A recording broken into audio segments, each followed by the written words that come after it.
The Reason Why. By Elinor Glyn. Chapter 1. People often wondered what nation the great financier, Francis Margaret, originally sprang from. He was now a naturalized Englishman, and he looked English enough. He was slight and fair, and had an immaculately groomed appearance generally, which even the best of valets cannot always produce. He wore his clothes with that quiet, unconscious air which is particularly English. He had no perceptible accent, only a deliberate way of speaking. But Margaret, such a name might have come from anywhere. No one knew anything about him, except that he was fabulously rich and had descended upon London some 10 years previously from Paris, or Berlin, or Vienna, and had immediately become a power in the city, and within a year or so had grown to be omnipotent in certain circles. He had a wonderfully appointed house in Park Lane, one of those smaller ones just at the turn out of Grosvenor Street, and there he entertained in a reserved fashion.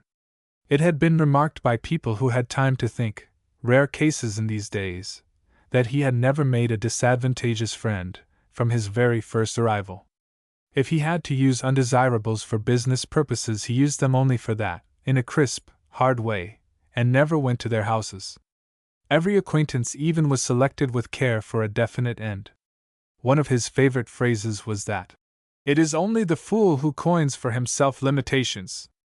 At this time, as he sat smoking a fine cigar in his library which looked out on the park, he was perhaps 46 years old or thereabouts, and but for his eyes, wise as serpents, he might have been 10 years younger.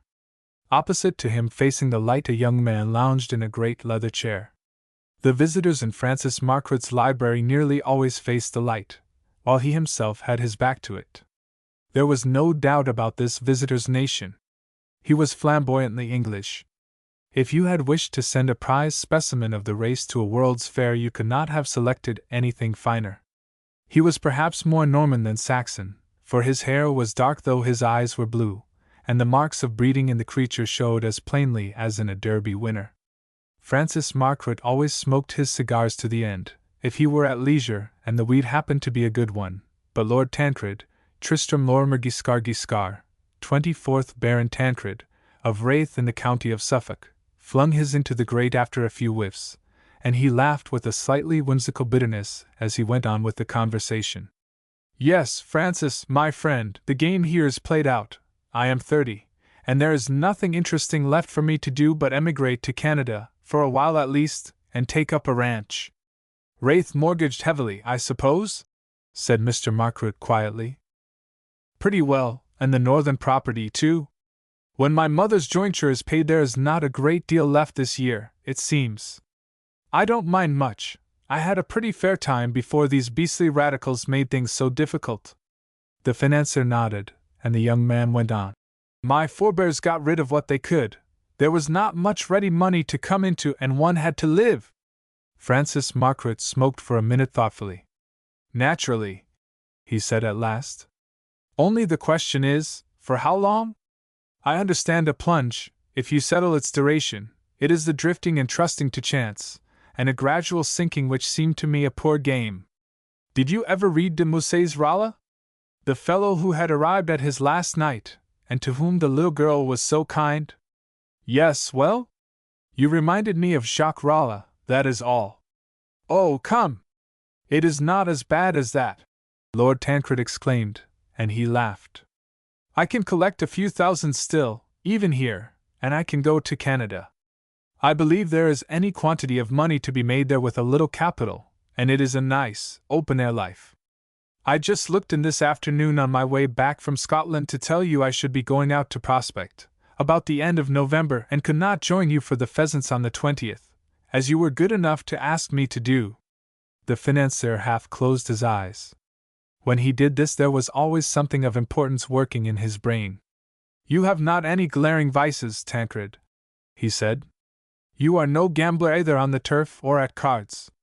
You are not over-addicted to expensive ladies. You are cultivated, for a sportsman, and you have made 1 or 2 decent speeches in the House of Lords. You are, in fact, rather a fine specimen of your class. It seems a pity you should have to shut down and go to the colonies." "Oh, I don't know. And I have not altogether got to shut down, the young man said. Only the show is growing rather rotten over here. We have let the rabble, the most unfit and ignorant, have the casting vote, and the machine now will crush any man.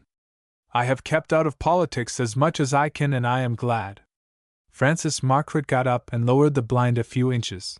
A miserable September sun was trying to shine into the room. If Lord Tancred had not been so preoccupied with his own thoughts, he would have remarked this restlessness on the part of his host. He was no fool, but his mind was far away. It almost startled him when the cold, deliberate voice continued. I have a proposition to make to you should you care to accept it. I have a niece, a widow. She is rather an attractive lady.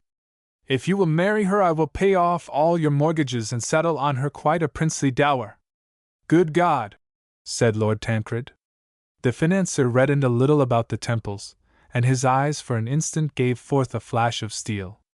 There had been an infinite variety of meanings hidden in the exclamation, but he demanded suavely, What point of the question causes you to exclaim good God?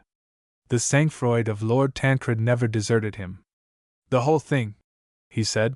To marry at all, to begin with, and to marry an unknown woman, to have one's debts paid, for the rest. It is a tall order. A most common occurrence. Think of the number of your peers who have gone to America for their wives, for no other reason. And think of the rotters they are, most of them.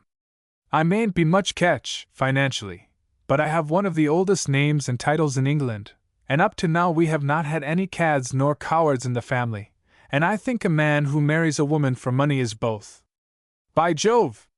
Francis, what are you driving at? Confound it, man! I am not starving and can work, if it should ever come to that.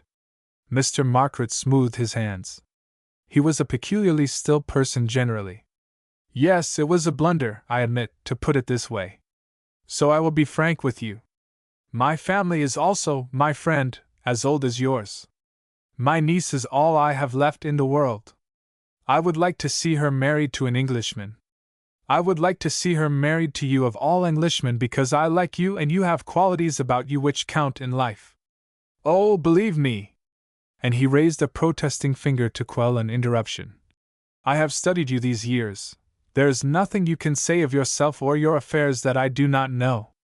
Lord Tancred laughed.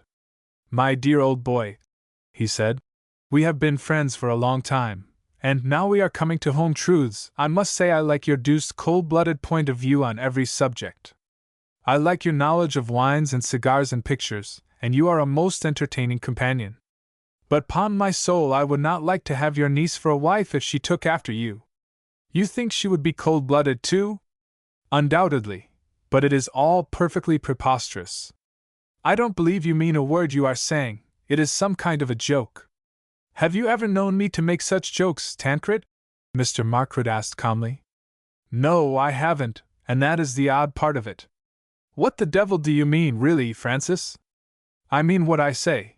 I will pay every debt you have, and give you a charming wife with a fortune. Lord Tancred got up and walked about the room. He was a perfectly natural creature, stolid and calm as those of his race, disciplined and deliberate in moments of danger or difficulty, yet he never lived under self-conscious control as the financier did.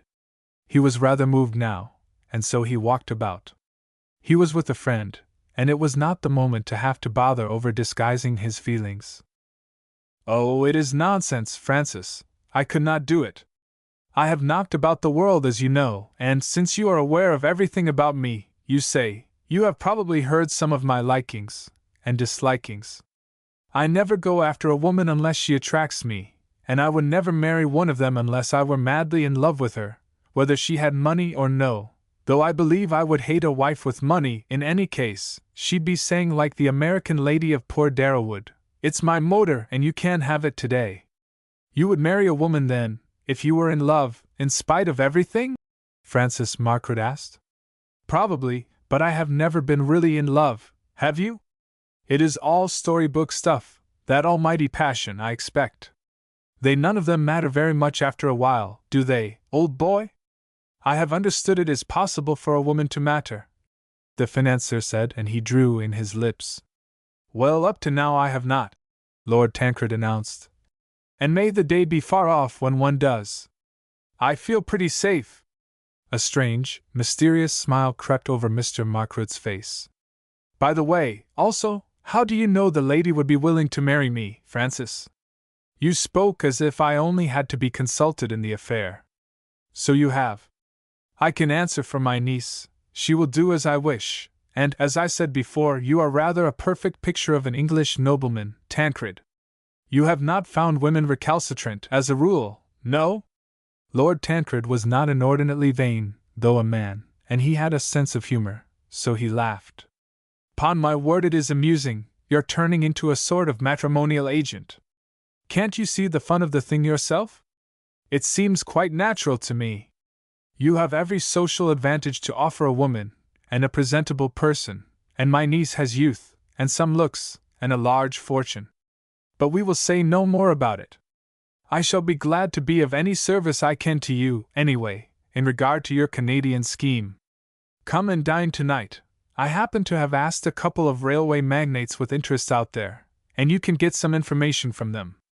And so it was arranged, and Lord Tancred got up to go, but just at the door he paused and said with a laugh, "And shall I see the niece?"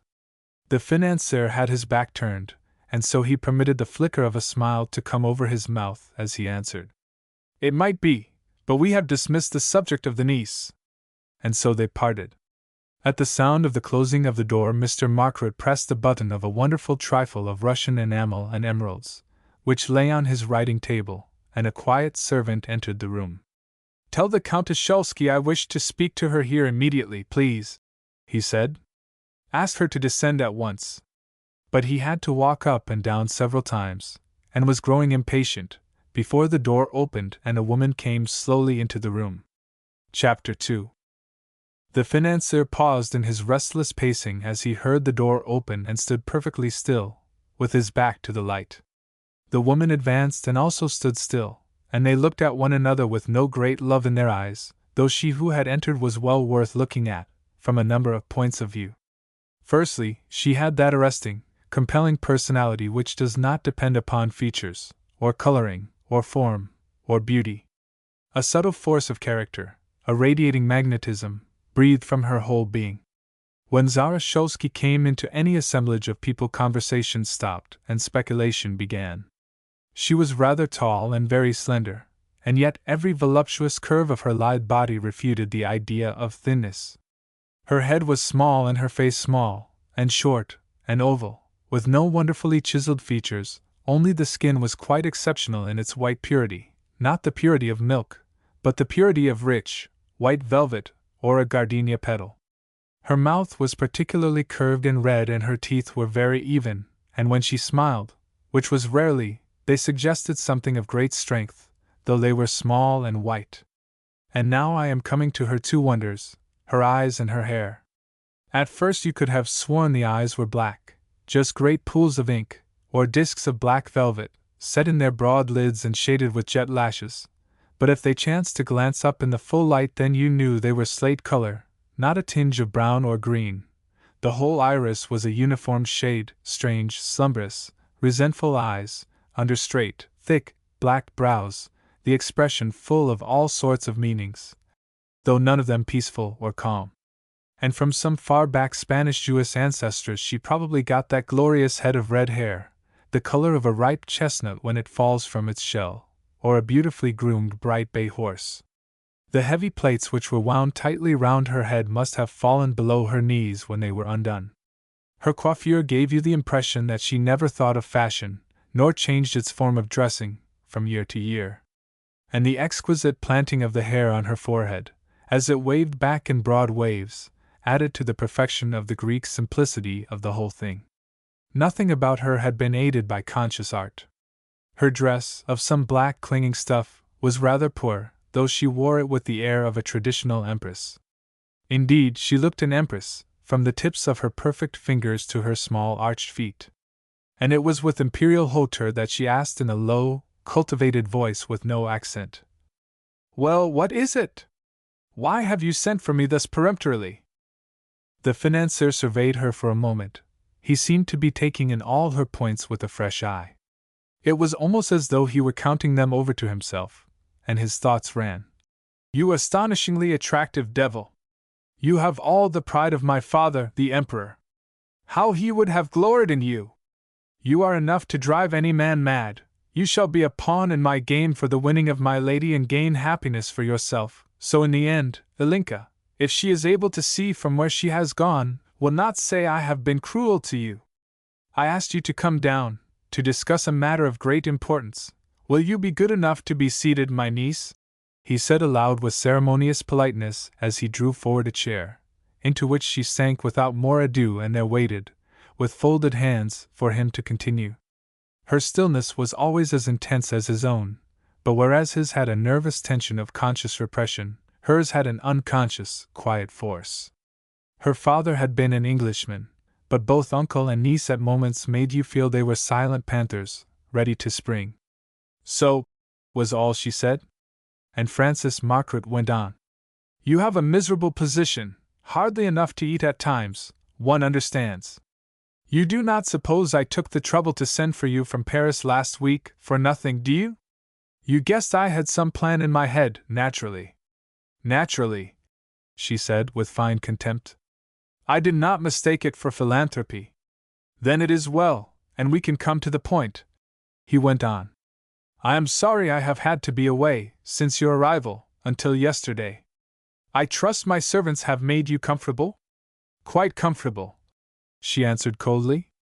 Good, now for what I want to know. You have no doubt in your mind that your husband, Count Ladislaus Szulski, is dead?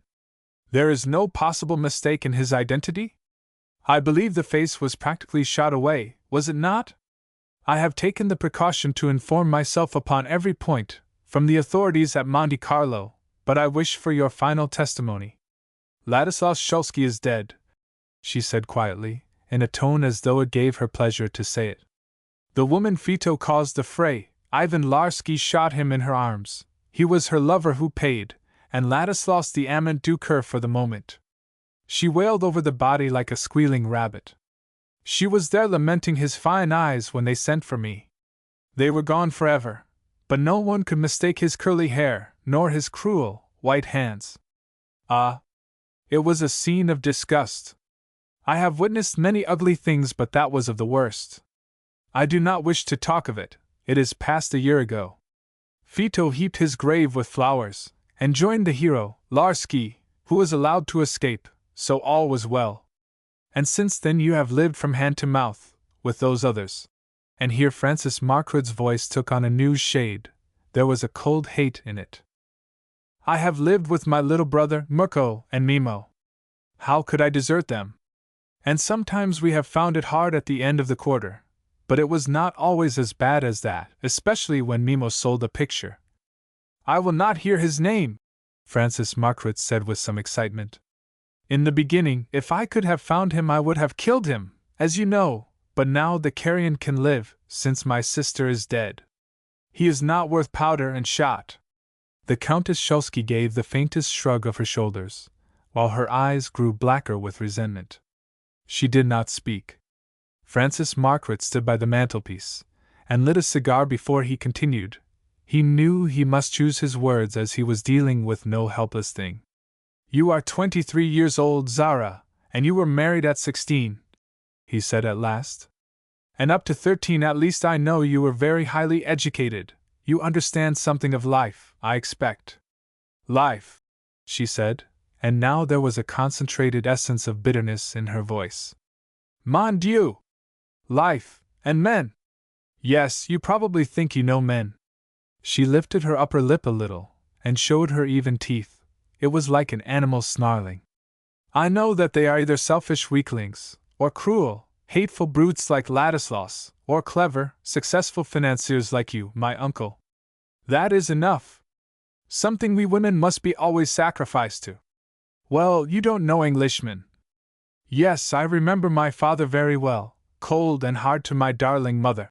And here her voice trembled a little. He only thought of himself, and to rush to England for sport, and leave her alone for months and months, selfish and vile, all of them. In spite of that I have found you an English husband whom you will be good enough to take, madam. Frances Margaret announced authoritatively. She gave a little laugh, if anything so mirthless could be called a laugh. You have no power over me. I shall do no such thing. I think you will, the financier said with quiet assurance. If I know you. There are terms, of course. She glanced at him sharply. The expression in those somber eyes was often alert like a wild animal's, about to be attacked. Only she had trained herself generally to keep the lids lowered. What are the terms? She asked. And as she spoke, Frances Margaret thought of the Black Panther in the zoo, which he was so fond of going to watch on Sunday mornings. She reminded him so of the beast at the moment. He had been constrained up to this, but now, the question being one of business, all his natural ease of manner returned, and he sat down opposite her and blew rings of smoke from his cigar. The terms are that the boy Mirko, your half-brother, shall be provided for life. He shall live with decent people, and have his talent properly cultivated. He stopped abruptly and remained silent. Countess Szulski clasped her hands convulsively in her lap, and with all the pride and control of her voice there was a note of anguish, too, which would have touched any heart but one so firmly guarded as Frances Margaret's. Ah, God! She said so low that he could only just hear her. I have paid the price of my body and soul once for them. It is too much to ask it of me a second time. That is as you please, said the financier. He seldom made a mistake in his methods with people. He left nothing to chance. He led up the conversation to the right point, fired his bomb, and then showed absolute indifference. To display interest in a move, when one was really interested, was always a point to the adversary. He maintained interest could be simulated when necessary, but must never be shown when real. So he left his niece in silence, while she pondered over his bargain, knowing full well what would be the result. She got up from her chair and leaned upon the back of it, while her face looked white as death in the dying afternoon's light. Can you realize what my life was like with Ladislaus?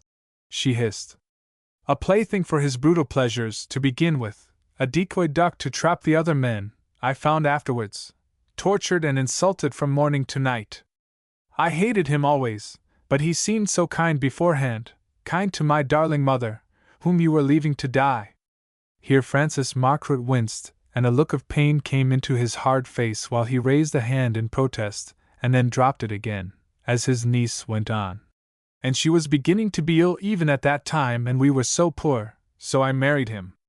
Then she swept toward the door with her empress air, the rather shabby, dark dress making a swirl behind her, and as she got there she turned and spoke again, with her hand on the bronze tracery of the fingerplate, making, unconsciously, a highly dramatic picture, as a sudden last ray of the sinking sun shot out and struck the glory of her hair, turning it to flame above her brow.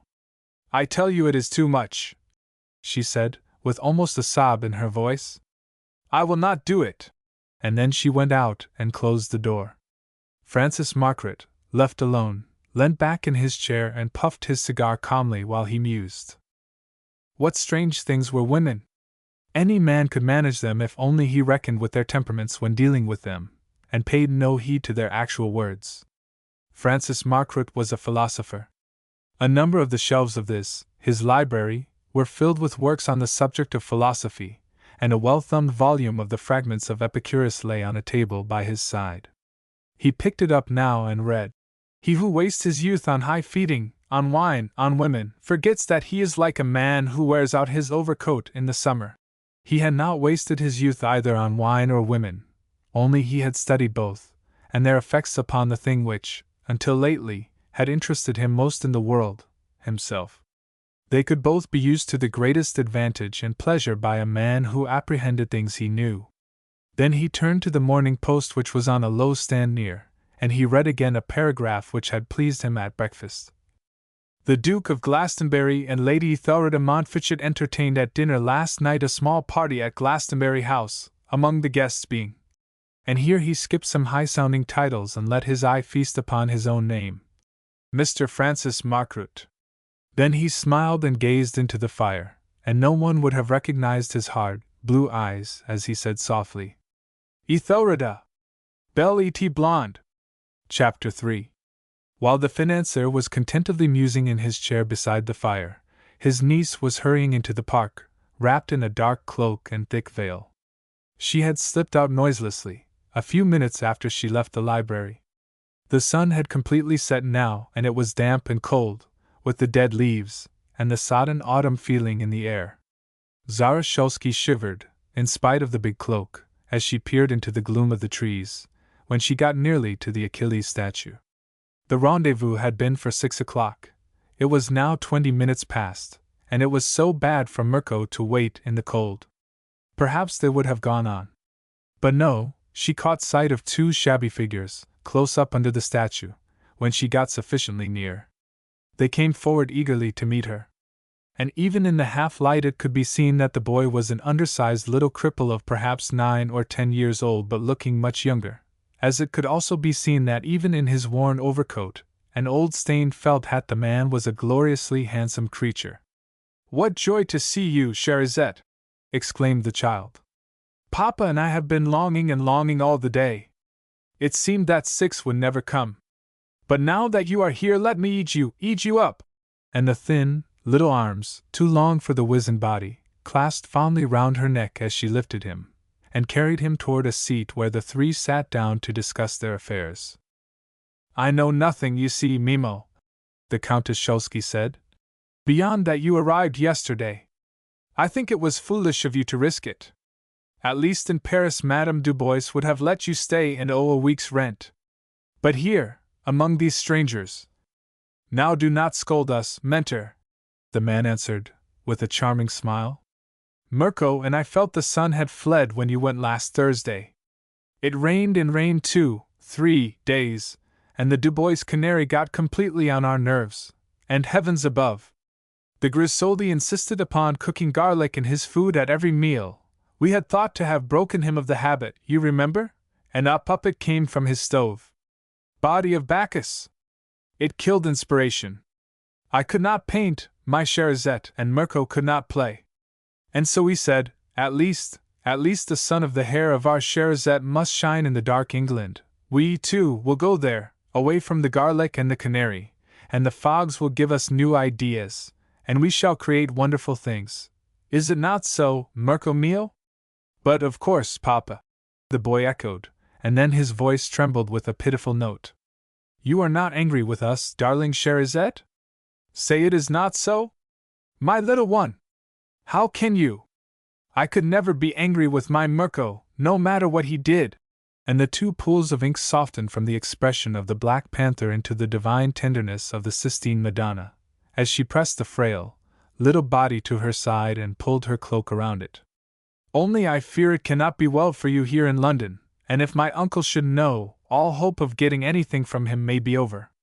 He expressly said if I would come quite alone, to stay with him for these few weeks, it would be to my advantage, and my advantage means yours, as you know. Otherwise, do you think I would have eaten of his hateful bread? You are so good to us, Cherizette," the man Mimo said. "You have, indeed, a sister of the angels, Mirko mio, but soon we shall be all rich and famous. I had a dream last night, and already I have begun a new picture of greys and mists, of these strange fogs." Count Mimo Sacipri was a confirmed optimist. "Meanwhile you are in the one room, in Neville Street, Tottenham Court Road. It is, I fear, a poor neighborhood." "No worse than Madame Dubois," Mimo hastened to reassure her. "And London is giving me new ideas."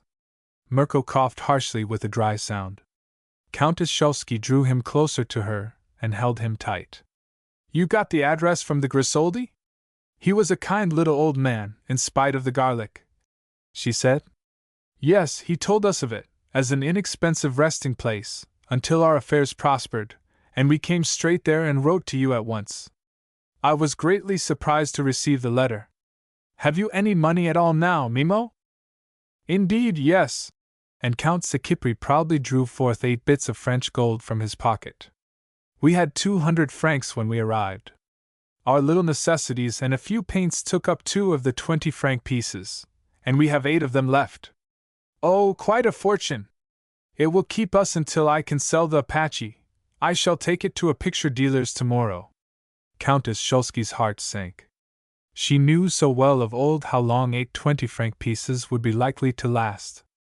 In spite of Mirko's care and watching of his father, that gentleman was capable of giving one of them to a beggar if the beggar's face and story touched him, and any of the others could go in a present to Mirko or herself, to be pawned later, when necessity called. The case was hopeless as far as money was concerned with Count Sikipri. Her own meager income, derived from the dead Shulsky, was always forestalled for the wants of the family, the little brother whom she had promised her dead and adored mother never to desert. For when the beautiful wife of Maurice Gray, the misanthropic and eccentric Englishman who lived in a castle near Prague, ran off with Count Mimo Sikipri, her daughter, then aged 13, had run with her, and the pair had been wiped off the list of the family. And Maurice Gray, after cursing them both and making a will depriving them of everything, shut himself up in his castle, and steadily drank himself to death in less than a year. And the brother of the beautiful Mrs. Gray, Francis Margaret, never forgave her either. He refused to receive her or hear news of her, even after poor little Mirko was born and she married Count Sikipri. For on the father's side, the Margaret brother and sister were of very noble lineage. Even with his bar sinister, the financier could not brook the disgrace of Ilinka. He had loved her so, the one soft side of his adamantine character. Her disgrace, it seemed, had frozen all the tenderness in his nature. Countess Shulsky was silent for a few moments, while both Mimo and Mirko watched her face anxiously. She had thrown back her veil. "And supposing you do not sell the Apache, Mimo? Your own money does not come in until Christmas.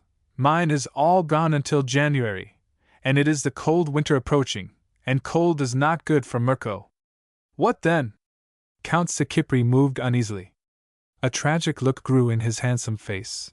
His face that was a mirror of all passing emotions. His face that had been able to express love and romance, devotion and tenderness, to wall a bird from off a tree or love from the heart of any woman. And even though Zara Shulsky knew of just how little value was anything he said or did, yet his astonishing charm always softened her irritation toward his fecklessness. So she repeated more gently, "What then?" Mimo got up and flung out his arms in a dramatic way. "It cannot be," he said.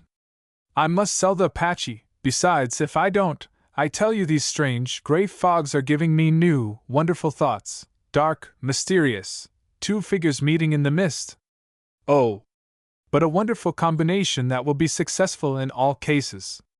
Mirko pressed his arm round his sister's neck and kissed her cheek, while he cooed love words in a soft Slavonic language. 2 big tears gathered in Zara Shulsky's deep eyes and made them tender as a dove's. She drew out her purse and counted from it 2 sovereigns and some shillings, which she slipped into Mirko's small hand. "Keep these, pet, for an emergency," she said. "They are all I have, but I must, find some other way for you soon, and now I shall have to go. If my uncle should suspect I am seeing you, I might be powerless to help further." They walked with her to the Grosvenor gate, and reluctantly let her leave them, and then they watched her, as she sped across the road between the passing taxicabs. When they saw the light from the opening door and her figure disappearing between the tall servants who had come to open it, the 2 poor, shabby figures walked on with a sigh, to try to find an omnibus which would put them down somewhere near their dingy bedroom in Neville Street, Tottenham Court Road. And as they reached the Marble Arch there came on a sharp shower of icy rain. Countess Shulsky, however poorly dressed, was a person to whom servants were never impertinent. There was something in her bearing which precluded all idea of familiarity. It did not even strike Turner, or James, that her clothes were what none of the housemaids would have considered fit to wear when they went out. The remark the lordly Turner made, as he arranged some letters on the hall table, was, "A very haughty lady, James, quite a bit of the master about her, eh?" But she went on to the lift, slowly, and to her luxurious bedroom, her heart full of pain and rage against fate. Here she sat down before the fire, and resting her chin on her 2 hands, gazed steadily into the glowing coals. What pictures did she see of past miseries there in the flames? Her thoughts wandered right back to the beginning. The stern, peculiar father, and the gloomy castle. The severe governesses, English and German, and her adorable, beautiful mother, descending upon the schoolroom like a fairy of light, always gay and sweet and loving. And then of that journey to a far country, where she saw an old, old, dying gentleman in a royal palace, who kissed her, and told her she would grow as beautiful as her grandmother with the red hair.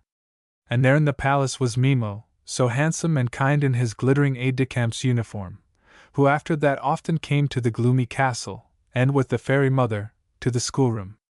Ah! Those days were happy days! How they three had shrieked with laughter, and played hide-and-seek in the long galleries. And then the blank, hideous moment when the angel fairy had gone, and the stern father cursed and swore, and Uncle Francis' face looked like a vengeful fiend's. And then a day when she got word to meet her mother in the park of the castle. How she clung to her and cried and sobbed to be taken, too! And they, Mimo and the mother, always so kind and loving and irresponsible, consented.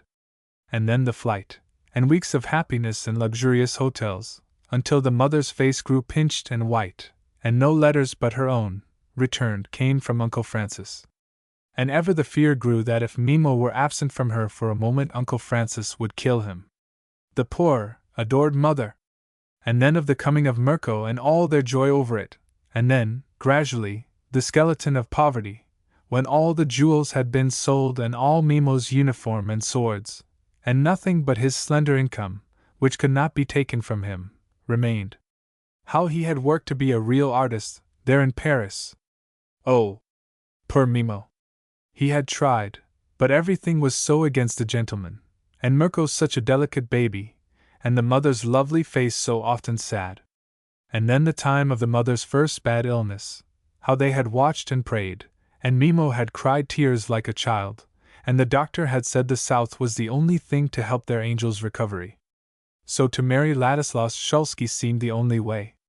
He had a villa in the sun at Nice and offered it to them. He was crazy about her, Zara, at that time, though her skirts were not quite long, nor her splendid hair done up. When her thoughts reached this far, the Black Panther in the zoo never looked fiercer when Francis Margaret poked his stick between its bars to stir it up on Sunday mornings.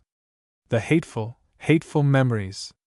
When she came to know what marriage meant, and a man! But it had saved the sweet mother's life for that winter.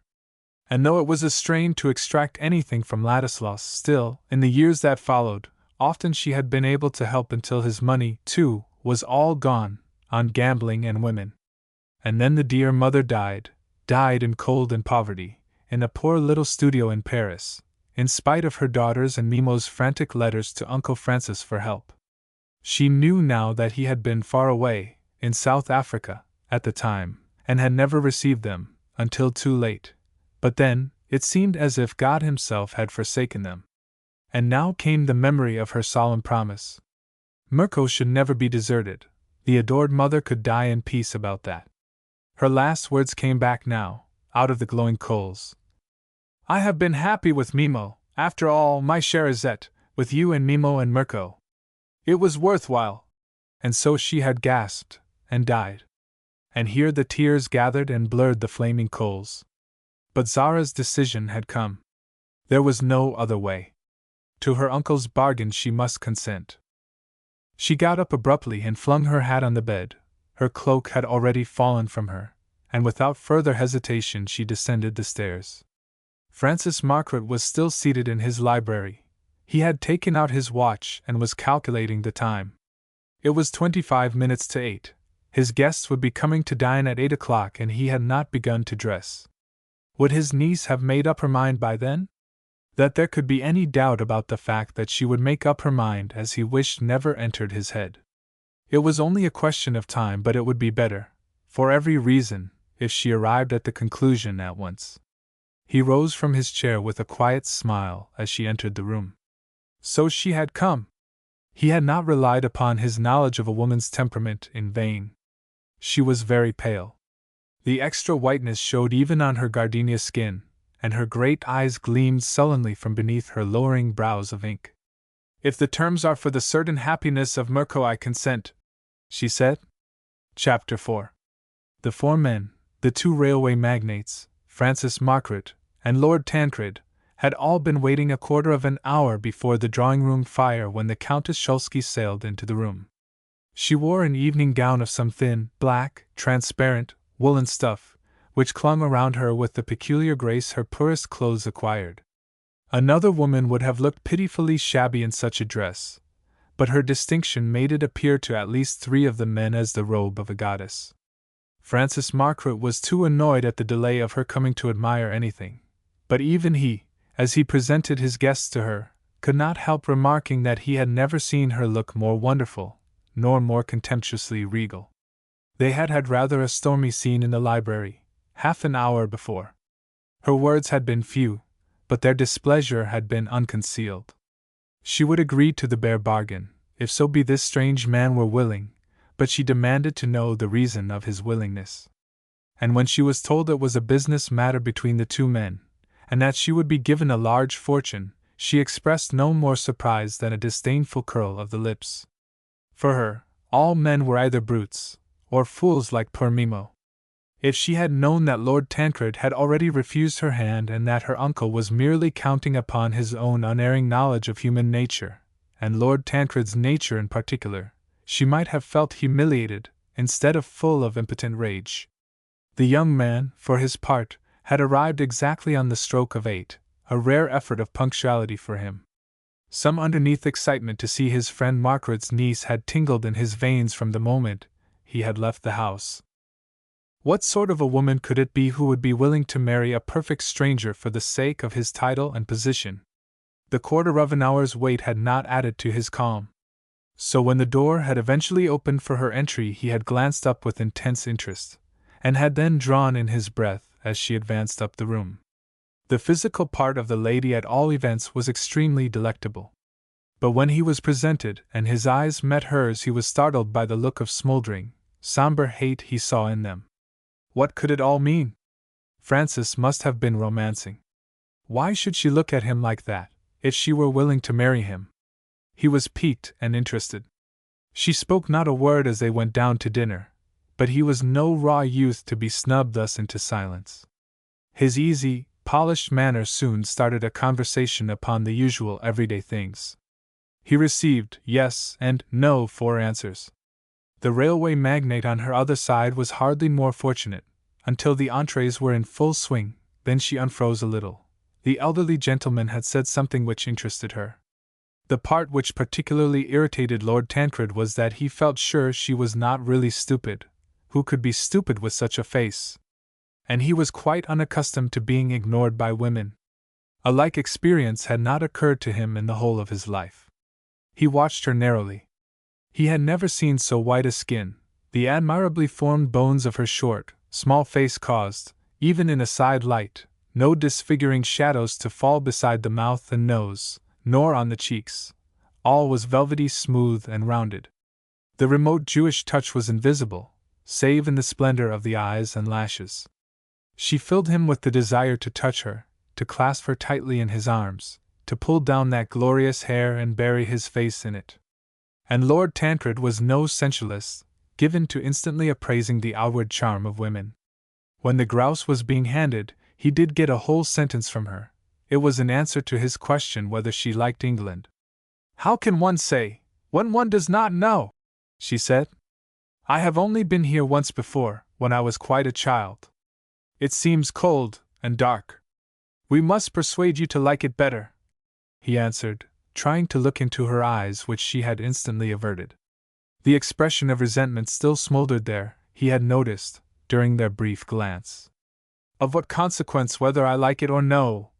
she said, looking across the table, and this was difficult to answer. It seemed to set him upon his beam ends. He could not very well say, because he had suddenly begun to admire her very much. At this stage he had not decided what he meant to do. An unusual excitement was permeating his being. He could not account for how or why. He had felt no sensation like it, except on one of his lion hunts in Africa, when the news had come into camp that an exceptionally fine beast had been discovered near and might be stalked on the morrow. His sporting instincts seemed to be thoroughly awakened. Meanwhile Countess Szulski had turned once more to Sir Philip Armstrong, the railway magnate. He was telling her about Canada, and she listened with awakening interest. How there were openings for every one, and great fortunes could be made there by the industrious and persevering. "It has not come to a point, then, When artists could have a chance, I suppose? She asked. Lord Tancred wondered at the keenness in her voice. Modern artists? Sir Philip queried. Perhaps not, though the rich men are beginning to buy pictures and beautiful things, too. But in a new country it is the man of sinew and determination, not the dreamer, who succeeds. Her head then drooped a little. Her interest now seemed only mechanical, as she answered again yes and no. Lord Tancred wondered and wondered. He saw that her thoughts were far away. Francis Margaret had been watching things minutely while he kept up his suave small talk with Colonel McNamara on his right hand. He was well pleased with the turn of events. After all, nothing could have been better than Zara's being late. Circumstance often played into the hand of an experienced manipulator like himself. Now, if she only kept up this attitude of indifference, which, indeed, she seemed likely to do, she was no actress, he knew, things might be settled this very night. Lord Tancred could not get her to have a single continued conversation for the remainder of dinner. He was perfectly raging with annoyance. His fighting blood was up. And when at the first possible moment, after the dessert arrived, she swept from the room, her eyes met his as he held the door, and they were again full of contemptuous hate. He returned to his seat with his heart actually thumping in his side. And all through the laborious conversation upon Canada and how best to invest capital, which Francis Margaret with great skill and apparently hearty friendship prolonged to its utmost limits, he felt the attraction and irritation of the woman grow and grow. He no longer took the slightest interest in the pros and cons of his future in the colony, and when, at last, he heard the distant tones of Tchaikovsky's Chanson Triste as they ascended the stairs, he came suddenly to a determination. She was sitting at the grand piano in the back part of the room. A huge, softly shaded lamp shed its veiled light upon her white face and rounded throat. Her hands and arms, which showed to the elbow, seemed not less pale than the ivory keys, and those disks of black velvet gazed in front of them, a whole world of anguish in their depths. For this was the tune that her mother had loved, and she was playing it to remind herself of her promise and to keep herself firm in her determination to accept the bargain, for her little brother Mirko's sake. She glanced at Lord Tancred as he entered. Count Ladislaus Szulski had been a very handsome man, too. She did not know enough of the English type to judge of Lord Tancred morally. She only saw that he was a splendid, physical creature who would be strong, and horrible probably, like the rest. The whole expression of her face changed as he came and leaned upon the piano. The sorrow died out of her eyes and was replaced by a fierce defiance, and her fingers broke into a tarantella of wild sounds. "You strange woman!" Lord Tancred said. "Am I strange?" she answered through her teeth. "It is said by those who know that we are all mad, at some time and at some point. I have, I think, reason to be mad tonight." And with that she crashed a final chord, rose from her seat, and crossed the room. "I hope, Uncle Francis, your guests will excuse me," she said, with an imperial, aloof politeness, "but I am very tired. I will wish you all a good night." She bowed to them as they expressed their regrets, and then slowly left the room. "Good night, madam," Lord Tancred said at the door. "Some day you and I will cross swords." But he was rewarded by no word, only an annihilating glance from her sullen eyes, and he stood there and gazed at her as she passed up the stairs. "An extraordinary and beautiful woman, your niece, my dear Margaret," he heard one of the pompous gentlemen say, as he returned to the group by the fire, and it angered him, he could not have told why. Francis Margaret, who knew his moments, began now to talk about her, casually, how she was an interesting, mysterious character. Beautiful? Well, no, not exactly that, a superlative skin, fine eyes and hair, but no special features. "I will not admit that she is beautiful, my friend," he said. "Beauty suggests gentleness and tenderness. My niece reminds me of the Black Panther in the zoo, but one could not say, if she were tamed." Such remarks were not calculated to allay the growing interest and attraction Lord Tancred was feeling. Francis Margaret knew his audience. He never wasted his words. He abruptly turned the conversation back to Canada again, until even the two magnates on their own ground were bored and said good night. The four men came downstairs together. As the two others were being assisted into their coats by Turner and his satellites, the host said to Lord Tancred. "Will you have a cigar with me, Tancred, before you go on to your supper party?" And presently they were both seated in mammoth armchairs in the cozy library. "I hope, my dear boy, you have all the information you want about Canada," Mr. Margaret said. "You could not find two more influential people than Sir Philip and the Colonel." I asked, but Lord Tancred interrupted him. "I don't care a farthing more about Canada," he flashed out. "I have made up my mind. If you really meant what you said today, I will marry your niece, and I don't care whether she has a penny or no." The financier's plans had indeed culminated with a rush. But he expressed no surprise, merely raised his eyebrows mildly and puffed some blue rings of smoke, as he answered. "I always mean what I say, only I do not care for people to do things blindly. Now that you have seen my niece, are you sure she would suit you? I thought, after all, perhaps not tonight. She is certainly a difficult person. It would be no easy task for any man to control her, as a wife." "I don't care for tame women," Lord Tancred said. "It is that very quality of difficulty which has inspired me. By George! Did you ever see such a haughty bearing? It will take a man's whole intelligence to know which bit to use. She may close her teeth on whatever bit you use, and bolt with it. Do not say afterwards that I let you take her blindly. Why does she look at me with such hate?" Lord Tancred was just going to ask, and then he stopped himself. It was characteristic of him that now he had made up his mind he would not descend to questions or details. He would find all out later for himself. But one thing he must know: had she really consented to marry him? If so, she had her own reasons, of course, and desire for himself was not among them. But somehow, he felt sure they were not sordid or paltry ones. He had always liked dangerous games, the most unbroken polo ponies to train in the country, the freshest horses, the fiercest beasts to stalk and kill, and why not a difficult wife? It would add an adorable spice to the affair. But as he was very honest with himself, he knew, underneath, that it was not wholly even this instinct, but that she had cast some spell over him and that he must have her for his own. "You might very well ask her history," Francis Margaret said. He could be so gracious when he liked, and he really admired the wholehearted dash with which Lord Tancred had surrendered. There was something big and royal about it. He himself never gambled in small sums either. "So, as I expect you won't," he continued, "I will tell you. She is the daughter of Maurice Grey, a brother of old Colonel Grey of Huntingdon, whom everybody knew, and she has been the widow of an unspeakable brute for over a year. She was an immaculate wife, and devoted daughter before that. The possibilities of her temperament are all to come." Lord Tancred sprang from his chair. The very thought of her and her temperament made him thrill. Was it possible he was already in love, after one evening? "Now we must really discuss affairs, my dear boy," the financier went on. "Her dower, as I told you, will be princely." "That I absolutely refuse to do, Francis," Lord Tancred answered. "I tell you I want the woman for my wife. You can settle the other things with my lawyer if you care to, and tie it all up on her. I am not interested in that matter. The only thing I really wish to know is if you are sure she will marry me?" "I am perfectly sure." The financier narrowed his eyes. "I would not have suggested the affair today if I had had any doubt about that." "Then it is settled, and I shall not ask why. I shall not ask anything.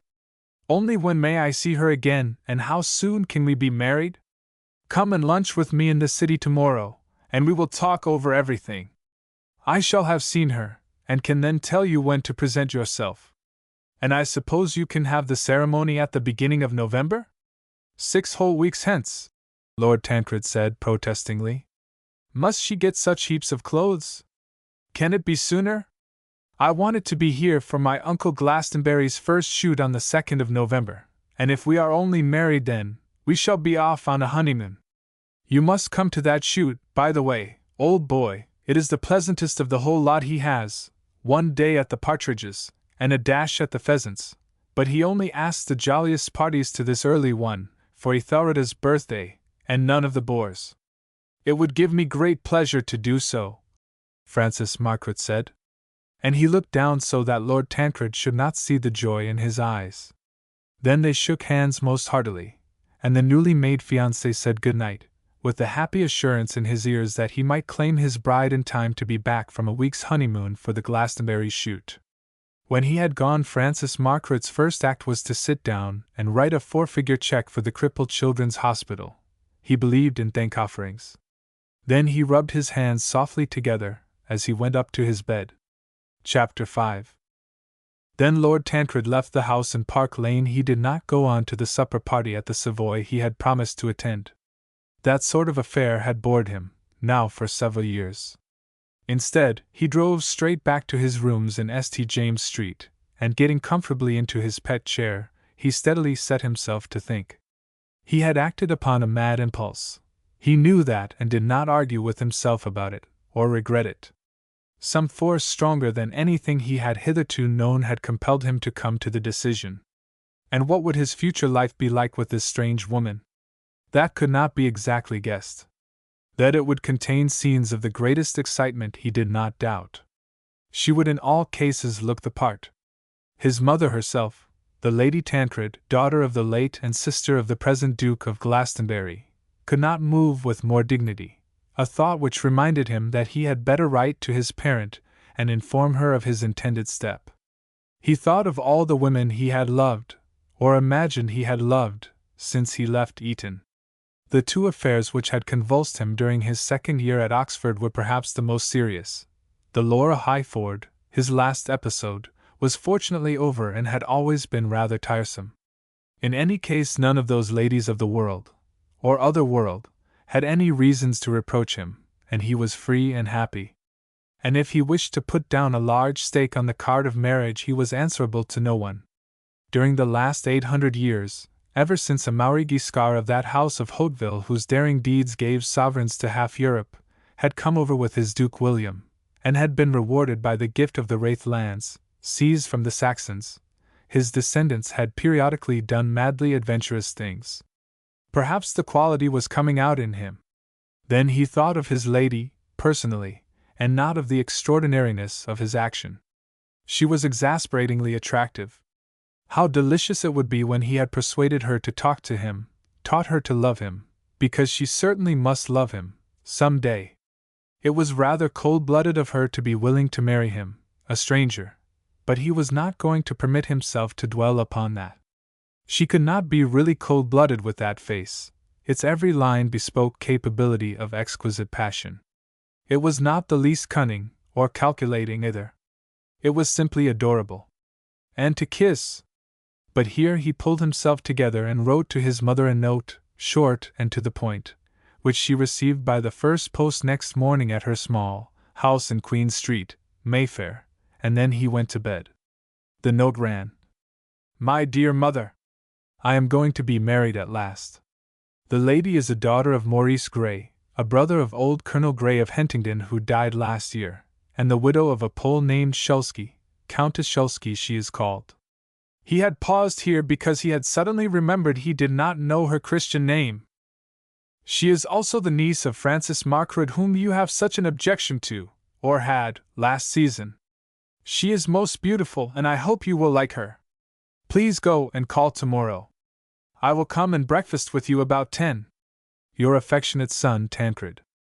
And this proud English mother knew here was a serious letter, because he signed it Tancred. He usually finished his rare communications with just love from Tristram.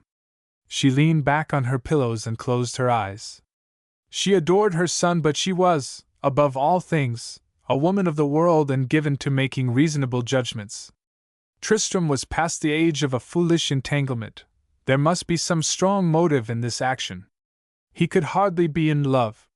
She knew him so well. When he was in love, he had shown no signs of it lately, not really for several years, for that well-conducted friendship with Laura Highford could not be called being in love. Then she thought of Francis Margaret.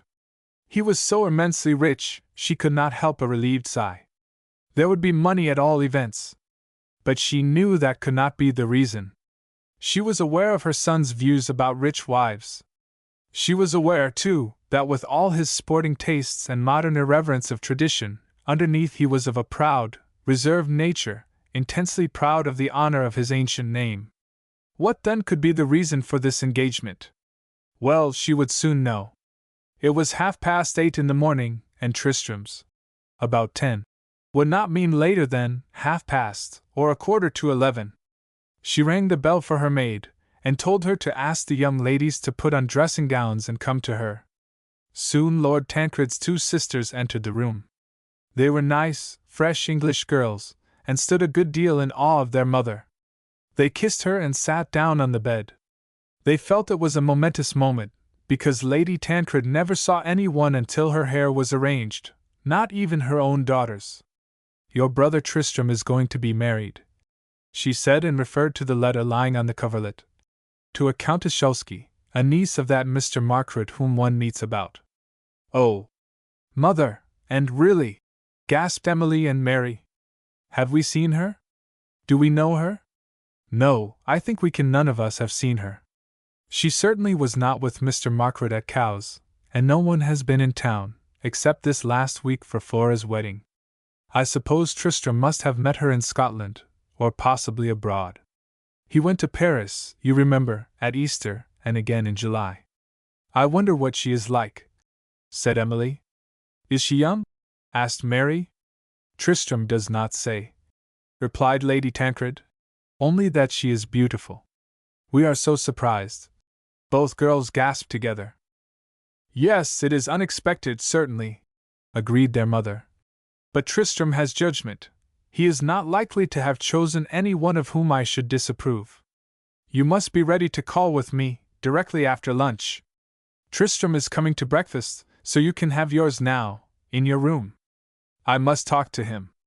And the girls, who were dying to ask 100,000 questions, felt that they were dismissed, and kissing their dignified parent, they retired to their own large back room, which they shared, in common with all their pleasures and little griefs, together. "Isn't it too wonderful, Em?" Mary said, when they were back there, both curled up in the former's bed waiting for their breakfast. "One can see Mother is very much moved, she was so stern. I thought Tristram was devoted to Laura Highford, did not you?" "Oh, he has been sick of that for ages and ages. She nags at him. She is a cat anyway, and I never could understand it, could you, Mary? Men have to be like that," said Mary wisely. "They must have someone, to play with, and they are afraid of girls." "How I hope she will like us, don't you?" Emily said. "Mr. Margaret is very rich, and perhaps she is, too. How lovely it will be if they are able to live at Wraith. How lovely to have it opened again, to go and stay there." "Yes, indeed," said Mary. Lady Tancred awaited her son in the small front morning-room. She was quite as much a specimen of an English aristocrat as he was, with her brushed back grey hair, and her beautiful, hard, fine-featured face. She was supremely dignified, and dressed well and with care. She had been brought up in the school which taught the repression of all emotion, now, alas, rapidly passing away, so that she did not even tap her foot from the impatience which was devouring her, and it was nearly 11 o'clock before Tristram made his appearance. He apologized charmingly, and kissed her cheek. His horse, Satan, had been particularly fresh, and he had been obliged to give him an extra canter twice round the Row, before coming in. And was breakfast ready? As he was extremely hungry. Yes, breakfast was ready, and they went into the dining-room where the old butler awaited them. "Give me everything, Michelham," said his lordship. "I am ravenous." "Then you can go. Her ladyship will pour out the coffee." The old servant beamed upon him, with a "Glad to see your lordship's well," and surrounding his plate with hot, covered, silver dishes, quietly made his exit, and so they were alone. Lady Tancred beamed upon her son, too. She could not help it. He looked so completely what he ought to look, she thought, magnificently healthy and handsome, and perfectly groomed. No mother could help being proud of him. "Tristram, dear boy, now tell me all about it," she said. "There is hardly anything to tell you, mother, except that I am going to be married about the 25th of October, and you will be awfully nice to her, to Zara, won't you?" He had taken the precaution to send round a note, early in the morning, to Francis Margaret, asking for his lady's full name, as he wished to tell his family, so the Zara came out quite naturally. She is rather a peculiar person and, has very stiff manners. You may not like her at first. No, dear? Said Lady Tancred hesitatingly. Stiff manners, you say? That at least is on the right side. I always deplore the modern free and easiness. Oh, there is nothing free and easy about her, said Tristram, helping himself to a cutlet, while he smiled almost grimly. His sense of humor was highly aroused in the whole thing, only that overmastering something which drew him was even stronger than this. Then he felt that there was no use in allowing his mother to drag information from him. He had better tell her what he meant her to know. You see, Mother, the whole thing has been arranged rather suddenly. I only settled upon it last night myself, and so told you at once. She will be awfully rich, which is rather a pity in a sense, though I suppose we shall live at Wraith again, and all that, but I need not tell you I am not marrying her for such a reason. No, I know you, Lady Tancred said. But I cannot agree with you about its being a pity that she is rich. We live in an age when the oldest and most honored name is useless without money to keep up its traditions, and any woman would find your title and your position well worth all her gold. There are things you will give her in return which only hundreds of years can produce. You must have no feeling that you are accepting anything from her which you do not equalize. Remember, it is a false sentiment. Oh, I expect so, and she is well bred, you know, so she won't throw it in my teeth. And Lord Tancred smiled. I remember old Colonel Grey. His mother continued. Years ago he drove a coach, but I don't recollect his brother. Did he live abroad, perhaps? This was an awkward question. The young fiancé was quite ignorant about his prospective bride's late father. Yes, he said hurriedly. Zara married very young. She is quite young now, only about 23. Her husband was a brute, and now she has come to live with Francis Margaret. He is an awfully good fellow, Mother, though you don't like him, extremely cultivated, and so quaintly amusing, with his cynical views on life. You will like him when you know him better. He is a jolly good sportsman, too, for a foreigner. And of what nation is Mr. Margaret, Tristram, do you know? Lady Tancred asked. Really, all women, even mothers, were tiresome at times with their questions. 'Pon my word, I don't. And he laughed awkwardly. Austrian, perhaps, or Russian. I have never thought about it. He speaks English so well, and he is a naturalized Englishman, in any case. But as you are marrying into the family, don't you think it would be more prudent, dear, to gather some information on the subject? Lady Tancred hazarded. And then she saw the true Tancred spirit come out, which she had often vainly tried to combat in her husband during her first years of married life, and had desisted in the end. Tristram's strong, level eyebrows joined themselves in a frown, and his mouth, clean-shaven and chiseled, shut like a vice. I am going to do what I am going to do, Mother, he said. I am satisfied with my bargain, and I beg of you to accept the situation. I do not demand any information, and I ask you not to trouble yourself either. Nothing any one could say would change me. Give me some more coffee, will you, please? Lady Tancred's hand trembled a little as she poured it out, but she did not say anything, and there was silence for a minute, while his lordship went on with his breakfast, with appetite unimpaired. I will take the girls and call there immediately after lunch, she said presently, and I am to ask for the Countess Shulsky. You pronounce it like that, do you not? Yes. She may not be in, and in any case, perhaps, for today only leave cards. Tomorrow or next day I'll go with you, Mother. You see, until the announcement comes out in the Morning Post, everything is not quite settled. I expect Zara would like it better if you did not meet until after then. That was probably true, he reflected, since he had not even exchanged personal pledges with her yet himself. Then, as his mother looked stiffly repulsed, his sense of humor got the better of him, and he burst into a peal of laughter, while he jumped up and kissed her with the delightful, caressing boyishness which made her love him with a love so far beyond what she gave to her other children. Darling, she murmured, If you are so happy as to laugh like that, I am happy too, and will do just what you wish. Her proud eyes filled with mist, and she pressed his hand. Mom, you're a trump, he said, and he kissed her again, and holding her arm, he led her back into the morning room. Now I must go and change these things, he announced, as he looked down at his riding clothes. I am going to lunch with Margaret in the city to discuss all the points. So goodbye for the present. I will probably see you tonight. Call a taxi, he said to Michelham, who at that moment came into the room with a note. He had kissed his mother and was preparing to leave, when just as he got to the door he turned and said, Don't say a word to anyone, today, of the news. Let it come out in the Morning Post tomorrow. I ask it, please. Not even to Cyril? You have forgotten that he is coming up from Uncle Charles's to go back to Eton, his mother said, and the girls already know. Oh, Cyril. By Jove! I had forgotten. Yes, tell him, he is a first-class chap, he'll understand, and I say. And he pulled some sovereigns from his pocket. Do give him these from me for this term. Then with a smile he went. And a few minutes afterwards a small, slender boy of 14, with only Eden's own inimitable self-confidence and delicious swagger printed upon his every line, drove up to the door, and paying for the taxi in a lordly way, came into his mother's morning room. There had been a gap in the family after Tristram's appearance, caused by the death, from diphtheria, of 2 other boys. Then came the 2 girls of 20 and 19 respectively, and lastly, Cyril. His big, blue eyes rounded with astonishment and interest when he heard the important news.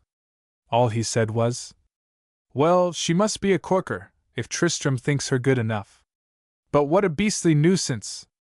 He won't go to Canada now, I suppose, and we shan't have that ranch. Chapter 6. Francis Margaret also saw his niece at breakfast, or rather, just after it. She was finishing hers in the little upstairs sitting room which he had allotted to her for her personal use, when he tapped at the door and asked if he might come in.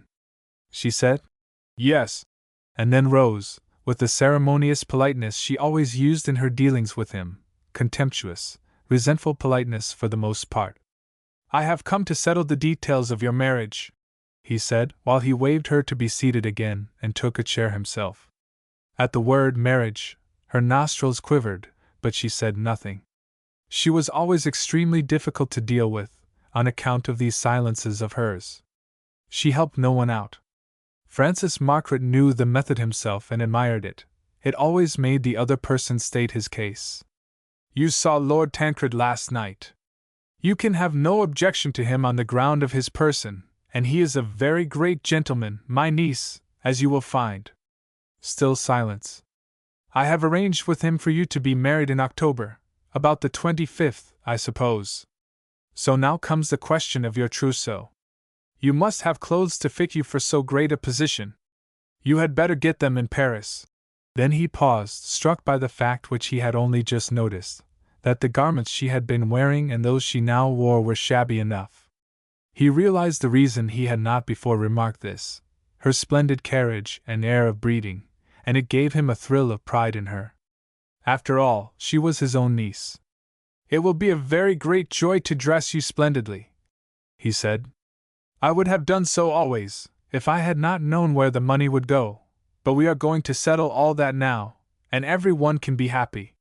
It was not in her nature to beg and try to secure favors for her brother and Mimo without paying for them. She had agreed upon the price, herself. Now all she had to do was to obtain as much as possible for this. Mirko's cough has come back again, she said quietly. Since I have consented, I want him to be able to go into the warmth without delay.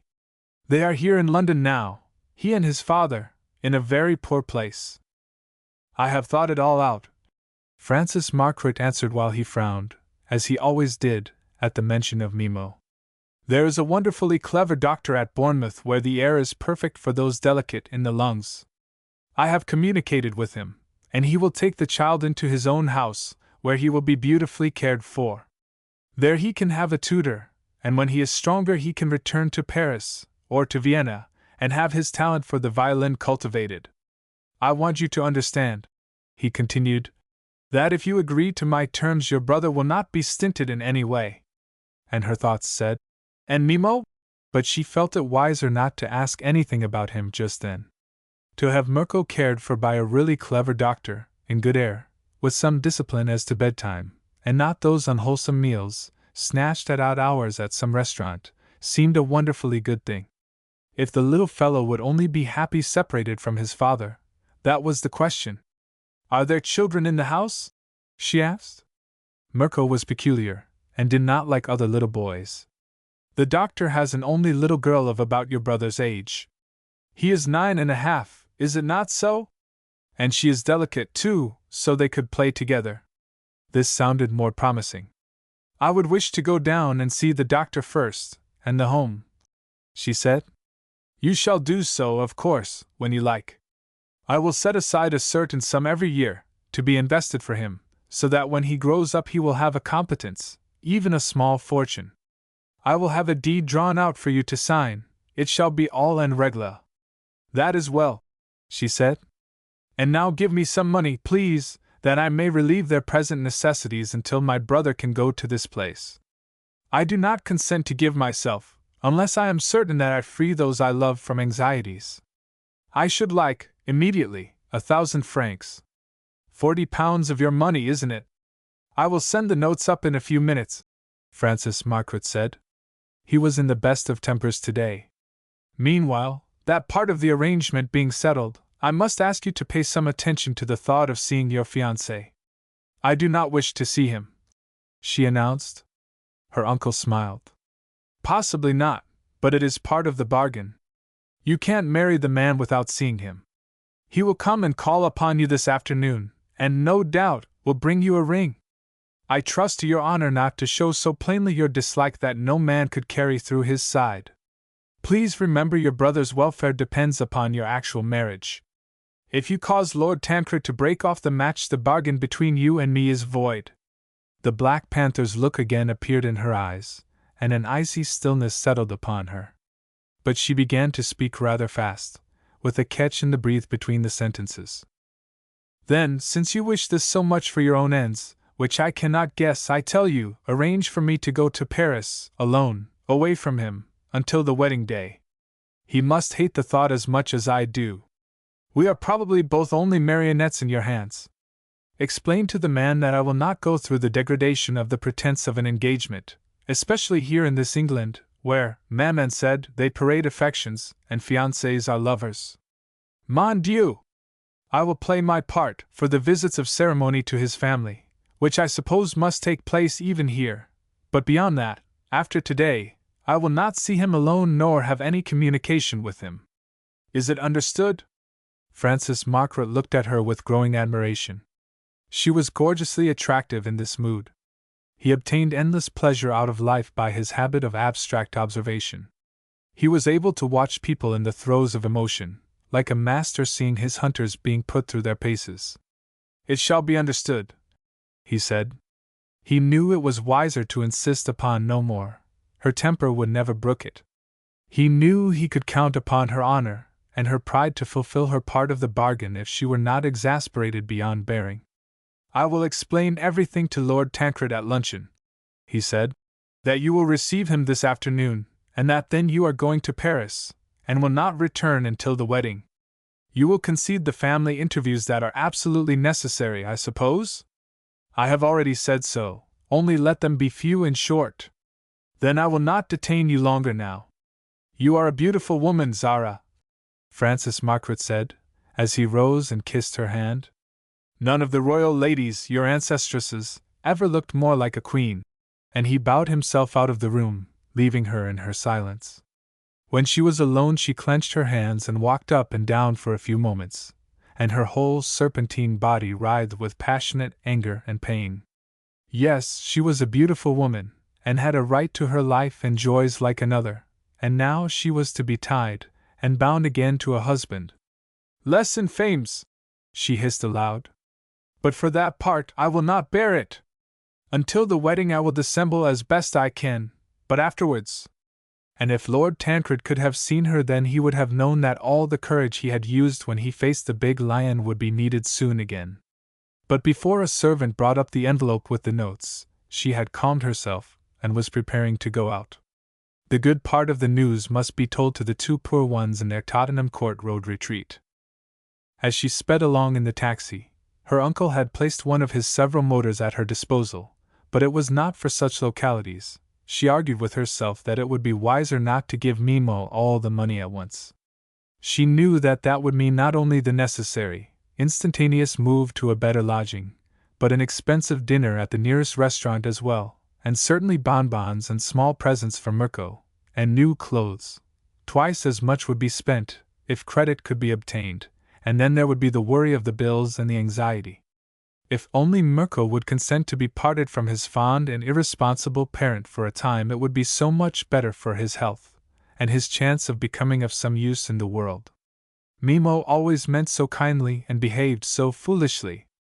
With the money she personally would get for her bargain, Mimo should, somehow, be made comfortable in some studio in Paris where he could paint those pictures which would not sell, and might see his friends. He had still a few who, when his clothes were in a sufficiently good state, welcomed him and his charming, debonair smile.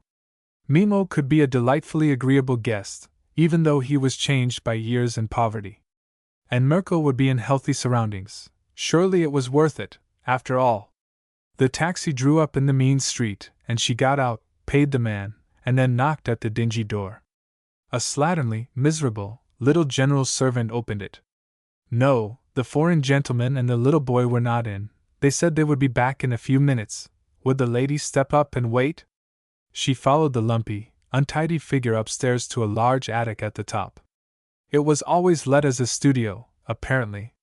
It had a fine northern light from a big window, and was quite clean, though the wretched furniture spoke of better days. Cleanliness was one of Count Sikipri's peculiarities. He always kept whatever room he was in tidy and clean. This orderly instinct seemed at variance with all the rest of his easy-going character. It was the fastidiousness of a gentleman, which never deserted him. Now Zara recognized the old traveling rug hung on two easels, to hide the little iron beds where he and Mirko slept. The new wonder, which would be bound to sell, was begun there on a third easel. It did not look extremely promising at its present stage. Mirko's violin and his father's, in their cases, were on a chair beside a small pile of music. The water jug had in it a bunch of yellow chrysanthemums probably bought off a barrow. The Countess Szulski had been through many vicissitudes with these two since her husband's death, but seldom, only once perhaps, had they gone down to such poverty-stricken surroundings.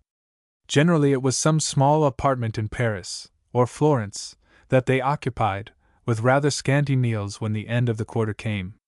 During Count Szulski's life she had always either lived in some smart villa at Nice, or led a wandering existence in hotels, and for months at a time, in later years, when he disappeared, upon his own pleasures bent, he would leave her in some old Normandy farmhouse, only too thankful to be free from his hateful presence.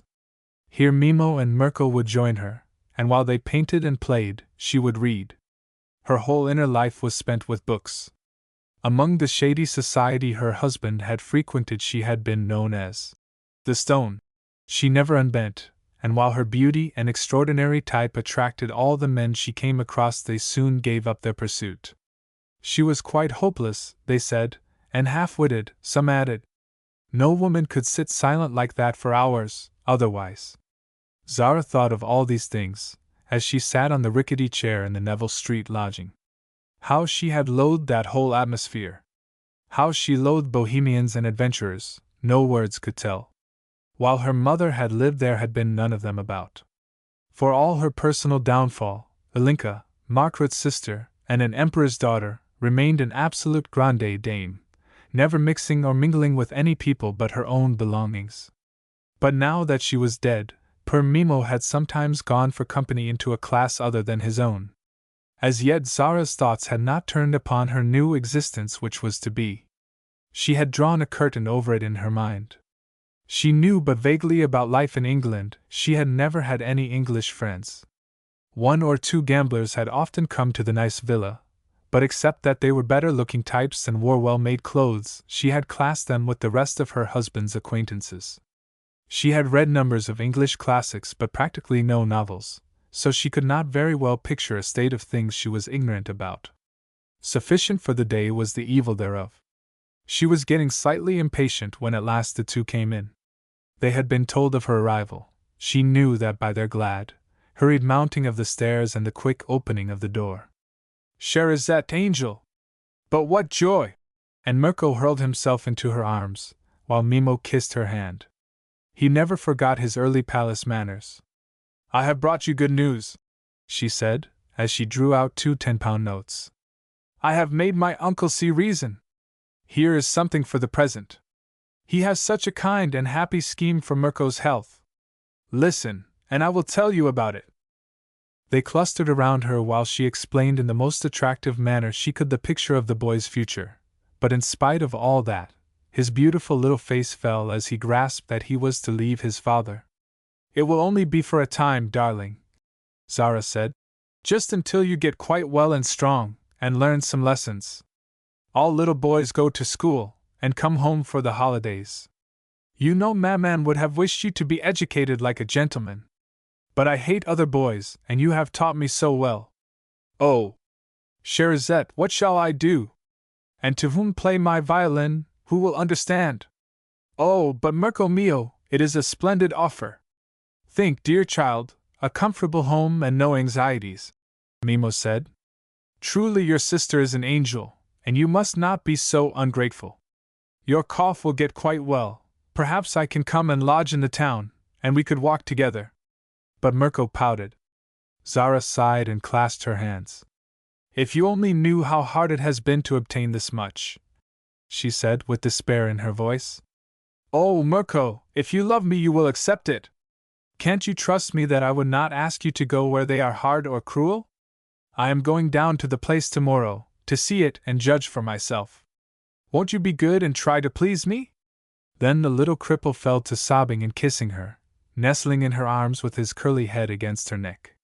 But in the end she comforted him. The never-varying gentleness toward him which she showed would have soothed the most peevish invalid. So at last she was able to feel that her sacrifice, of which they must always remain ignorant, would not be all in vain. Mirko appeared reconciled to his fate, and would certainly benefit by more healthy surroundings. Instinct told her there would be no use even suggesting to her uncle that the child should stay with Mimo. The situation would have become an impasse if the boy had held out, and between them they would have had only this £40 until Christmas, and then very little more, and the life of hand-to-mouth poverty would have gone on, while here were comfort and probable health, with a certainty of welfare, and education, and a competence in the future. And who knows but Mirko might grow into a great artist one day. This possible picture she painted in glowing colors until the child's pathetic, dark eyes glistened with pleasure. Then she became practical. They must change their lodging and find a better one. But here Mimo interfered. They were really very comfortable where they were, he urged, humble though it looked, and changing was unpleasant. If they were able to buy some linen sheets and a new suit of clothes for each, it would be much better to stay for the present, until Mirko's going to Bournemouth should be completely settled. "And even then," Count Sikipri said, "it will do for me. No one cooks garlic here, and there is no canary." Chapter 7. Neither Lord Tancred nor Francis Margaret was late at the appointment in the city restaurant where they were to lunch, and they were soon seated at a table in a corner where they could talk without being interrupted. They spoke of ordinary things for a moment. Then Lord Tancred's impatience to get at the matter which interested him became too great to wait longer, so he said laconically, "Well? I saw her this morning and had a talk," the financier said, as he placed some caviar on his toast. "You must not overlook the fact, which I have already stated to you, that she is a most difficult problem. You will have an interesting time taming her. For a man of nerve, I cannot imagine a more thrilling task. She is a woman who has restricted all her emotion for men, and could lavish it all upon the man, I imagine. In any case that is up to you, as our friends, the Americans, say." Lord Tancred thrilled as he answered, "Yes, it shall be up to me, but I want to find out all about her for myself. I just want to know when I may see her, and what is the program." "The program is that she will receive you this afternoon, about tea time, I should say. that you must explain to her you realize you are engaged. You need not ask her to marry you, she will not care for details like that, she knows it is already settled. Be as businesslike as you can, and come away. She has made it a condition that she sees you as little as possible until the wedding. The English idea of engaged couples shocks her, for, remember, it is, on her side, not a love match. If you wish to have the slightest success with her afterwards, be careful now. She is going to Paris, immediately, for her trousseau. She will return about a week before the wedding, when you can present her to your family. Tristram smiled grimly, and then the two men's eyes met, and they both laughed. Jove! Francis! Lord Tancred exclaimed. Isn't it a wonderful affair? A real dramatic romance, here in the 20th century.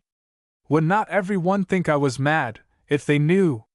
It is that sort of madmen who are often the sanest, Francis Margaret answered. The world is full of apparently sane fools. Then he passed on to a further subject. You will reopen Wraith, of course, he said. I wish my niece to be a queen of society, and to have her whole life arranged with due state. I wish your family to understand that I appreciate the honor of the connection with them, and consider it a privilege, and a perfectly natural thing, since we are foreigners of whom you know nothing, that we should provide the necessary money for what we wish. Lord Tancred listened. He thought of his mother's similar argument at breakfast. You see, the financier went on reflectively, in life, the wise man always pays willingly for what he really wants, as you are doing, for instance, in your blind taking of my niece. Your old nobility in England is the only one of any consequence left in the world. The other country's system of the titles descending to all the younger sons, ad infinitum, makes the whole thing a farce after a while. A prince in the Caucasus is as common as a colonel in Kentucky, and in Austria and Germany there are poor barons in the streets. There was a time in my life when I could have had a foreign title, but I found it ridiculous, and so refused it. But in England, in spite of your amusing radicalism, the real thing still counts. It is a valid asset, a tangible security for one's money, from a business point of view. And Americans or foreigners like myself and my niece, for instance, are securing substantial property and equal return, when we bring large fortunes in our marriage settlements to this country.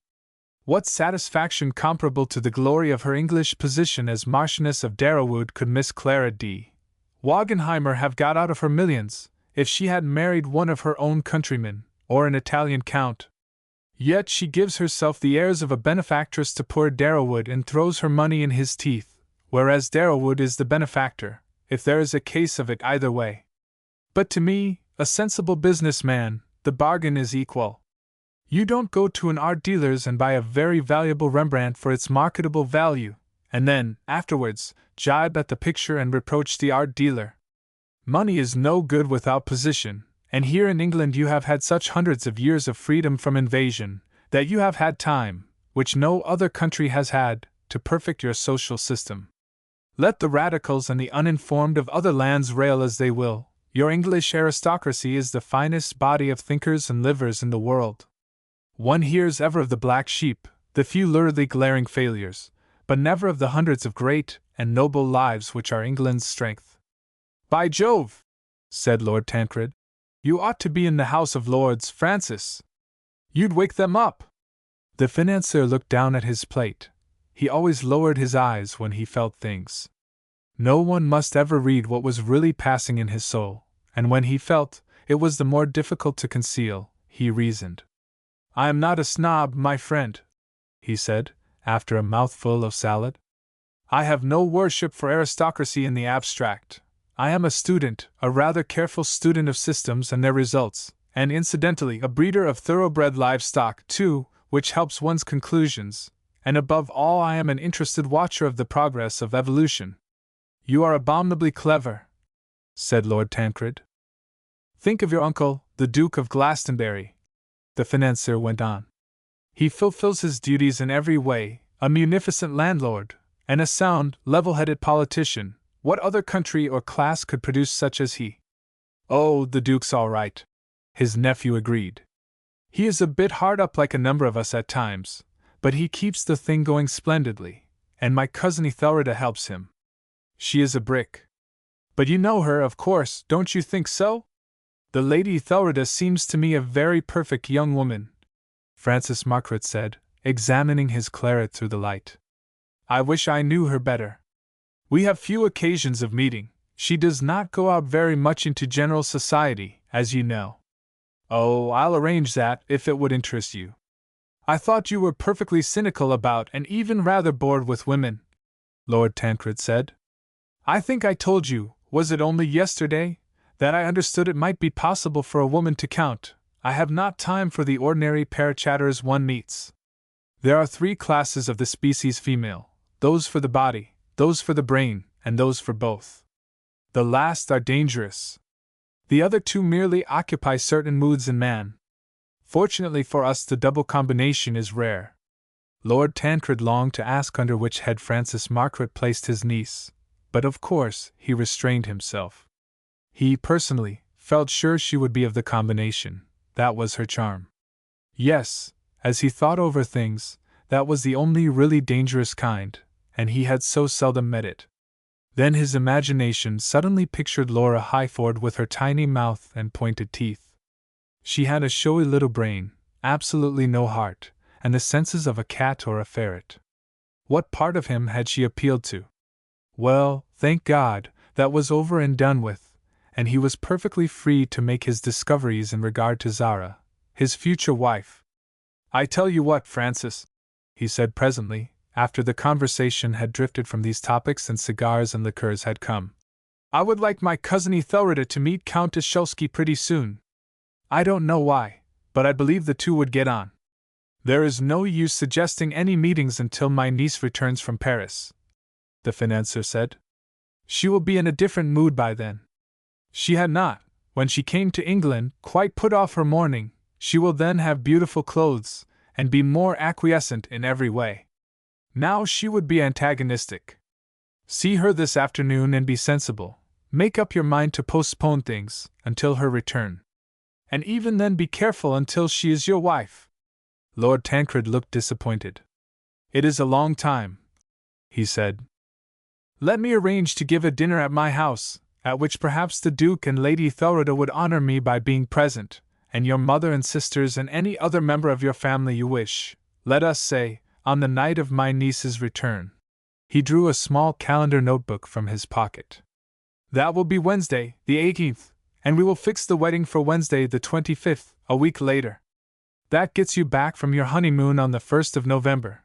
You can stay with me that night, and if your uncle is good enough to include me in the invitation to his shoot, we can all 3 go down to Montfichet on the following day. Is all this well? If so, I will write it down. Perfectly well, agreed the prospective bridegroom, and having no notebook or calendar, he scribbled the reminder for himself on his cuff.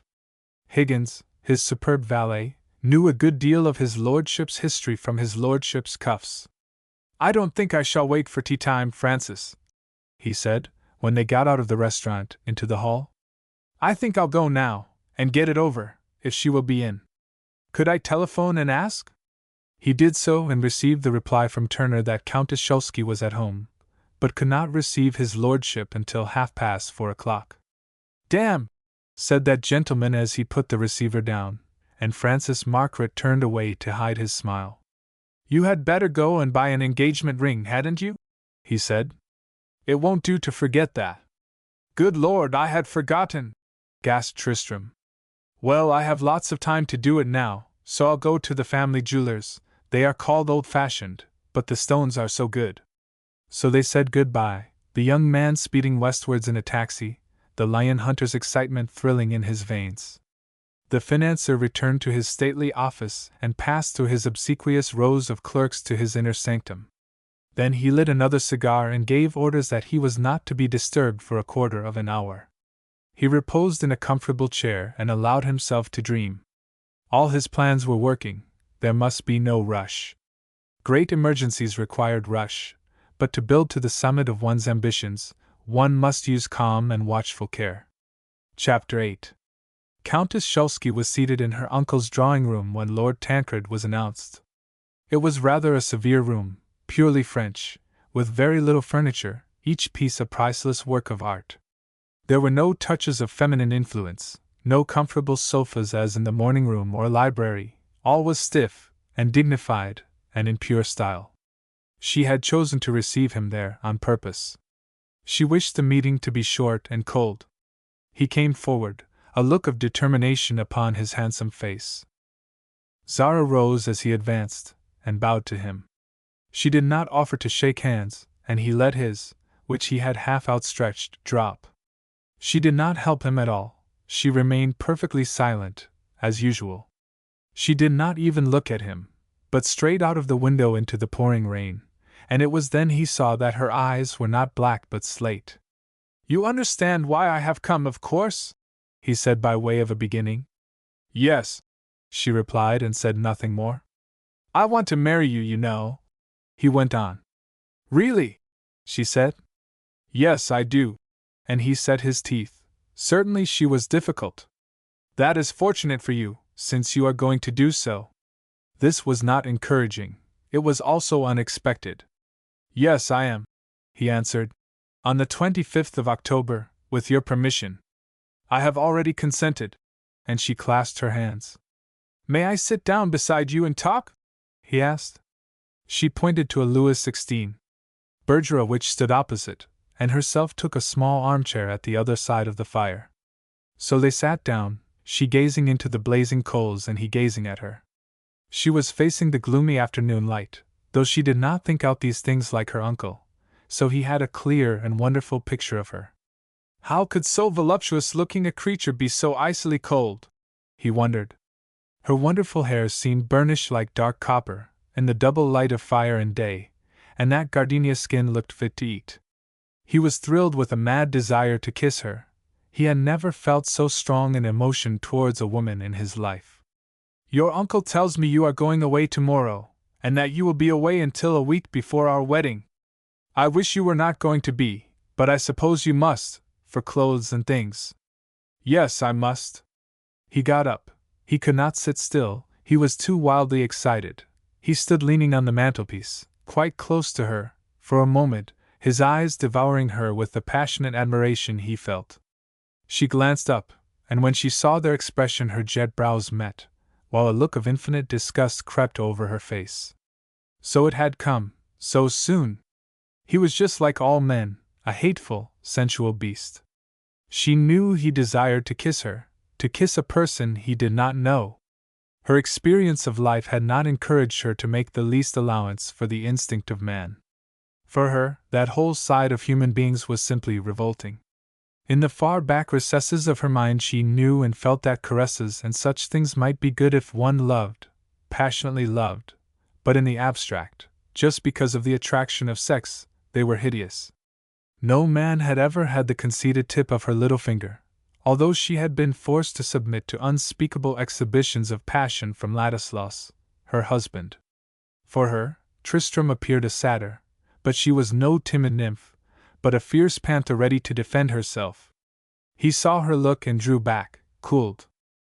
The thing was going to be much more difficult than he had even thought. He must keep himself under complete control, he knew now. So he turned away to the window and glanced out on the wet park. "My mother called upon you today, I believe," he said. "I asked her not to expect you to be at home. It was only to show you that my family will welcome you with affection. It is very good of them. The announcement of the engagement will be in the Morning Post tomorrow. Do you mind?" "Why should I mind?" Her voice evinced surprise. "Since it is true, the formalities must take place. It seems as if it could not be true." "You are so frightfully frigid," he said with faint resentment. "I cannot help how I am," she said in a tone of extreme hauteur. "I have consented to marry you.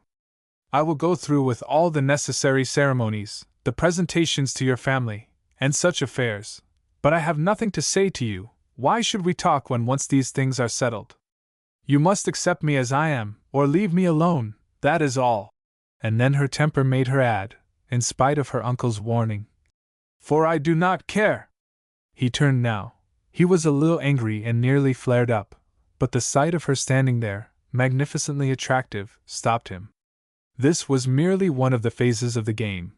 He should not allow himself to be worsted by such speeches. "I expect you don't, but I do," he said. "I am quite willing to take you as you are, or will be." "Then that is all that need be said," she answered coldly. "Arrange with my uncle when you wish me to see your family on my return. I will carry out what he settles. And now I need not detain you, and will say good-bye." And bowing to him, she walked towards the door. "I am sorry you feel you want to go so soon," he said, as he sprang forward to open it for her. "But good-bye." And he let her pass without shaking hands. When he was alone in the room, he realized that he had not given her the engagement ring, which still reposed in his pocket. He looked round for a writing table, and finding one, sat down and wrote her a few words. "I meant to give you this ring. If you don't like sapphires, it can be changed. Please wear it. Yours, Tancred." He put the note with the little ring case, enclosed both in a large envelope, and then he rang the bell.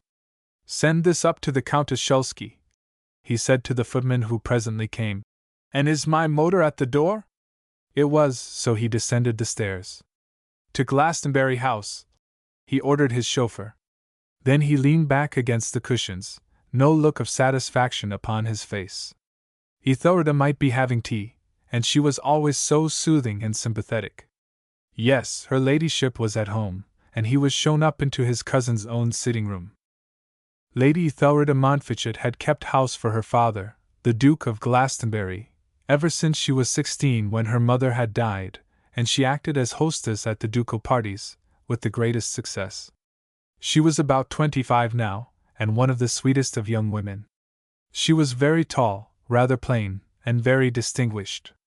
Francis Margaret thought her beautiful. He was fond of analyzing types and breeds, and he said there were those who looked as if they had been poured into more or less fine or clumsy mold, and there were others who were sharply carved as with a knife. He loved a woman's face to look Sicily, he said. That is why he did not entirely admire his niece, for although the mold was of the finest in her case, her small nose was not chiseled. Numbers of English and some Austrians were chiseled, he affirmed, showing their race, but very few of other nations. Now some people would have said the Lady Ethelreda was too chiseled, she might grow peaky, with old age. But no one could deny the extreme refinement of the young woman. She was strikingly fair, with silvery light hair that had no yellow in it, and kind, wise grey eyes. Her figure in its slenderness was a thing which dressmakers adored. There was so little of it that any frock could be made to look well on it. Lady Ethelreda did everything with moderation. She was not mad about any sport or any fad. She loved her father, her aunt, her cousins of the Tancred family, and her friend, Lady Anningford. She was, in short, a fine character and a great lady. "I have come to tell you such a piece of news, Ethelreda," Tristram said as he sat down beside her on the chintz-covered sofa. Ethelreda's tastes in furniture and decorations were of the simplest in her own room. "Guess what it is!" "How can I, Tristram?" "Mary is really going to marry Lord Henry?" "Not that I know of as yet, but I dare say she will, some day." "No, guess again, it is about a marriage." She poured him out some tea and indicated the bread and butter. Tristram, she knew, loved her still-room maid's brown bread and butter. "A man or a woman?" she asked meditatively. "A man, me," he said, with reckless grammar. "You, Tristram!" Ethelreda exclaimed, with as much excitement as she ever permitted herself. "You going to be married? But to whom?" The thing seemed too preposterous, and her mind had instantly flown to the name, Laura Highford, before her reason said, "How ridiculous! She is married already!" So she repeated again, "But to whom?" "I am going to be married to a widow, a niece of Francis Margaret's. You know him." Lady Ethelreda nodded. "She is the most wonderfully attractive creature you ever saw, Ethelreda, a type not like any one else. You'll understand in a minute when you see her. She has stormy black eyes. No, they are not really black, they are slate color, and red hair, and a white face, and, by Jove, a figure! And do you know, my dear child, I believe I am awfully in love with her." "You only believe, Tristram? That sounds odd to be going to be married upon." Lady Ethelreda could not help smiling. He sipped his tea and then jumped up. He was singularly restless today. She is the kind of woman a man would go perfectly mad about when he knew her well. I know. Then, as he saw his cousin's humorous expression, he laughed boyishly. It does sound odd, I admit, he said. The inference is that I don't know her well, and that is just it, Ethelreda, but only to you would I say it. Look here, my dear girl, I have got to be comforted this afternoon. She has just flattened me out. We are going to be married on the 25th of October, and I want you to be awfully nice to her. I am sure she has had a rottenly unhappy life. Of course I will, Tristram dear, said Lady Ethelreda. But remember, I am completely in the dark. When did you meet her? Can't you tell me something more? Then I will be as sympathetic as you please. So Lord Tancred sat down on the sofa beside her again, and told her the bare facts, that it was rather sudden, but he was convinced it was what he wanted most to do in life, that she was young and beautiful, rich, and very reserved, and rather cold, that she was going away, until a week before the wedding, that he knew it sounded all mad, but his dear Ethelreda was to be a darling, and to understand and not reason with him, and she did not. She had gathered enough from this rather incoherent recital to make her see that some very deep and unusual current must have touched her cousin's life. She knew the Tancred character, so she said all sorts of nice things to him, asked interested but not indiscreet questions. And soon that irritated and baffled sense left him, and he became calm. I want Uncle Glastonbury to ask Francis Margaret to the shoot on the 2nd of November, Ethelreda, he said. And you will let me bring Zara, she will be my wife by then, although I was asked only as a bachelor? It is my party, not Papa's, you dear old goose, you know that, Lady Ethelreda said. Of course you shall bring your Zara, and I myself will write and ask Mr. Margaret. In spite of Aunt Jane's saying that he is a cynical foreigner, I like him. Chapter 9. Society was absolutely flabbergasted when it read in the Morning Post the announcement of Lord Tancred's engagement. No one had heard a word about it. There had been talk of his going to Canada, and much chaff upon that subject, so ridiculous, Tancred emigrating.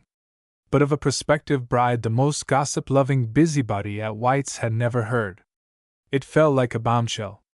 And Lady Highford, as she read the news, clenched her pointed teeth, and gave a little squeal like a stoat. So he had drifted beyond her, after all. He had often warned her he would, at the finish of one of those scenes she was so fond of creating. It was true then, when he had told her before Cowes that everything must be over. She had thought his silence since had only been sulking. But who was the creature? Countess Szulski. Was it a Polish or Hungarian name? Daughter of the late Maurice Grey. Which Grey was that? Niece of Francis Margaret, Esquire, of Park Lane. Here was the reason: money. How disgusting men were! They would sell their souls for money. But the woman should suffer for this, and Tristram, too, if she could manage it. Then she wept some tears of rage. He was so adorably good-looking and had been such a feather in her cap, although she had never been really sure of him. It was a mercy her conduct had always been of such an immaculate character. In public, no one could say a word. And now she must act the dear, generous, congratulating friend. So she had a dose of sal volatile and dressed, with extra care, to lunch at Glastonbury House. There she might hear all the details.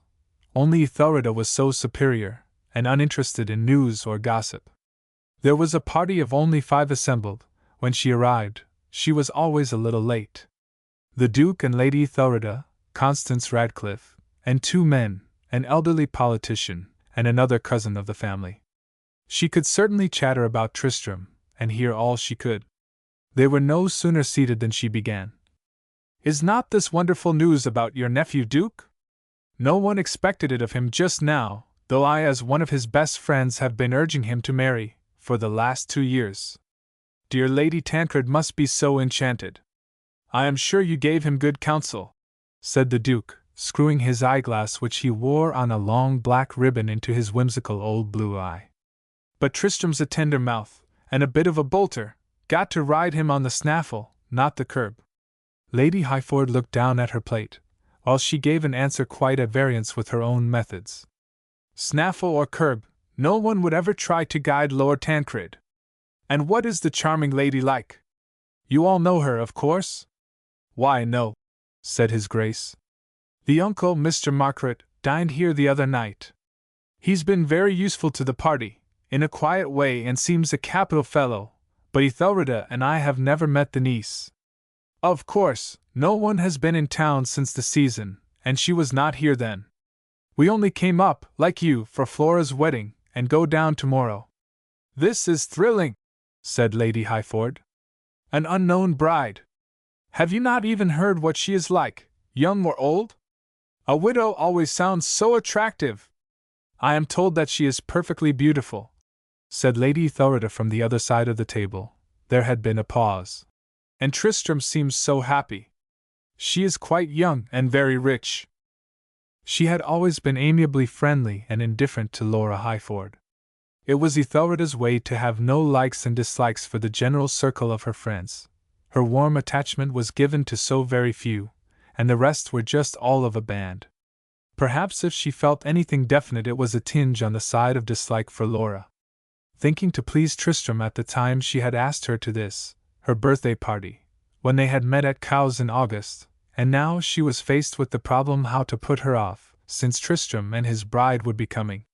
She saw the glint in the light hazel eyes as she described the fiancé, and her kind heart at once made her determined to turn the conversation. After all, it was perfectly natural for poor Laura to have been in love with Tristram. No one could be more attractive, and of course it must hurt her, this marriage. She would reserve the putting off until they left the dining room and she could speak to her alone.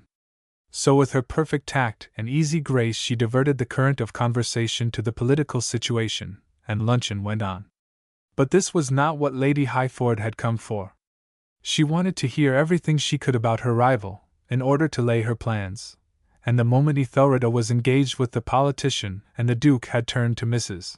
Radcliffe, she tackled the cousin, in a lower voice. He, Jimmy Danvers, had only read what she had, that morning.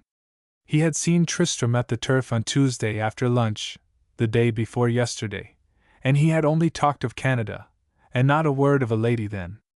It was a bolt from the blue.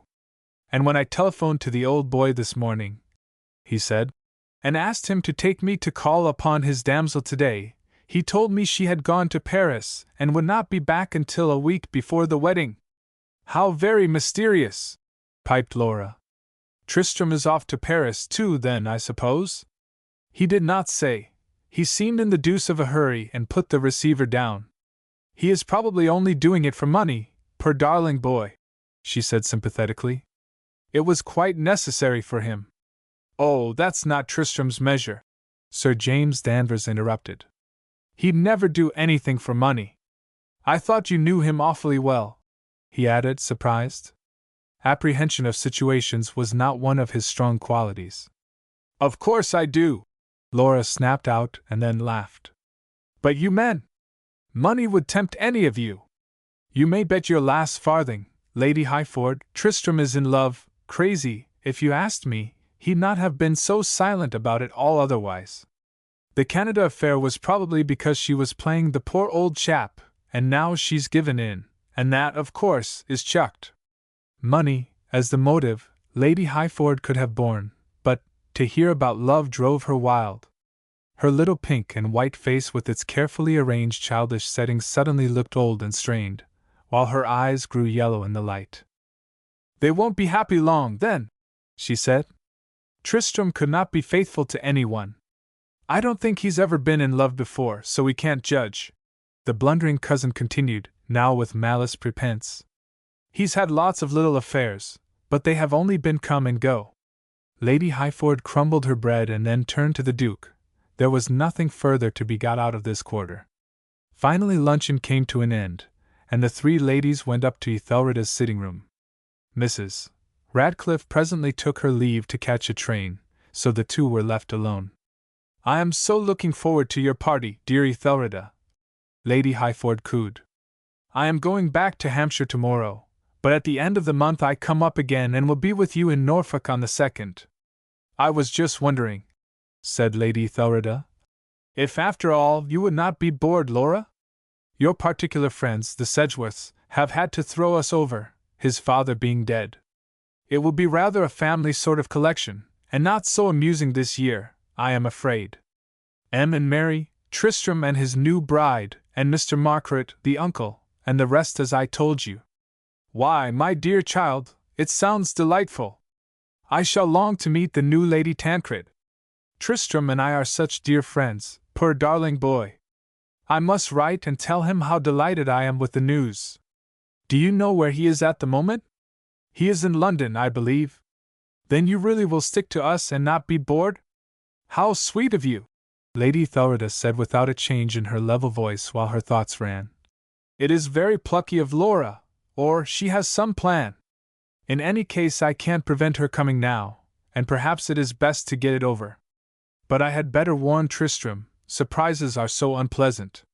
Then, after a good deal of gush about dear Lady Tancred's prospective happiness in having a daughter-in-law, and dear Tristram, Lady Highford's motor was announced, and she went.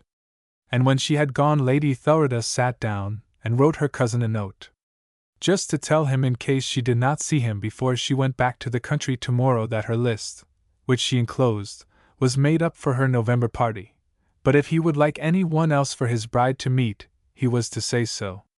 She added that some friends had been to luncheon, and among them Laura Highford, who had said the nicest things and wished him every happiness. Lady Thelrida was not deceived about these wishes, but she could do no more. The Duke came into her room, just as she was finishing, and warmed himself by her wood fire. "The woman is a cat, Ethelrida," he said without any preamble. These two understood each other so well, they often seemed to begin in the middle of a sentence, of which no outsider could grasp the meaning. "I am afraid she is, Papa. I have just been writing to Tristram, to let him know she still insists upon coming to the shoot. She can't do anything there, and they may as well get it over. She will have to be civil to the new Lady Tancred in our house. Phew!" whistled the Duke. "You may have an exciting party. You had better go and leave our cards today on the Countess Shulsky, and another of mine, as well, for the uncle. We'll have to swallow the whole lot, I suppose." "I rather like Mr. Margaret, Papa," Ethelrida said. "I talked to him the other night for the first time. He is extremely intelligent. We ought not to be so prejudiced, perhaps, just because he is a foreigner, and in the city. I've asked him on the second, too, you don't mind? I will leave the note today. Tristram particularly wished it. Then we'll have to make the best of it, pet. I dare say you are right, and one ought not to be prejudiced about anything in these days." And then he patted his daughter's smoothly brushed head, and went out again. Lady Thelrida drove in the ducal carriage. The Duke insisted upon a carriage, in London, to Park Lane, and was handing her cards to her footman to leave, when Francis Margaret himself came out of the door. His whole face changed, it seemed to grow younger. He was a fairly tall man, and distinguished looking. He came forward and said, "How do you do?" through the brougham window. Alas! His niece had left that morning en route for Paris, trousseaux and feminine business, but he was so delighted to have had this chance of a few words with her, Lady Thelrida.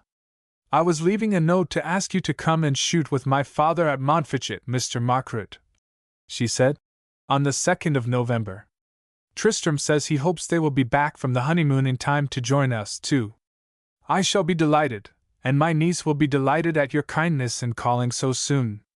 Then they said a few more polite things and the financier finished by, "I am taking the great liberty of having the book, which I told you about, rebound. It was in such a tattered condition, I was ashamed to send it to you. Do not think I had forgotten. I hope you will accept it? I thought you only meant to lend it to me because it is out of print, and I cannot buy it. I am so sorry you have had this trouble," Lady Thelrida said, a little stiffly. "Bring it to the shoot. It will interest me to see it, but you must not give it to me." And then she smiled graciously, and he allowed her to say good-bye and drive on. And as he turned into Grosvenor Street he mused, "I like her exquisite pride, but she shall take the book, and many other things, presently." Meanwhile, Zara Shulsky had arrived at Bournemouth. She had started early in the morning, and she was making a careful investigation of the house. The doctor appeared all that was kind and clever, and his wife gentle and sweet. Mirko could not have a nicer home, it seemed. Their little girl was away at her grandmother's for the next 6 weeks, they said, but would be enchanted to have a little boy companion. Everything was arranged satisfactorily. Zara stayed the night, and next day, having wired to Mimo to meet her at the station, she returned to London. They talked in the Waterloo waiting room. Poor Mimo seemed so glad and happy. He saw her and her small bag into a taxi. She was going back to her uncle's, and was to take Mirko down next day, and on the following one, start for Paris. "But I can't go back to Park Lane without seeing Mirko now," she said. "I did not tell my uncle what train I was returning by. There is plenty of time, so I will go and have tea with you at Neville Street. It will be like old times. We will get some cakes and other things on the way, and boil the kettle on the fire." So Mimo gladly got in with her, and they started. He had a new suit of clothes and a new felt hat, and looked a wonderfully handsome foreign gentleman. His manner to women was always courteous and gallant. Zara smiled and looked almost happy, as they arranged the details of their surprise tea party for Mirko. At that moment there passed them in Whitehall a motor car going very fast, the occupant of which, a handsome young man, caught the most fleeting glimpse of them, hardly enough to be certain he recognized Zara. But it gave him a great start and a thrill. "It cannot be she," he said to himself. "She went to Paris yesterday, but if it is, who is the man?" He altered his plans, went back to his rooms, and sat moodily down in his favorite chair, an unpleasant, gnawing uncertainty in his heart. Chapter 10. Mirko, crouched up by the smoldering fire, was playing the chanson triste on his violin when the two reached the studio. He had a wonderful talent, of that there was no doubt, but his health had always been too delicate to stand any continuous study. Nor had the means of the family ever been in a sufficiently prosperous condition, in later years, to procure a really good master. But the touch and soul of the strange little fellow sounded in every wailing note. He always played the chanson triste when he was sad and lonely. He had been nearly 7 when his mother died, and he remembered her vividly. She had so loved Tchaikovsky's music, and this piece especially. He had played it to her, from ere then, the afternoon she lay dying, and for him, as for them all, it was indissolubly connected with her memory. The tears were slowly trickling down Mirko's cheeks. He was going to be taken away from his father. His much-loved Sherazette would not be near him, and he feared and hated strangers. He felt he was talking to his mother with his bow. His mother who was in heaven, with all the saints and angels. What could it be like up there? It was perhaps a forest, such as Fontainebleau, only there were sure to be numbers of birds which sang like the nightingales in the Borghese gardens. There would be no canaries. The sun always shone, and Maman would wear a beautiful dress of blue gauze with wings, and her lovely hair, which was fair, not red like Sherazette's, would be all hanging down. It surely was a very desirable place, and quite different from the Neville Street lodging. Why could he not get there, out of the cold and darkness? Sherazette had always taught him that God was so good and kind to little boys who had crippled backs. He would ask God with all the force of his music to take him there to Maman. The sound of the familiar air struck a chill note upon Mimo and Zara, as they came up the stairs. It made them hasten their steps. They knew very well what mood it meant with the child. He was so far away, in his passionate dream prayer, that he did not hear them coming until they opened the door, and then he looked up, his beautiful dark eyes all wet with tears which suddenly turned to joy when he saw his sister. "Sherazette adore!" he cried, and was soon in her arms, soothed and comforted and caressed. Oh, if he could always be with her, he really, after all, would wish for no other heaven. "We are going to have such a picnic," Zara told him. "Papa and I have brought a new tablecloth, and some pretty cups and saucers, and spoons, and knives, and forks, and see! Such buns! English buns for you to toast, Mirko mio! You must be the little cook, while I lay the table." And the child clapped his hands with glee and helped to take the papers off, He stroked the pretty roses on the china with his delicate, little forefinger. He had Mimo's caressing ways with everything he admired and loved. He had never broken his toys, as other children do. Accidental catastrophes to them had always caused him pain and weeping. And these bright, new flowery cups should be his special care, to wash, and dry, and guard. He grew merry as a cricket, and his laughter pealed over the paper cap Mimo made for him, and the towel his sister had for an apron. They were to be the servants, and Mimo a lordly guest. And soon the table was laid, and the buns toasted and buttered. Zara had even bought a vase of the same china, in which she placed a bunch of autumn red roses, to match those painted on it, and this was a particular joy. The Apache, which had not yet found a purchaser, stood on one easel, and from it the traveling rug hung to the other, concealing all unsightly things, and yesterday Mimo had bought from the Tottenham Court Road a cheap basket armchair with bright cretonne cushions. And really, with the flowers and the blazing fire when they sat down to tea, it all looked very cozy and homelike. What would her uncle or Lord Tancred have thought, could they have seen those tempestuous eyes of Zara's glistening and tender, and soft as a dove's? After tea she sat in the basket chair, and took Mirko in her arms, and told him all about the delightful, new home he was going to, the kind lady, and the beautiful view of the sea he would get from his bedroom windows. How pretty and fresh it all looked, how there were pine woods to walk in, and how she would, presently, come down to see him. And as she said this her thoughts flew to her own fate. What would her presently be? And she gave a little, unconscious shiver almost of fear. "What hast thou, Cherizette?" said Mirko. "Where were thy thoughts then? Not here." "No, not here, little one. Thy Cherizette is going also to a new home. Some day thou must visit her there." But when he questioned and implored her to tell him about it, she answered vaguely, and tried to divert his thoughts, until he said, "It is not to Maman in heaven, is it, dear Cherizette? Because there would be enough place for us both, and surely thou couldst take me too." When she got back to Park Lane, and entered her uncle's library, he was sitting at the writing table, the telephone in his hand.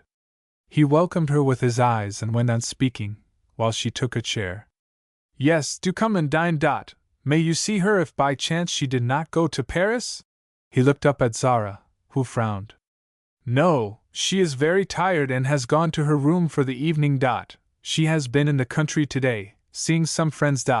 No, not tomorrow, she goes to the country again, and to Paris the following night, to the station. I will ask her, but perhaps she is like me, and dislikes being seen off."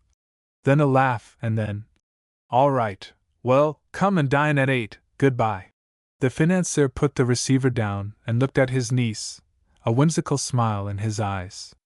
"Well," he said, "your fiancé is very anxious to see you, it seems." "What do you say?" "Certainly not," she flashed. "I thought it was understood. He shall not come to the train. I will go by another if he insists." "He won't insist. Tell me of your day." She calmed herself. Her face had grown stormy. "I am quite satisfied with the home you have chosen for Mirko and will take him there tomorrow. All the clothes have come that you said I might order for him, and I hope and think he will be comfortable and happy. He has a very beautiful, tender nature and a great talent. If he could only grow strong and more balanced, perhaps he will, in this calm, English air." Francis Margaret's face changed, as it always did with the mention and discussion of Mirko, whose presence in the world was an ever-rankling proof of his loved sister's disgrace. All his sense of justice, and he was in general a just man, could never reconcile him to the idea of ever seeing or recognizing the child. "The sins of the fathers" was his creed, and he never forgot the dying emperor's words. He had lost sight of his niece for nearly 2 years after his sister's death. She had wished for no communication with him, believing then that he had left her mother to die without forgiveness, and it was not until he happened to read in a foreign paper the casual mention of Count Shulsky's murder, and so guessed at Zara's whereabouts, that a correspondence had been opened again, and he was able to explain that he had been absent in Africa and had not received any letters. He then offered her his protection and a home, if she would sever all connection with the two, Mimo and Mirko, and she had indignantly refused. and it was only when they were in dire poverty, and he had again written asking his niece to come and stay with him for a few weeks, this time with no conditions attached, that she had consented, thinking that perhaps she would be able in some way to benefit them. But now that she looked at him, she felt keenly how he had trapped her, all the same. "We will not discuss your brother's nature," he said coldly. "I will keep my side of the bargain scrupulously, for all material things. That is all you can expect of me. Now let us talk of yourself. I have ventured to send some sables for your inspection up to your sitting room. It will be cold traveling. I hope you will select what you wish. And remember, I desire you to order the most complete trousseau in Paris, everything that a great lady could possibly want for visits and entertainments, and you must secure a good maid there, and return with all the appanages of your position." She bowed, as at the reception of an order. She did not thank him. "I will not give you any advice what to get," he went on. "Your own admirable taste will direct you. I understand that in the days of your late husband you were a beautifully dressed woman, so you will know all the best places to go to. But please to remember, while I give you unlimited resources for you to do what I wish, I trust to your honor that you will bestow none of them upon the man Sakipri. The bargain is about the child. The father is barred from it in every way." Zara did not answer. She had guessed this, but Mirko's welfare was of first importance. With strict economy, Mimo could live upon what he possessed, if alone and if he chose to curtail his irresponsible generosities. "Do I understand I have your word of honor about this?" her uncle demanded. Her empress air showed plainly now. She arose from the chair and stood haughtily drawn up. "You know me and whether my spoken word is required or no," she said. "But if it will be any satisfaction to you to have it, I give it. Good, then things are settled, and I hope, to the happiness of all parties." "Happiness!" she answered bitterly. "Who is ever happy?" Then she turned to go, but he arrested her. "In 2 or 3 years' time you will admit to me that you know of 4 human beings who are ideally happy." And with this enigmatic announcement ringing in her ears, she went on up the stairs to her sitting room. Who were the 4 people? Herself and himself and Nemo and Mirko? Was it possible that after all his hardness towards them he meant to be eventually kind? Or was the 4th person not Mimo, but her future husband? Then she smiled grimly. It was not very likely he would be happy, a beast, like the rest of men, who were marrying her only for her uncle's money, having been ready to marry her for that when he had never even seen her, was yet full enough of the revolting quality of his sex to be desirous now to kiss her and clasp her in his arms. As far as she was concerned, he would have no happiness. And she herself, what would the new life mean? It appeared a blank, an abyss. A dark curtain seemed to overhang and cover it. All she could feel was that Mirko was being cared for, that she was keeping her word to her adored mother. She would fulfill to the letter her uncle's wishes as to her suitable equipments, but beyond that she refused to think. All the evening, when she had finished her short, solitary dinner, she played the piano in her sitting room, her white fingers passing from one divine air to another, until at last she unconsciously drifted to the chanson triste, and Mirko's words came back to her. There would be enough place for us both. Who knows, that might be the end of it." And the 2 men heard the distant wail of the last notes, as they came out of the dining room, and while it made the financier uncomfortable, it caused Tristram a sharp stab of pain. Chapter 11. The next 3 weeks passed for Lord Tancred in continuously growing excitement. He had much business to see to for the reopening of Wraith, which had been closed for the past 2 years. He had decided to let Zara choose her own rooms, and decorate them as she pleased, when she should get there. But the big state apartments, with their tapestry and pictures, would remain untouched. It gave him infinite pleasure, the thought of living at his old house once again, and it touched him to see the joy of the village and all the old keepers and gardeners who had been pensioned off. He found himself wondering all sorts of things, if he would have a son some day soon, to inherit it all. Each wood and broad meadow seemed to take on new interest and significance from this thought. His home was so very dear to him, though he had drilled himself into a seeming indifference.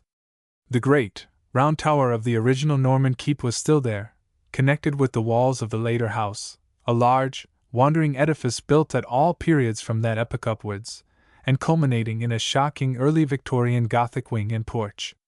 "I think we shall pull that wretched bit down some time," he said to himself. "Zara must have good taste, she could not look so well in her clothes if she had not." His thoughts were continually for her, and what she would be likely to wish, and in the evening, when he sat alone in his own sanctum after a hard day with electricians and workpeople, he would gaze into the blazing logs and dream. The new electric light was not installed yet, and only the big, old lamps lit the shadowy oak paneling. There in a niche beside the fireplace was the suit of armor which another Tristram Giscard had worn at Agincourt. What little chaps they had been in those days in comparison with himself and his 6 feet 2 inches. But they had been great lords, his ancestors, and he, too, would be worthy of the race.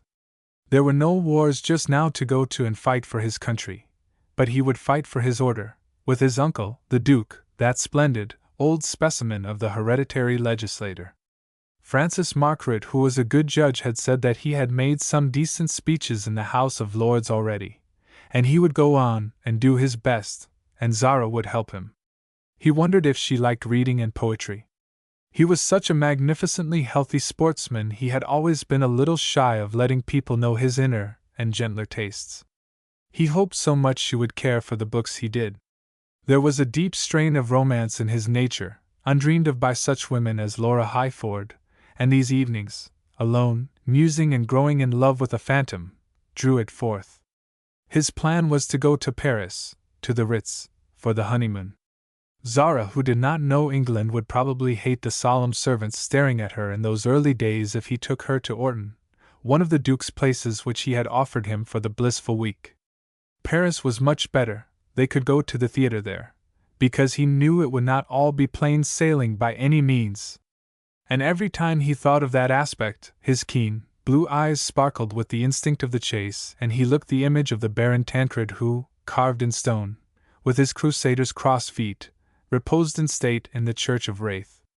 A lissome, wiry, splendid English aristocrat, in perfect condition and health, was Tristram Giscard, 24th Baron Tancred, as he lounged in his chair before the fire and dreamed of his lady and his fate.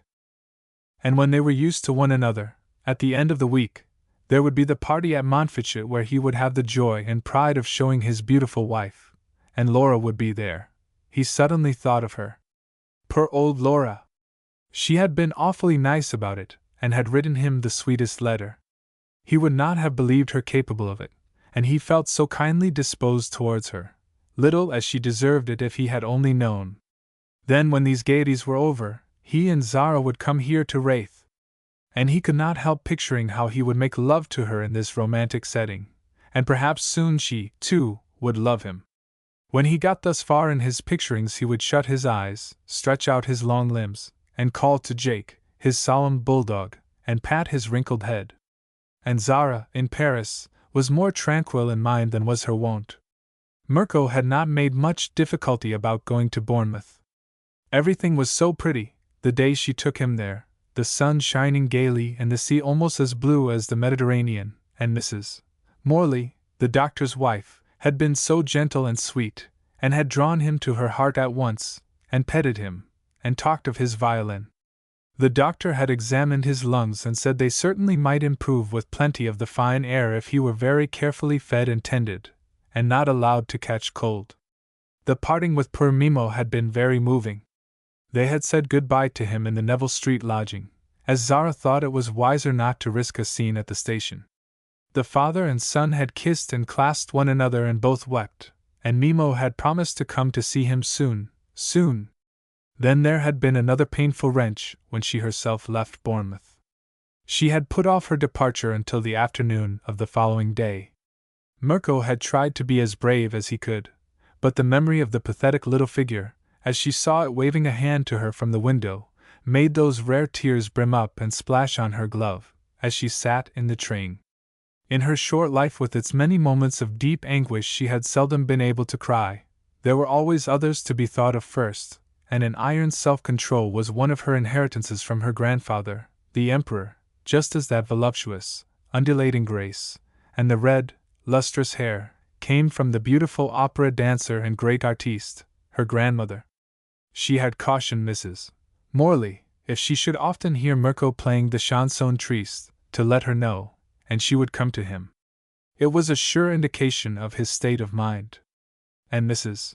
Morley, who had read in the Morning Post the announcement of her approaching marriage, asked her where she could be found, and Zara had stiffened suddenly and said, at her uncle's house in Park Lane, the letters to be marked, to be forwarded immediately. And when she had gone, Mrs. Morley had told her sister who had come in to tea how beautiful Countess Shulsky was and how very regal looking. But she had on such plain, almost shabby, black clothes, Minnie dear, and a small black toque, and then the most splendid sable wrap. Those very grand people do have funny tastes, don't they? I should have liked a pretty autumn costume of green velveteen, and a hat with a wing or a bird.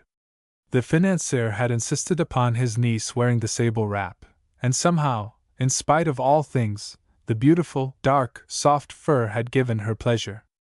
And now, 3 weeks later, she was just returning from Paris, her beauty enriched by all that money and taste could procure.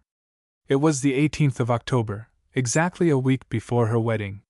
She had written to Mimo from Paris, and told him she was going to be married, that she was doing so because she thought it was best for them all, and he had written back enchanted exclamations of surprise and joy, and had told her she should have his new picture, The London Fog, so dramatic with its 2 meeting figures, for his wedding gift. Poor Mimo, so generous, always, with all he had. Mirko was not to be told until she was actually married.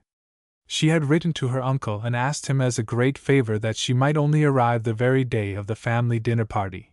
He could plead for her excess of trousseau business, or what he liked. She would come by the 9 o'clock morning train, so as to be in ample time for dinner, and it would be so much easier for everyone if they could get the meeting over, the whole family together, rather than have the ordeal of private presentations. And Francis Margaret had agreed, while Lord Tancred had chafed. I shall meet her at the station, whatever you say, Francis, he had exclaimed. I am longing to see her. And as the train drew up at Victoria, Zara caught sight of him there on the platform, and in spite of her dislike and resentment she could not help seeing that her fiancé was a wonderfully good-looking man. She herself appeared to him as the loveliest thing he had ever seen in his life, with her perfect Paris clothes, an air of distinction. If he had thought her attractive before, he felt ecstatic in his admiration now. Francis Margaret hurried up the platform and Tristram frowned, but the financier knew it might not be safe to leave them to a tete-a-tete drive to the house. Zara's temper might not brook it, and he had rushed back from the city, though he hated rushing, in order to be on the spot to make a third. Welcome, my niece, he said before Lord Tancred could speak. You see, we have both come to greet you. She thanked them politely, and turned to give an order to her new French maid, and some of the expectant, boyish joy died out of Tristram's face, as he walked beside her to the waiting motor. They said the usual things about the crossing. It had been smooth and pleasant, so fortunate for that time of the year, and she had stayed on deck and enjoyed it. Yes, Paris had been charming. It was always a delightful spot to find oneself in. Then Tristram said he was glad she thought that, because if she would consent, he would arrange to go there for the honeymoon directly after the wedding. She inclined her head in acquiescence but did not speak. The matter appeared one of complete indifference to her. In spite of his knowledge that this would be her attitude, and he need not expect anything different, Tristram's heart began to sink down into his boots, by the time they reached the house, and Francis Margaret whispered to his niece as they came up the steps. I beg of you to be a little more gracious. The man has some spirit, you know. So when they got into the library, and she began to pour out the tea for them, she made conversation. But Tristram's teeth were set, and a steely light began to grow in his blue eyes. She looked so astonishingly alluring there in her well-fitting, blue serge, traveling dress, yet he might not even kiss her white, slender hand. And there was a whole week before the wedding. And after it? Would she keep up this icy barrier between them? If so, but he refused to think of it. He noticed that she wore his engagement ring only, on her left hand, and that the right one was ringless, nor had she a brooch or any other jewel. He felt glad. He would be able to give her everything. His mother had been so splendid about the family jewels, insisting upon handing them over, and even in the short time 1 or 2 pieces had been reset, the better to please the presumably modern taste of the new bride of the Tancreds. These, and the wonderful pearls, her uncle's gift, were waiting for her, up in her sitting room. "I think I will go and rest now until dinner," she said, and forced a smile as she moved towards the door. It was the first time Tristram had ever seen her smile, and it thrilled him. He had the most frantic longing to take her in his arms and kiss her, and tell her he was madly in love with her, and wanted her never to be out of his sight. But he let her pass out, and turning round, he found Frances Margaret pouring out some liqueur brandy from a wonderful, old, gold-chased bottle, which stood on a side table with its glasses. He filled 2, and handed one to Tristram, while he quoted Dr. Johnson with an understanding smile. "Claret for boys, port for men, but brandy for heroes, by Jove! My dear boy," he said, "you are a hero!" Chapter 12. Lady Tancred unfortunately had one of her very bad headaches, and an hour before dinner, in fact before her son had left the Park Lane house, a telephone message came to say she was dreadfully sorry, it would be impossible for her to come. It was Emily who spoke to Francis Margaret himself. "Mother is so disappointed," she said, "but she really suffers so dreadfully. I am sure Countess Szulski will forgive her, and you, too. She wants to know if Countess Szulski will let Tristram bring her tomorrow morning, without any more ceremony, to see her and stay to luncheon." Thus it was settled, and this necessitated a change in the table arrangements. Lady Thurida would now sit on the host's right hand, and Lady Colthurst, an aunt on the Tancred side, at his left, while Zara would be between the Duke and her fiancé, as originally arranged. Emily Giscard would have Sir James Danvers and Lord Colthurst as neighbours, and Mary her uncle, the Duke's brother, a widower, Lord Charles Montfichet, and his son, young Billy, the Glastonbury heir. Lady Thurida was the Duke's only child. At 8:15 Francis Margaret went up to his niece's sitting room. She was already dressed in a sapphire blue velvet masterpiece of simplicity. The Tancred presents of sapphires and diamonds lay in their open cases on the table with the splendid Margaret yards of pearls. She was standing looking down at them, the strangest expression of cynical resignation upon her face. "Your gift is magnificent, Uncle Francis," she said without thanking him. "Which do you wish me to wear? Yours or his?" "Lord Tancred's. He has specially asked that you put his on tonight," the financier replied. "These are only his first small ones, the other jewels are being reset for you. Nothing can be kinder or more generous than the whole family has been. You see this brooch, with the large drop sapphire and diamond, is from the Duke." She inclined her head without enthusiasm, and took her own small pearls from her ears, and replaced them by the big sapphire and diamond earrings, a riviere of alternate solitaire sapphires and diamonds she clasped round her snowy throat. "You look absolutely beautiful," her uncle exclaimed with admiration. "I knew I could perfectly trust to your taste, the dress is perfection. Then I suppose we shall have to go down," she said quietly. She was perfectly calm, her face expressionless. If there was a tempestuous suggestion in her somber eyes, she generally kept the lids lowered. Inwardly, she felt a raging rebellion. This was the first ceremony of the sacrifice, and although in the abstract her fine senses appreciated the jewels and all her new and beautiful clothes and appanages, they in no way counterbalanced the hateful degradation. To her it was a hideous mockery, the whole thing. She was just a chattel, a part of a business bargain. She could not guess her uncle's motive for the transaction. He had a deep one, of course, but Lord Tancred's was plain and purely contemptible. Money! For had not the whole degrading thing been settled before he had ever seen her? He was worse than Ladislaus, who, at all events, had been passionately in love, in his revolting, animal way. She knew nothing of the English customs, nor how such a thing as the arrangement of this marriage, as she thought it was a perfectly unknown impossibility, as an idea. She supposed that the entire family were aware of the circumstances, and were willing to accept her only for her uncle's wealth. She already hated and despised them all. Her idea was, noblesse oblige, and that a great and ancient house should never stoop to such depths. Frances Margaret looked at her when she said, "I suppose we shall have to go down," with that icy calm. He felt faintly uneasy. "Zara, it is understood you will be gracious? And brusque no one?" But all the reply he received was a glance of scorn. She had given her word and refused to discuss that matter.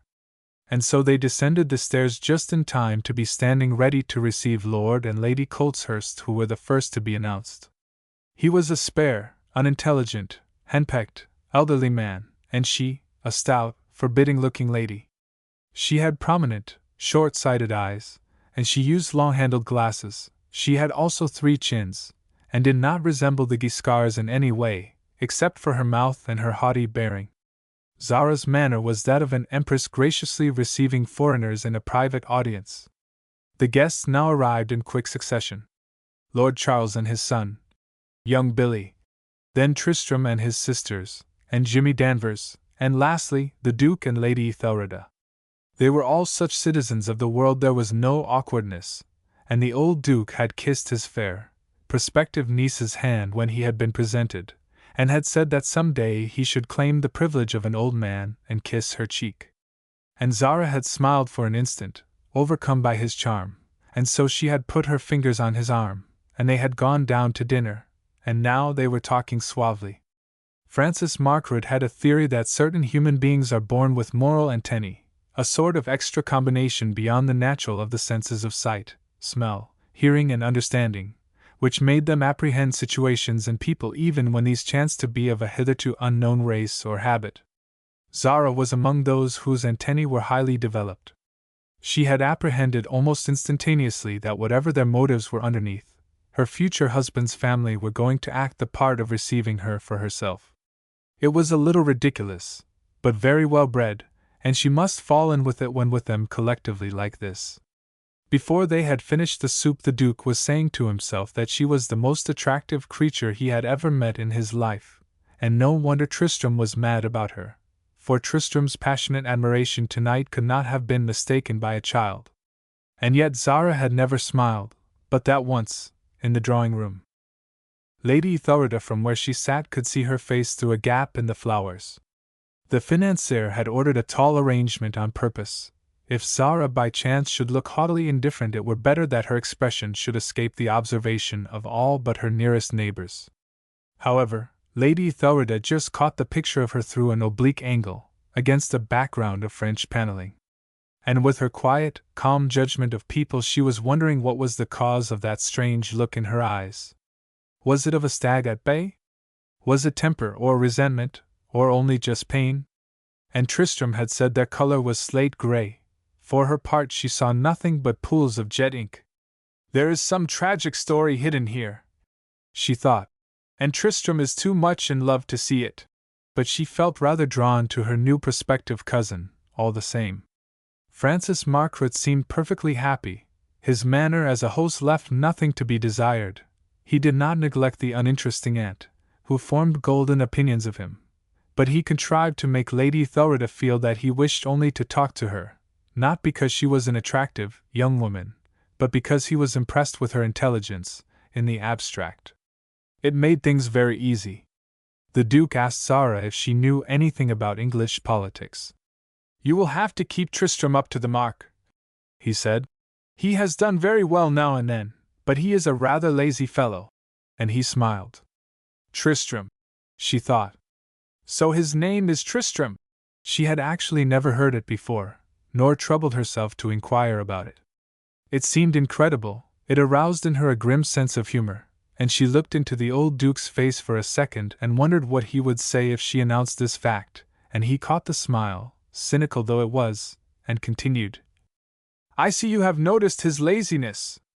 Now it will really be your duty to make him a first-rate fighter for our cause. The radicals will begin to attack our very existence presently, and we must all come up to the scratch." "I know nothing as yet of your politics," Zara said.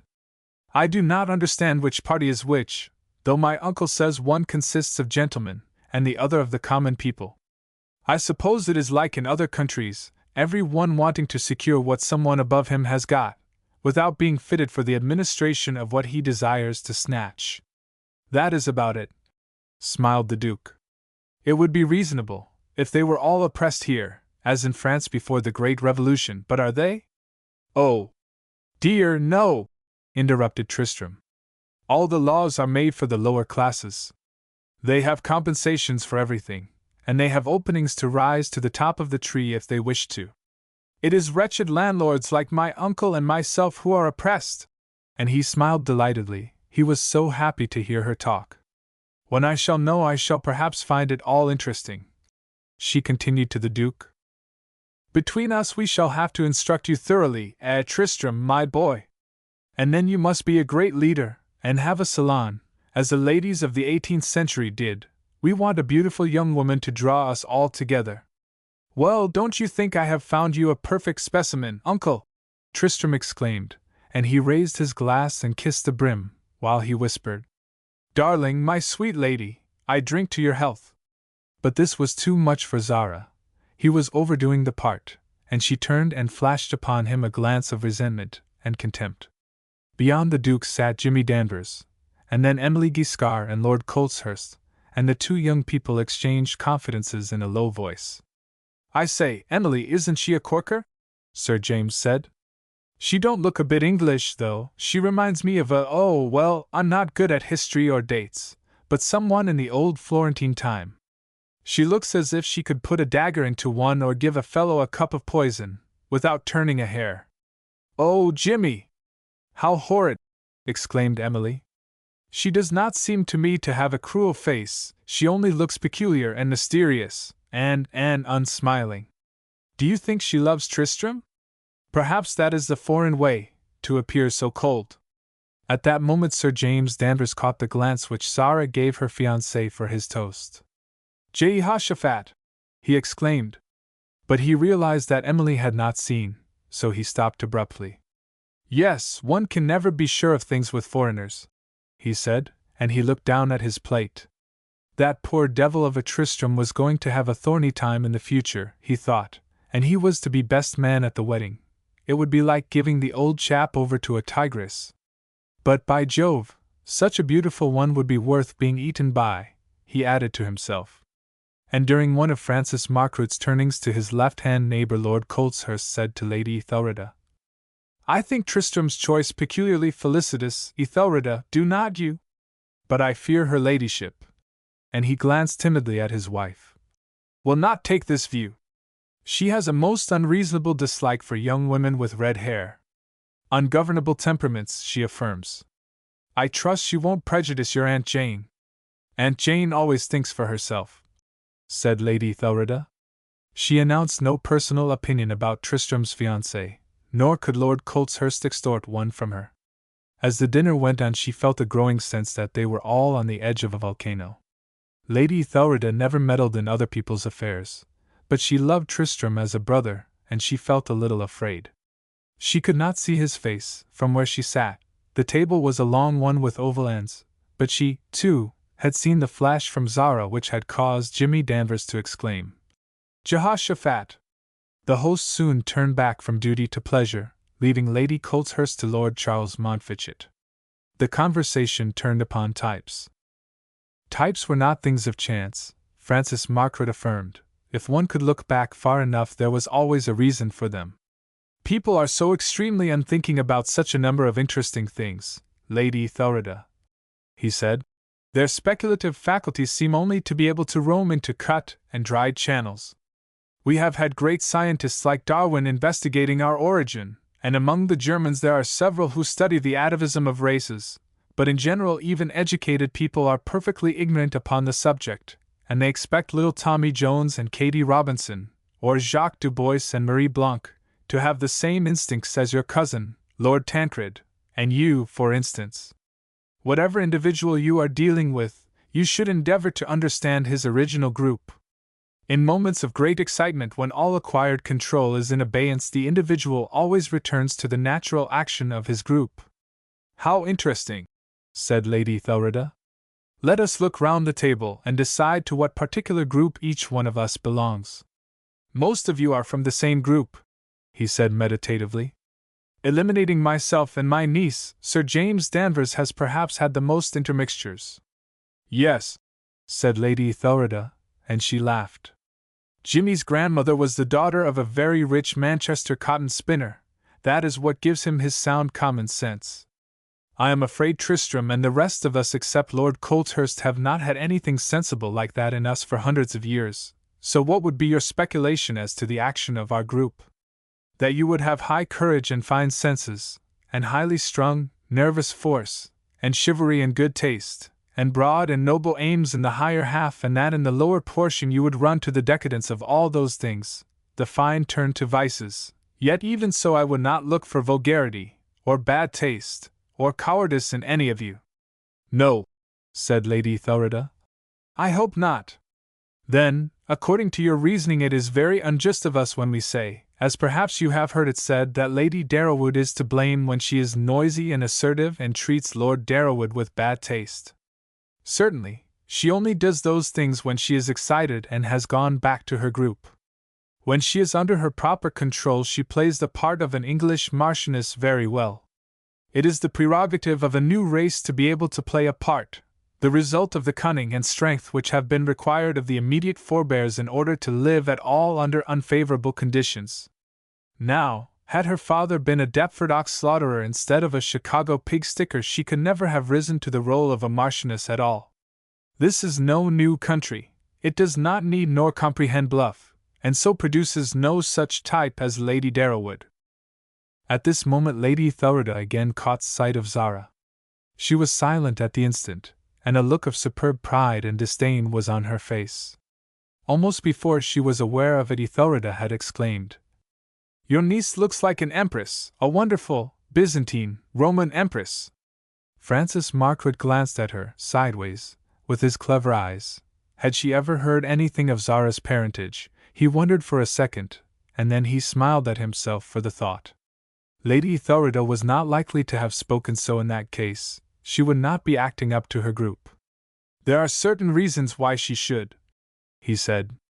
"I cannot answer for the part of her which comes from her father, Maurice Grey, a very old English family, I believe, but on her mother's side she could have the passions of an artist and the pride of a Caesar. She is a very interesting case." "May I know something of her?" Ethelreda said. "I do so want them to be happy. Tristram is one of the simplest and finest characters I have ever met.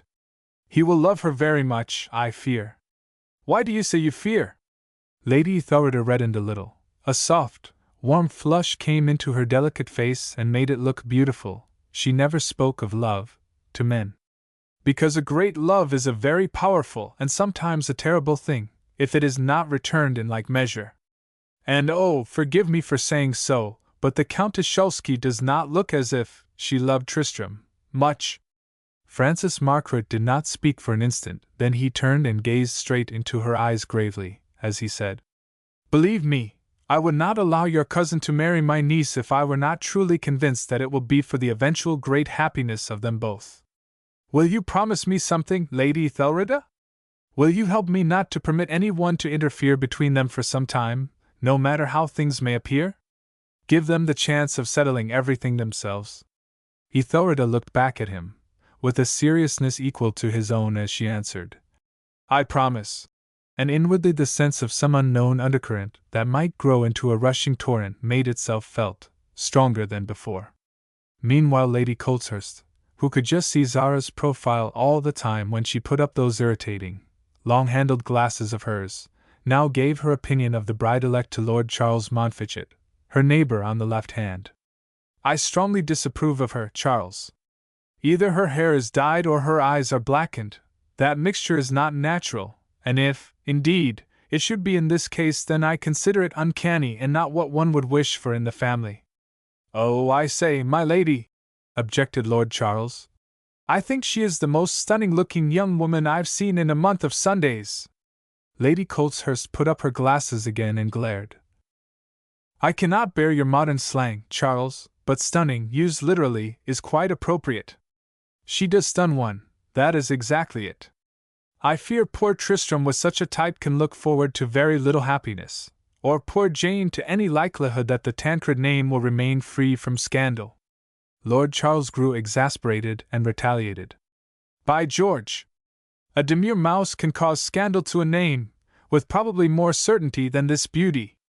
There was a member of Lady Colchester's husband's family whom she herself, having no children, had brought out, and who had been perilously near the divorce court this very season, and she was a dull, colorless little thing.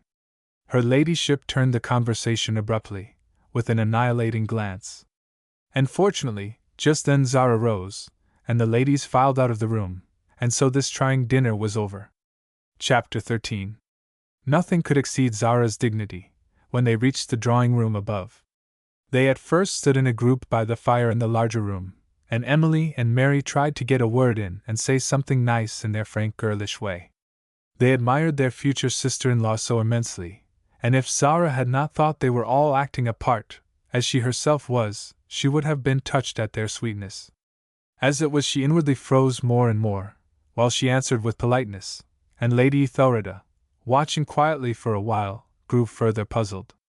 It was certainly a mask this extraordinary and beautiful young woman was wearing, she felt, and presently, when Lady Colchester, who had remained rather silently aloof, only fixing them all in turn with her long eyeglasses, drew the girls aside to talk to her by asking for news of their mother's headache, Ethelreda indicated she and Zara might sit down upon the nearest stiff French sofa, and as she clasped her thin, fine hands together, holding her pale grey gloves which she did not attempt to put on again, she said gently, I hope we shall all make you feel you are so welcome, Zara. May I call you Zara? It is such a beautiful name, I think. The Countess Szulski's strange eyes seemed to become blacker than ever. A startled, suspicious look grew in them, just such as had come into the Black Panther's on a day when Francis Margaret whistled a softly caressing note outside its bars. What did this mean? I shall be very pleased if you will, she said coldly. Lady Ethelreda determined not to be snubbed. She must overcome this barrier if she could, for Tristram's sake. England and our customs must seem so strange to you, she went on. But we are not at all disagreeable people when you know us. And she smiled encouragingly. It is easy to be agreeable when one is happy, Zara said. And you all seem very happy here, sans souci. It is good. And Ethelreda wondered. What can make you so unhappy, you beautiful thing, with Tristram to love you, and youth and health and riches? And Zara thought, this appears a sweet and most frank lady, but how can I tell? I know not the English. It is perhaps because she is so well bred that she is enabled to act so nicely. You have not yet seen Wraith, have you? Ethelreda went on. I am sure you will be interested in it, it is so old. W.R. 8th? Zara faltered. She had never heard of it. What was Wraith? Perhaps I do not pronounce it as you are accustomed to think of it, Ethelreda said kindly. She was absolutely startled at the other's ignorance. Tristram's place, I mean. The Guiscards have owned it ever since the Conqueror gave it to them after the Battle of Hastings, you know. It is the rarest case of a thing being so long in one family, even here in England, and the title has only gone in the male line too, as yet. But Tristram and Cyril are the very last. If anything happened to them, it would be the end. Oh! We are all so glad Tristram is going to be married. Zara's eyes now suddenly blazed at the unconscious insinuation in this speech.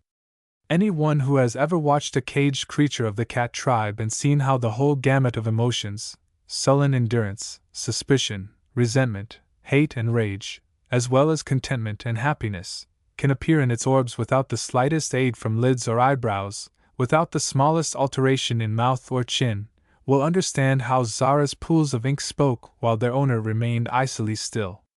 She understood perfectly the meaning of Ethelreda's speech. The line of the Tancreds should go on through her. But never, never. That should never be.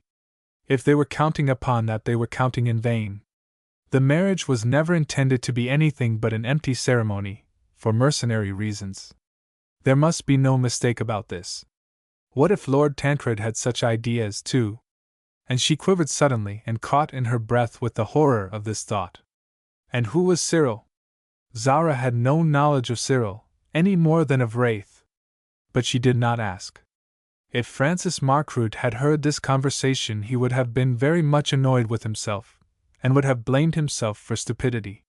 He, of course, should have seen that his niece was sufficiently well coached in all the details that she should know not to be led into these pitfalls.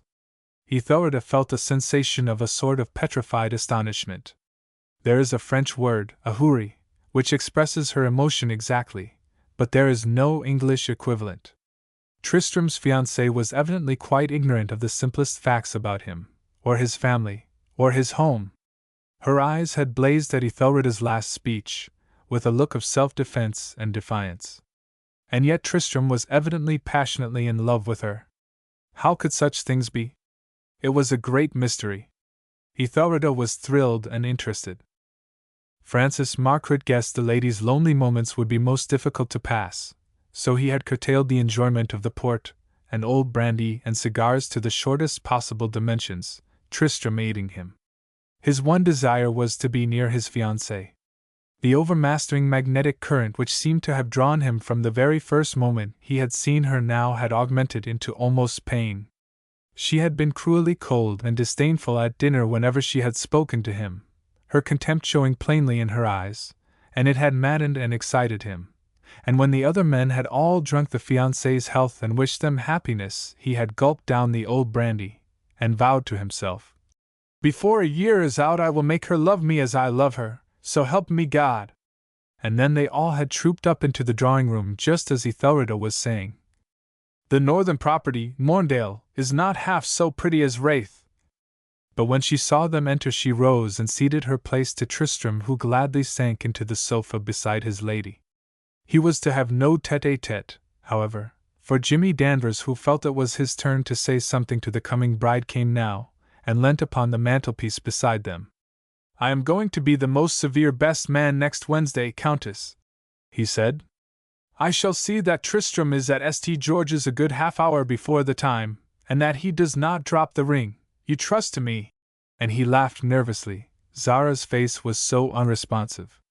"Countess Szulski does not know the English ceremony, Jimmy," Tristram interrupted quickly. "Nor what is a best man. Now, if we were only across the water we would have a rehearsal of the whole show as we did for Darrowwood's wedding." "That must have been a joke," said Jimmy. "It was very sensible there. There was such a lot of fuss, and bridesmaids and things. But we are going to be quite quiet, aren't we, Zara? I hate shows, don't you?" "Immensely," was all she answered. Then Sir James, who felt thoroughly crushed, after one or two more fatuous remarks, moved away, and Zara arose in her character of hostess, and spoke to Lady Coltshurst. Tristram crossed over to the Duke and rapidly began a political discussion, but while his uncle appeared to notice nothing unusual, and entered into it with interest, his kind, old heart was wrung with the pain he saw his favorite nephew was suffering. "Mr. Margaret, I am troubled," Lady Ethelreda said, as she walked with the host to look at an exquisite Vigée Lebrun across the room. "Your niece is the most interesting personality I have ever met, but underneath, something is making her unhappy, I am sure." "Please, what does it mean?" "Oh, I know I have promised what I did at dinner, but are you certain it is all right? And can they ever be really at peace together?" Francis Margaret bent over, apparently to point to a bibelot which lay on a table under the picture, and he said in a low, vibrating tone, "I give you my word there is someone, who is dead, whom I loved, who would come back and curse me now, if I should let this thing be, with a doubt in my heart as to their eventual happiness." And Lady Ethelreda looked full at him, and saw that the man's cold face was deeply moved and softened. "If that is so, then I will speculate no more," she said. "Listen! I will trust you. You dear, noble English lady," the financier replied. "How truly I thank you!" And he let some of the emotion which he felt gleam from his eyes, while he changed the conversation. A few minutes after this, Lady Coltshurst announced it was time to go, and she would take the girls home. And the Duke's carriage was also waiting, and good nights were said, and the host whispered to Jimmy Danvers, "Take Tancred along with you, too, please. My niece is overtired with the strain of this evening, and I want her to go to bed at once." And to Tristram he said, "Do not even say good night, like a dear fellow. Don't you see she is almost ready to faint? Just go quietly with the rest, and come for her tomorrow morning to take her to your mother." So they all left as he wished, and he himself went back upstairs to the big drawing room and there saw Zara standing like a marble statue, exactly as they had left her, and he went forward, and bending, kissed her hand. "Most beautifully endured, my queenly niece," he said, and then he led her to the door and up to her room. She was perfectly mute. But a little while afterwards, as he came to bed himself, he was startled and chilled by hearing the chanson triste being played in her sitting room, with a wailing, passionate pathos, as of a soul in anguish. And if he could have seen her face, he would have seen her great eyes streaming with tears, while she prayed, "Maman, ask God to give me courage to get through all of this, since it is for your Mirko." Chapter 14.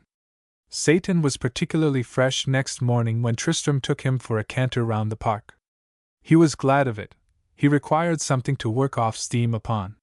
He was in a mood of restless excitement. During the 3 weeks of Zara's absence he had allowed himself to dream into a state of romantic love for her. He had glossed over in his mind her distant coldness, her frigid adherence to the bare proposition, so that to return to that state of things had come to him as a shock. But this morning, he knew he was a fool to have expected anything else. He was probably a great fool altogether, but he never changed his mind, and was prepared to pay the price of his folly. After all, there would be plenty of time afterwards to melt her dislike, so he could afford to wait now. He would not permit himself to suffer again, as he had done last night. Then he came in and had his bath, and made himself into a very perfect-looking lover, to present himself to his lady at about 12:30, to take her to his mother. Zara was, if anything, whiter than usual when she came into the library where he was waiting for her alone. The financier had gone to the city. She had heavy, bluish shadows under her eyes, and he saw quite plainly that, the night before, she must have been weeping bitterly. A great tenderness came over him. What was this sorrow of hers? Why might he not comfort her? He put out both hands and then, as she remained stonily unresponsive, he dropped them, and only said quietly that he hoped she was well, and his motor was waiting outside, and that his mother, Lady Tancred, would be expecting them. "I am ready," said Zara. And they went. He told her as they flew along, that he had been riding in the park that morning, and had looked up at the house and wondered which was her window, and then he asked her if she liked riding, and she said she had never tried for 10 years. The opportunity to ride had not been in her life, but she used to like it when she was a child. "I must get you a really well-mannered hack," he said joyously. Here was a subject she had not snubbed him over. "And you will let me teach you again when we go down to Wraith, won't you?" But before she could answer they had arrived at the house in Queen Street. Michelham, with a subdued beam on his old face, stood inside the door with his footman, and Tristram said gaily, "Michelham, this is to be her new ladyship, Countess Shulsky." And he turned to Zara. "Michelham is a very old friend of mine, Zara. We used to do a bit of poaching together, when I was a boy and came home from Eton." Michelham was only a servant and could not know of her degradation, so Zara allowed herself to smile and looked wonderfully lovely, as the old man said, "I am sure I wish your ladyship every happiness, and his lordship too, and if I may say so, with such a gentleman your ladyship is sure to have it." And Tristram chaffed him, and they went upstairs. Lady Tancred had rigidly refrained from questioning her daughters, on their return from the dinner party. She had not even seen them until the morning, and when they had both burst out with descriptions of their future sister-in-law's beauty and strangeness their mother had stopped them.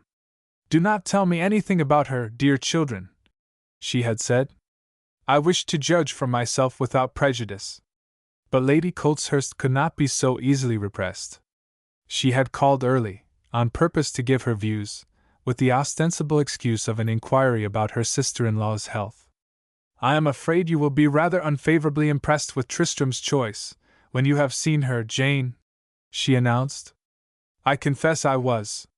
She treated us all as though she were conferring the honor, not receiving it, and she is by no means a type that promises domestic tranquility for Tristram." "Really, Julia!" Lady Tancred protested. I must beg of you to say no more. I have perfect confidence in my son, and wish to receive his future wife with every mark of affection. Your efforts will be quite wasted then, Jane, her sister-in-law snapped.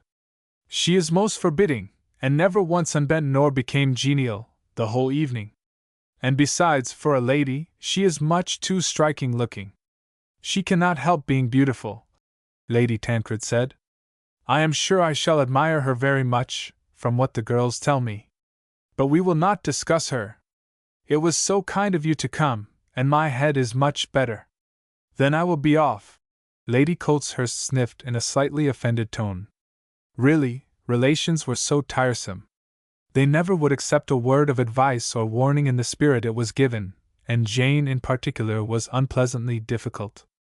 So she got into her electric brougham, and was rolled away, happily before Tristram and his lady appeared upon the scene. But the jar of her words still lingered with Lady Tancred, in spite of all her efforts to forget it. Zara's heart beat when they got to the door, and she felt extremely antagonistic. Francis Margaret had left her in entire ignorance of the English customs, for a reason of his own. He calculated if he informed her that on Tristram's side it was purely a love match, she, with her strange temperament and sense of honor, would never have accepted it. He knew she would have turned upon him, and said she could be no party to such a cheat. He, with his calm, calculating brain, had weighed the pros and cons of the whole matter, to get her to consent, for her brother's sake in the beginning, under the impression that it was a dry business arrangement, equally distasteful personally to both parties, to leave her with this impression and keep the pair as much as possible apart, until the actual wedding, and then to leave her awakening to Tristram, was his plan. A woman would be impossibly difficult to please if, in the end, she failed to respond to such a lover as Tristram. He counted upon what he had called her moral antennae to make no mistakes. It would not eventually prejudice matters if the family did find her a little stiff, as long as she did not actually show her contempt for their apparent willingness to support the bargain. But her look of scorn the night before, when he had shown some uneasiness on this score, had reassured him. He would leave things alone and let her make her own discoveries. So now she entered her future mother-in-law's room, with a haughty mien and no friendly feelings in her heart. She was well acquainted with the foreign examples of mother-in-law. They interfered with everything and had their sons under their thumbs. They seemed always mercenary, and were the chief agents in promoting a match, if it were for their own family's advantage. No doubt Uncle Francis had arranged the whole affair with this Lady Tancred in the first instance, and she, Zara, would not be required to keep up the comedy, as with the uncle and cousins. She decided she would be quite frank with her if the occasion required, and if she should, by chance, make the same insinuation of the continuance of the Tancred race as Lady Ethelreda had innocently done, she would have plainly to say that was not in the transaction. For her own ends she must be Lord Tancred's wife and let her uncle have what glory he pleased from the position, if that were his reason, and as for Lord Tancred's ends, he was to receive money. That was all. It was quite simple. The two women were mutually surprised when they looked at one another. Lady Tancred's first impression was, "It is true she is a very disturbing type, but how well bred and how beautiful!" And Zara thought, "It is possible that, after all, I may be wrong. She looks too proud to have stooped to plan this thing. It may be only Lord Tancred's doing. Men are more horrible than women." "This is Zara, mother," Tristram said. And Lady Tancred held out her hands, and then drew her new daughter, that was to be, nearer and kissed her. And over Zara there crept a thrill. She saw that the elder lady was greatly moved, and no woman had kissed her since her mother's death. Why, if it were all a bargain, should she tenderly kiss her? "I am so glad to welcome you, dear," Lady Tancred said, determining to be very gracious. "I am almost pleased not to have been able to go last night. Now I can have you all to myself for this, our first little meeting." And they sat down on a sofa, and Zara asked about her head, and Lady Tancred told her the pain was almost gone, and this broke the ice and started a conversation. "I want you to tell me of yourself," Lady Tancred said. "Do you think you will like this old England of ours, with its damp and its gloom in the autumn, and its beautiful fresh spring?" I want you to, and to love your future home. Everything is very strange to me, but I will try, Zara answered. Tristram has been making great arrangements to please you at Wraith, Lady Tancred went on. But of course he has told you all about it. I have had to be away all the time. Zara felt she had better say, and Tristram interrupted. They are all to be surprises, mother. Everything is to be new to Zara, from beginning to end. You must not tell her anything of it. Then Lady Tancred spoke of gardens. She hoped Zara liked gardens. She herself was a great gardener, and had taken much pride in her herbaceous borders and her roses at Wraith. And when they had got to this stage of the conversation, Tristram felt he could safely leave them to one another, so, saying he wanted to talk to his sisters, he went out of the room. It will be such happiness to think of your living in the old home, the proud lady said. It was a great grief to us all when we had to shut it up 2 years ago, but you will, indeed, adorn it for its reopening. Zara did not know what to reply. She vaguely understood that one might love a home, though she had never had one but the gloomy castle near Prague, and that made her sigh when she thought of it. But a garden she knew she should love. And Mirko was so fond of flowers. Oh! If they would let her have a beautiful country home in peace, and Mirko to come sometimes, and play there, and chase butterflies, with his excited, poor little face, she would indeed be grateful to them. Her thoughts went on in a dream of this, while Lady Tancred talked of many things, and she answered, yes, and no, with gentle respect. Her future mother-in-law's great dignity pleased her sense of the fitness of things. She so disliked gush of any sort herself, and she felt now that she knew where she was and there need be no explanations. The family, one and all, evidently intended to play the same part, and she would, too. When the awakening came, it would be between herself and Tristram. Yes, she must think of him now as Tristram.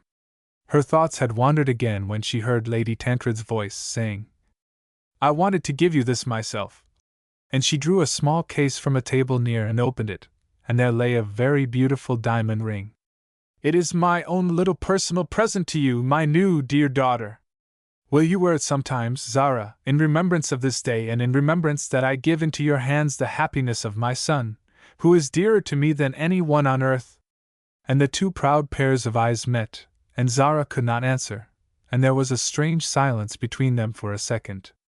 And then Tristram came back into the room, which created a diversion, and she was enabled to say some ordinary conventional things about the beauty of the stones, and express her thanks for the gift.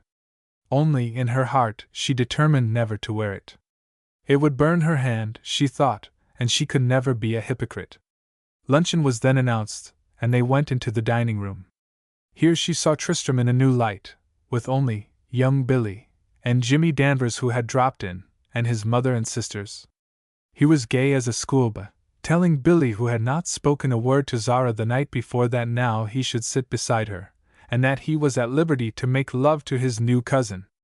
And Billy, aged 19, a perfectly stolid and amiable youth, proceeded to start a laborious conversation, while the rest of the table chaffed about things which were Greek to Zara, but she was grateful not to have to talk, and so passed off the difficulties of the situation. And the moment the meal was over, Tristram took her back to Park Lane. He, too, was thankful the affair had been got through. He hardly spoke as they went along, and in silence followed her into the house and into the library, and there waited for her commands. Whenever they were alone, the disguises of the part fell from Zara, and she resumed the icy mien. Goodbye, she said coldly. I am going into the country tomorrow for 2 or 3 days. I shall not see you until Monday. Have you anything more it is necessary to say? You are going into the country, Tristram exclaimed aghast. But I will not. And then he paused, for her eyes had flashed ominously. I mean, he went on, must you go? So soon before our wedding? She drew herself up and spoke in a scathing voice. Why must I repeat again what I said when you gave me your ring? I do not wish to see or speak with you. You will have all you bargained for. Can you not leave my company out of the question? The Tancred's stern, obstinate spirit was thoroughly roused. He walked up and down the room rapidly for a moment, fuming with hurt rage. Then reason told him to wait. He had no intention of breaking off the match now, no matter what she should do, and this was Thursday. There were only 5 more days to get through, and when once she should be his wife. And then he looked at her, as she stood in her dark, perfect dress, with the great sable wraps slipping from her shoulders and making a regal background, and her beauty fired his senses and made his eyes swim, and he bent forward and took her hand. "Very well, you beautiful, unkind thing," he said. "But if you do not want to marry me, you had better say so at once, and I will release you from your promise. Because when the moment comes afterwards for our crossing of swords, there will be no question as to who is to be master. I tell you that now." And Zara dragged her hand from him, and with the Black Panther's glance in her eyes, she turned to the window and stood looking out. Then after a second she said in a strangled voice, "I wish that the marriage shall take place. And now, please go." And without further words he went. Chapter 15. On her way to Bournemouth next day, to see Mirko, Zara met Mimo in the British Museum. They walked along the galleries on the ground floor until they found a bench near the mausoleum of Halicarnassus. To look at it gave them both infinite pleasure. They knew so well the masterpieces of all the old Greeks. Mimo, it seemed, had been down to see his son 10 days before. They had met secretly. Mirko had stolen out, and with the cunning of his little brain fully on the alert he had dodged Mrs. Morley in the garden, and had fled to the near pine woods with his violin, and there had met his father and had a blissful time. He was certainly better, Mimo said, a little fatter and with much less cough, and he seemed fairly happy and quite resigned. The Morleys were so kind and good, but poor souls! It was not their fault if they could not understand. It was not given to every one to have the understanding of his Cherizette and his own papa, Mirko had said, but so soon he would be well, then he would be able to come back to them, and in the meantime he was going to learn lessons, learn the tiresome things that his Cherizette alone knew how to teach him with comprehension. The new tutor who came each day from the town was of a reasonableness, but no wit. "Body of Bacchus!" the father said. The poor child had not been able to make the tutor laugh once, in a week, when we met. And then after a while it seemed that there was some slight care upon Mimo's mind. It had rained, it appeared, before the end of their stolen meeting. It had rained all the morning and then had cleared up gloriously fine, and they had sat down on a bank under the trees, and Mirko had played divinely all sorts of gay airs. But when he got up he had shivered a little, and Mimo could see that his clothes were wet, and then the rain had come on immediately again, and he had made him run back. He feared he must have got thoroughly soaked, and he had had nothing since but one postcard, which said that Mirko had been in bed, though he was now much better and longing to see his Cherizette. "Oh, Mimo! How could you let him sit on the grass?" Zara exclaimed reproachfully, when he got thus far. "And why was I not told? It may have made him seriously ill. Oh, the poor angel! And I must stay so short a while, and then this wedding." She stopped abruptly, and her eyes became black. For she knew there was no asking for respite.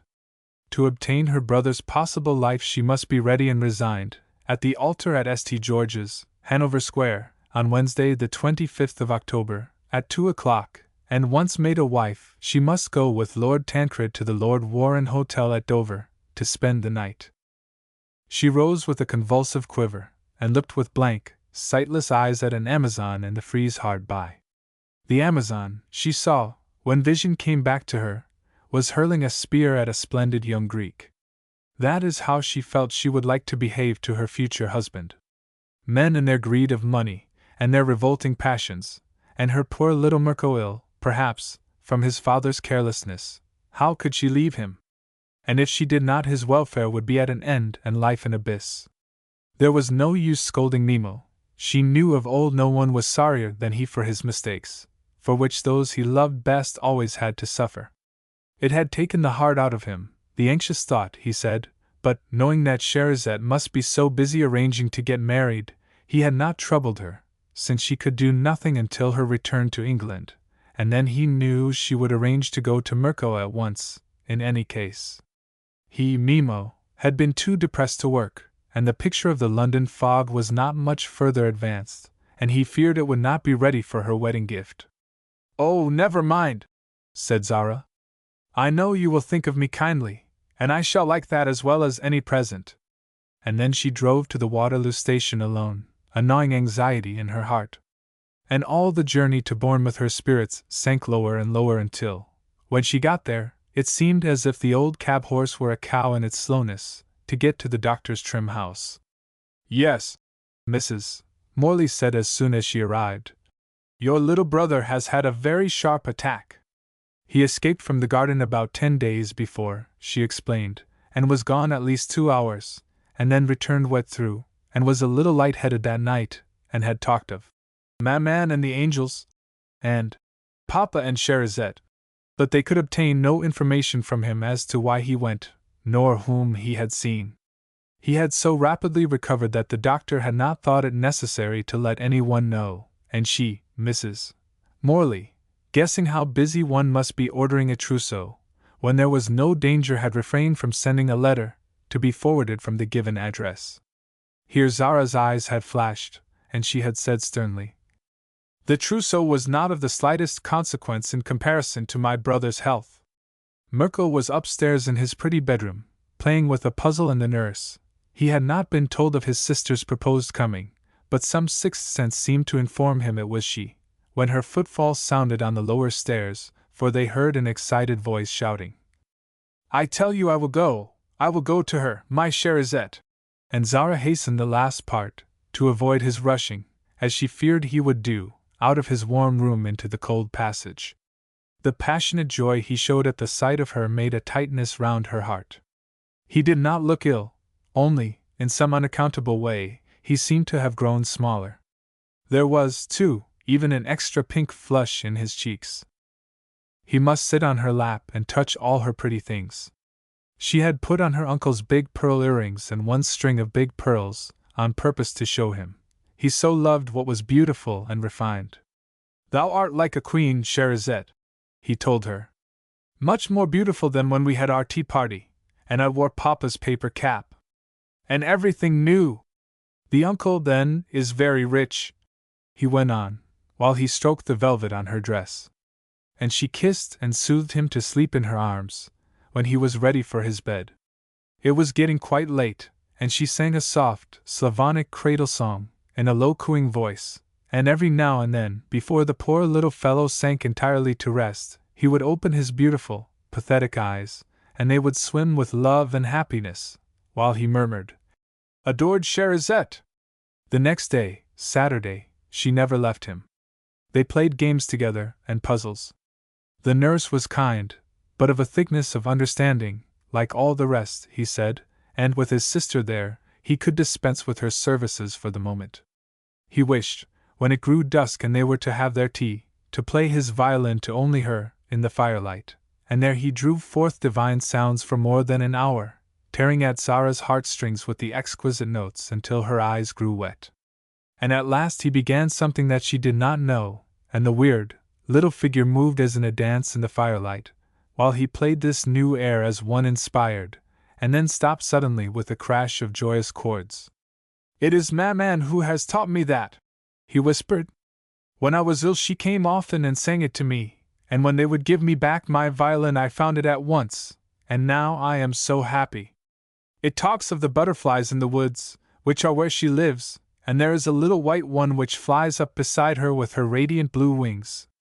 And she has promised me that the music will take me to her, quite soon. Oh, Cherizette!" "No, no," said Zara faintly. "I cannot spare you, darling. I shall have a beautiful garden of my own next summer, and you must come and stay with me, Mirko mio, and chase real butterflies with a golden net." And this thought enchanted the child. He must hear all about his sister's garden. By chance there was an old number of Country Life lying on the table, and, the nurse bringing in the tea at the moment, they turned on the electric light and looked at the pictures, and by the strangest coincidence, when they came to the weekly series of those beautiful houses she read at the beginning of the article, "Raith, the property of Lord Tancred of Raith. See, Mirko," she said in a half voice, "our garden will look exactly like this." And the child examined every picture with intense interest. one of a statue of Pan and his pipe, making the center of a star in the Italian parterre, pleased him most. For see, Cherizette, he too is not shaped as other people are, he whispered with delight. Look! And he plays music, also! When you walk there, and I am with Maman, you must remember that this is me. It was with deep grief and foreboding that Zara left him, on Monday morning, in spite of the doctor's assurance that he was indeed on the turn to get quite well of this sharp attack. Whether he would ever grow to be a man was always a doubt, but there was no present anxiety. She could be happy on that score. And with this she was obliged to rest content. But all the way back in the train she saw the picture of the Italian parterre at Raith with the statue of Pan, in the center of the star, playing his pipes. Chapter 16. The second wedding day of Zara Shulsky dawned with a glorious Sunday, one of those autumn mornings that seem like a return to the spring, so fresh and pure the air. She had not seen her bridegroom since she got back from Bournemouth, nor any of the family. She had said to her uncle that she could not bear it. I am at the end of my forces, Uncle Francis. You are so clever, you can invent some good excuse. If I must see Lord Tancred, I cannot answer for what I may do. And the financier had realized that this was the truth. The strings of her soul were strained to breaking point, and he let her pass the whole day of Tuesday in peace. She signed numbers of legal documents concerning her marriage settlements, without the slightest interest, and then her uncle handed her one which he said she was to read with care. It set forth in the wearisome language of the law the provision for Mirko's life, in consideration of a certain agreement come to between her uncle and herself. But should the boy Mirko return at any time to the man Sakipri, his father, or should she, Zara, from the money settled upon herself, give sums to this man Sakipri, the transaction between herself and her uncle regarding the boy's fortune would be null and void. This was the document's sense. Zara read it over, but the legal terms were difficult for her. If it means exactly what we agreed upon, Uncle Francis, I will sign it, she said. That is, that Mirko shall be cared for and have plenty of money for life. And Francis Margaret replied, that is what is meant. And then she had gone to her room, and spent the night before her wedding alone. She had steadily read one of her favorite books. She could not permit herself for a moment to think.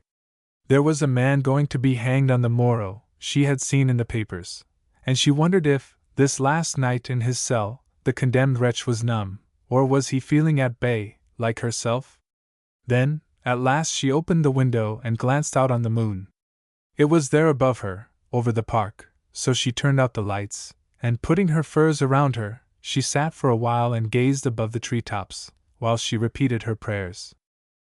And Mimo saw her, as he stood in the shadow on the pavement at the other side of Park Lane. He had come there in his sentimental way, to give her his blessing, and had been standing looking up for some time. It seemed to him a good omen for dear Sherizette's happiness, that she should have opened the window and looked out on the night.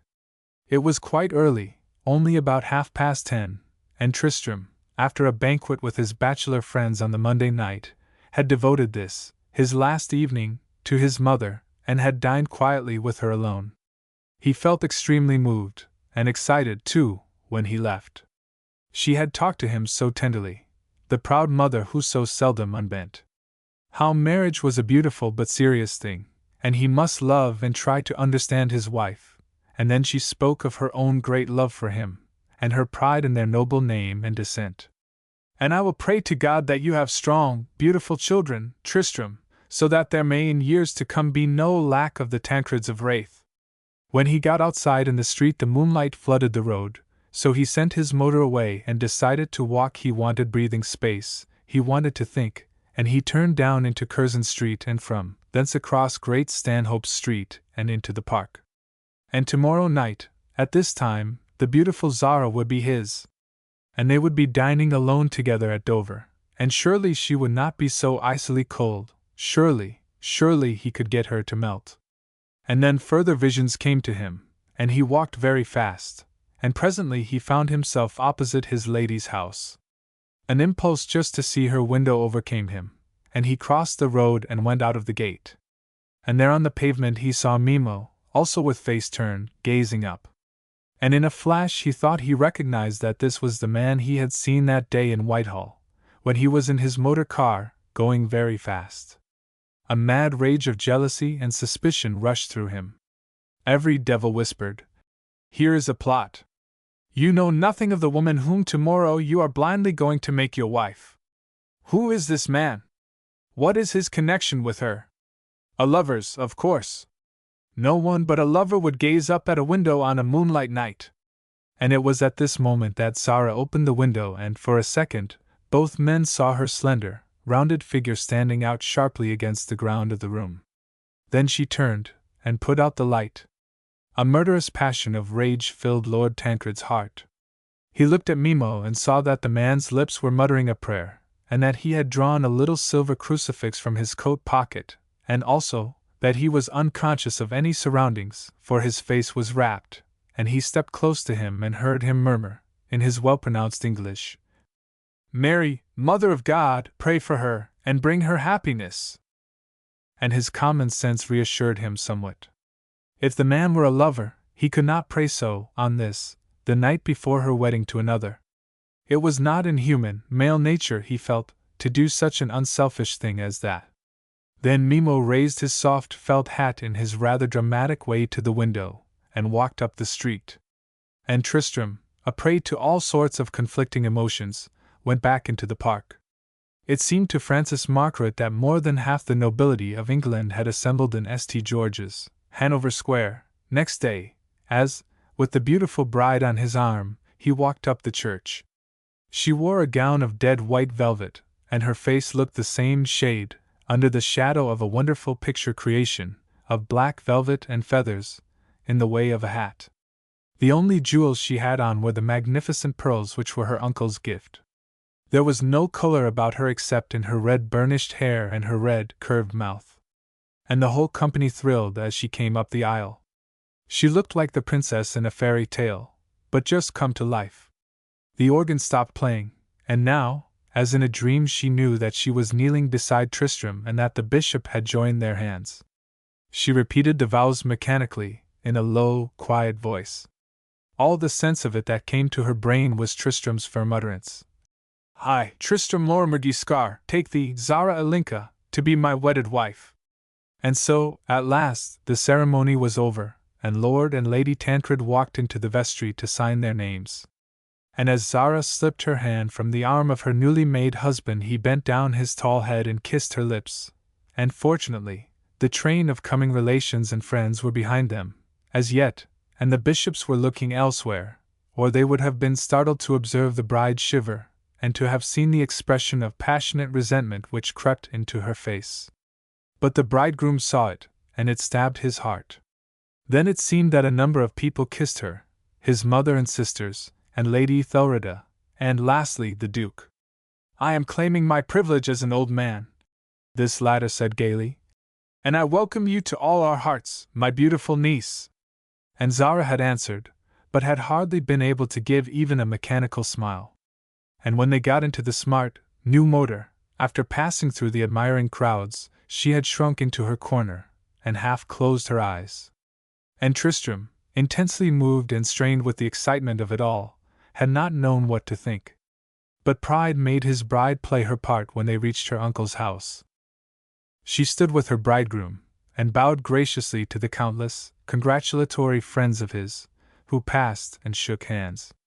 And when soon after they had entered Lady Tancred arrived with Cyril and the girls, she had even smiled sweetly for one moment, when that gallant youth had stood on tiptoe and given her a hearty kiss. He was very small for his age, and full of superb self-possession. "I think you are a stunner, Zara," he said. "Two of our fellows, cousins of mine, who were in church with me, congratulated me awfully. And now I hope you're soon going to cut the cake?" And Tristram wondered why her mutinous mouth had quivered and her eyes become full of mist. She was thinking of her own little brother, far away, who did not even know that there would be any cake. And so, eventually, they had passed through the shower of rice and slippers and were at last alone in the motor car again. And once more she shrank into her corner, and did not speak, and he waited patiently until they should be in the train. But once there, in the reserved saloon, When the obsequious guard had finally shut the door from waving friends and last handshakes, and they slowly steamed out of the station, he came over and sat down beside her and tenderly took her little gray-gloved hand. But she drew it away from him, and moved further off, before he could even speak. "Zara!" he said pleadingly. Then she looked intensely fierce. "Can you not let me be quiet for a moment?" she hissed. "I am tired out." And he saw that she was trembling, and though he was very much in love and maddeningly exasperated with everything, he let her rest, and even settled her cushion for her, silently, and took a paper and sat in an armchair near, and pretended to read. And Zara stared out of the window, her heart beating in her throat. For she knew this was only a delay because, as her uncle had once said, the English nobility as a race were great gentlemen, and this one in particular, and because of that he would not be likely to make a scene in the train. But they would arrive at the hotel presently, and there was dinner to be got through, alone with him, and then, the afterwards. And as she thought of this her very lips grew white. The hideous hatefulness of men. Visions of moments of her first wedding journey with Ladislas came back to her. He had not shown her any consideration for 5 minutes in his life. Everything in her nature was up in arms. She could not be just. With her belief in his baseness, it seemed to her that here was this man, her husband, whom she had seen but 4 times in her life, and he was not content with the honest bargain which he perfectly understood, not content with her fortune and her willingness to adorn his house. But he must perforce allow his revolting senses to be aroused, he must desire to caress her, just because she was a woman, and fair. And the law would give him the right because she was his wife. But she would not submit to it. She would find some way out. As yet she had not even noticed Tristram's charm, that something which drew all other women to him, but had not yet appealed to her. She saw on the rare occasions in which she had looked at him that he was very handsome, but so had been Ladislas, and so was Mimo, and all men were selfish or brutes. She was half English herself, of course, and that part of her, the calm, common sense of the nation, would assert itself presently, but for the time, everything was too strained through her resentment at fate. And Tristram watched her from behind his evening standard, and was unpleasantly thrilled with the passionate hate and resentment, and all the varying storms of feeling which convulsed her beautiful face. He was extremely sensitive, in spite of his daring insouciance and his pride. It would be perfectly impossible to even address her again while she was in this state. And so this splendid young bride and bridegroom, not understanding each other in the least, sat silent and constrained, when they should have been in each other's arms, and presently, still in the same moods, they came to Dover, and so to the Lord Warden Hotel. Here the valet and maid had already arrived, and the sitting-room was full of flowers, and everything was ready for dinner and the night. "I suppose we dine at 8, said Zara haughtily, and hardly waiting for an answer, she went into the room beyond and shut the door. Here she rang for her maid and asked her to remove her hat. "A hateful, heavy thing," she said, "and there is a whole hour, fortunately, before dinner, Henriette, and I want a lovely bath, and then you can brush my hair, and it will be a rest." The French maid, full of sympathy and excitement, wondered, while she turned on the taps, how Milady should look so disdainful and calm. "Mon Dieu! If Milor was my Raoul, I would be far otherwise," she thought to herself, as she poured in the scent. At a quarter to the hour of dinner she was still silently brushing her mistress's long, splendid, red hair, while Zara stared into the glass in front of her, with sightless eyes and face set. She was back in Bournemouth, and listening to Maman's air. It haunted her and rang in her head, and yet, underneath, a wild excitement coursed in her blood. A knock then came to the door, and when Henrietta answered it, Tristram passed her by and stepped into his lady's room. Zara turned round like a startled fawn, and then her expression changed to one of anger and hauteur. He was already dressed for dinner, and held a great bunch of gardenias in his hand. He stopped abruptly when he caught sight of the exquisite picture she made, and he drew in his breath. He had not known hair could be so long, he had not realized she was so beautiful. And she was his wife. "Darling!" he gasped, oblivious of even the maid, who had the discretion to retire quickly to the bathroom beyond. "Darling, how beautiful you are! You drive me perfectly mad." Zara held on to the dressing table and almost crouched, like a panther ready to spring. "How dare you come into my room like this?" "Go!" she said. It was as if she had struck him.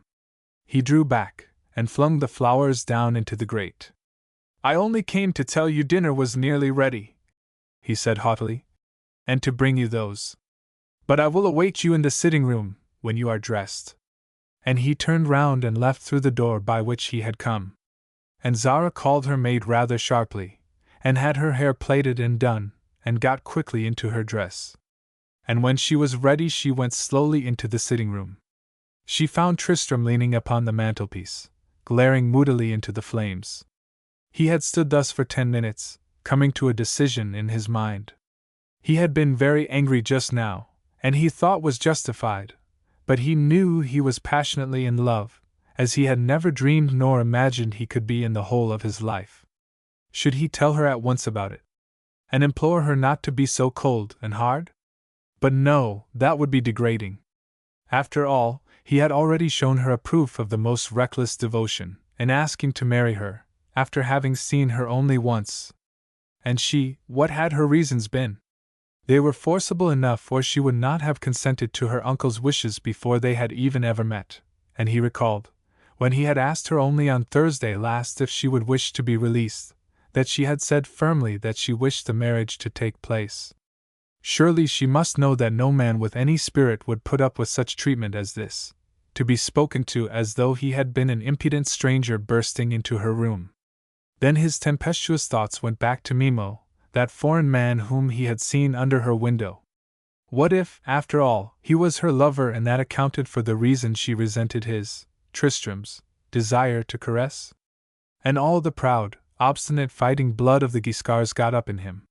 He would not be made a catspaw. If she exasperated him further he would forget about being a gentleman, and act as a savage man, and seize her in his arms and punish her for her haughtiness. So it was his blue eyes which were blazing with resentment this time, and not her pools of ink. Thus they sat down to dinner in silence, much to the waiter's surprise and disgust. Zara felt almost glad her husband looked angry. He would then of his own accord leave her in peace. As the soup and fish came and went they exchanged no word, and then that breeding that they both had made them realize the situation was impossible, and they said some ordinary things while the waiters were in the room. The table was a small round one with the 2 places set at right angles, and very close. It was the first occasion upon which Zara had ever been so near Tristram, and every time she looked up she was obliged to see his face.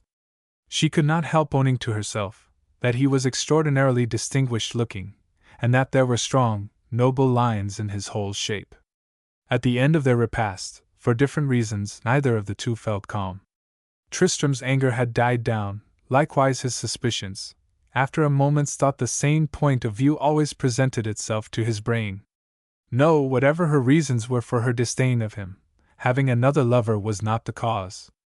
And then he grew intoxicated again with her beauty and grace. She was a terrible temptation to him. She would have been so to any normal man, and they were dining together, and she was his very own. The waiters, with their cough of warning at the door, brought coffee and liqueurs, and then bodily removed the dinner table, and shut the doors. And now Zara knew she was practically alone with her lord for the night. He walked about the room. He did not drink any coffee, nor even a chartreuse, and she stood perfectly still. Then he came back to her, and suddenly clasped her in his arms, and passionately kissed her mouth. "Zara!" he murmured hoarsely. "Good God! Do you think I am a stone? I tell you I love you madly. Are you not going to be kind to me and really be my wife?" Then he saw a look in her eyes that turned him to ice. "Animal!" she hissed, and hit him across the face. And as he let her fall from him she drew back panting, and deadly white, while he, mad with rage at the blow, stood with flaming blue eyes, and teeth clenched. "Animal!" again she hissed, and then her words poured forth in a torrent of hate. "Is it not enough that you were willing to sell yourself for my uncle's money, that you were willing to take as a bargain, A woman whom you had never even seen, without letting your revolting passions exhibit themselves like this? And you dared to tell me you love me! What do such as you know of love? Love is a true and a pure and a beautiful thing, not to be sullied like this. It must come from devotion and knowledge. What sort of a vile passion is it which makes a man feel as you do for me? Only that I am a woman. Love! It is no love, it is a question of sense. Any other would do, provided she were as fair. Remember, my lord! I am not your mistress, and I will not stand any of this. Leave me. I hate you, animal that you are. He stiffened and grew rigid with every word that she said, and when she had finished he was as deadly pale as she herself. Say not one syllable more to me, Zara, he commanded. You will have no cause to reprove me for loving you again. And remember this, things shall be as you wish between us. We will each live our lives and play the game. But before I ask you to be my wife again, you can go down upon your knees. Do you hear me? Good night. And without a word further he strode from the room. Chapter 17. The moon was shining brightly and a fresh breeze had risen when Tristram left the hotel and walked rapidly towards the pier. He was mad with rage and indignation from his bride's cruel taunts. The knowledge of their injustice did not comfort him, and though he knew he was innocent of any desire to have made a bargain, and had taken her simply for her beautiful self, still, the accusation hurt and angered his pride. How dared she? How dared her uncle have allowed her to think such things? A Tancred to stoop so low! He clenched his hands and his whole frame shook. And then as he gazed down into the moonlit waves her last words came back with a fresh lashing sting. Leave me, I hate you, animal that you are! An animal, forsooth! And this is how she had looked at his love. And then a cold feeling came over him. He was so very just, and he questioned himself. Was it true? Had it, indeed, been only that? Had he, indeed, been unbalanced and intoxicated merely from the desire of her exquisite body? Had there been nothing beyond? Were men really brutes? And here he walked up and down very fast. What did it all mean? What did life mean? What was the truth of this thing called love? And so he strode for hours, reasoning things out. But he knew that for his nature there could be no love without desire, and no desire without love. And then his conversation with Francis Margaret came back to him, the day they had lunched in the city, when the financier had given his views about women. Yes, they were right, those views. A woman, to be dangerous, must appeal to both the body and brain of a man.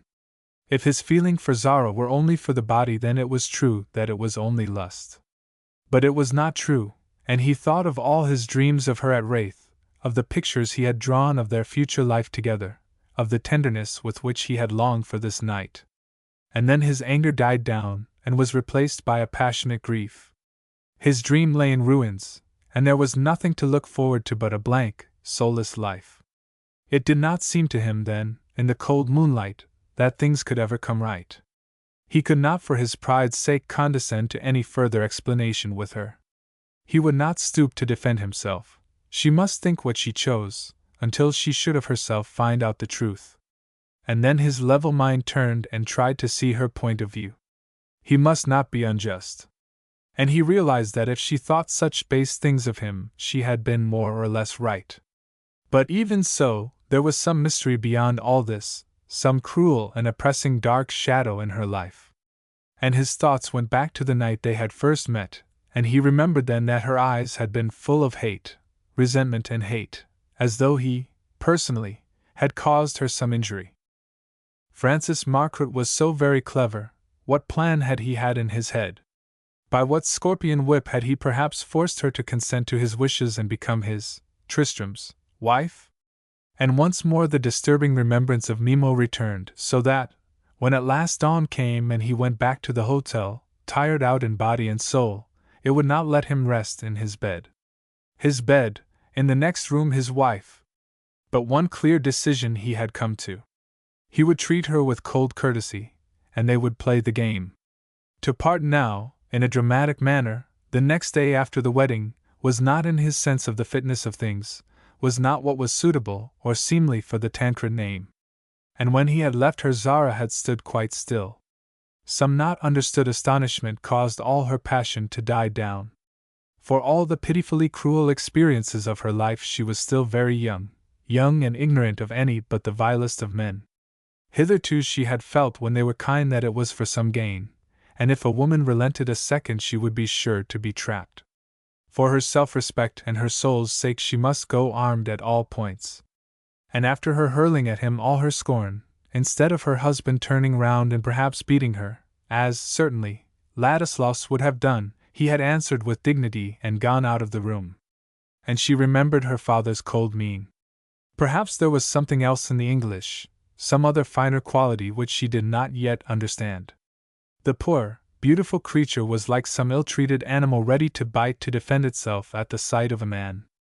It spoke highly for the strength and nobility of her character that, whereas another and weaker woman would have become degraded by the sorrows of such a life, she had remained pure as the snow, and as cold. Her strong will and her pride had kept completely in check every voluptuous instinct which must certainly have always lain dormant in her. Every emotion towards man was frozen to ice. There are some complete natures which only respond to the highest touch. When the body and soul are evenly balanced, they know all that is divine of human love. It is those warped in either of the component parts who bring sorrow and lust. The perfect woman gives willingly of herself, body and soul, to the one man she loves. But of all these things Zara was ignorant. She only knew she was exhausted, and she crept wearily to bed. Thus neither bride nor bridegroom, on this their wedding night, knew peace or rest. They met next day for a late breakfast. They were to go to Paris by the 1 o'clock boat. They were both very quiet and pale. Zara had gone into the sitting-room first, and was standing looking out on the sea when her husband came into the room, and she did not turn round until he said, "Good morning," coldly, and she realized it was he. Some strange quiver passed over her at the sound of his voice. "Breakfast should be ready," he went on calmly. "I ordered it for 11 o'clock. I told your maid to tell you so. I hope that gave you time to dress." "Yes, thank you," was all she said, and he rang the bell and opened the papers, which the waiters had piled on the table, knowing the delight of young bridal pairs to see news of themselves. And as Zara glanced at her lord's handsome face, she saw a cynical, disdainful smile creep over it, at something he read. And she guessed it was the account of their wedding, and she, too, took up another paper and looked at the headings. Yes, there was a flaming description of it all. And as she finished the long paragraphs she raised her head suddenly, and their eyes met. And Tristram allowed himself to laugh, bitterly it was true, but still to laugh. The lingering fear of the ways of men was still in Zara's heart, and not altogether gone. She was not yet quite free from the suspicion that he still might trap her if she unbent. So she frowned slightly and then looked down at the paper again, and the waiters brought in breakfast at that moment, and nothing was said.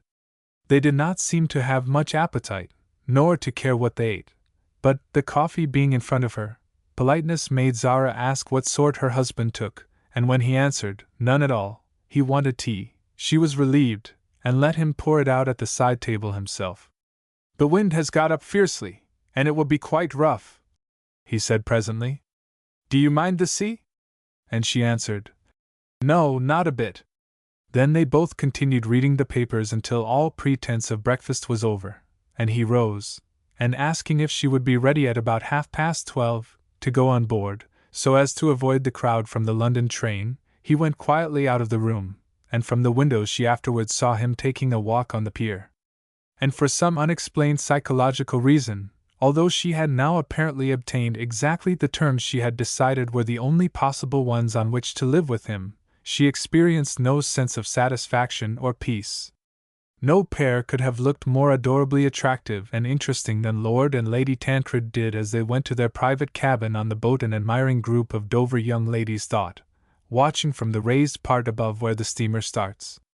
Every one concerned knew that this thrilling bride and bridegroom would be crossing, and the usual number of the daily spectators was greatly increased. "What wonderful chinchilla! What lovely hair! And, oh, isn't he just too splendid?" they said. and the maid and the valet, carrying the jewel case, dressing bags, cushion and sable rug, followed, to the young lady's extra delight. The appanages of a great position, when augmented by the romance of a wedding journey, are dear to the female heart. They had the large cabin on the upper deck of the Queen, and it was noticed that until the London train could be expected to arrive the bridal pair went outside and sat where they could not be observed, with a view towards Dover Castle. But it could not be seen that they never spoke a word and that each read a book. When it seemed advisable to avoid the crowd, Tristram glanced up and said, "I suppose we shall have to stay in that beastly cabin now, or some cad will snapshot us. Will you come along?" And so they went.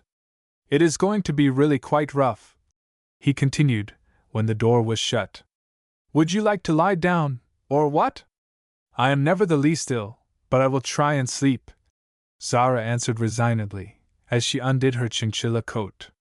So he settled the pillows, and she lay down, and he covered her up, and as he did so, in spite of his anger with her and all his hurt pride, he had the most maddeningly strong desire to kiss her and let her rest in his arms.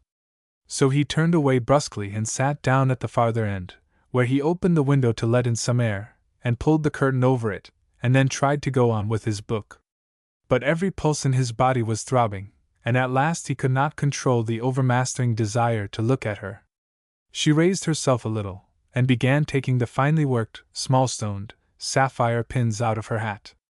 They had been Cyril's gift. "Can I help you?" he said. "It is such soft fur I thought I need not take it off to lie down," she answered coldly.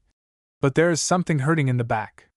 He took the thing with its lace veil from her, and the ruffled waves of her glorious hair, as she lay there, nearly drove him mad with the longing to caress. How, in God's name, would they ever be able to live? He must go outside and fight with himself. And she wondered why his face grew so stern. And when she was settled comfortably again, and the boat had started, he left her alone.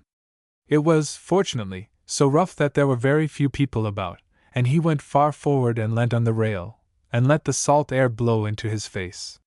What if, in the end, this wild passion for her should conquer him and he should give in, and have to confess that her cruel words did not hinder him from loving her? It would be too ignominious. He must pull himself together, and firmly suppress every emotion. He determined to see her as little as possible when they got to Paris, and when the ghastly honeymoon week, that he had been contemplating with so much excitement and joy, should be over, then they would go back to England, and he would take up politics in earnest, and try and absorb himself in that. And Zara, lying in the cabin, was unconscious of any direct current of thought. She was quite unconscious that already this beautiful young husband of hers had made some impression upon her, and that, underneath, for all her absorption in her little brother and her own affairs, she was growing conscious of his presence, and that his comings and goings were things to remark about. And, strengthened in his resolve to be true to the Tancred pride, Tristram came back to her, as they got into Calais harbor. Chapter 18. The servants at the Ritz, in Paris, so exquisitely drilled, made no apparent difference, when the bride and bridegroom arrived there about 7:30, than if they had been an elderly brother and sister, and they were taken to the beautiful Empire Suite on the Vendôme side of the first floor. Everything was perfection in the way of arrangement, and the flowers were so particularly beautiful that Zara's love for them caused her to cry out, "Oh, the dear roses! I must just bury my face in them first." They had got through the railway journey very well. Real, overcoming fatigue had caused them both to sleep, and in the automobile, coming to the hotel, they had exchanged a few stiff words. "Tomorrow night we can dine out at a restaurant," Tristram had said. "But tonight perhaps you are tired and would rather go to bed?" "Thank you," said Zara. "Yes, I would." For she thought she wanted to write her letters to Mirko, and tell him of her new name and place. So she put on a tea gown, and at about 8:30 joined Tristram in the sitting-room. If they had not both been so strained, their sense of humor would not have permitted them to refrain from a laugh. For here they sat in state, and, when the waiters were in the room, exchanged a few remarks. But Zara did notice that her husband never once looked at her with any directness, and he seemed coldly indifferent to anything she said. "We shall have to stay here for the whole boring week," he announced when at last coffee was on the table and they were alone. There are certain obligations one's position obliges one to conform to. You understand, I expect. I will try to make the time as easy to bear for you as I can. Will you tell me what theaters you have not already seen? We can go somewhere every night, and in the daytime you have perhaps shopping to do, and I know Paris quite well. I can amuse myself. Zara did not feel enthusiastically grateful, but she said, "Thank you," in a quiet voice, and Tristram rang the bell and asked for the list of the places of amusement, and in the most stiff, self-contained manner he chose, with her, a different one for every night. Then he lit a cigar deliberately, and walked towards the door. "Good night, milady," he said nonchalantly, and then went out. And Zara sat still by the table and unconsciously pulled the petals off an unoffending rose, and when she realized what she had done she was aghast. It was not until about 5 o'clock the next day that he came into the sitting-room again. Milor had gone to the races, and had left a note for Milady in the morning, the maid had said. And Zara, as she lay back on her pillows, had opened it with a strange thrill. "You won't be troubled with me today," she read. "I am going out with some old friends to Maisons Laffitte. I have said you want to rest from the journey, as one has to say something. I have arranged for us to dine at the Café de Paris at 7:30, and go to the gymnase. Tell Higgins, my valet, if you change the plan." And the note was not even signed. Well, it appeared she had nothing further to fear from him. She could breathe much relieved. And now for her day of quiet rest. But when she had had her lonely lunch and her letters to her uncle and Mirko were written, she found herself drumming aimlessly on the window panes, and wondering if she would go out. She had no friends in Paris whom she wanted to see. Her life there with her family had been entirely devoted to them alone. But it was a fine day and there is always something to do in Paris. Though what then, particularly, she had not decided. Perhaps she would go to the Louvre. And then she sank down into the big sofa, opposite the blazing wood fire, and gradually fell fast asleep.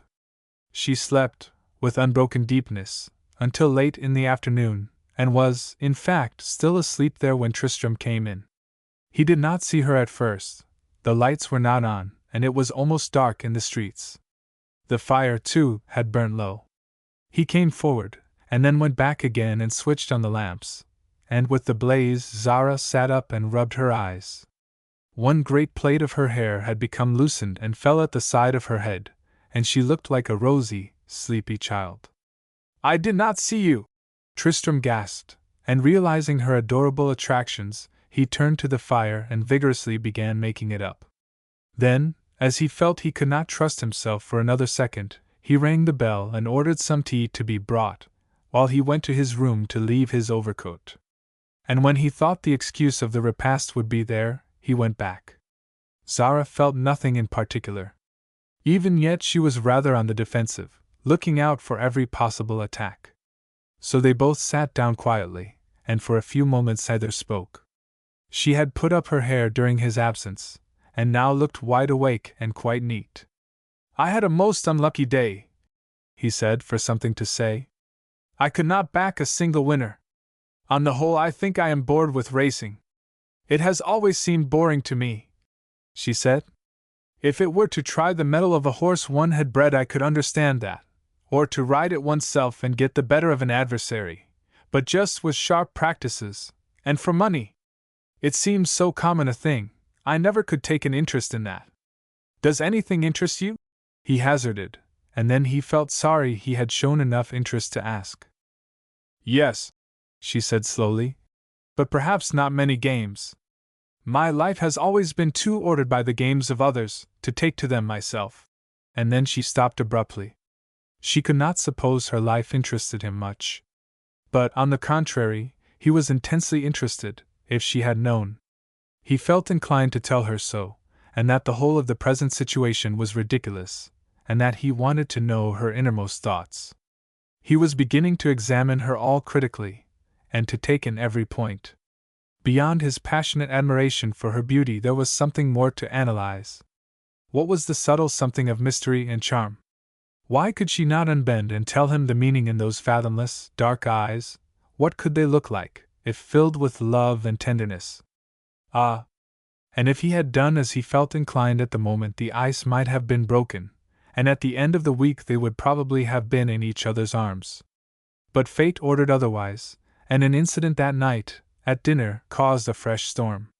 Zara was looking so absolutely beautiful in her lovely new clothes that it was not in the nature of gallant foreigners to allow her to dine unmolested by their stares, and although the tête-à-tête dinner was quite early at the Café de Paris, there happened to be a large party of men next to them, and Zara found herself seated in close proximity to a nondescript count, whom she recognized as one of her late husband's friends.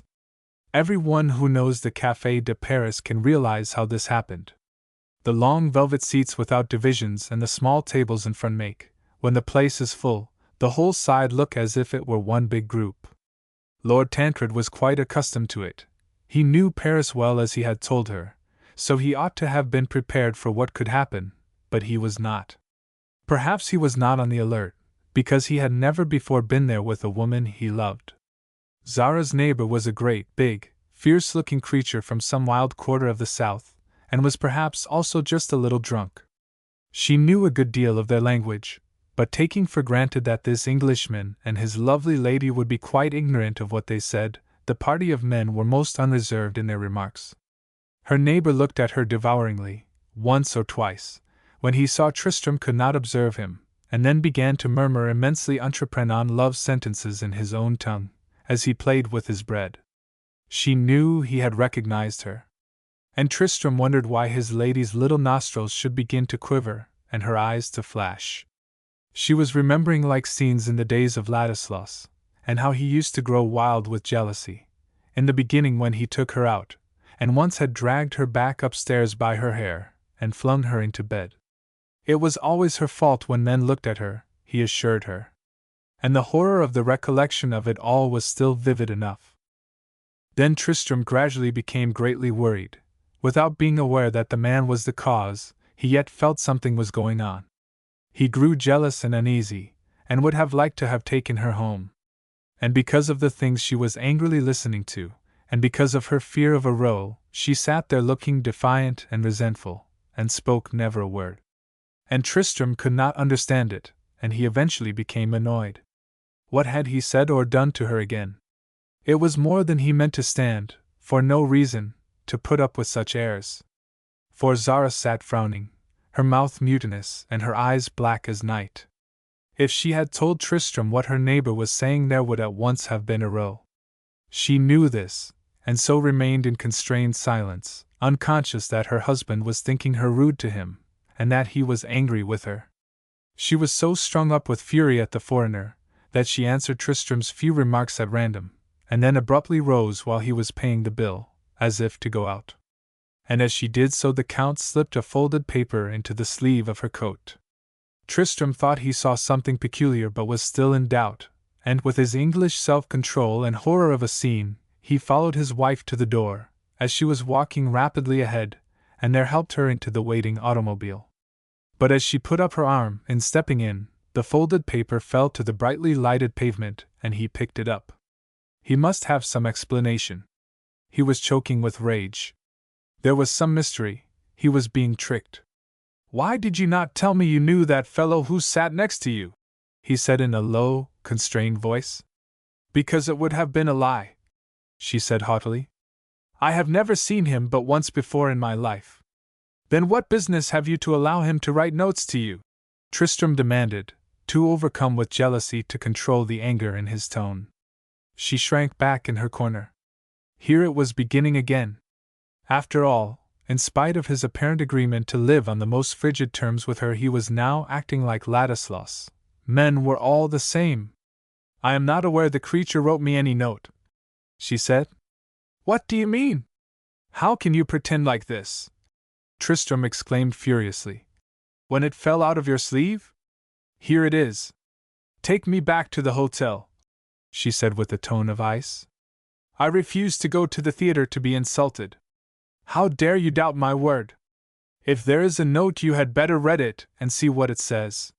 So Lord Tancred picked up the speaking tube and told the chauffeur to go back to the Ritz. They both sat silent, palpitating with rage, and when they got there he followed her into the lift and up to the sitting room. He came in and shut the door and strode over beside her, and then he almost hissed. "You are asking too much of me. I demand an explanation. Tell me yourself about it. Here is your note." Zara took it, with infinite disdain, and touching it as though it were some noisome reptile, she opened it and read aloud. "Beautiful Comtesse, when can I see you again? The vile wretch!" she said contemptuously. "That is how men insult women!" And she looked up passionately at Tristram. "You are all the same. I have not insulted you," he flashed. "It is perfectly natural that I should be angry at such a scene, and if this brute is to be found again tonight he shall know that I will not permit him to write insolent notes to my wife." She flung the hateful piece of paper into the fire and turned towards her room.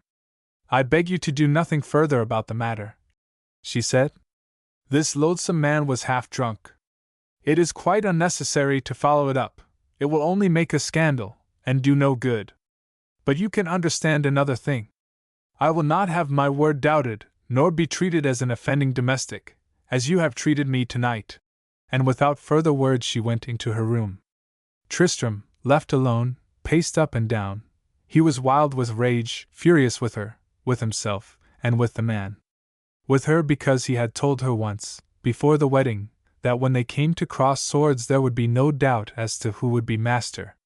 And in the 3 encounters which already their wills had had she had each time come off the conqueror. He was furious with himself, that he had not leaned forward at dinner to see the man hand the note, and he was frenziedly furious with the stranger, that he had dared to turn his insolent eyes upon his wife. He would go back to the Café de Paris, and if the man was there, call him to account, and if not, perhaps he could obtain his name. So out he went. But the waiters vowed they knew nothing of the gentleman. The whole party had been perfect strangers, and they had no idea as to where they had gone on. So this enraged young Englishman spent the 3rd night of his honeymoon in a hunt round the haunts of Paris, but with no success, and at about 6 o'clock in the morning came back baffled but still raging, and thoroughly wearied out. And all this while his bride could not sleep, and in spite of her anger was a prey to haunting fears. What if the two had met and there had been bloodshed? A completely possible case. And several times in the night she got out of her bed and went and listened at the communicating doors. But there was no sound of Tristram, and about 5 o'clock, worn out with the anxiety and injustice of everything, she fell into a restless doze, only to wake again at 7, with a lead weight at her heart. She could not bear it any longer. She must know for certain if he had come in. She slipped on her dressing gown, and noiselessly stole to the door, and with the greatest caution unlocked it, and turning the handle, peeped in. Yes, there he was, sound asleep. His window was wide open, with the curtains pushed back, so the daylight streamed in on his face. He had been too tired to care. Zara turned round quickly to re-enter her room, but in her terror of being discovered she caught the trimming of her dressing gown on the handle of the door, and without her being aware of it a small bunch of worked ribbon roses fell off. Then she got back into bed, relieved in mind as to him but absolutely quaking at what she had done, and at the impossibly embarrassing position she would have placed herself in, if he had awakened and known that she had come. And the first thing Tristram saw, when some hours later he was aroused by the pouring in of the sun, was the little torn bunch of silk roses lying close to her door. Chapter 19. He sprang from bed and picked them up. What could they possibly mean? They were her roses, certainly. He remembered she wore the dressing gown that first evening at Dover, when he had gone to her to give her the gardenias. And they certainly had not been there when at 6 o'clock he had come in. He would in that case have seen them against the pale carpet. For one exquisite moment he thought they were a message, and then he noticed the ribbon had been wrenched off and was torn. No, they were no conscious message, but they did mean that she had been in his room while he slept. Why had she done this thing? He knew she hated him. It was no acting, and she had left him the night before even unusually incensed. What possible reason could she have, then, for coming into his room? He felt wild with excitement. He would see if, as usual, the door between them was locked. He tried it gently. Yes, it was. And Zara heard him from her side, and stiffened in her bed with all the expression of a fierce wolfhound putting its hackles up. Yes, the danger of the ways of men was not over. If she had not unconsciously remembered to lock the door when she had returned from her terrifying adventure, he would have come in. So these two thrilled with different emotions and trembled, and there was the locked harrier between them. And then Tristram rang for his valet and ordered his bath. He would dress quickly, and ask casually if she would breakfast in the sitting-room. It was so late, almost 11, and they could have it at 12 upstairs, not in the restaurant as he had yesterday intended. He must find out about the roses. He could not endure to pass the whole day in wonder and doubt. And Zara, too, started dressing. It was better under the circumstances to be armed at all points, and she felt safer and calmer with Henriette in the room. So a few minutes before 12 they met in the sitting-room. Her whole expression was on the defensive. He saw that at once. The waiters would be coming in with the breakfast soon. Would there be time to talk to her, or had he better postpone it until they were certain to be alone? He decided upon this latter course, and just said a cold, "Good morning," and turned to the New York Herald and looked at the news. Zara felt more reassured. So they presently sat down to their breakfast, each ready to play the game. They spoke of the theaters. The one they had arranged to go to this Saturday night was causing all Paris to laugh. "It will be a jolly good thing to laugh," Tristram said, and Zara agreed. He made no allusion to the events of the night before, and she hardly spoke at all. And at last the repast was over, and the waiters had left the room. Tristram got up, after his coffee and liqueur, but he lit no cigar. He went to one of the great windows which look out on the Colonne Vendôme, and then he came back. Zara was sitting upon the heliotrope Empire's sofa and had picked up the paper again. He stood before her, with an expression upon his face which ought to have melted any woman. "Zara," he said softly, "I want you to tell me, why did you come into my room?" Her great eyes filled with startled horror and surprise, and her white cheeks grew bright pink with an exquisite flush. And she clenched her hands.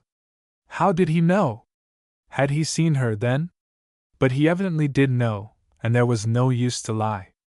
"I was so frightened that—" Tristram took a step nearer and sat down by her side. He saw the confession was being dragged from her, and he gloried in it, and would not help her out.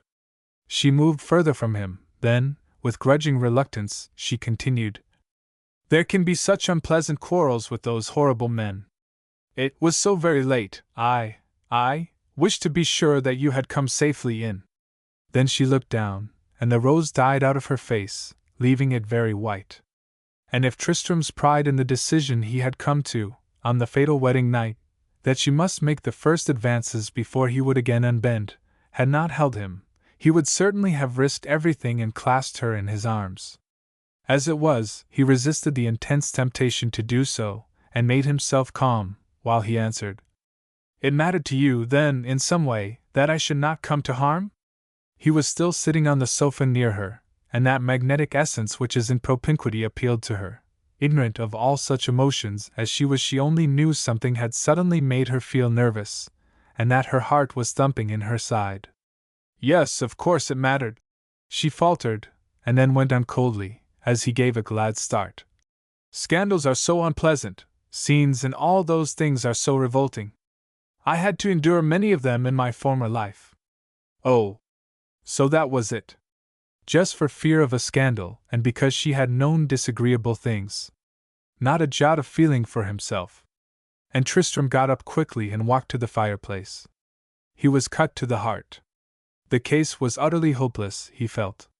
He was frozen and stung each time he even allowed himself to be human and hope for anything. But he was a strong man, and this should be the end of it. He would not be tortured again. He took the little bunch of flowers out of his pocket and handed it to her quietly, while his face was full of pain. "Here is the proof you left me of your kind interest," he told her. "Perhaps your maid will miss it and wish to sew it on." And then without another word he went out of the room. Zara, left alone, sat staring into the fire. What did all this mean? She felt very unhappy, but not angry or alarmed. She did not want to hurt him. Had she been very unkind? After all, he had behaved, in comparison to Ladislaus, with wonderful self-control, and yes, supposing he were not quite a sensual brute, she had been very hard. She knew what pride meant, she had abundance herself, and she realized for the first time how she must have been stinging his. But there were facts which could not be got over. He had married her for her uncle's money and then shown at once that her person tempted him, when it could not be anything else. She got up and walked about the room. There was a scent of him somewhere, the scent of a fine cigar. She felt uneasy of she knew not what. Did she wish him to come back? Was she excited? Should she go out? And then, for no reason on earth, she suddenly burst into tears. They met for dinner, and she herself had never looked or been more icy cold than Tristram was. They went down into the restaurant, and there, of course, he encountered some friends dining, too, in a merry party, and he nodded gaily to them and told her casually who they were, and then went on with his dinner. His manner had lost its constraint, it was just casually indifferent.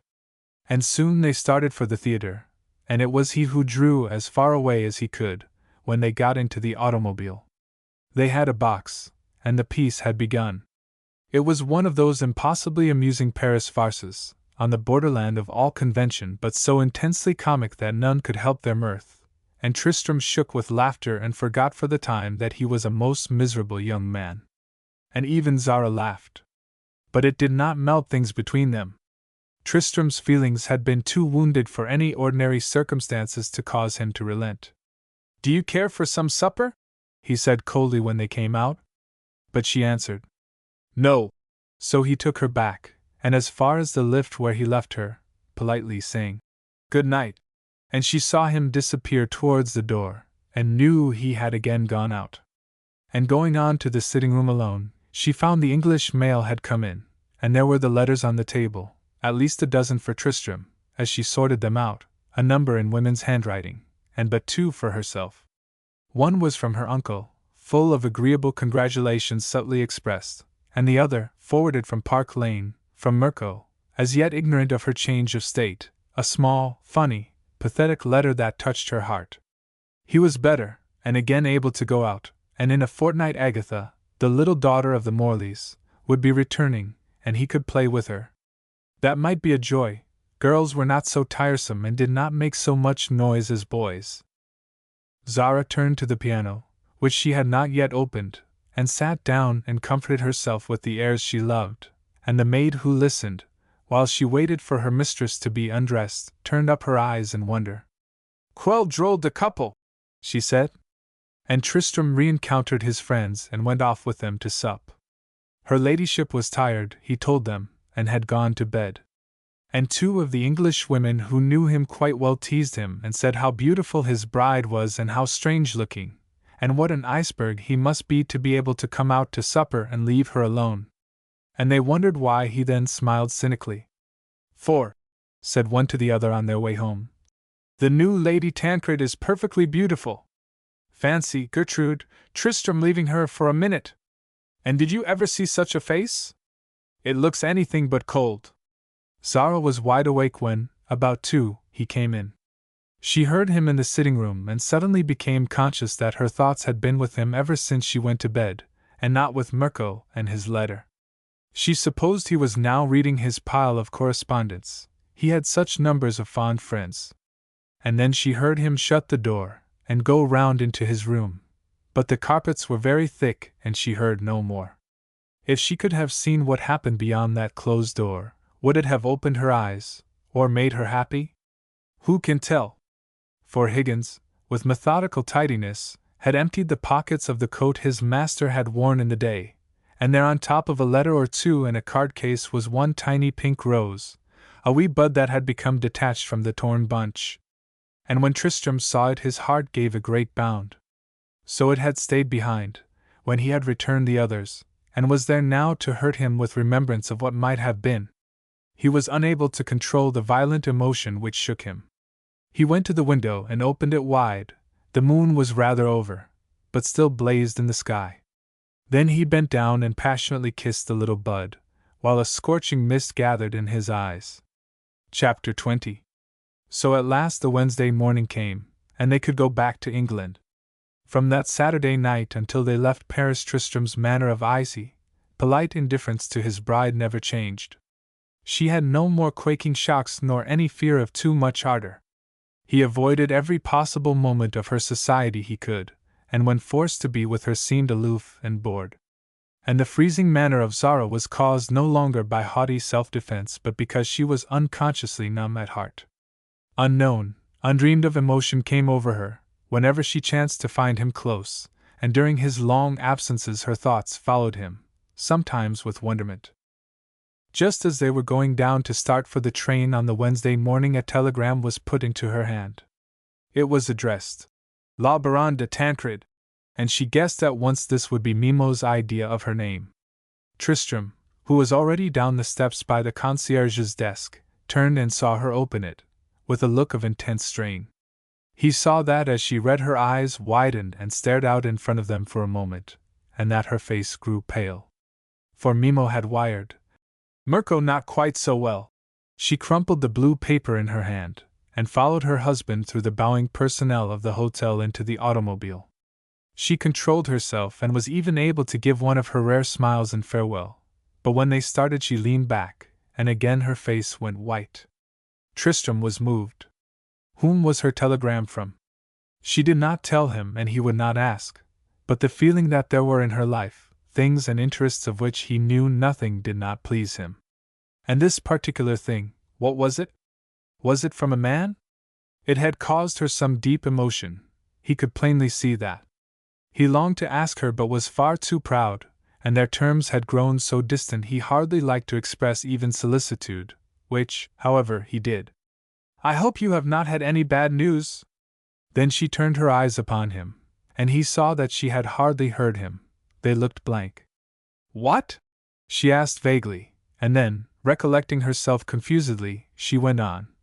No, not exactly, but something about which I must think. So he was shut out of her confidence. He felt that, and carefully avoided taking any further notice of her.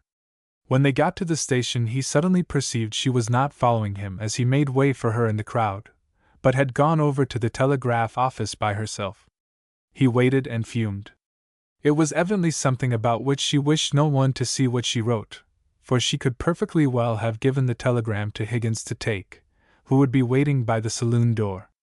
She returned in a few moments, and she saw that Tristram's face was very stern. It did not strike her that he was jealous about the mystery of the telegram. She thought he was annoyed at her for not coming on in case they should be late, so she said hurriedly, There is plenty of time. Naturally, he answered stiffly as they walked along. But it is quite unnecessary for Lady Tancred to struggle through this rabble and take telegrams herself. Higgins could have done it when we were settled in the train.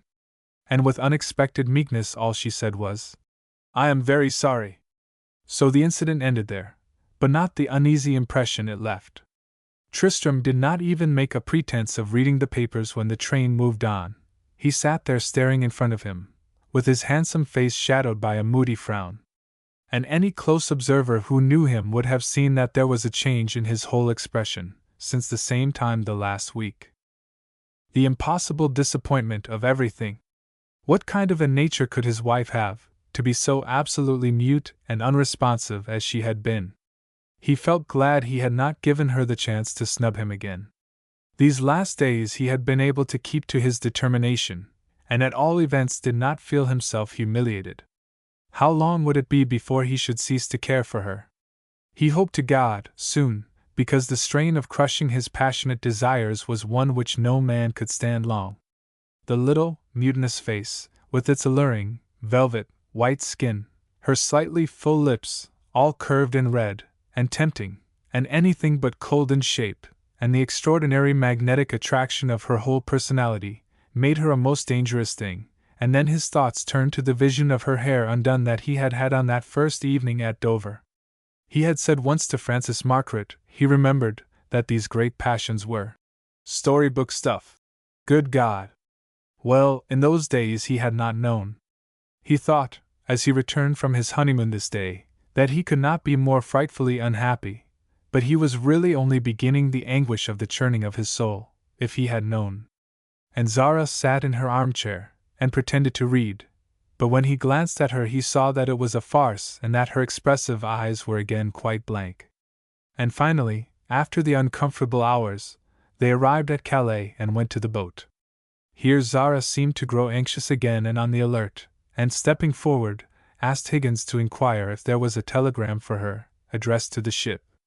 But there was not, and she subsided once more quietly and sat in their cabin. Tristram did not even attempt to play the part of the returning bridegroom beyond the ordinary seeing to her comfort about which he had never failed. He left her immediately, and remained for all the voyage on deck. And when they reached Dover, Zara's expectancy showed again, but it was not until they were just leaving the station that a telegram was thrust through the window, and he took it from the boy, while he could not help noticing the foreign form of address. And a certainty grew in his brain that it was that same cursed man. He watched her face as she read it, and noticed the look of relief as, quite unconscious of his presence, his bride absently spread the paper out. And although deliberately to try and see what was written was not what he would ever have done, his eyes caught the signature. Mimo, before he was aware of it. Mimo, that was the brute's name. And what could he say or do? They were not really husband and wife, and as long as she did nothing to disgrace the Tancred honor he had no valid reason for questions or complaints. But he burnt with suspicion, and jealousy, and pain. Then he thought over what Francis Markroyd had said the first evening, when he had agreed to the marriage. He remembered how he had not felt it would be chivalrous or honorable to ask any questions, once he had blindly gone the whole length and settled she should be his. But how Francis had gratuitously informed him that she had been an immaculate wife until a year ago, and married to an unspeakable brute. He knew the financier very well, and knew that he was, with all his subtle cleverness, a man of spotless honor. Evidently, then, if there was anything underneath, he was unaware of it. But was there anything? Even though he was angry and suspicious, he realized that the bearing of his wife was not guilty or degraded.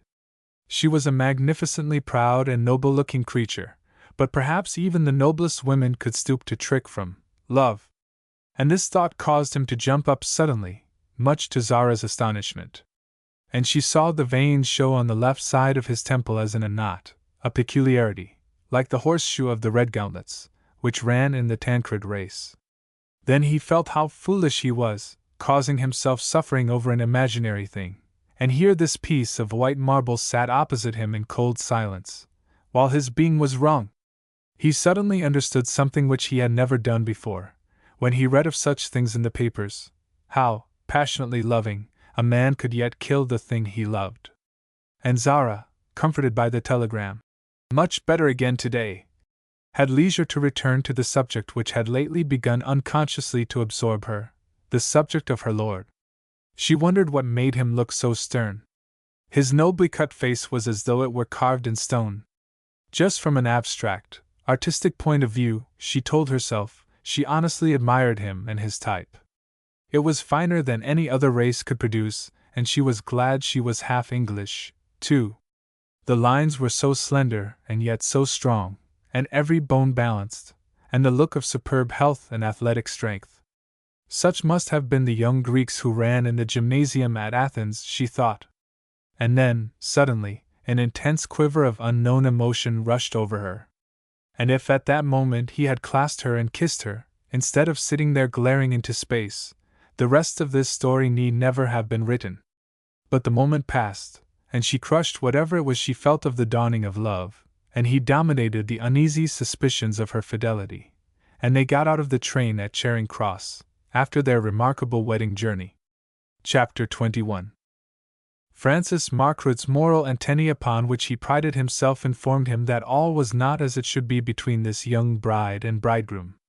Zara seemed to have acquired in this short week even an extra air of regal dignity, aided by her perfect clothes, and Tristram looked stern, and less joyous and more haughty than he had done. And they were both so deadly cold, and certainly constrained. It was not one of the financier's habits ever to doubt himself or his deductions. They were based upon far too sound reasoning. No, if something had gone wrong or had not yet evolutionized, it was only for the moment, and need cause no philosophical deus ex machina any uneasiness. For it was morally and physically impossible that such a perfectly developed pair of the genus human being could live together in the bonds of marriage, and not learn to love. Meanwhile, it was his business as the friend and uncle of the two to be genial and make things go on greased wheels. So he exerted himself to talk at dinner, their dinner à trois. He told them all the news that had happened during the week. Was it only a week? Zara and Tristram both thought. How there were rumors that in the coming spring there might be a general election, and that the radicals were making fresh plots to ruin the country. But there was to be no autumn session, and, as usual, the party to which they all had the honor to belong was half asleep. And then the two men grew deep in a political discussion, so as soon as Zara had eaten her peach she said she would leave them to their talk, and say, "Good night," as she was tired out. "Yes, my niece," said her uncle who had risen. And he did what he had not done since she was a child, he stooped and kissed her white forehead. "Yes, indeed, you must go and rest. We both want you to do us justice tomorrow, don't we, Tristram? We must have our special lady looking her best." And she smiled a faint smile as she passed from the room. "By George! My dear boy," the financier went on, "I don't believe I ever realized what a gorgeously beautiful creature my niece is. She is like some wonderful exotic blossom, a mass of snow and flame." And Tristram said with unconscious cynicism, "Certainly snow, but where is the flame?" Frances Margaret looked at him out of the corners of his clever eyes. She had been icy to him in Paris then, but his was not the temperament to interfere. It was only a question of time. After all, a week was not long to grow accustomed to a perfect stranger. Then they went back to the library, and smoked for an hour or so and continued their political chat, and at last Margaret said to his new nephew-in-law blandly, "In a year or so, when you and Zara have a son, I will give you, my dear boy, some papers to read which will interest you as showing the mother side of his lineage. It will be a fit balance, as far as actual blood goes, to your own. In a year or so, when Zara should have a son." Of all the aspects of the case, which her pride and disdain had robbed him of, this, Tristram felt, was perhaps, though it had not before presented itself to him, the most cruel. He would have no son! He got up suddenly and threw his unfinished cigar into the grate, that old habit of his when he was moved, and he said in a voice that the financier knew was strained, "That is awfully good of you. I shall have to have it inserted in the family tree, some day. But now I think I shall turn in. I want to have my eye rested, and be as fit as a fiddle for the shoot. I have had a tiring week." And Frances Margaret came out with him into the passage and up to the first floor, and when they got so far they heard the notes of the chanson triste being played again from Zara's sitting room. She had not gone to bed then, it seemed. "Good God!" said Tristram. "I don't know why, but I wish to heaven she would not play that tune." And the two men looked at one another with some uneasy wonder in their eyes. "Go on and take her to bed," the financier suggested. "Perhaps she does not like being left so long alone." Tristram went upstairs with a bitter laugh to himself. He did not go near the sitting room. He went straight into the room which had been allotted to himself, and a savage sense of humiliation and impotent rage convulsed him. The next day, the express which would stop for them at Tilling Green, the little station for Montfichet, started at 2 o'clock, and the financier had given orders to have an early lunch at 12 before they left. He, himself, went off to the city for half an hour to read his letters, at 10 o'clock, and was surprised when he asked Turner if Lord and Lady Tancred had breakfasted to hear that her ladyship had gone out at 9:30 o'clock and that his lordship had given orders to his valet not to disturb him, in his lordship's room, and here Turner coughed, until 10:30. "See that they have everything they want," his master said, and then went out. But when he was in his electric brougham, gliding eastwards, he frowned to himself. "The proud little minx! So she has insisted upon keeping to the business bargain up till now, has she?" he thought. "If it goes on we shall have to make her jealous. That would be an infallible remedy for her caprice." But Zara was not concerned with such things at all for the moment. She was waiting anxiously for Mimo at their trysting place, the mausoleum of Halicarnassus in the British Museum, and he was late. He would have the last news of Mirko. No reply had awaited her to her telegram to Mrs. Morley from Paris, and it had been too late to wire again last night. And Mrs. Morley must have got the telegram, because Mimo had got his. Some day, she hoped, when she could grow perhaps more friendly with her husband, she would get her uncle to let her tell him about Mirko. It would make everything so much more simple as regards seeing him. And why, since the paper was all signed and nothing could be altered, should there be any mystery now? Only, her uncle had said the day before the wedding, "I beg of you not to mention the family disgrace of your mother to your husband nor speak to him of the man Sakipri for a good long time, if you ever need." And she had acquiesced. 4. Francis Margaret had reasoned to himself. If the boy dies, as Morley thinks there is every likelihood that he will, why should Tristram ever know? The disgrace of his adored sister always made him wince. Mimo came at last, looking anxious and haggard, and not his debonair self. Yes, he had had a telegram that morning. He had sent one, as he was obliged to do, in her name, and hence the confusion in the answer. Mrs.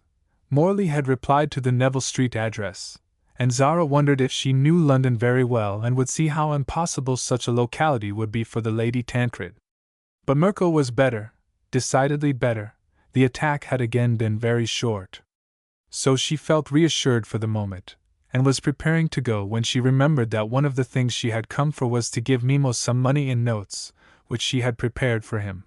But, knowing the poor gentleman's character, she was going to do it delicately by buying the Apache, for she was quite aware that just money, for him to live, now that it was not a question of the welfare of Mirko, he would never accept from her. In such unpractical, sentimental ways does breeding show itself in some weak natures. Mimo was almost suspicious of the transaction, and she was obliged to soothe and flatter him by saying that he must surely always have understood how intensely she had admired that work, and now she was rich it would be an everlasting pleasure to her to own it for her very own. So poor Mimo was comforted, and they parted after a while, all arrangements having been made that the telegrams, should any more come, were to go first, addressed to her at Neville Street, so that the poor father should see them and then send them on. And as it was now past 11 o'clock, Zara returned quickly back to Park Lane, and was coming in at the door just as her husband was descending the stairs. "You are up very early, milady," he said casually, and because of the servants in the hall she felt it would look better to follow him into the library. Tristram was surprised at this, and he longed to ask her where she had been, but she did not tell him. She just said, "What time do we arrive at your uncle's? Is it 5 or 6? It only takes 3 hours. We shall be in about 5. And Zara, I want you to wear the sable coat. I think it suits you better than the chinchilla you had when we left." A little pink came into her cheeks. This was the first time he had ever spoken of her clothes, and to hide the sudden strange emotion she felt, she said coldly, "Yes, I intended to. I shall always hate that chinchilla coat." And he turned away to the window, stung again by her words which she had said unconsciously. The chinchilla had been her conventional, going away bridal finery. That was, of course, why she hated the remembrance of it. As soon as she had said the words she felt sorry. What on earth made her so often wound him? She did not know it was part of the same instinct of self-defense which had had to make up her whole attitude towards life. Only this time it was unconsciously to hide and so defend the new emotion which was creeping into her heart. He stayed with his back turned, looking out of the window, so, after waiting a moment, she went from the room. At the station they found Jimmy Danvers, and a Mr. and Mrs. Harcourt with the latter's sister, Miss Opie, and several men. The rest of the party, including Emily and Mary, Jimmy told them, had gone down by the 11 o'clock train. Both Mrs. Harcourt and her sister, and, indeed, the whole company were Tristram's old and intimate friends, and they were so delighted to see him, and chaffed and were gay, and Zara watched, and saw that her uncle entered into the spirit of the fun in the saloon, and only she was a stranger, and out in the cold. As for Tristram, he seemed to become a different person to the stern, constrained creature of the past week, and he sat in a corner with Mrs. Harcourt, and bent over her and chaffed and whispered in her ear, and she, Zara, was left primly in one of the armchairs, a little aloof. But such a provoking-looking type of beauty as hers did not long leave the men of the party cold to her charms, and soon Jimmy Danvers joined her and a Colonel Lowerby, commonly known as the Crow, and she held a little court. But to relax and be genial and unregal was so difficult for her, with the whole contrary training of all her miserable life. Hitherto men and, indeed, often women were things to be kept at a distance, as in one way or another they were sure to bite. And after a while the party adjusted itself, some for bridge and some for sleep, and Jimmy Danvers and Colonel Lowerby went into the small compartment to smoke. "Well, Crow," said Jimmy, "what do you think of Tristram's new lady? Isn't she a wonder? But Jehoshaphat, doesn't she freeze you to death?" "Very curious type," growled the Crow. "Bit of Vesuvius underneath, I expect." "Yes, that is what a fellow'd think to look at her," Jimmy said, puffing at his cigarette. "But she keeps the crust on the top all the time. The bloomin' volcano don't get a chance." "She doesn't look stupid," continued the Crow. "She looks stormy. Expect it's pretty well worthwhile, though, when she melts.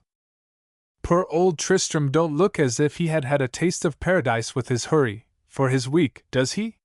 Before we'd heartened him up on the platform a bit, give you my word, he looked as mum as an owl," Jimmy said.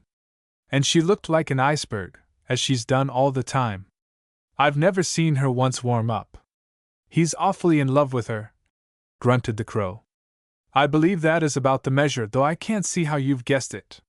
You had not got back for the wedding, Crow, and it don't show now."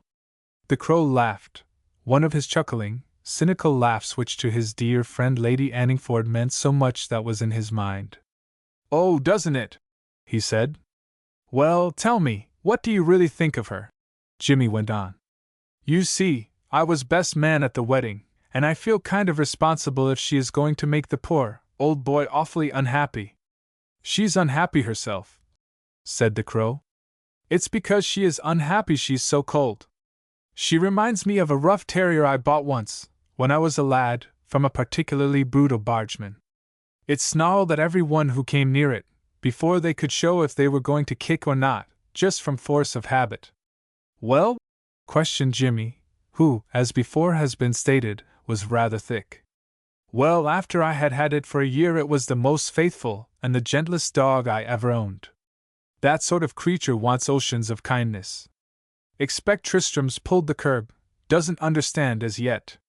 Why, how could a person who must always have had heaps of cash, Margaret's niece, you know, and a fine position be like your dog, Crow? You are drawing it." "Well, you need not mind what I say, Jimmy," Colonel Lowerby went on. "Judge for yourself. You asked my opinion, and as I am an old friend of the family I've given it, and time will show. Lady Highford's going to be at Montfichet," Jimmy announced after a pause. "She won't make things easy for anyone, will she?" "How did that happen?" asked the Crow in an astonished voice. "Ethelreda had asked her in the season, when every one supposed the affair was still on, and I expect she would not let them put her off." And then both men looked up at the door, for Tristram peeped in. "We shall be arriving in 5 minutes, you fellows," he said. And soon they drew up at the little Tilling Green station, and the saloon was switched off, while the express flew on to King's Lynn.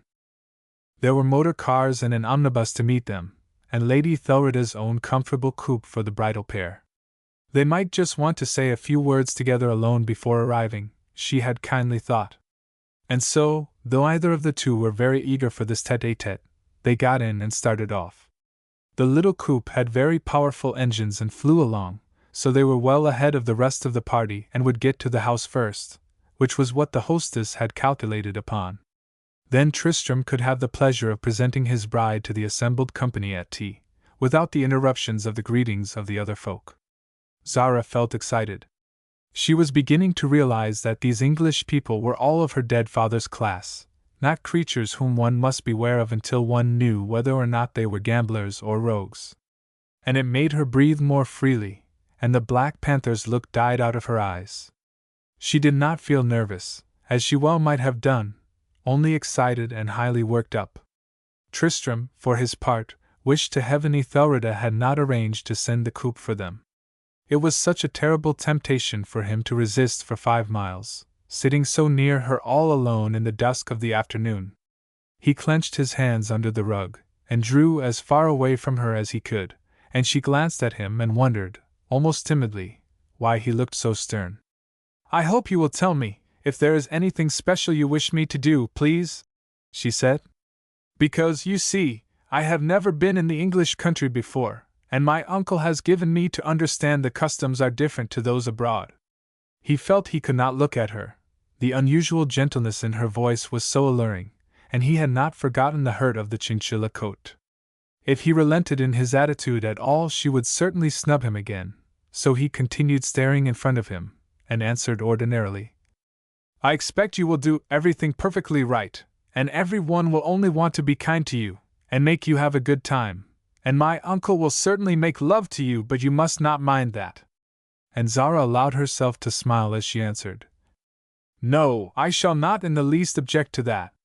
He knew she was smiling, out of the corner of his eye, and the temptation to clasp her to him was so overpowering that he said rather hoarsely, "Do you mind if I put the window down?" He must have some air. He was choking. She wondered more and more what was the matter with him, and they both fell into a constrained silence which lasted until they turned into the park gates, and Zara peered out into the ghostly trees, with their autumn leaves nearly off, and tried to guess from the lodge what the house would be like. It was very enormous and stately, she found when they reached it, and she walking with her empress air and Tristram following her, they at last came to the picture gallery where the rest of the party, who had arrived earlier, were all assembled in the center, by one of the big fireplaces, with their host and hostess having tea. The Duke and Lady Ethelreda came forward, down the very long, narrow room. They had quite 60 feet to walk before they met them, and then, when they did, they both kissed Zara, their beautiful new relation, and Lady Ethelreda taking her arm drew her towards the party, while she whispered, "You dear, lovely thing! Ever so many welcomes to the family and Montfichet." And Zara suddenly felt a lump in her throat. How she had misjudged them all in her hurt ignorance! And determining to repair her injustice, she advanced with a smile and was presented to the group. Chapter 22. There was a good deal of running into each other's rooms before dressing for dinner among the ladies at Montfichet that night.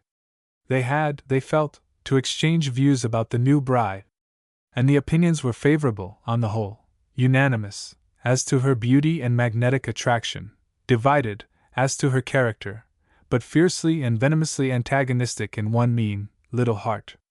Emily and Mary and Lady Betty Burns clustered together in the latter's room. "We think she is perfectly lovely, Betty," Emily said, "but we don't know her as yet. She is rather stiff, and frightens us just a little. Perhaps she is shy. What do you think? She looks just like the heroines in some of the books that Mamma does not let me read and I am obliged to take up to bed with me. Don't you know, Mary, especially the one I lent you, deeply, mysteriously tragic. You remember the one who killed her husband and then went off with the Italian count, and then with someone else. It was frightfully exciting." "Good gracious! Betty," exclaimed Emily. "How dreadful! You don't think our sister-in-law looks like that?"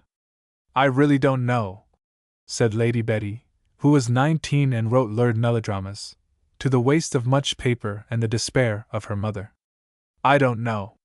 I made one of my heroines in my last play have just those passionate eyes, and she stabbed the villain in the second act."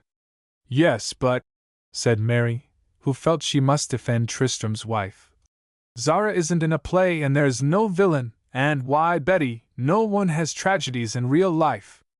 Lady Betty tossed her flaxen head, while she announced a prophecy, with an air of deep wisdom which positively frightened the other two girls. "You mark my words, both of you, Emily and Mary, they will have some tragedy before the year is out. And I shall put it all in my next play." And with this fearful threat ringing in their ears, Tristram's two sisters walked in a scared fashion to their room. "Betty is wonderful, isn't she, darling?" Mary said. "But, you don't think there is any truth in it, do you?" Mother would be so horribly shocked if there was anything like one of Betty's plays in the family, wouldn't she? And Tristram would never allow it either. Of course not, you gussie, answered Emily. But Betty is right in one way. Zara has got a mysterious face, and Mary, Tristram seemed somehow changed, I thought, rather sarcastic once or twice. And then their maid came in and put a stop to their confidences. She is the most wonderful person I have ever met, Ethelreda, Lady Anningford was just then saying, as she and the hostess stopped at her door and let Lady Thornby and the young Countess of Melton go on. She is wickedly beautiful and attractive, and there is something odd about her, too, and it touches me, and I don't believe she is really wicked a bit. Her eyes are like storm clouds. I have heard her first husband was a brute. I can't think who told me, but it came from someone at one of the embassies. We don't know much about her, any of us, Lady Ethelreda said. But Aunt Jane asked us all in the beginning to trust Tristram's judgment. He is awfully proud, you know. And besides, her uncle, Mr. Margaret, is so nice. But and Lady Ethelreda paused. Well, what, dear? Tristram is awfully in love with her, isn't he? Lady Anningford asked. Yes, said Lady Ethelreda. But, do you really think Tristram looks happy? I thought when he was not speaking his face seemed rather sad. The Crow came down in the train with them, Lady Anningford announced. I'll hear the whole exact impression of them after dinner and tell you. The Crow is always right. She is so very attractive, I am sure, to every man who sees her, and I hope Lord Elterton won't begin and make Tristram jealous. I wish I had not asked him. And then there's Laura. It was awful taste, I think, her insisting upon coming, don't you? And if she seems as if she were going to be horrid, you will help me to protect Zara, won't you? And now we really must dress. In another room Mrs. Harcourt was chatting with her sister and Lady Highford. She is perfectly lovely, Laura, Miss Opie said. Her hair must reach down to the ground and looks as if it would not come off, and her skin isn't even powdered. I examined it, on purpose, in a side light. And those eyes! Jehoshaphat! As Jimmy Danvers says. Poor darling Tristram! Laura sighed sentimentally while she inwardly registered her intense dislike of the Opie girl. He looks melancholy enough, for a bridegroom, don't you think so, Kate? And she lowered her eyes, with a glance of would-be meaning, as though she could say more, if she wished. But no wonder, poor dear boy! He loathed the marriage, it was so fearfully sudden. I suppose the Margaret man had got him in his power. You don't say so, Mrs. Harcourt gasped. She was a much simpler person than her sister. Jimmy assured me that Lord Tancred was violently in love with her, and that was it. Jimmy always was a fool, Lady Highford said, and as they went on to their rooms Lily Opie whispered. Kate, Laura Highford is an odious cat, and I don't believe a word about Mr. Margaret and the getting Lord Tancred into his power. That is only to make a salve for herself. The Duke would never have Mr. Margaret here if there was anything fishy about him. Why, Ducky, you know it is the only house left in England, almost, where they have only us. Tristram was ready for dinner in good time, but he hesitated about knocking at his wife's door. If she did not let him know she was ready, he would send Higgins to ask for her maid. His eyes were shining with the pride he felt in her. She had indeed come up to the scratch. He had not believed it possible that she could have been so gracious, and he had not even guessed that she would condescend to speak so much. And all his old friends had been so awfully nice about her and honestly admiring, except Arthur Elterton. He had admired rather too much. And then this exaltation somewhat died down. It was after all but a very poor, outside show, when, in reality, he could not even knock at her door. He wished now he had never let his pride hurl forth that ultimatum on the wedding night, because he would have to stick to it.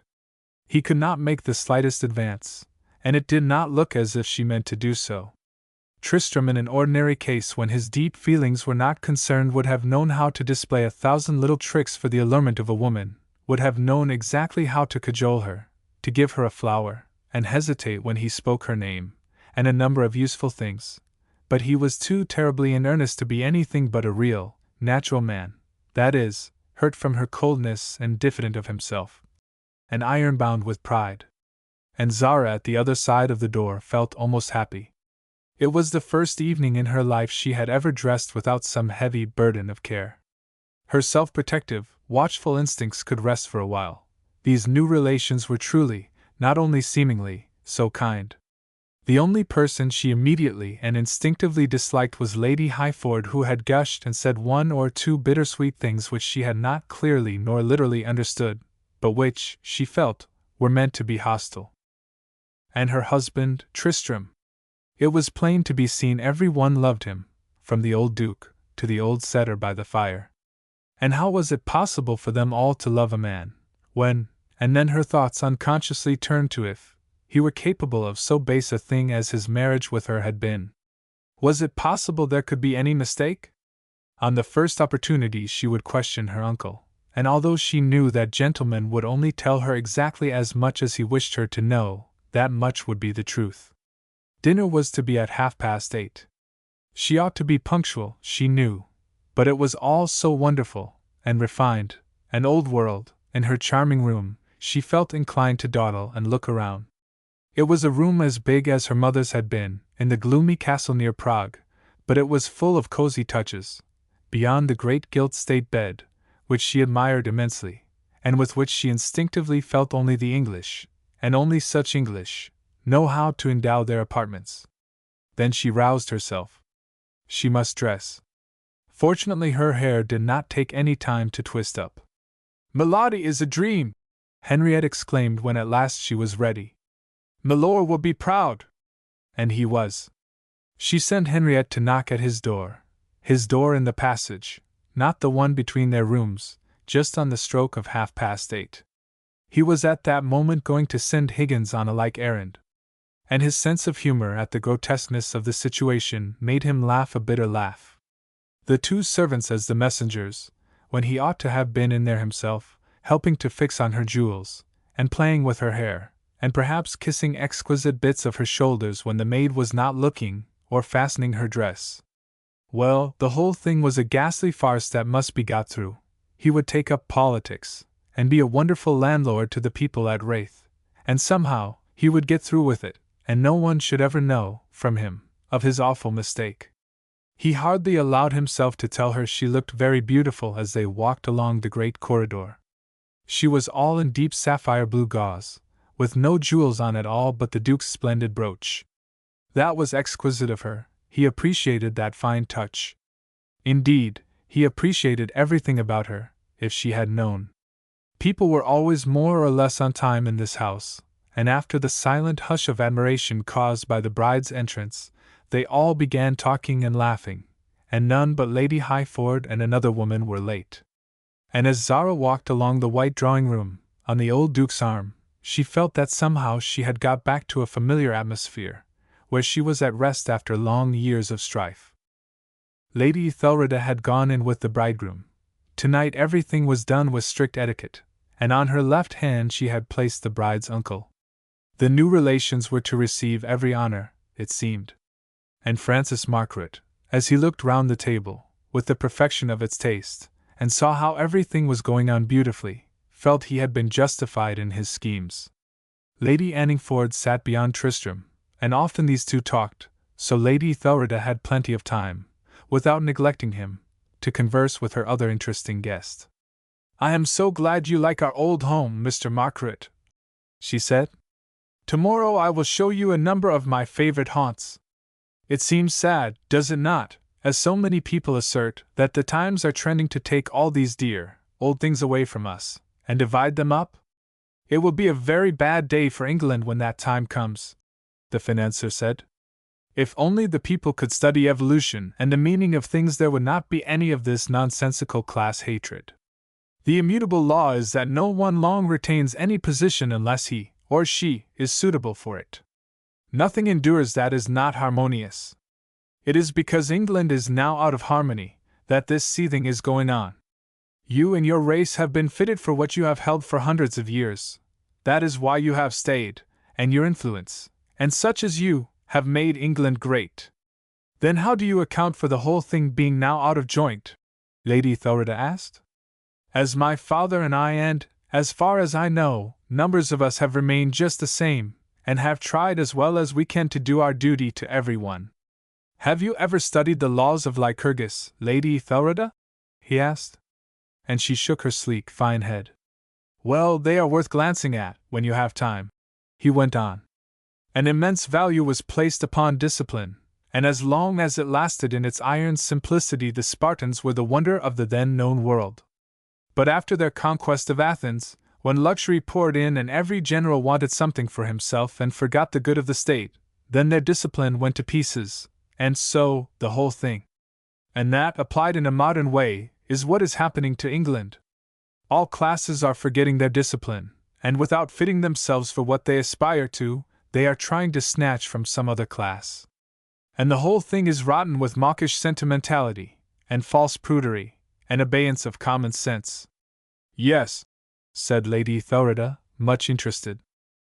Lycurgus went to the root of things, the financier continued, and made the people morally and physically healthy, and ruthlessly expunged the unfit, not like our modern nonsense, which encourages science to keep, among the prospective parents for the future generation, all the most diseased. Moral and physical balance and proportion were the ideas of the Spartans.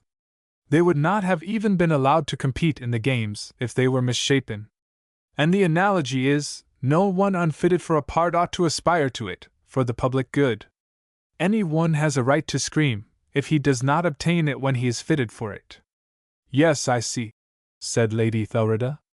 Then what do you mean when you say every class is trying to snatch something from some other class? Do you mean from the class above it? Or what? Because unless we, for instance, technically speaking, snatched from the king, from whom could we snatch? The financier smiled. I said purposely some other class, instead of some class above it, for this reason. It is because a certain and ever-increasing number of your class, if I may say so, are snatching, not, indeed, from the king, but from all classes beneath them, manners and morals, an absence of tenue, an absence of pride, things for which their class was not fitted.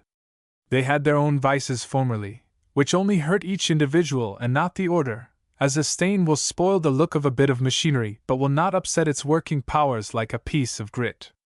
What they put into the machine now is grit.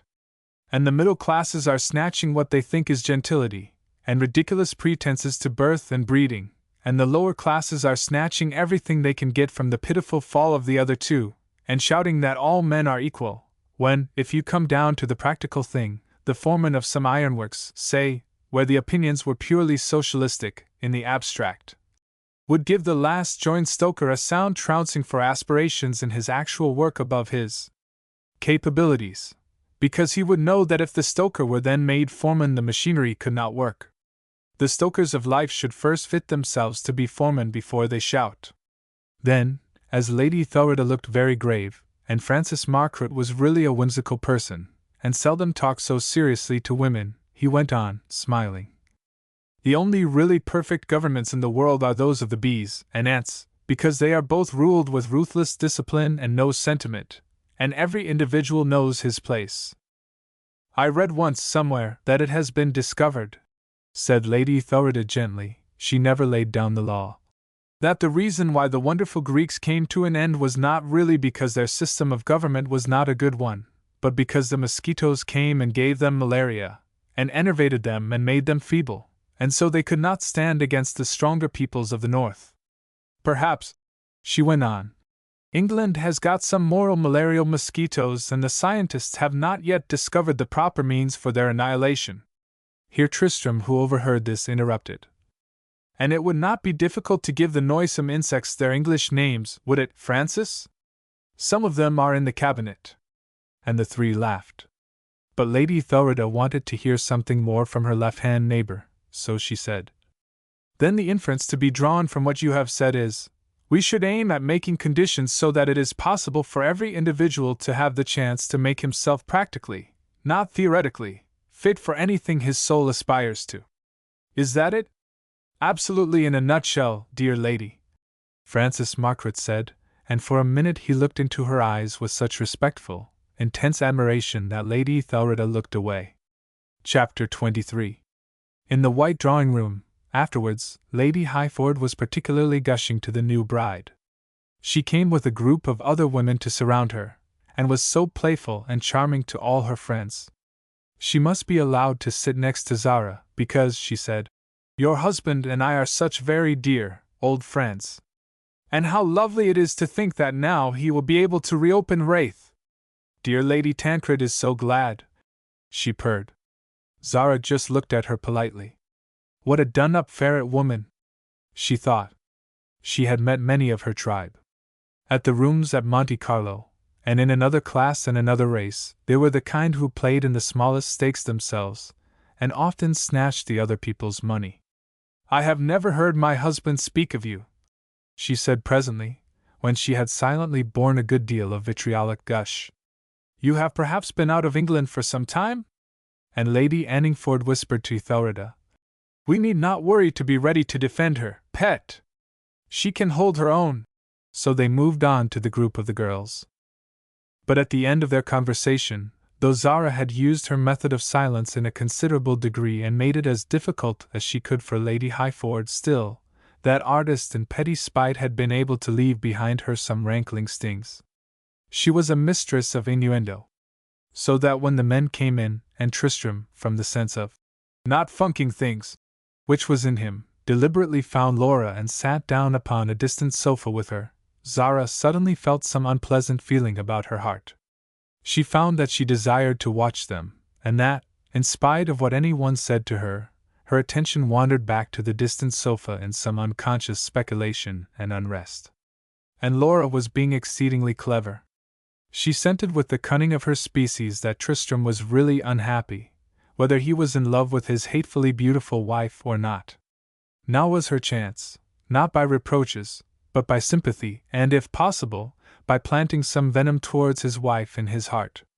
Tristram, dear boy, why did you not tell me? Did you not know I would have been delighted at anything, if it pleased you? And she looked down, and sighed. I always made it my pleasure to understand you, and to promote whatever seemed for your good.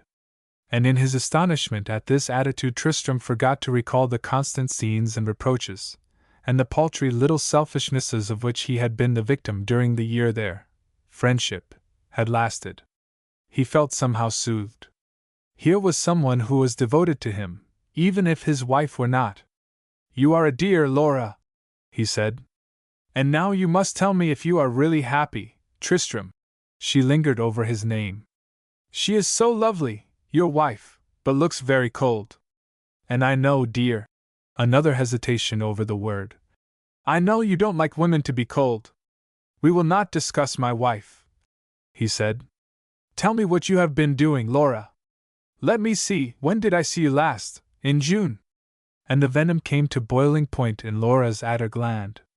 He could not even remember when he had said good-bye to her. It was in July, after the Eton and Harrow match. Yes, in June, she said sadly, turning her eyes down. And you might have told me, Tristram. It came as such a sudden shock. It made me seriously ill. You must have known, and were probably engaged, even then. Tristram sat mute, for how could he announce the truth? Oh, don't let us talk of these things, Laura. Let us forget those old times and begin again, differently. You will be a dear friend to me always, I am sure. You always were. And then he stopped abruptly. He felt this was too much lying, and he hated doing such things. Of course I will, Tristram, Laura said, and appeared much moved. And from where Zara was trying to talk to the Duke she saw the woman shiver and look down provokingly and her husband stretch his long limbs out, and a sudden, unknown sensation of blinding rage came over her, and she did not hear a syllable of the Duke's speech. Meanwhile Lady Anningford had retired to a seat in a window with the Crow. Is it all right, Crow? She asked, and one of his peculiarities was to understand her, as Lady Ethelreda understood the Duke, and did not ask. What? Will be, some day, I expect, unless they get drowned in the current first. Isn't she mysterious, Crow? I am sure she has some tragic history. Have you heard anything? Husband murdered by another man in a row at Monte Carlo. Over her? I don't know for a fact, but I gather not. You may be certain, Queen Anne, that when a woman is as quiet and haughty as Lady Tancred looks, and her manners are as cold and perfectly sure of herself as hers are, she has not done anything she is ashamed of, or regrets. Then what can be the cause of the coolness between them? Look at Tristram now. I think it is horrid of him, sitting like that talking to Laura, don't you? A viper, Laura, growled the crow. She's trying to get him again in the rebound. I cannot imagine why women cannot leave other women's husbands alone. They are hateful creatures, most of them. Natural instinct of the chase, said Colonel Lowerby. But Lady Anningford flashed. You are a cynic, Crow. And you will really show me your favorite haunts tomorrow, Lady Ethelreda? Francis Margaret was saying to his hostess. He had contrived insidiously to detach her conversation from a group to himself, and drew her unconsciously towards a seat where they would be uninterrupted. One judges so of people by their tastes and haunts. Lady Ethelreda never spoke of herself as a rule. She was not in the habit of getting into those, abstract to begin with, and personal to go on with, thrilling conversations with men, which most of the modern young women delight in, and which were the peculiar joy of Lily Opie. It was because for some unacknowledged reason the financier personally pleased her that she now drifted where he wished. Mine are very simple, I fear, nothing for you to investigate, she said gently. So I should have thought. And he again, as he had done at dinner, permitted himself to look into her eyes, and going on after an imperceptible pause, he said softly, Simple, and pure, and sweet, I always think of you, Lady Ethelreda, as the embodiment of sane things, balanced things, perfection. And his last word was almost a caress. I am most ordinary, she said, and she wondered why she was not angry with him, which she quite well could have been.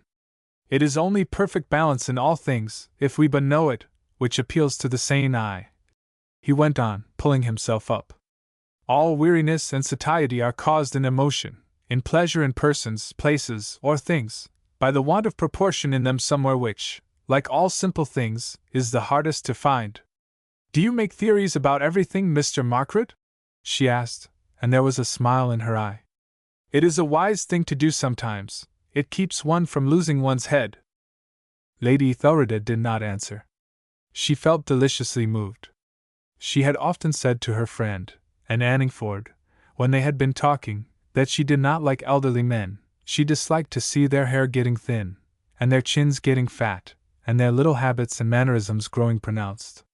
But here she found herself tremendously interested in one who, from all accounts, must be quite 45 if not older, though it was true his brown colorless hair was excessively thick, and he was slight of build everywhere. Now she felt she must turn the conversation to less personal things, so, Zara looks very lovely tonight, she said.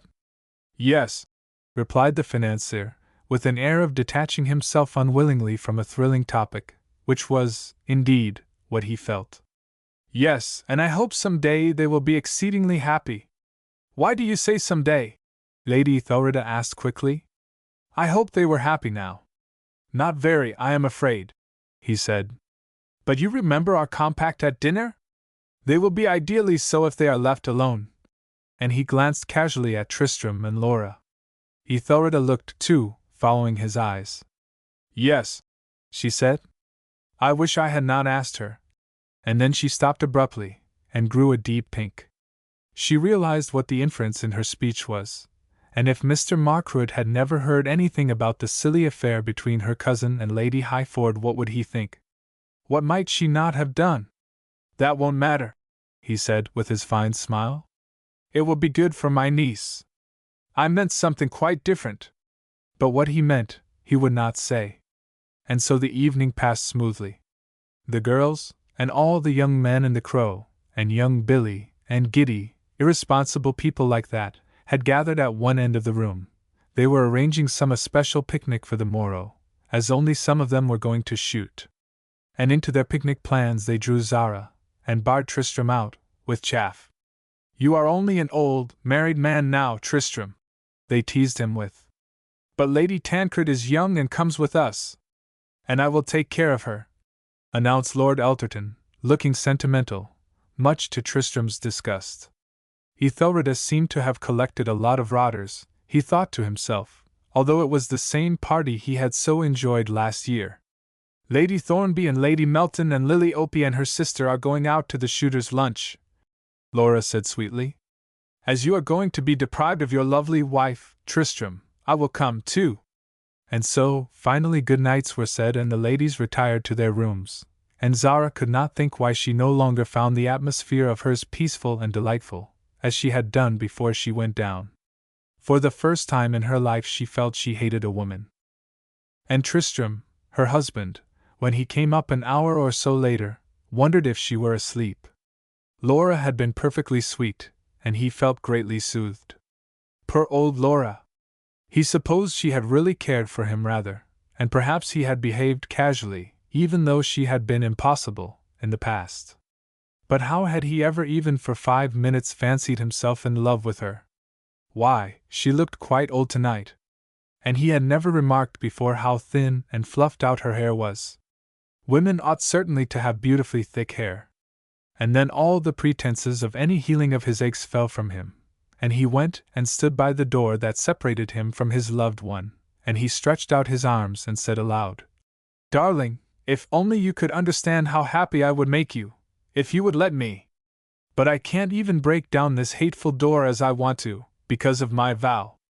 And then for most of the rest of the night, he tossed restlessly in his bed. Chapter 24.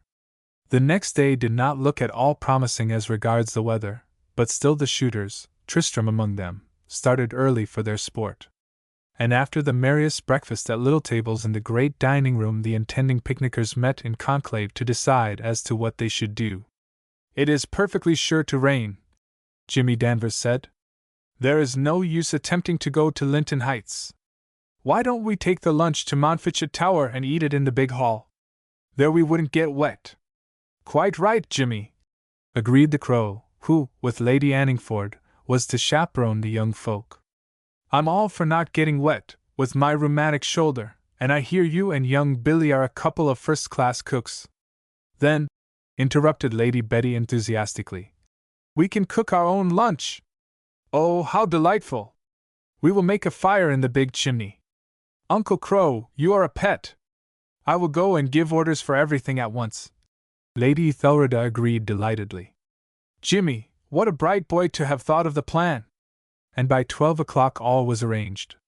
Now, it had been settled the night before that Mr. Margaret should shoot with the Duke and the rest of the more serious men, but early in the morning that astute financier had sent a note to his Grace's room, saying, if it were not putting out the guns dreadfully, he would crave to be excused as he was expecting a telegram of the gravest importance concerning the new Turkish loan, which he would be obliged to answer by a special letter, and he was uncertain at what time the wire would come.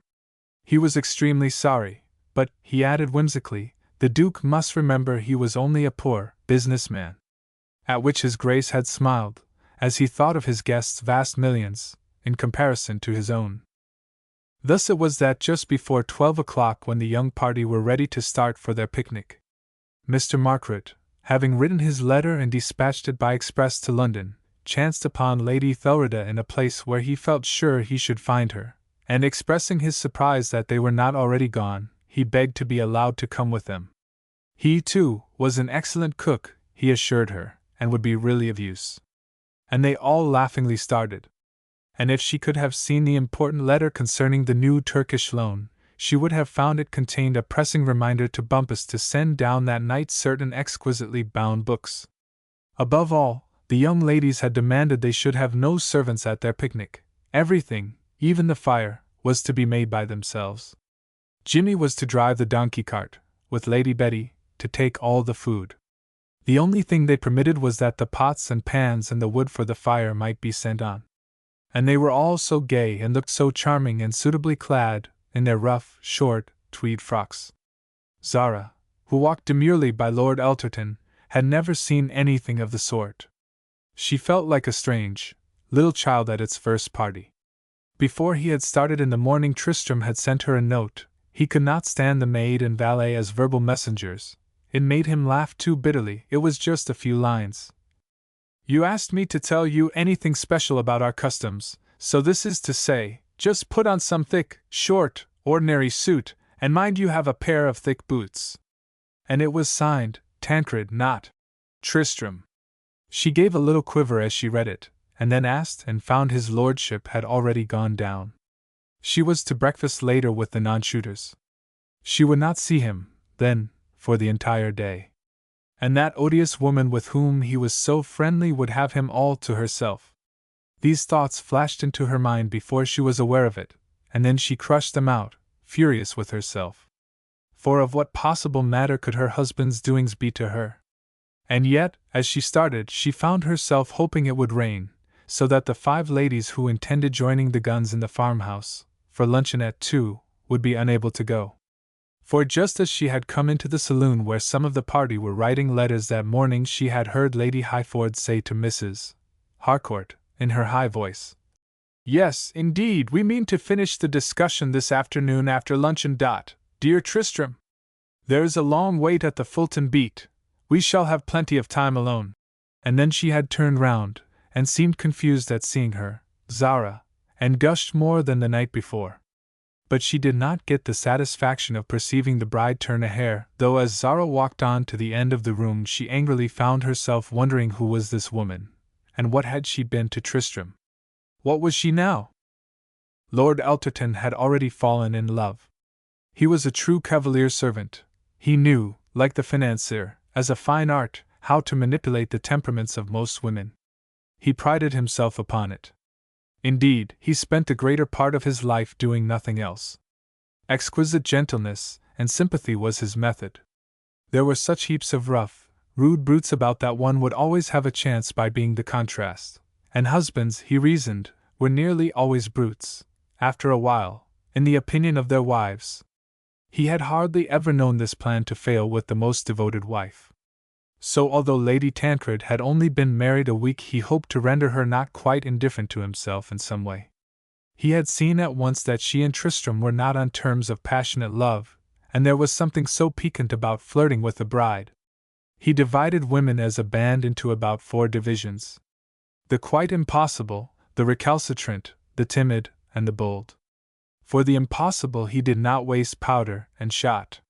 For the recalcitrant he used insidious methods of tickling their fancies, as he would tickle a trout.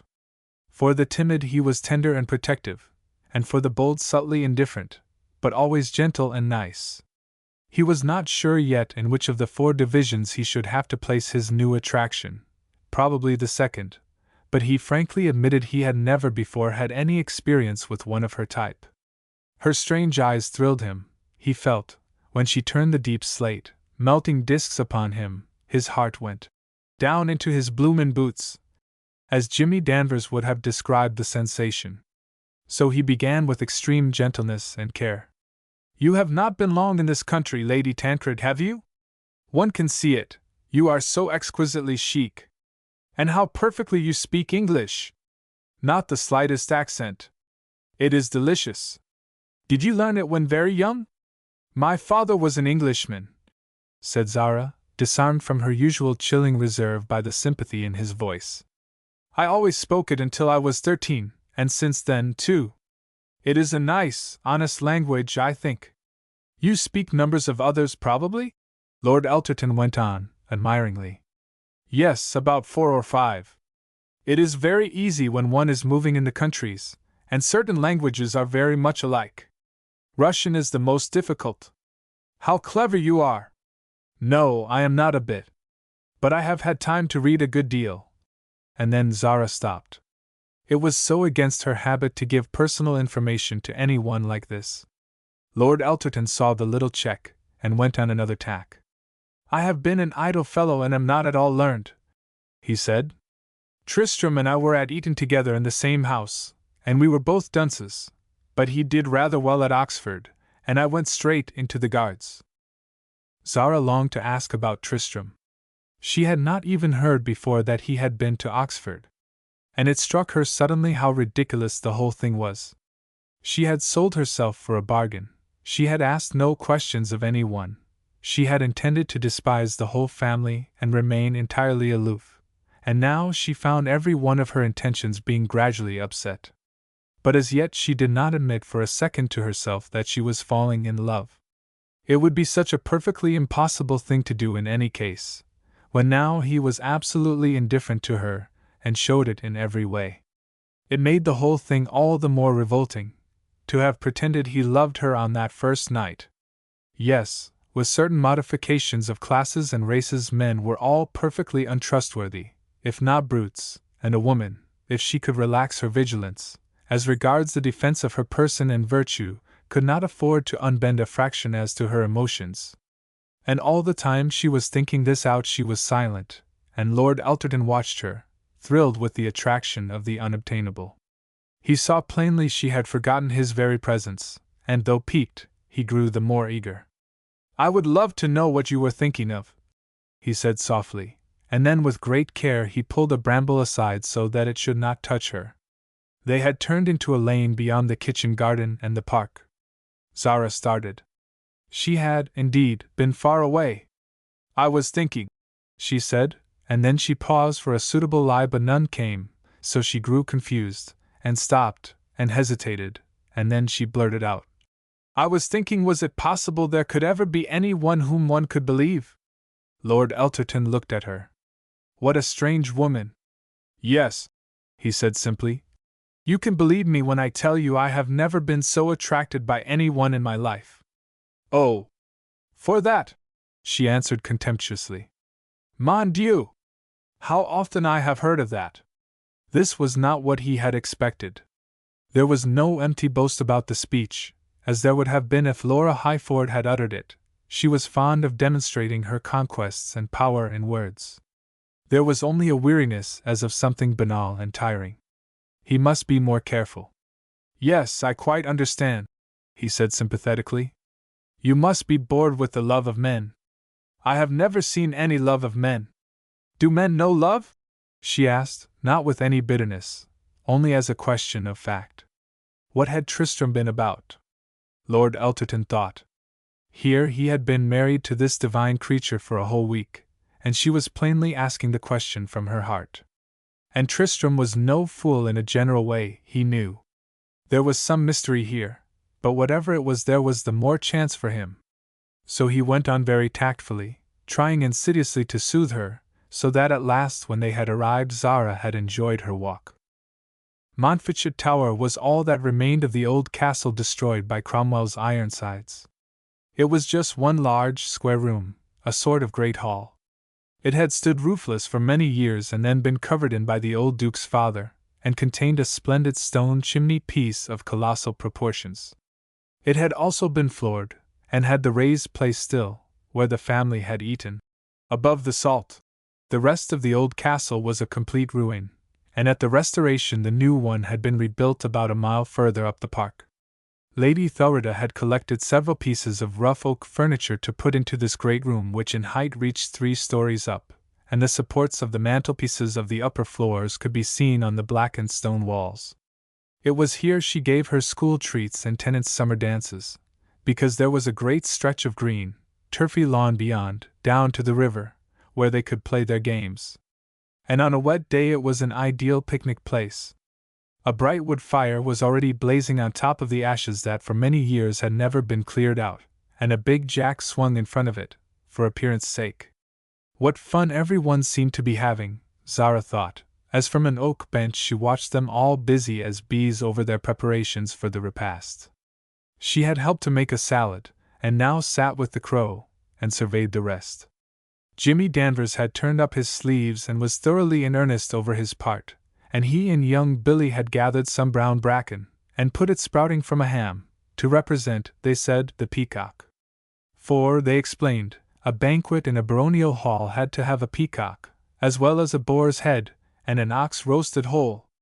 And suddenly Zara thought of her last picnic, with Mimo and Mirko in the Neville Street attic, when the poor little one had worn the paper cap, and had taken such pleasure in the new rosy cups.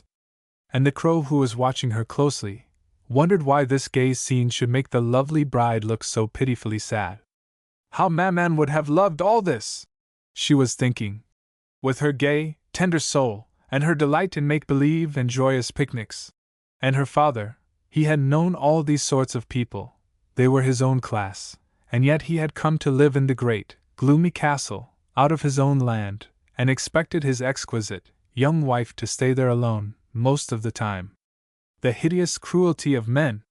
And there was her Uncle Francis, in quite a new character, helping Lady Ethelreda to lay the table, as happily as a boy. Would she herself ever be happy, she wondered, ever have a time free from some agonizing strain or care? And then, from sorrow her expression changed to one of strange slumberous resentment at fate. "Queen Anne," said the Crow, as they sat down to luncheon, "there is some tragedy hanging over that young woman. She has been suffering like the devil for at least 10 minutes, and forgot I was even beside her and pretending to talk. You and Lady Ethelreda have two not altogether unkind hearts. Can't you find out what it is and comfort her?" Chapter 25. After luncheon, which had been carried through with all the proper ceremonies of the olden time according to Jimmy Danvers and young Billy's interpretation of them, it came on to pour with rain. So these masters of the revels said that now the medieval dances should begin, and accordingly they turned on the gramophone that stood in the corner to amuse the children at the school treats. And Mary and her admirer, Lord Henry Burns, and Emily and a Captain Hume, and Lady Betty and Jimmy Danvers gaily took the floor, while young Billy offered himself to the bride, as he said he as the representative of the lord of the castle had a right to the loveliest lady, and with his young, stolid self-confidence, he pushed Lord Elterton aside. Zara had not danced for a very long time, 4 years at least, and she had not an idea of the two-steps and barn dances and other sorts of whirling capers that they invented. But she did her best, and gradually something of the excitement of the gay young spirits spread to her, and she forgot her sorrows and began to enjoy herself. "You don't ever dance, I suppose, Mr. Margaret?" Lady Ethelreda asked, as she stopped, with the gallant old Crow, flushed and smiling by the dais, where the financier and Lady Anningford sat. "If you ever do, I, as the lady of the castle, ask you to tread a measure with me." "No one could resist such an invitation," he answered, and put his arm around her for a valse. "I do love dancing," she said, as they went along very well. She was so surprised that this grave and reverend senior, as she called him, should be able to valse. "So do I," said Francis Margaret, "under certain circumstances. This is one of them." And then he suddenly held her rather tight, and laughed.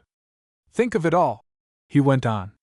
"Here we are, in thick boots and country clothes capering about like savages round their fire, and for all sorts of reasons, we all love it. It is just a delicious exercise with me," said Lady Ethelreda. "And it has nothing at all to do with that reason with me," returned her partner. And Lady Ethelreda quivered with some sort of pleasure, and did not ask him what his reason was. She thought she knew, and her eyes sparkled.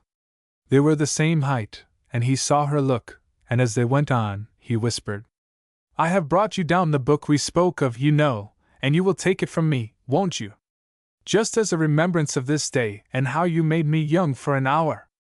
They stopped by one of the benches at the side and sat down, and Lady Ethelreda answered softly, "Yes, if you wish me to." Lord Elterton had now dislodged young Billy and was waltzing with Zara himself. His whole bearing was one of intense devotion, and she was actually laughing and looking up in his face, still affected by the general hilarity, when the door of the wooden porch that had been built on as an entrance opened noiselessly, and some of the shooters peeped into the room. It had been too impossibly wet to go on, and they had sent the ladies back in the motors and had come across the park on their way home, and, hearing the sound of music, had glanced in. Tristram was in front of the intruders and just chanced to catch his bride's look at her partner, before either of them saw they were observed. He felt frightfully jealous. He had never before seen her so smiling, to begin with, and never at all at himself. He longed to kick Arthur Elterton. Confounded impertinence! And what tommyrot, dancing like this, in the afternoon with boots on! And when they all stopped and greeted the shooters, and crowded round the fire, he said, in a tone of rasping sarcasm, in reply to Jimmy Danvers' announcement that they were back in the real life of a castle in the Middle Ages, "Anyone can see that. You have even got my lady's fool. Look at Arthur, with mud on his boots, jumping about." And Lord Elterton felt very flattered. He knew his old friend was jealous, and if he were jealous, then the charming, cold lady must have been unbelievingly nice to him, and that meant he was getting on. You are jealous because your lovely bride prefers me, young Lachinvar. And he laughed as he quoted. For so faithful in love and so dauntless in war, there ne'er was a gallant like young Lachinvar. And Zara saw that Tristram's eyes flashed blue steel, and that he did not like the chaff at all. So, just out of some contrariness, he had been with Lady Highford all day, so why should she not amuse herself, too? Indeed, why should either of them care what the other did? So just out of contrariness she smiled again at Lord Elterton and said, Then tread we a measure, my Lord Lachinvar. And off they went. And Tristram, with his face more set than the Crusader ancestors in Wraith Church, said to his uncle, Lord Charles, We are all wet through, let us come along. And he turned round and went out. And as he walked, he wondered to himself how much she must know of English poetry to have been able to answer Arthur like that. If only they could be friends and talk of the books he, too, loved. And then he realized more strongly than ever the impossibility of the situation. He, who had been willing to undertake it with the joyous self-confidence with which he had started upon a lion hunt. He felt he was getting to the end of his tether. It could not go on. Her words that night at Dover had closed down all the possible sources he could have used for her melting. And a man cannot in a week break through 1,000 years of inherited pride. Before the Canada scheme had presented itself, he had rather thought of joining with a friend for another trip to the Soudan.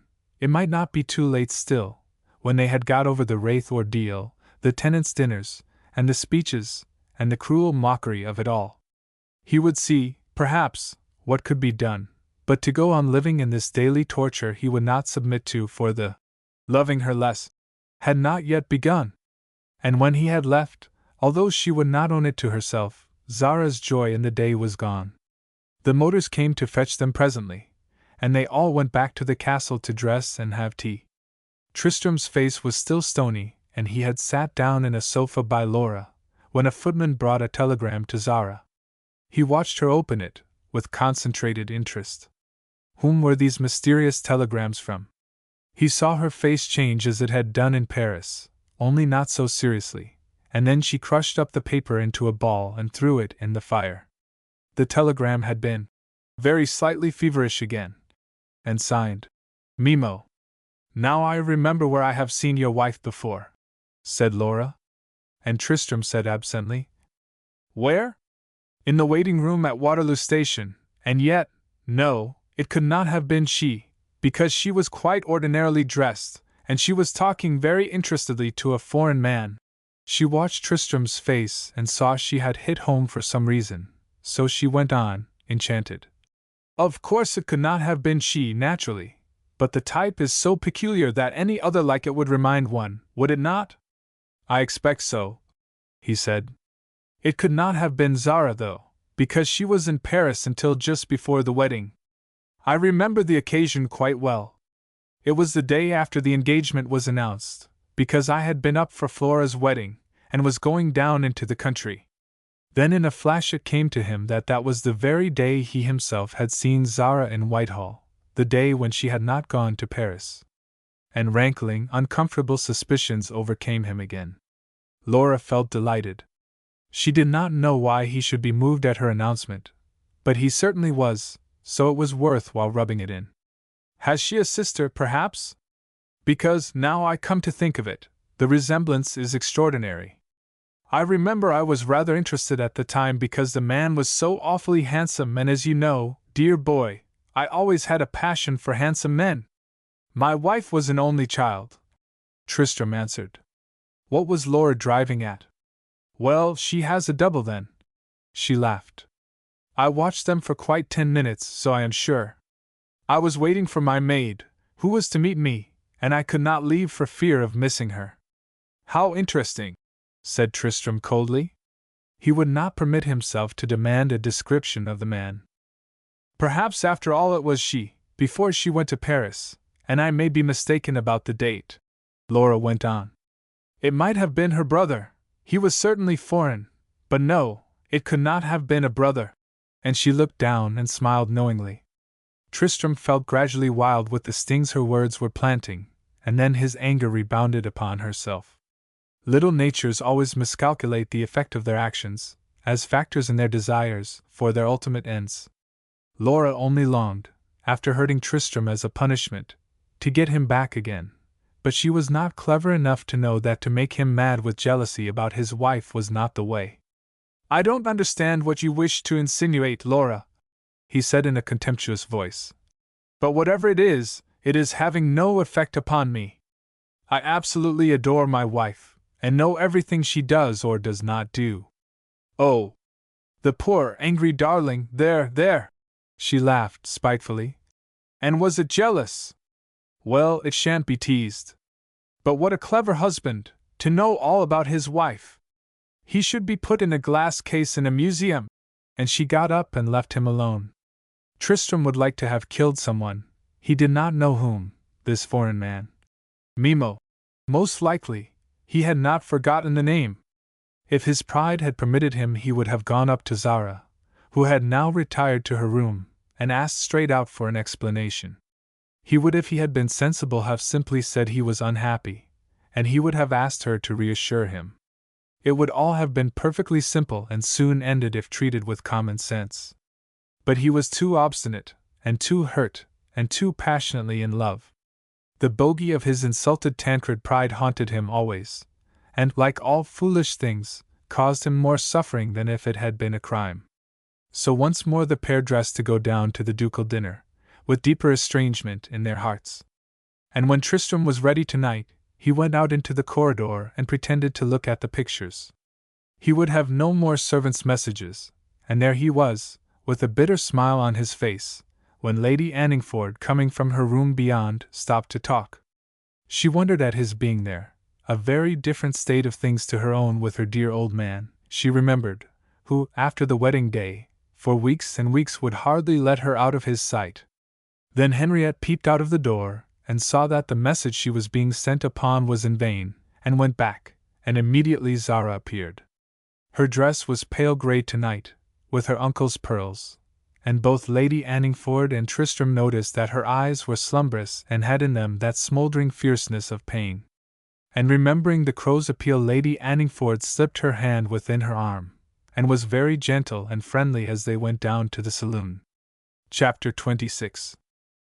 Now if the evening passed with pain and unrest for the bride and bridegroom, it had quite another aspect for Francis Margaret and Lady Ethelreda. He was not placed by his hostess tonight at dinner, but when the power of manipulating circumstances with skill is in a man, and the desire to make things easy to be manipulated is in a woman, they can spend agreeable and numerous moments together.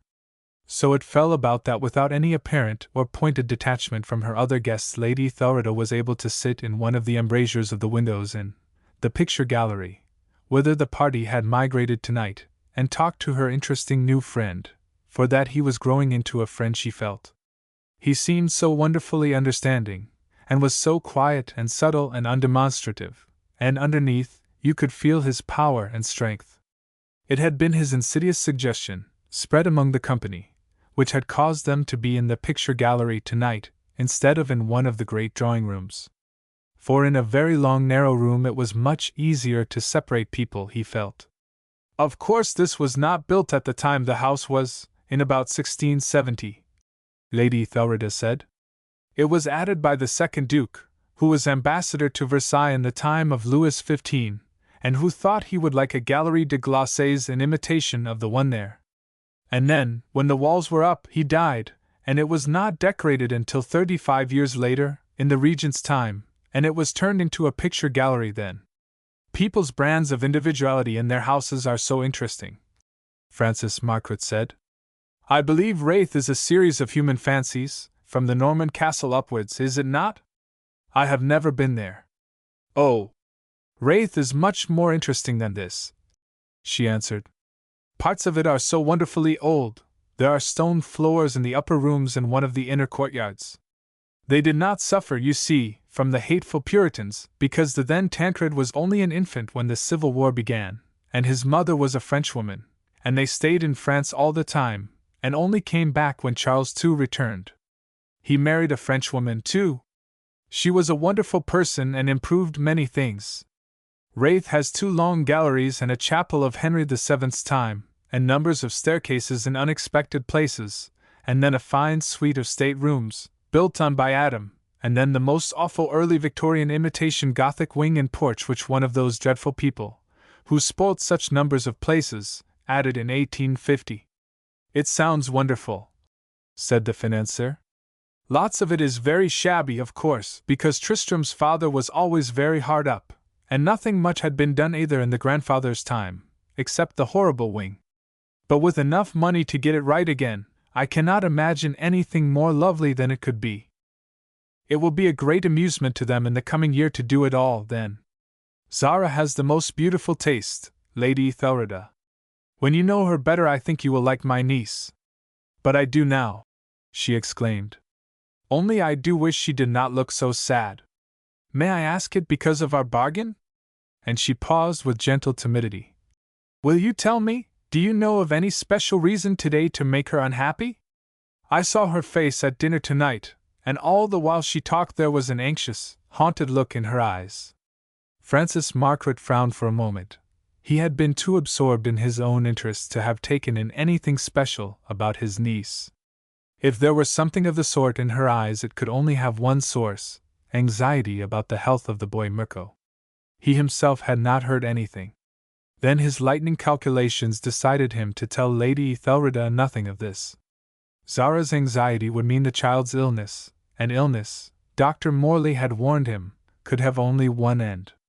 He wished the poor little fellow no harm, but on the other hand, he had no sentiment about him. If he were going to die, then the disgrace would be wiped away and need never be spoken about. So he answered slowly, There is something which troubles her now and then. It will pass presently. Take no notice of it. So Lady Ethelreda, as mystified as ever, turned the conversation. May I give you the book tomorrow morning before we go to shoot? The financier asked after a moment. It is your birthday, I believe, and all your guests on that occasion are privileged to lay some offering at your feet. I wanted to do so this afternoon after tea, but I was detained playing bridge with your father. I have several books coming tomorrow that I do so want you to have. It is very kind of you. I would like to show you my sitting room, in the south wing. Then you could see that they would have a comfortable home. When may I come? This was direct, and Lady Ethelreda felt a piquant sensation of interest. She had never in her life made an assignation with a man. She thought a moment. They will start only at 11 tomorrow, because the first covert is at a corner of the park, quite near, and if it is fine we are all coming out with you until luncheon, which we have in the house. Then you go to the far coverts in the motors. When, I wonder, would be best? It seemed so nice to leave it to him. You breakfast downstairs at 9:30, like this morning? Yes, I always do, and the girls will, and almost everyone, because it is my birthday. Then if I come exactly at 10:30, will you be there? I will try. But how will you know the way? I have a bump of locality which is rather strong, and I know the windows from the outside. You remember you showed them to me today as we walked to the tower. Lady Ethelreda experienced a distinct feeling of excitement over this innocent rendezvous. There is a staircase, but no! And she laughed. I shall tell you no more. It will be a proof of your sagacity to find the clue to the labyrinth. I shall be there, he said, and once again he looked into her sweet, grey eyes, and she rose with a slightly faster movement than usual and drew him to where there were more of her guests. Meanwhile Lord Elterton was losing no time in his pursuit of Zara. He had been among the first to leave the dining-room, several paces in front of Tristram and the others, and instantly came to her and suggested a tour of the pictures. He quite agreed with the financier. These long, narrow rooms were most useful. And Zara, thankful to divert her mind, went with him willingly, and soon found herself standing in front of an immense canvas given by the regent, of himself, to the Duke's grandfather, one of his great friends. I have been watching you all through dinner, Lord Elterton said. And you look like a beautiful storm, your dress the grey clouds, and your eyes the thunder ones, threatening. One feels like a storm sometimes, said Zara. People are so tiresome, as a rule, you can see through them in half an hour. But no one could ever guess about what you were thinking. No one would want to, if they knew. Is it so terrible as that? And he smiled. She must be diverted. I wish I had met you long ago, because, of course, I cannot tell you all the things I now want to. Tristram would be so confoundedly jealous, like he was this afternoon. It is the way of husbands.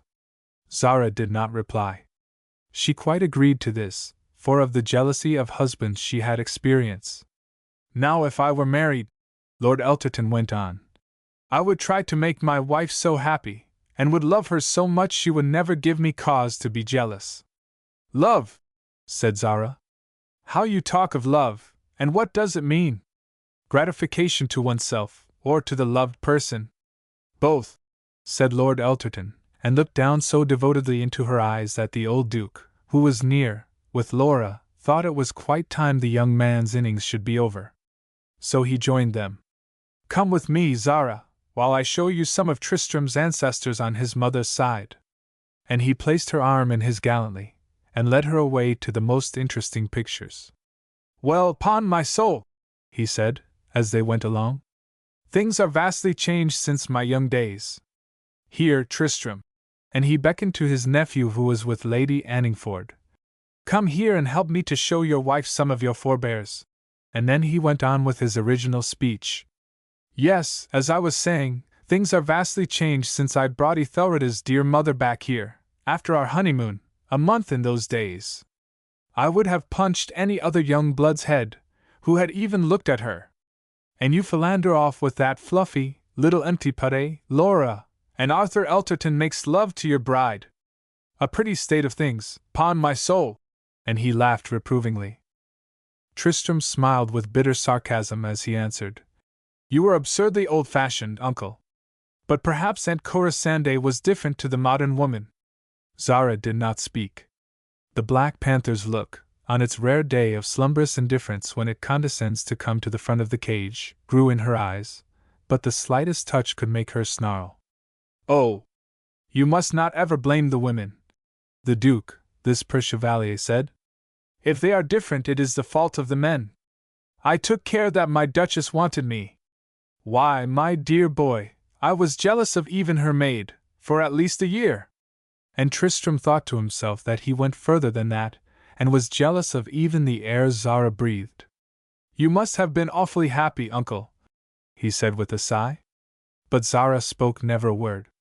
And the Duke saw that there was something too deeply strained between them, for his kindly meant persiflage to do any good, so he turned to the pictures, and drew them into lighter things, and the moment he could, Tristram rejoined Lady Anningford by one of the great fires. Laura Highford, left alone with Lord Elterton up at the end of the long picture gallery, felt she must throw off some steam. She could not keep from the subject which was devouring her. She knew now she had made an irreparable mistake in what she had said to Tristram in the afternoon, and how to repair it she did not know at present, but she must talk to someone. You will have lots of chance before a year is out, Arthur, she said with a bitter smile. You need not be in such a hurry. That marriage won't last more than a few months. They hate each other already. You don't say so, said Lord Elterton, feigning innocence. I thought they were a most devoted couple. Laura would be a safe draw, and although he would not believe half he should hear, out of the bundle of chaff he possibly could collect some grains of wheat which might come in useful. Devoted couple, she laughed. Tristram is by no means the first with her. There is a very handsome foreign gentleman, looking like Romeo, or Rizzio, or any other put in Lord Elterton. Exactly, in whom she is much more interested. Per Tristram. He has plenty to discover, I fear. How do you come to know about it? You are a wonder, Lady Highford, always so full of interesting information. I happened to see them at Waterloo together, evidently just arrived from somewhere, and Tristram thought she was safe in Paris. Poor dear! You have told him about it, of course? Anxiously. I did just give him a hint. That was wise. And Lord Elterton smiled blandly, and she did not see the twinkle in his eye. He was naturally grateful? He asked sympathetically. Not now, perhaps, but some day he will be. Laura's light hazel eyes flashed, and Lord Elterton laughed again as he answered lightly. There certainly is a poor spirit in the old boy if he doesn't feel under a lifelong obligation to you for your goodness. I should, if it were me. Look, though, we shall have to go now. They are beginning to say good night. And as they found the others, he thought to himself, well, men may be poachers like I am, but I am hanged if they are such weasels as women. Lady Anningford joined Lady Ethelreda that night in her room, after they had seen Zara to hers, and they began at once upon the topic which was thrilling them all. There is something the matter, Ethelreda, darling, Lady Anningford said. I have talked to Tristram for a long time tonight, and although he was bravely trying to hide it, he was bitterly miserable, spoke recklessly of life one minute, and resignedly the next, and then asked me, with an air as if in an abstract discussion, whether Hector and Theodora were really happy, because she had been a widow. And when I said, yes, ideally so, and that they never want to be dragged away from Brackendale, he said, so awfully sadly, oh, I dare say, but then they have children. It is too pitiful to hear him, after only a week. What can it be? What can have happened in the time? It is not since, Anne, Ethelreda said, beginning to unfasten her dress. It was always like that.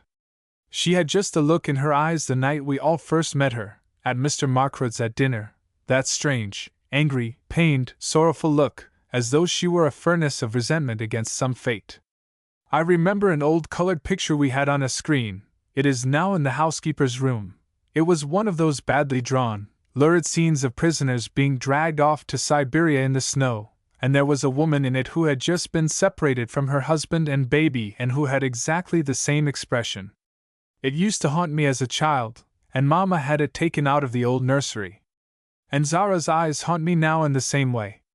She never had any children, I suppose? Asked Lady Anningford. Never that I heard of, and she is so young, only 23 now. Well, it is too tragic. And what is to be done? Can't you ask the uncle?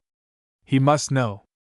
I did, tonight, and he answered so strangely that yes, there was something which at times troubled her, but it would pass. Good gracious, said Anne. It can't be a hallucination. She is not crazy, is she?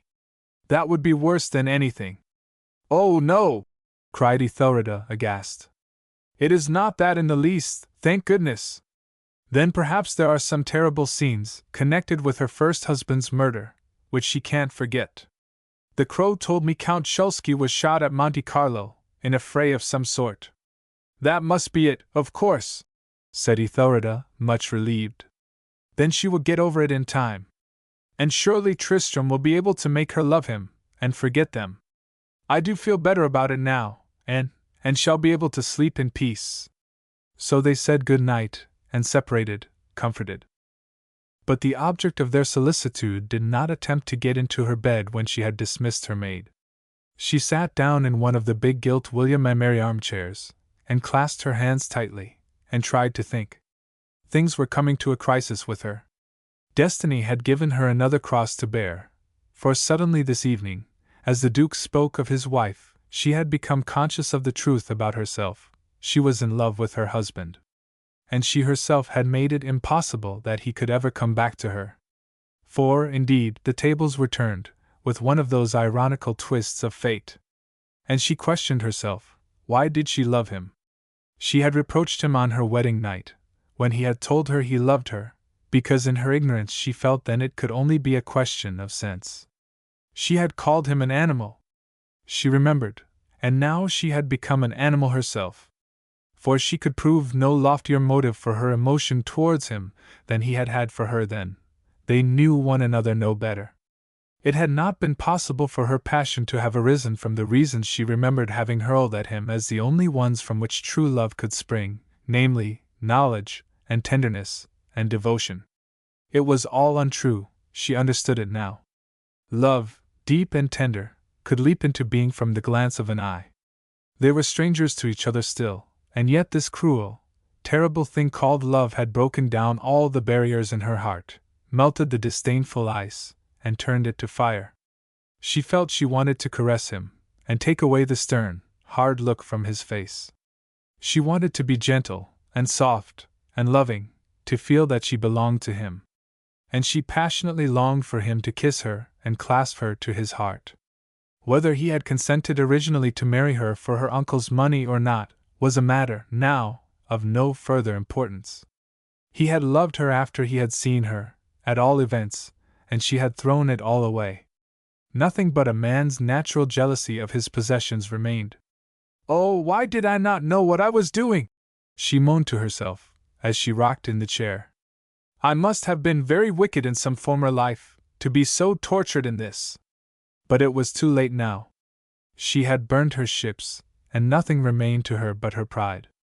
Since she had thrown away joy, she could at least keep that, and never let him see how she was being punished. And tonight it was her turn to look in anguish at the closed door, and to toss in restless pain of soul on her bed.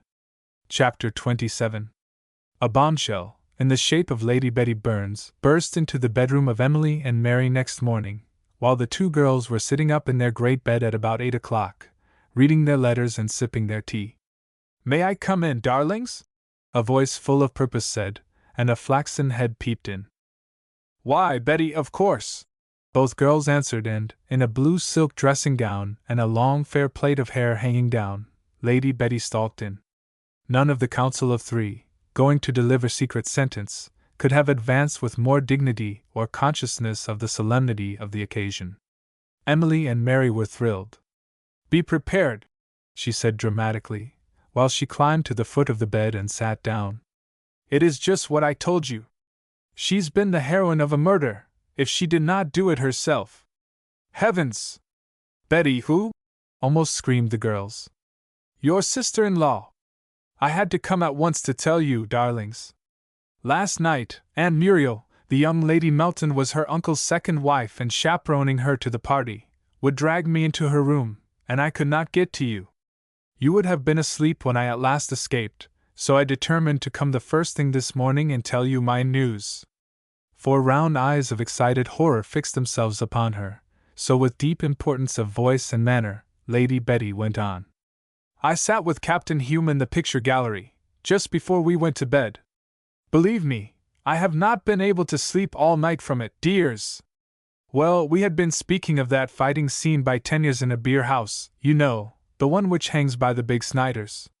The moon, no, it could not have been the moon. It must have been the arc light over the entrance which shines in from the angle.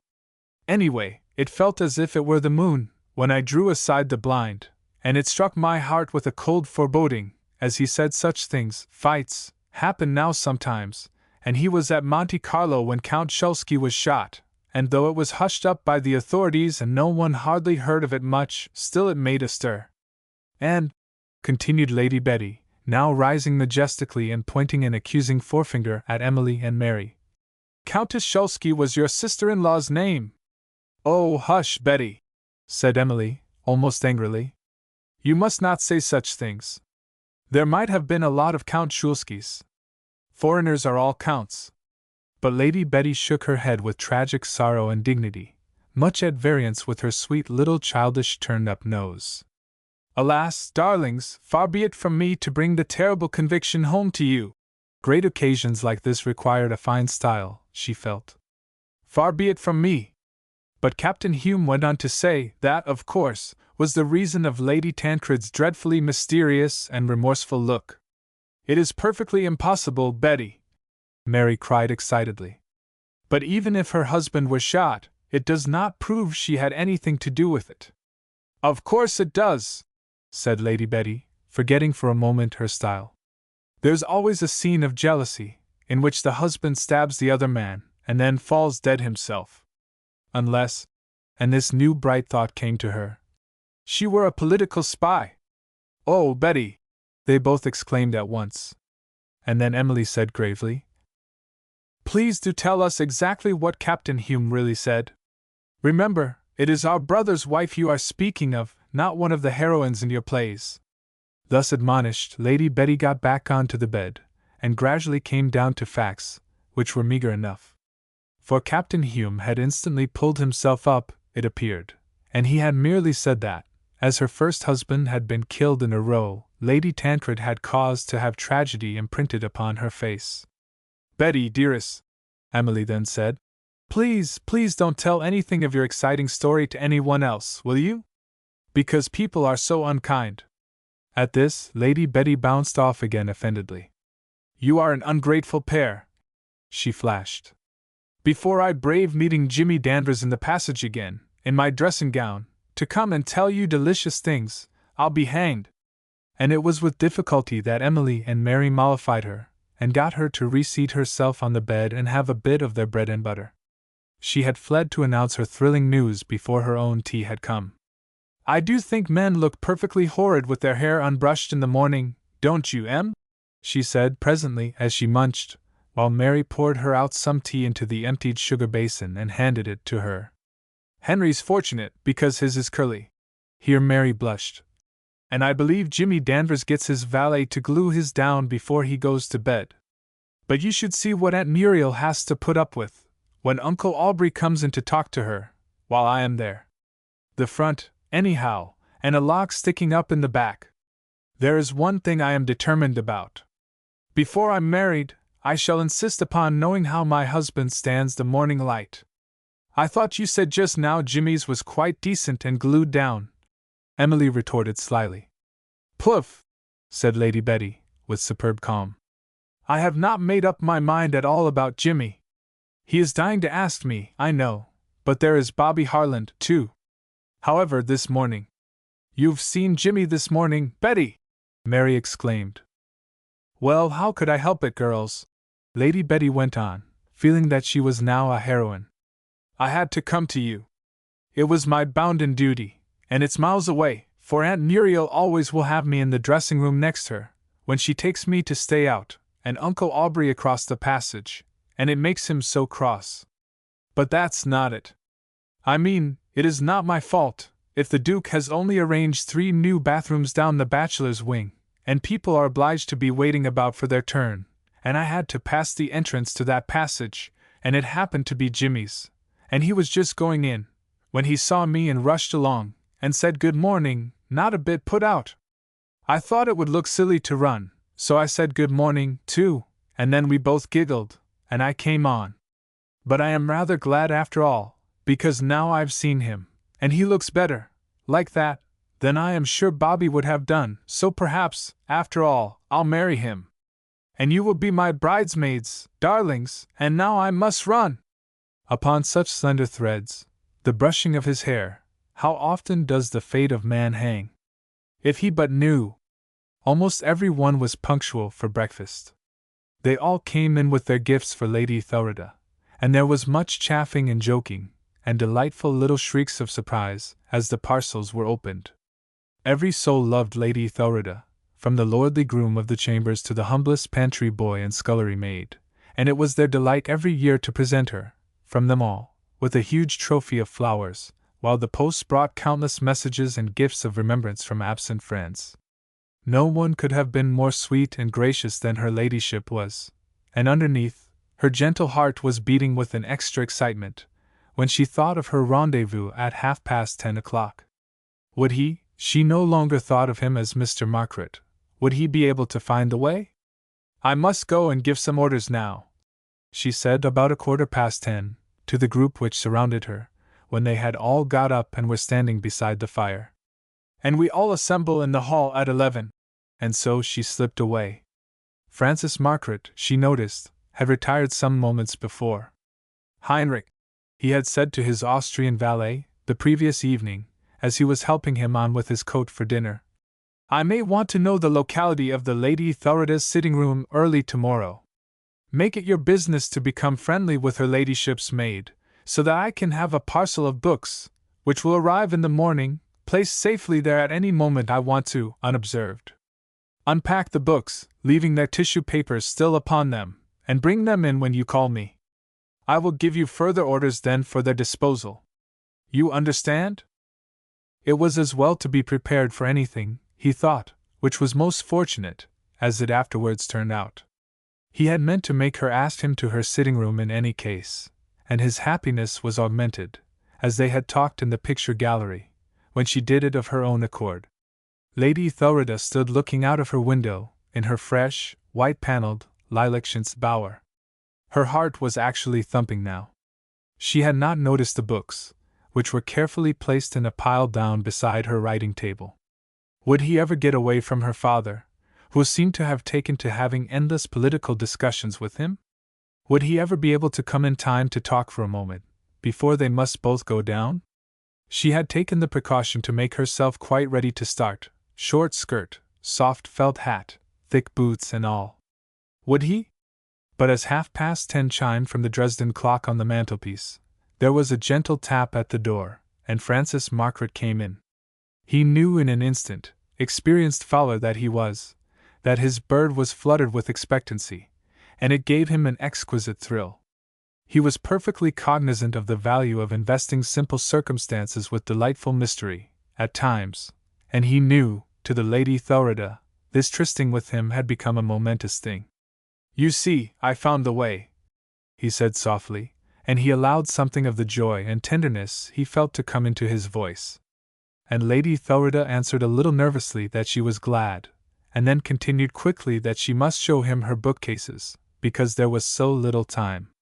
"Only one short half-hour, if you will let me stay so long," he pleaded. In his hand he carried the original volume he had spoken about, a very old edition of Shakespeare's sonnets, from which he had carefully had one or two removed. It was exquisitely bound and tooled, and had her monogram worked into a beautiful little medallion, a work of art. He handed it to her first. "This I ventured to have ordered for you long ago," he said. "6 weeks it is nearly, and I so feared until yesterday that you would not let me give it to you. It does not mean for your birthday, it is our original bond of acquaintance. It is too beautiful," said Lady Thurida, looking down. "And over there by your writing table." He had carefully ascertained this locality from Heinrich. "You will find the books that are my birthday gift, if you will give me the delight of accepting them."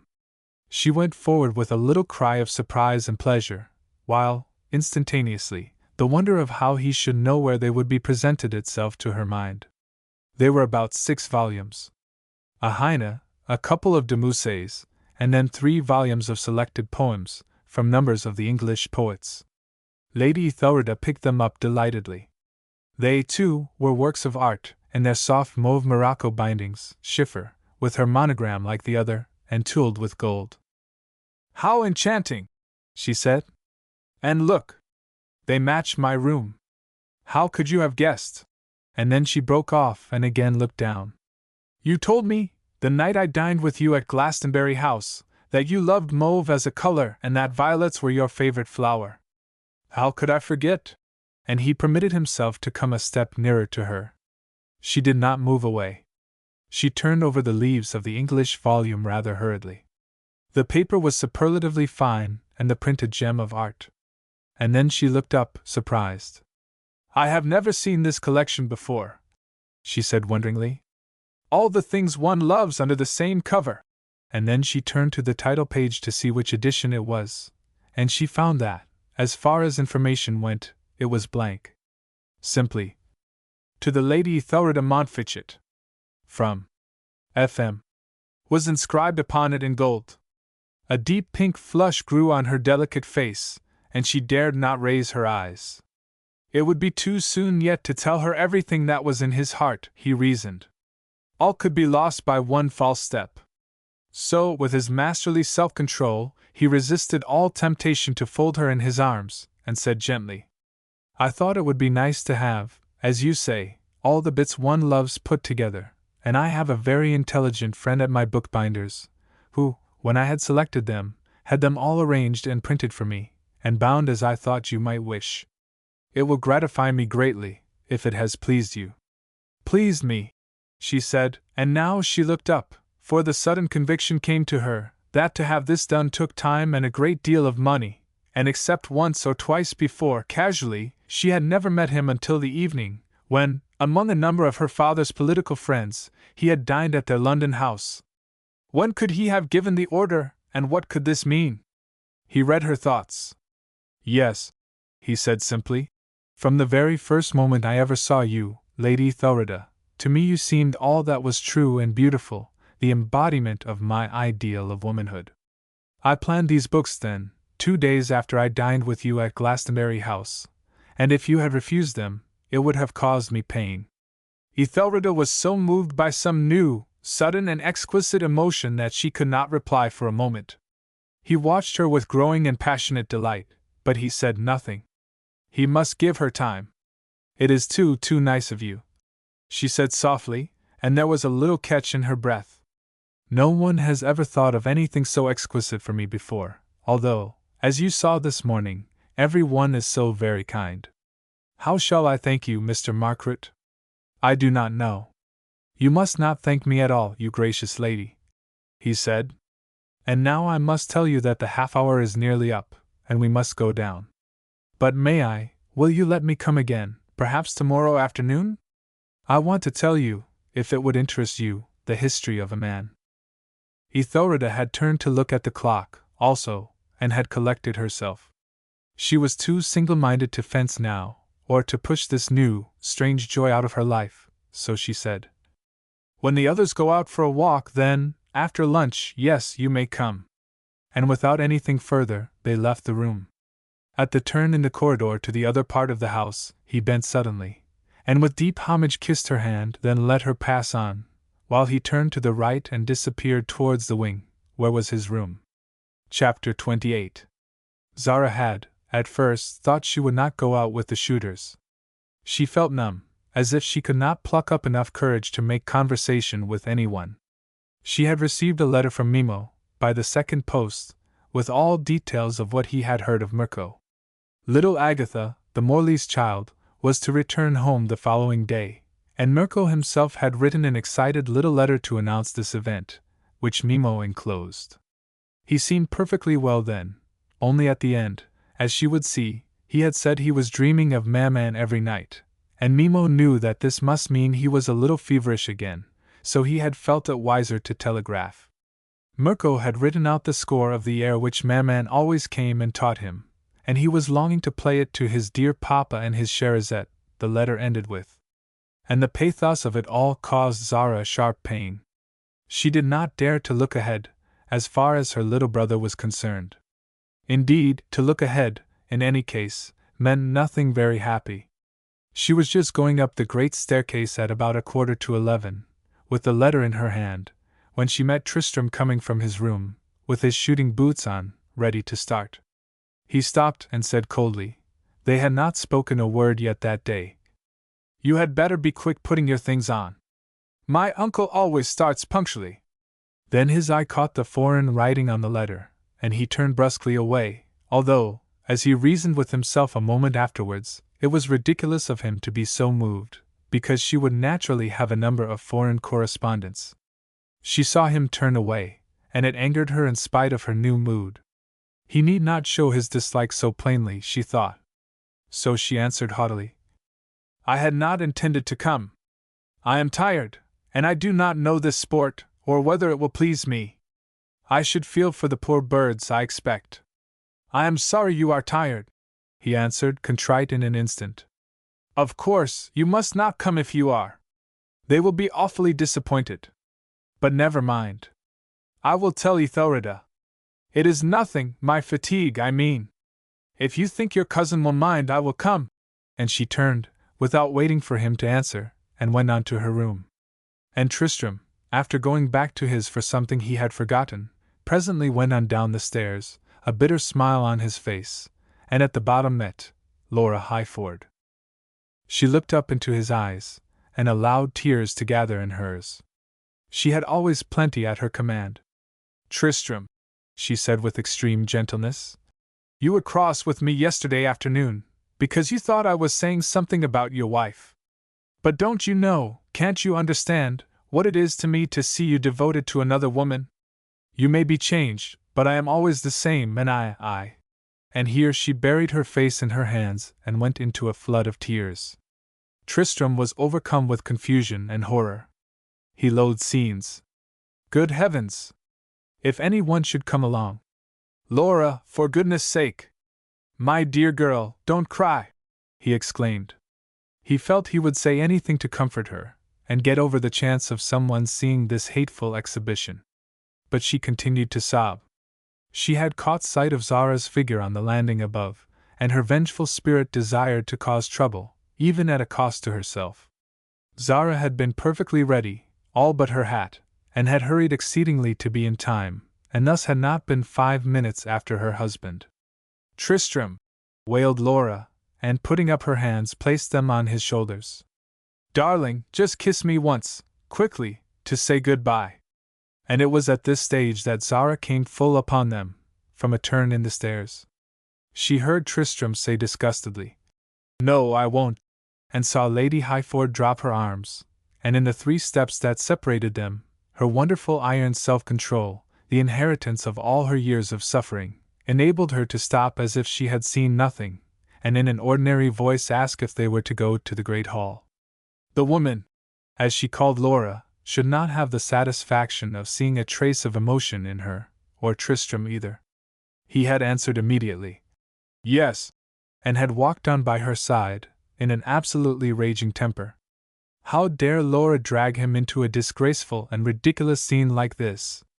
He could have wrung her neck. What must Zara think? That he was simply a cad?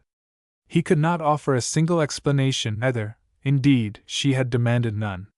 He did blurt out, after a moment, "Lady Highford was very much upset about something. She is hysterical." "Poor thing!" said Zara indifferently, and walked on. But when they got into the hall, where most of the company were, she suddenly felt her knees giving way under her, and hurriedly sank down on an oak chair. She felt sick with jealous pain, even though she had plainly seen that Tristram was no willing victim. But upon what terms could they be, or have been, for Lady Highford so to lose all sense of shame? Tristram was watching her anxiously. She must have seen the humiliating exhibition. It followed, then, she was perfectly indifferent, or she would have been annoyed. He wished that she had reproached him, or said something, anything, but to remain completely unmoved was too maddening. Then the whole company, who were coming out, appeared, and they started. Some of the men were drawing lots to see if they should shoot in the morning or in the afternoon. The party was primarily for Lady Thurida's birthday, and the shoot merely an accessory. Zara walked by the Crow, who was not shooting at all. She was wearied with Lord Elterton, wearied with everyone. The Crow was sententious and amused her, and did not expect her to talk. "You have never seen your husband shoot yet, I expect, Lady Tancred, have you?" he asked her, and when she said, "No," he went on, "because you must watch him. He is a very fine shot." She did not know anything about shooting, only that Tristram looked particularly attractive in his shooting clothes, and that English sportsmen were natural, unceremonious creatures, whom she was beginning to like very much. She wished she could open her heart to this quaint, kind old man, and ask him to explain things to her, but she could not, and presently they got to a safe place and watched. Tristram happened to be fairly near them, and yes, he was a good shot, she could see that. But at first the thud of the beautiful pheasants falling to the ground caused her to wince, she, who had looked upon the shattered face of Ladislaus, her husband, with only a quiver of disgust. But these creatures were in the glory of their beauty and the joy of life, and had preyed upon the souls of no one. Her wonderful face, which interested Colonel Lowerby so, was again abstracted. Something had brought back that hateful moment to her memory. She could hear Fito, the dancer's shrieks, and see the blood, and she shivered suddenly and clasped her hands. "Do you mind seeing the birds come down?" the Crow asked kindly. "I do not know," she said. "I was thinking of some other shooting. Because," the Crow went on, "the women who rage against sport forget one thing: the birds would not exist at all, if it were not for preserving them for this very reason. They would gradually be trapped and snared and exterminated, whereas, now they have a royal time, of food and courtship and mating, and they have no knowledge of their coming fate, and so live a life of splendor up to the last moment. How much better!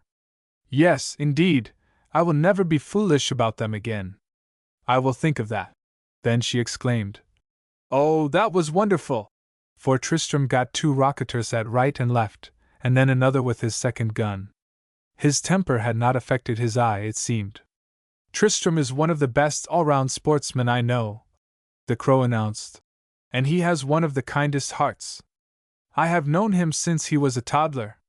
His mother was one of the beauties when I first put on a cuirass. Zara tried to control her interest, and merely said, Yes? Are you looking forward to the reception at Wraith on Monday? I always wonder how a person unaccustomed to England would view all the speeches and dinners, the bonfire, and triumphal arches, and those things of a homecoming. Rather an ordeal, I expect. Zara's eyes rounded, and she faltered. And shall I have to go through all that? The Crow was nonplussed. Had not her husband, then, told her what everyone else knew? Upon what terms could they possibly be? And before he was aware of it, he had blurted out, Good Lord!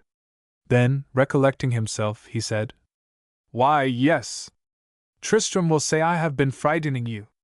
It is not so very bad, after all, only to smile and look gracious and shake hands. They will be all ready to think you perfect if you do that. Even though there are a lot of beastly radicals about, old England still bows down to a beautiful woman. Zara did not answer. She had heard about her beauty in most European languages since she was 16. It was the last thing which mattered, she thought. Then the Crow turned the conversation, as they walked on to the next stand. Did she know that Lady Ethelreda had commanded that all the ladies were to get up impromptu fancy dresses for tonight, her birthday dinner, and all the men would be in hunt coats? He asked. Large parties were coming from the only 2 other big houses near, and they would dance afterward in the picture gallery. A wonderful new band that came out in London this season is coming down, he ended with, and then, as she replied she had heard, he asked her what she intended to be. It must be something with your hair down, you must give us the treat of that.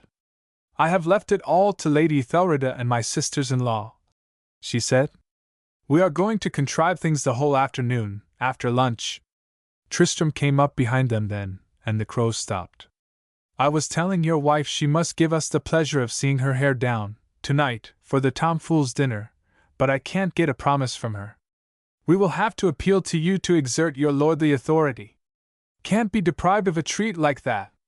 I am afraid I have no influence or authority.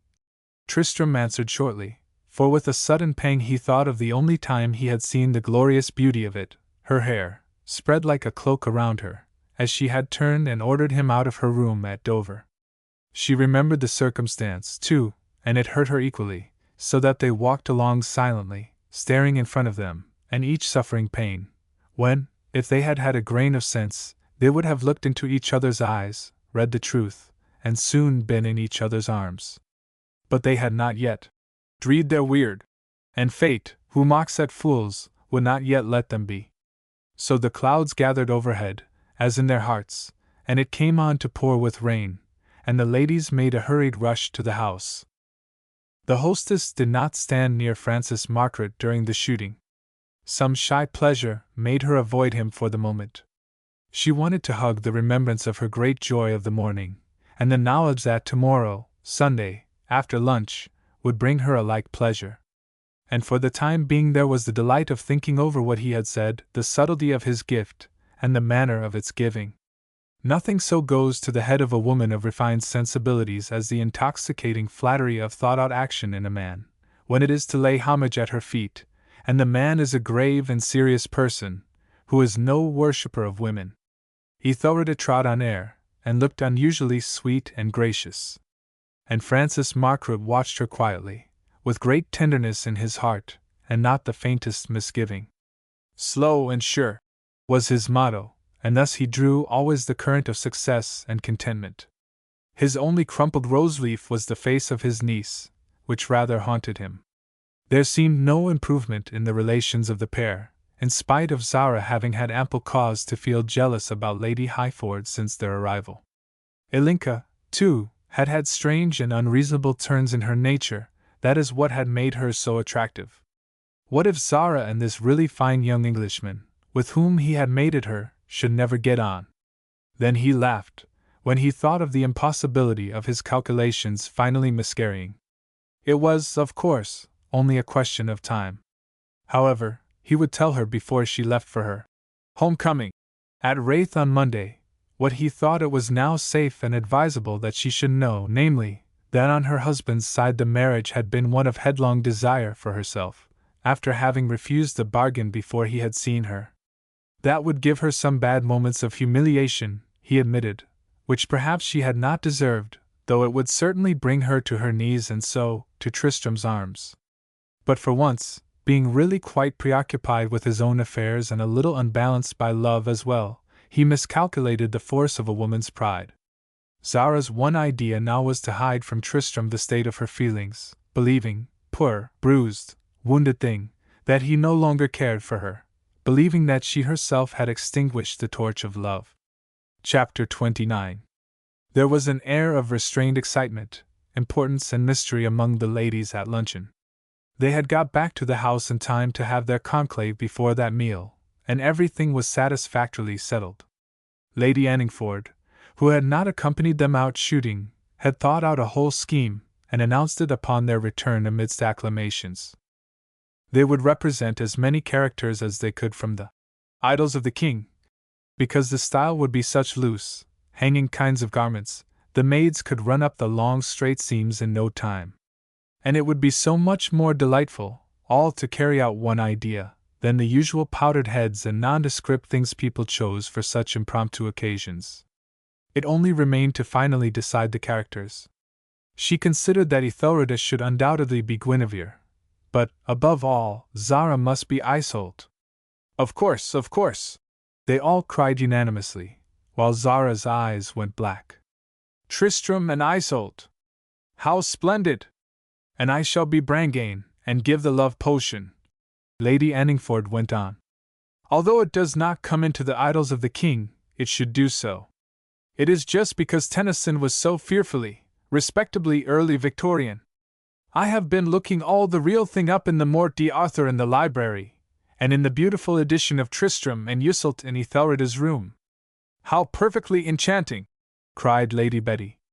I must be the Lady of the Lake, it is much the most dramatic part. And let us get the big sword out of the armory for Excalibur.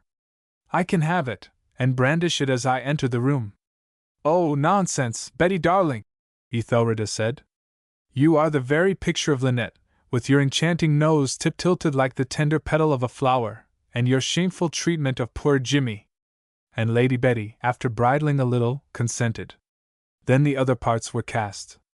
Emily should be Enid and Mary, Elaine, while Lady Melton, Lady Thornby and Mrs. Harcourt should be the three fair queens. I shall be Atar, said Liliope. The others are all good and dull, and I prefer her, because I am sure she wasn't. And certainly Lady Highford must be Vivian. She is exactly the type, in one of her tea gowns. Laura rather liked the idea of Vivian. It had cachet, she thought. She was very fond of posing as a mysterious enchantress. The mystic touch pleased her vanity. So, of the whole party, only Zara did not feel content. Tristram might think she had chosen this herself, as an advance towards him. Then the discussion, as to the garments to be worn, began. Numbers of ornaments and bits of tea gowns would do. But with her usual practical forethought, Lady Anningford had already taken time by the forelock, and asked that one of the motors, going into Tilling Green on a message, should bring back all the bales of bright and light-colored merinos and nuns' cloths the one large general shop boasted of. And amid screams of delighted excitement from the girls, the immense parcel was presently unpacked. It contained marvels of white and creams, and one which was declared the exact thing for Isolde. It was a merino of that brilliant violet shade of azure, the tone which is advertised as Ricketts Paris blue, for washing clothes. It had been in the shop for years, and was unearthed for this occasion, a perfect relic of later Victorian aniline dye. It will be simply too gorgeously wonderful, with just a fillet of gold round her head, and all her adorable red hair hanging down. Lady Anningford said to Ethelreda. We shan't have to wear a stitch underneath, Lady Betty announced decidedly, while she peered before a cheval glass. They were all in Lady Anningford's room, with some stuff draped round her childish form. The gowns must have the right look, just long, straight things, with hanging sleeves and perhaps a girdle. I shall have cream, and you, Mary, as Elaine, must have white, but Emily had better have that mauve for Enid, as she was married. Why must Enid have mauve because she is married? Asked Emily, who did not like the color. I don't know why, Lady Betty answered.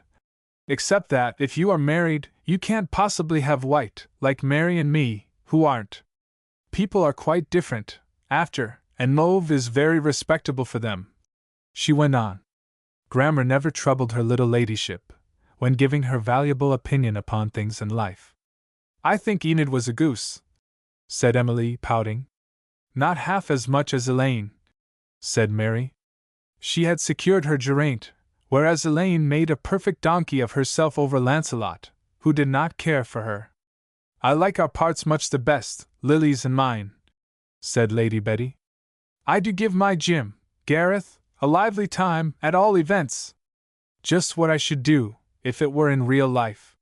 What you do, you mean, not what you would do, minx, said her aunt, laughing. And at this stage the shooters were seen advancing across the park, and the band of ladies, full of importance, descended to luncheon. Lady Anningford sat next to Crow and told him what they had decided, in strict confidence, of course. We shall have the most delightful fun, Crow. I have thought it all out. At dessert I am going to hand one of the gold cups in which we are going to put a glass of some of the Duke's original old chartreuse to the bridal pair, as if to drink their health, and then, when they have drunk it, I am going to be overcome at the mistake of having given them a love potion, just as in the real story. You can't tell, it may bring them together. Queen Anne, you wonder? Said the Crow. It is such a deliciously incongruous idea, you see. Lady Anningford went on. All of us in long pre-medieval garments, with floating hair, and all of you in modern hunt coats. I should like to have seen Tristram in gold chain armor. The Crow grunted approval. Ethelreda is going to arrange that they go in to dinner together. She is going to say it will be their last chance before they get to King Mark. Won't it all be perfect? Well, I suppose you know best, the Crow said, with his wise old head on one side. But they are at a ticklish pass in their careers, I tell you. The balance might go either way. Don't make it too hard for them, out of mistaken kindness. You are tiresome, Crow, retorted Lady Anningford. I never can do a thing I think right without your warning me over it. Do leave it to me. So, thus admonished, Colonel Lowerby went on with his luncheon.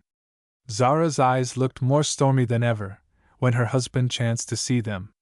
He was sitting nearly opposite her, and he wondered what on earth she was thinking about. He was filled with a concentrated bitterness from the events of the morning.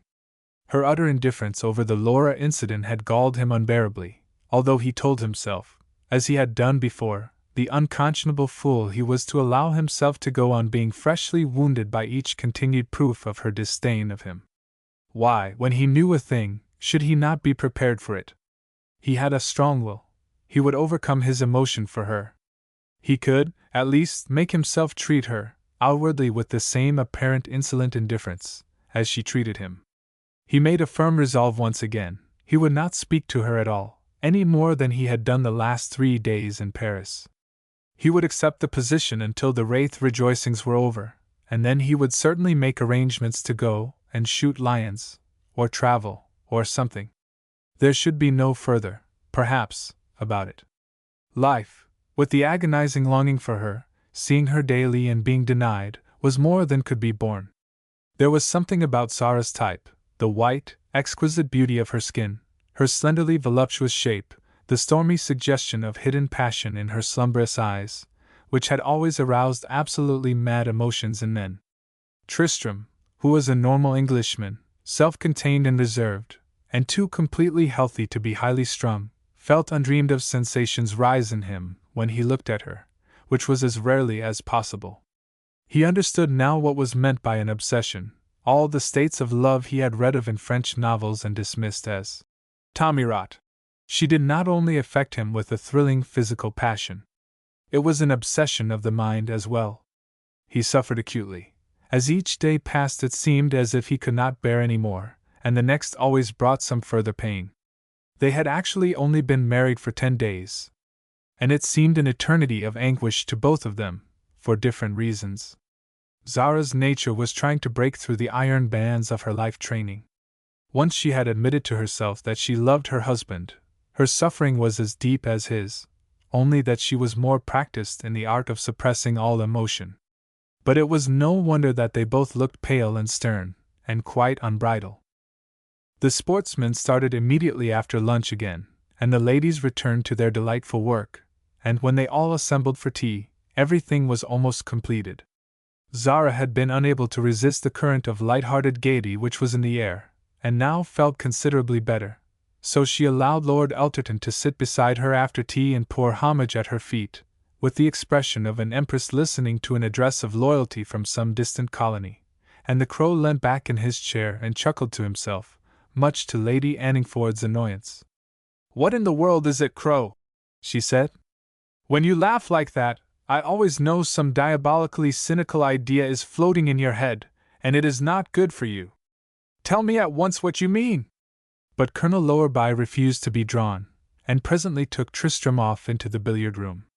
It was arranged that all the men, even the husbands, were to go down into the great white drawing-room first, so that the ladies might have the pleasure of making an entrance en band, to the delight of every one.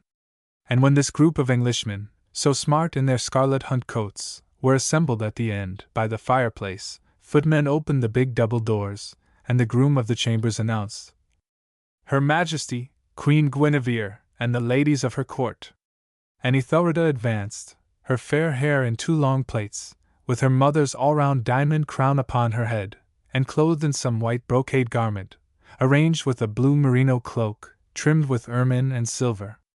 She looked perfectly regal, and as nearly beautiful as she had ever done, and to the admiring eyes of Francis Margaret, she seemed to outshine all the rest.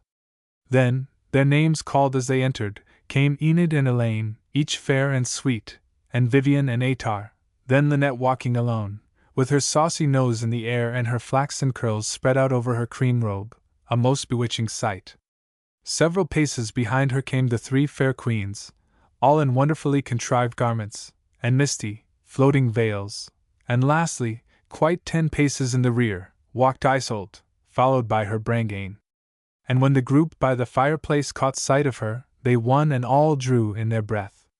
For Zara had surpassed all expectations. The intense and blatant blue of her long clinging robe, which would have killed the charms of 9 women out of 10, seemed to enhance the beauty of her pure white skin and marvelous hair. It fell like a red shining cloak all round her, kept in only by a thin fillet of gold, while her dark eyes gleamed with a new excitement. She had relaxed her dominion of herself, and was allowing the natural triumphant woman in her to have its day. For once in her life she forgot everything of sorrow and care, and permitted herself to rejoice in her own beauty and its effect upon the world before her.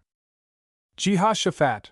was the first articulate word that the company heard, from the hush which had fallen upon them, and then there was a chorus of general admiration, in which all the ladies had their share.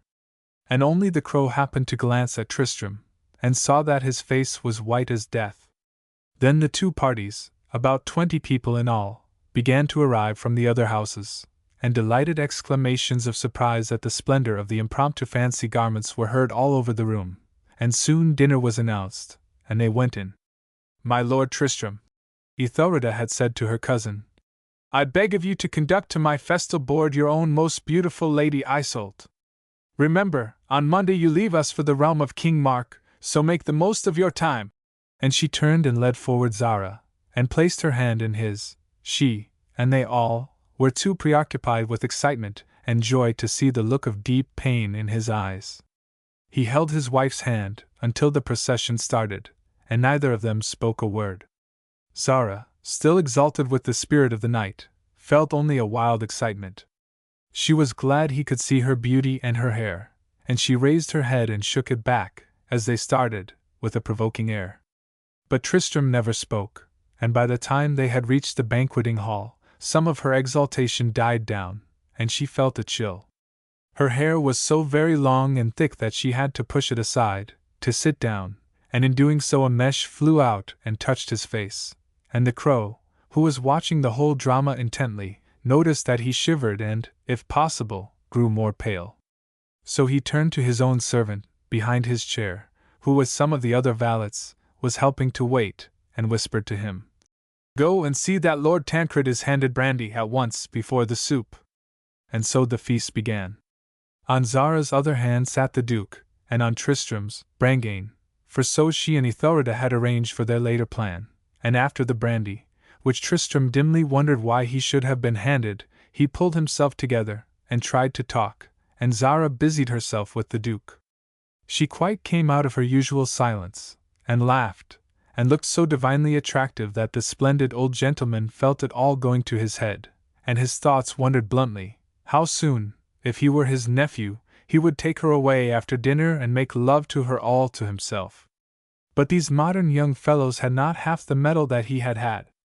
So at last dessert time came, with its toasts for the Queen Guinevere. And the bridal pair had spoken together never a word, and Lady Anningford, who was watching them, began to fear for the success of her plan. However, there was no use turning back now. So, amidst jests of all sorts in keeping with the spirit of Camelot and the Table Round, at last Brangæne rose and, taking the gold cup in front of her, said, "I, Brangæne, commissioned by her lady mother, to conduct the Lady Iseult safely to King Mark, under the knightly protection of the Lord Tristram, do now propose to drink their health, and ye must all do likewise, lords and ladies of Arthur's court." And she sipped her own glass, while she handed the gold cup to the Duke, who passed it on to the pair, and Tristram, because all eyes were upon him, forced himself to continue the jest.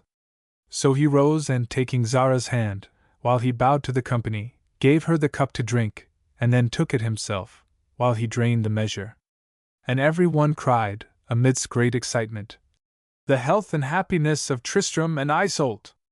Then, when the tumult had subsided a little, Brangæne gave a pretended shriek. "Mercy me! I am undone!" she cried. "They have quaffed of the wrong cup. That gold goblet contained a love potion distilled from rare plants by the Queen, and destined for the wedding wine of Iseult and King Mark. And now the Lord Tristram and she have drunk it together, by misadventure, and can never be parted more. Oh, misery me! What have I done?" And amidst shouts of delighted laughter led by the Crow, in frozen silence, Tristram held his wife's hand. But after a second, the breeding in them both, as on their wedding evening before the waiters, again enabled them to continue the comedy, and they, too, laughed, and, with the Duke's assistance, got through the rest of dinner, until they all rose and went out, two and two, the men leading their ladies by the hand, as they had come in. And if the cup had indeed contained a potion distilled by the Irish sorceress Queen, the two victims could not have felt more passionately in love. But Tristram's pride won the day for him. For this one time, and not by a glance or a turn of his head, did he let his bride see how wildly her superlative attraction had kindled the fire in his blood. And when the dancing began, he danced with every other lady first, and then went off into the smoking room, and only just returned in time to be made to lead out his Iseult in a final quadrille, not a valse. No powers would have made him endure the temptation of a valse. And even this much, the taking of her hand, her nearness, the sight of the exquisite curves of her slender figure, and her floating hair, caused him an anguish unspeakable, so that when the rest of the company had gone, and good nights were said, he went up to his room, changed his coat, and strode away alone, out into the night. Chapter 30. Every one was so sleepy and tired on Sunday morning, after their night at Arthur's court, that only Lady Ethelreda and Laura Highford, who had a pose of extreme piety always ready at hand, started with the Duke and young Billy for church.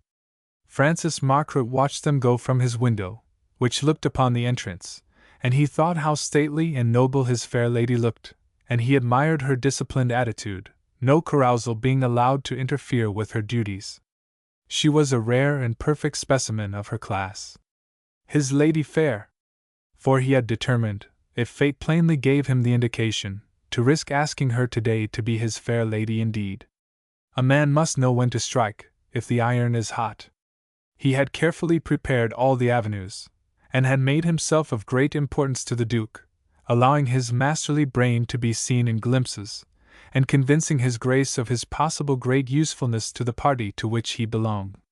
He did not look for continued opposition in that quarter, once he should have assured himself that Lady Ethelreda loved him. That he loved her, with all the force of his self-contained nature, was beyond any doubt. Love, as a rule, recks little of the suitability of the object when it attacks a heart, but in some few cases, that is the peculiar charm. Francis Margaret had waited until he was 46 years old, firmly keeping to his ideal, until he found her, in a measure of perfection, of which even he had not dared to dream. His theory, which he had proved in his whole life, was that nothing is beyond the grasp of a man who is master of himself and his emotions. But even his iron nerves felt the tension of excitement, as luncheon drew to an end, and he knew in half an hour, when most of the company were safely disposed of, he should again find his way to his lady's shrine. Ethelreda did not look at him. She was her usual, charmingly gracious self to her neighbors, solicitous of Tristram's headache. He had only just appeared, and looked what he felt, a wreck. She was interested in some news in the Sunday papers, which had arrived, and in short, not a soul guessed how her gentle being was uplifted, and her tender heart beating with this, the first real emotion she had ever experienced. Even the crow, so thrilled with his interest in the bridal pair, had not scented anything unusual in his hostess's attitude towards one of her guests. "I think Mr. Margaret is awfully attractive, don't you, Crow?" said Lady Anningford, as they started for their walk. To go to Linton Heights after lunch on Sunday was almost an invariable custom at Montfichet. "I can't say what it is, but it is something subtle and extraordinary, like that in his niece. What do you think?" Colonel Lowerby paused, struck from her words by the fact that he had been too preoccupied to have noticed this really interesting man. "Why, upon my soul, I haven't thought," he said. "But now you speak of it, I do think he is a remarkable chap." "He is so very quiet," Lady Anningford went on. "And whenever he speaks, it is something worth listening to, and if you get on any subject of books, he is a perfect encyclopedia. He gives me the impression of all the forces of power and will, concentrated in a man. I wonder who he really is. Not that it matters a bit in these days. Do you think there is any Jew in him? It does not show in his type, but when foreigners are very rich there generally is. Sure to be, as he is so intelligent," the crow growled. "If you notice, numbers of the English families who show brains have a touch of it in the background. So long as the touch is far enough away, I have no objection to it myself, prefer folks not to be fools." "I believe I have no prejudices at all," said Lady Anningford. "If I like people, I don't care what is in their blood. It is all right till you scratch him. Then it comes out. But if, as I say, it is far enough back, the Jew will do the future Tancred race a power of good, to get the commercial common sense of it into them. Knew Maurice Gray, her father, years ago, and he was just as indifferent to money and material things, as Tristram is himself. So the good will come from the Margaret side, we will hope. I rather wonder, Crow, if there ever will be any more of the Tancred race. I thought last night we had a great failure, and that nothing will make that affair prosper. I don't believe they ever see one another from one day to the next. It is extremely sad. I told you they had come to a ticklish point in their careers," the crow permitted himself to remind his friend. "And 'pon my soul, I could not bet you one way or another how it will go. I hae me doots, as the Scotchman said." Meanwhile, Ethelreda, on the plea of letters to write, had retired to her room, and there, as the clock struck 3:15, she awaited. What? She would not own to herself that it was her fate. She threw dust in her own eyes, and called it a pleasant talk. She looked absurdly young for her 26 years, just a dainty slip of a patrician girl, as she sat there on her chintz sofa, with its fresh pattern of lilacs and tender green. Everything was in harmony, even to her soft violet cloth dress trimmed with fur. And again, as the hour for the trysting chimed, her lover that was to be entered the room. "This is perfectly divine," he said, as he came in, while the roguish twinkle of a schoolboy, who has outwitted his mates, sparkled in his fine eyes. "All those good people tramping for miles in the cold and damp, while we two sensible ones are going to enjoy a nice fire and a friendly chat." Thus he disarmed her nervousness, and gave her time. "May I sit by you, my Lady Ethelreda?" he said, and as she smiled, he took his seat, but not too near her, nothing must be the least hurried or out of place. So for about a quarter of an hour they talked of books, their favorites, hers, also simple and chaste, his, of all kinds, so long as they showed style, and were masterpieces of taste and balance. Then, as a great piece of wood fell in the open grate and made a volley of sparks, he leaned forward a little and asked her if he might tell her that for which he had come, the history of a man. The daylight was drawing in, and they had an hour before them. Yes, said Ethelreda. Only let us make up the fire first, and only turn on that one soft light. And she pointed to a big gray china owl who carried a simple shade of white painted with lilacs on his back. Then we need not move again, because I want extremely to hear it, the history of a man. He obeyed her commands, and also drew the silk blinds. Now, indeed, we are happy, at least I am, he said. Lady Ethelreda leant back on her muslin-embroidered cushion and prepared herself to listen with a rapt face. Francis Margaret stood by the fire for a while, and began from there. You must go right back with me to early days, sweet lady, he said, to a palace in a gloomy city and to an artiste, a ballet dancer, but at the same time a great musician and a good and beautiful woman, a woman with red, splendid hair, like my niece. There she lived in a palace in this city, away from the world with her 2 children. An emperor was her lover and her children's father, and they all 4 were happy as the day was long. The children were a boy and a girl, and presently they began to grow up, and the boy began to think about life and to reason things out with himself. He had, perhaps, inherited this faculty from his grandfather, on his mother's side, who was a celebrated poet and philosopher and a Spanish Jew. So his mother, the beautiful dancer, was half Jewess, and from her mother again, half Spanish noble, for this philosopher had eloped with the daughter of a Spanish grandee, and she was erased from the roll. I go back this far not to weary you, but that you may understand what forces in race had to do with the boy's character. The daughter again of this pair became an artist and a dancer, and being a highly educated, as well as a superbly beautiful woman, a woman with all Zara's charm and infinitely more chiseled features, she won the devoted love of the emperor of the country in which they lived. I will not go into the moral aspect of the affair. A great love recks not of moral aspects. Sufficient to say, they were ideally happy while the beautiful dancer lived. She died when the boy was about 15, to his great and abiding grief. His sister, who was a year or 2 younger than he, was then all he had to love, because political and social reasons in that country made it very difficult, about this time, for him often to see his father, the emperor. The boy was very carefully educated, and began early, as I have told you, to think for himself and to dream.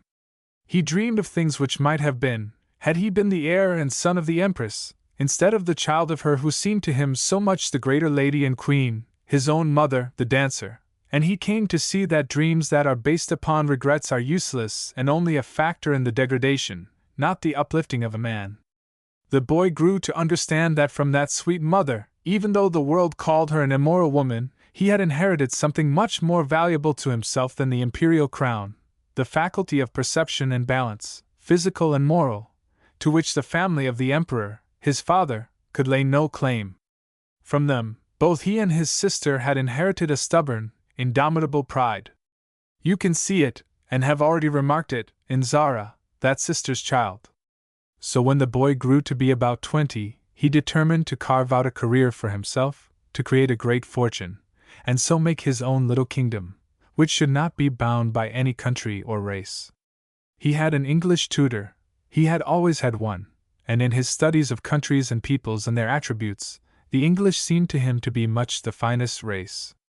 They were saner, more understanding, more full of the sense of the fitness of things, and of the knowledge of life and how to live it wisely.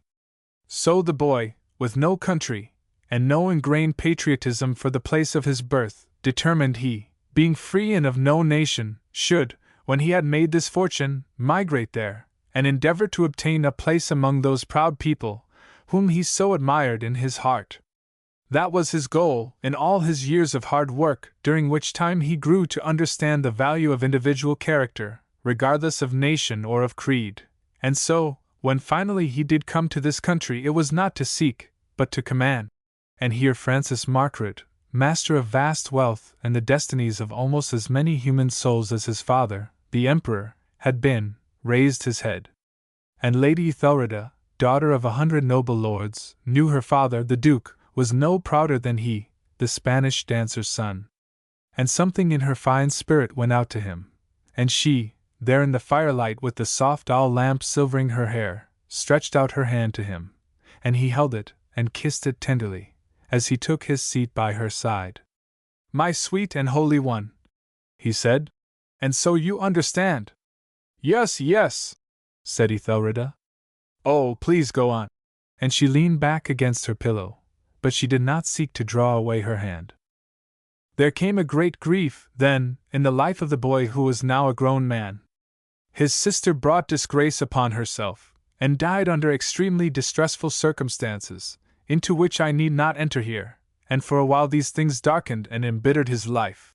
He paused a moment, and gazed into the fire, a look of deep sorrow and regret on his sharply cut face, and Ethelreda unconsciously allowed her slim fingers to tighten in his grasp. And when he felt this gentle sympathy, he stroked her hand. "The man was very hard then, sweet lady," he went on. "He regrets it now deeply. The pure angel, who at this day rules his life, with her soft eyes of divine mercy and gentleness, has taught him many lessons, and it will be his everlasting regret that he was hard then. But it was a great deep wound to his pride, that quality which he had inherited from his father, and had not then completely checked and got in hand. Pride should be a factor for noble actions and a great spirit, but not for overbearance toward the failings of others. He knows that now. If this lady, whom he worships, should ever wish to learn the whole details of this time, he will tell her even at any cost to his pride, but for the moment let me get on to pleasanter things." And Ethelreda whispered, "Yes, yes."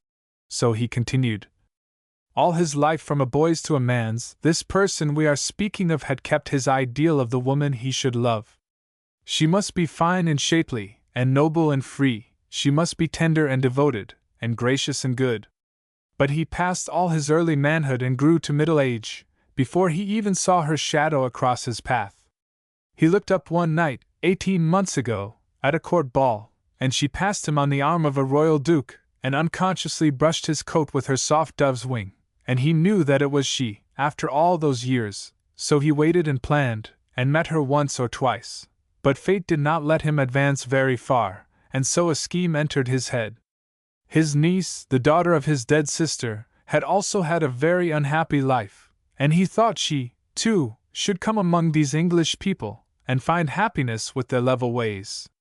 She was beautiful and proud and good, so he planned the marriage between his niece and the cousin of the lady he worshipped, knowing by that he should be drawn nearer his star, and also pay the debt to his dead sister, by securing the happiness of her child.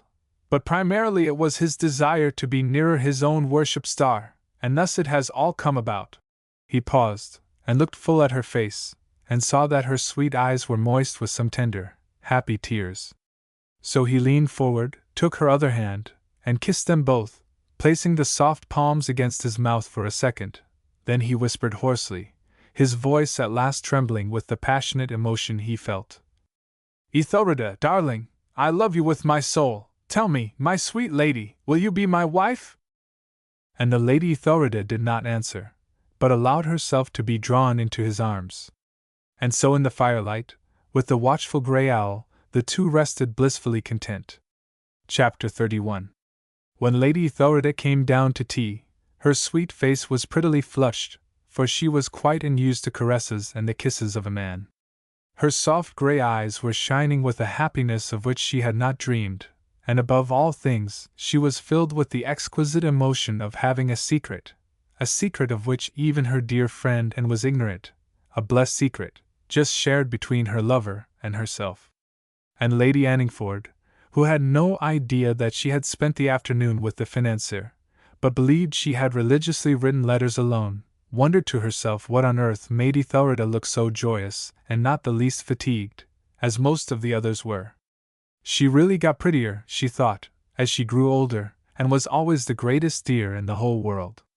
But to look as happy as that and have a face so flushed, was quite mysterious and required the opinion of the Crow. So she dragged Colonel Lowerby off to a sofa, and began at once. "Crow, do look at Ethelrida's face! Did you ever see one so idiotically blissful, except when she has been kissed by the person she loves? Well, how do you know that is not the case with our dear Ethelrida?" grunted the Crow. "She did not come out for a walk. You had better count up, and see who else stayed at home." So Lady Anningford began laughingly. The idea was too impossible, but she must reason it out. There was Lord Melton, but Lady Melton stayed behind, too, and the Thornbys, all impossible. There was no one else except Tristram, who I know was in the smoking room, with a fearful headache, and Mr. Margaret, who was with the Duke. "Was he with the Duke?" queried the Crow. "Crow!"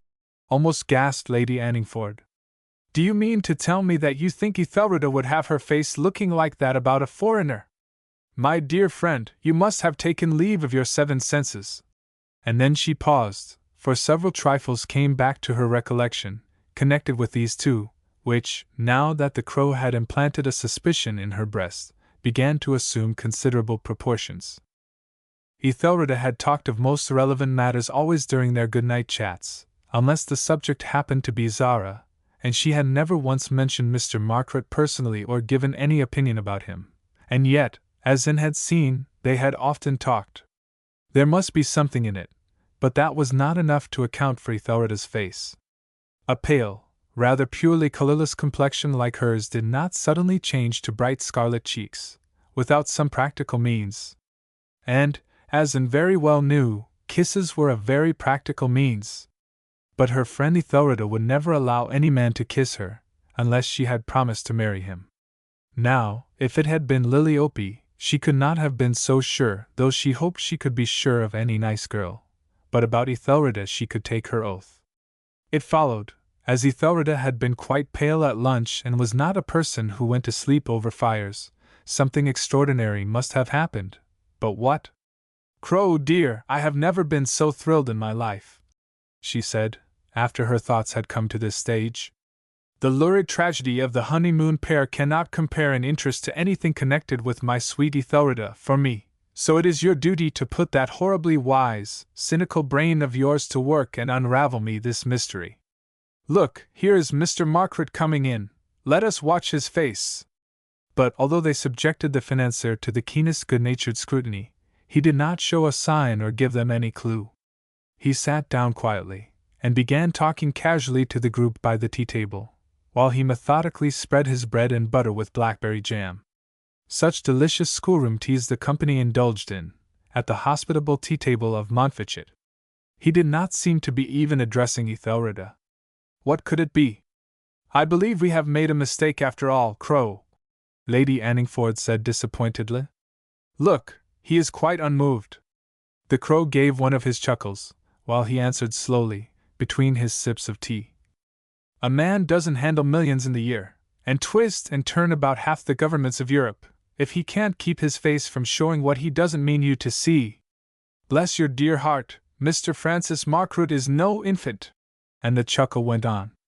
"You may think yourself very wise, Crow, and so you are," Lady Anningford retorted severely. "But you don't know anything about love. When a man is in love, even if he were Machiavelli himself, it would be bound to show in his eye, if one looked long enough." "Then your plan, my dear Queen Anne, is to look," the Crow said, smiling. "For my part, I want to see how the other pair have got on. They are my pets, and I don't consider they have spent at all a suitable honeymoon Sunday afternoon. Tristram, with a headache in the smoking room, and the bride, taking a walk and being made love to by Arthur Elterton, and young Billy, alternately. The kid is as wild about her as Tristram himself, I believe." "Then you still think Tristram is in love with her, do you, Crow?" asked Anne, once more interested in her original thrill. "He did not show the smallest signs of it last night then, if so, and how he did not seize her in his arms and devour her there and then, with all that lovely hair down and her exquisite shape showing the outlines so in that dress, I can't think. He must be as cold as a stone, and I never thought him so before, did you?" "No, and he isn't either. I tell you what, my dear girl, there is something pretty grim keeping those two apart, I am sure." She is the kind of woman who arouses the fiercest passions, and Tristram is in the state that, if something were really to set alight his jealousy, he might kill her some day." "Crow, how terrible!" gasped Anne, and then seeing that her friend's face was serious, and not chaffing, she, too, looked grave. "Then what on earth is to be done?" she asked. "I don't know, I have been thinking it over ever since I came in. I found him in the smoking room, staring in front of him, not even pretending to read, and looking pretty white about the gills, and when he saw it was only me, and I asked him if his head were worse, and whether he had not better have a brandy and soda, he simply said, 'No, thanks, the whole thing is a rotten show.' I've known him since he was a blessed baby, you know, so he didn't mind me for a minute. Then he recollected himself, and said yes, he would have a drink, and when he poured it out, he only sipped it, and then forgot about it, jumped up, and blurted out he had some letters to write, so I left him. I am awfully sorry for the poor chap, I can tell you. If it is not fate, but some caprice of hers, she deserves a jolly good beating, for making him suffer like that. Couldn't you say something to her, Crow, dear? We are all so awfully fond of Tristram, and there does seem some tragedy hanging over them that ought to be stopped at once. Couldn't you, Crow?" But Colonel Lowerby shook his head. "It is too confoundedly ticklish," he grunted. "It might do some good, and it might just do the other thing. It is too dangerous to interfere." "Well, you have made me thoroughly uncomfortable," Lady Anningford said. "I shall get hold of him tonight, and see what I can do. Then, mind you are careful, Queen, and that is all that I can say." And at that moment, the Duke joining them, the tete-a-tete broke up. Zara had not appeared at tea. She said she was very tired, and would rest until dinner.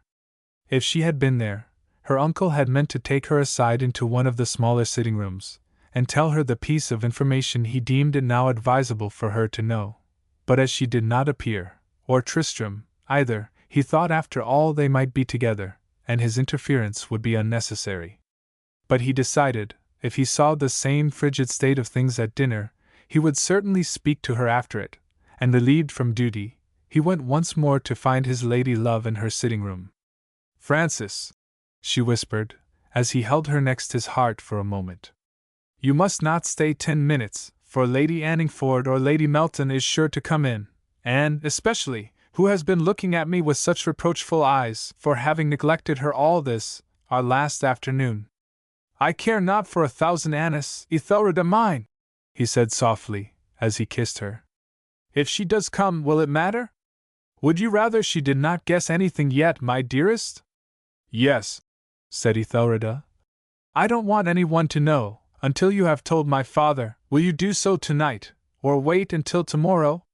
I can't. I feel so shy, and he will be so surprised." She did not add her secret fear that her parent might be very angry. They had sat down upon the sofa now, under the light of their kindly grey owl, and Francis Margaret contented himself with caressing his lady's hair, as he answered, "I thought of asking the Duke if I might stay until the afternoon train, as I had something important to discuss with him, and then wait and see him quietly, when all the others have gone, if that is what you would wish, my sweet. I will do exactly as you desire about all things. I want you to understand that. You are to have your own way in everything in life. You know very well that I should never want it, if it differed from yours, Francis." What music he found in his name! "You are so very wise, it will be divine to let you guide me." Which tender speech showed that the gentle Ethelreda had none of the attitude of the modern bride. And thus it was arranged. The middle-aged, but boyishly in love, fiancé was to tackle his future father-in-law in the morning's light, and tonight, let the household sleep in peace. So, after a blissful interlude, as he saw in spite of the joy they found together, his Ethelreda was still slightly nervous of Lady Anningford's entrance, he got up to say good night, as alas! This would probably be the last chance they would have alone before he left. "And you will not make me wait too long, my darling," he implored. "Will you? You see, every moment away from you will now be wasted. I do not know how I have borne all these years alone."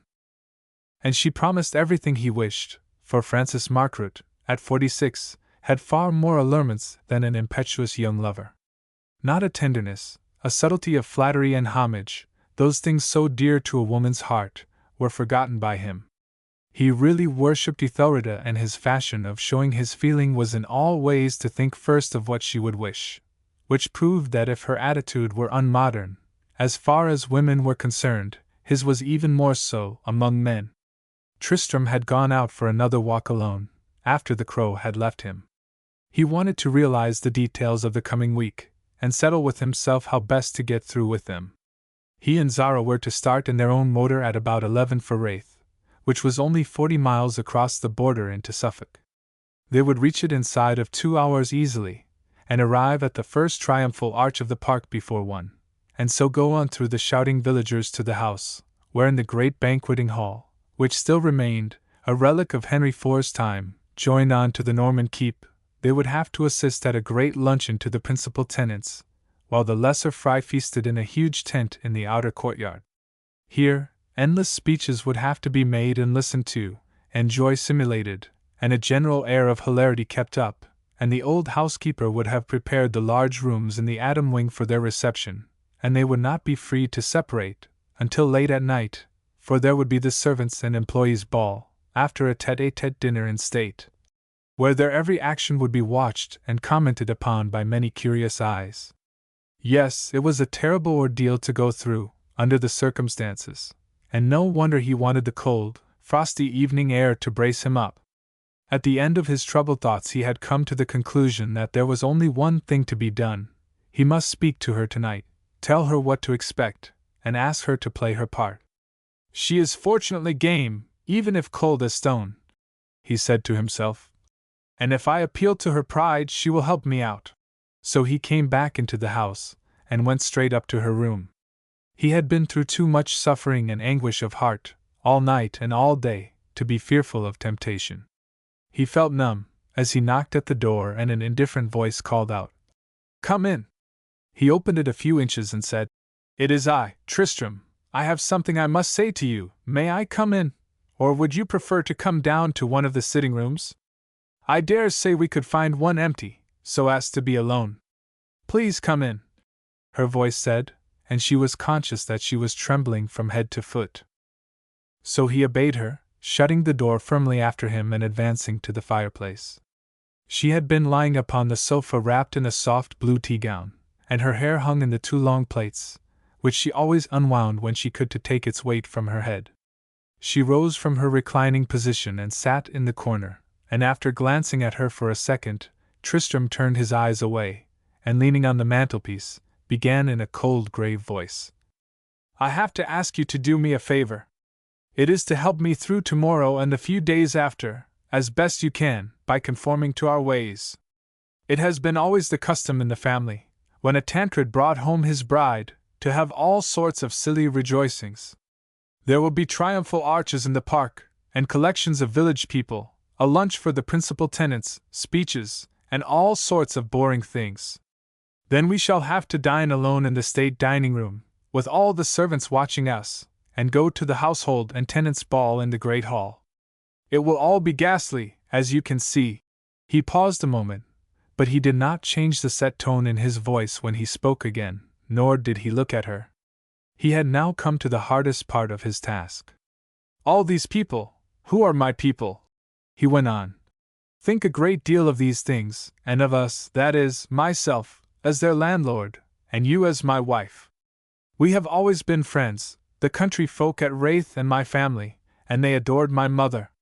They are looking forward to our coming back and opening the house again, and all that, and—" Here he paused a second time. It seemed as if his throat were dry, for suddenly the remembrance of his dreams as he looked at Tristram Giscard's armor, which he had worn at Agincourt, came back to him, his dreams in his old oak-paneled room, of their homecoming to Raith, and the mockery of the reality hit him in the face.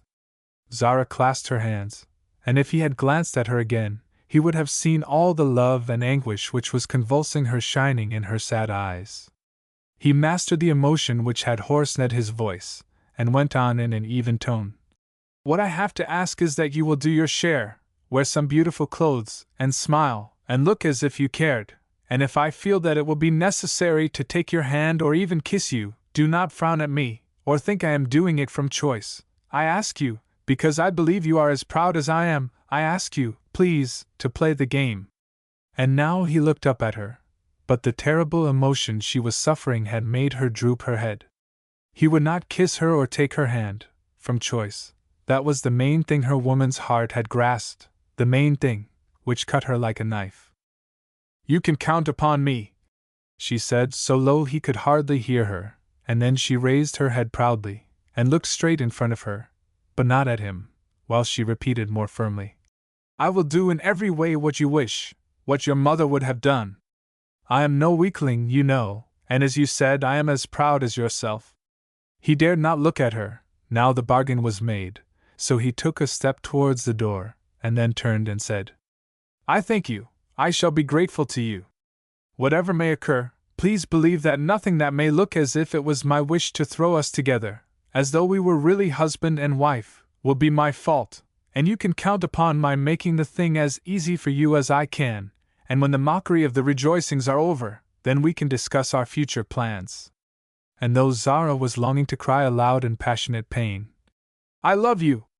I love you!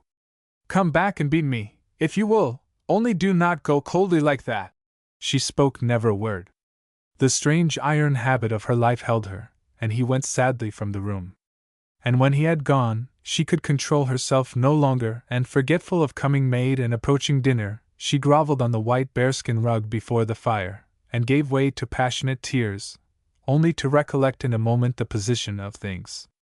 Then she got up and shook with passion against fate, and civilization, and custom, against the whole of life. She could not even cry in peace. No! She must play the game.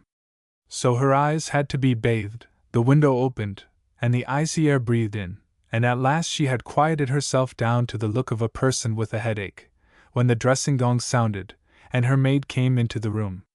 Chapter 32. This, the last dinner at Montfichet, passed more quietly than the rest. The company were perhaps subdued, from their revels of the night before, and every one hates the thought of breaking up a delightful party and separating on the morrow, even when it has only been a merry gathering like this. And 2 people were divinely happy, and 2 people supremely sad, and one mean little heart was full of bitterness and malice unassuaged. So after dinner was over, and they were all once more in the white drawing-room, the different elements assorted themselves.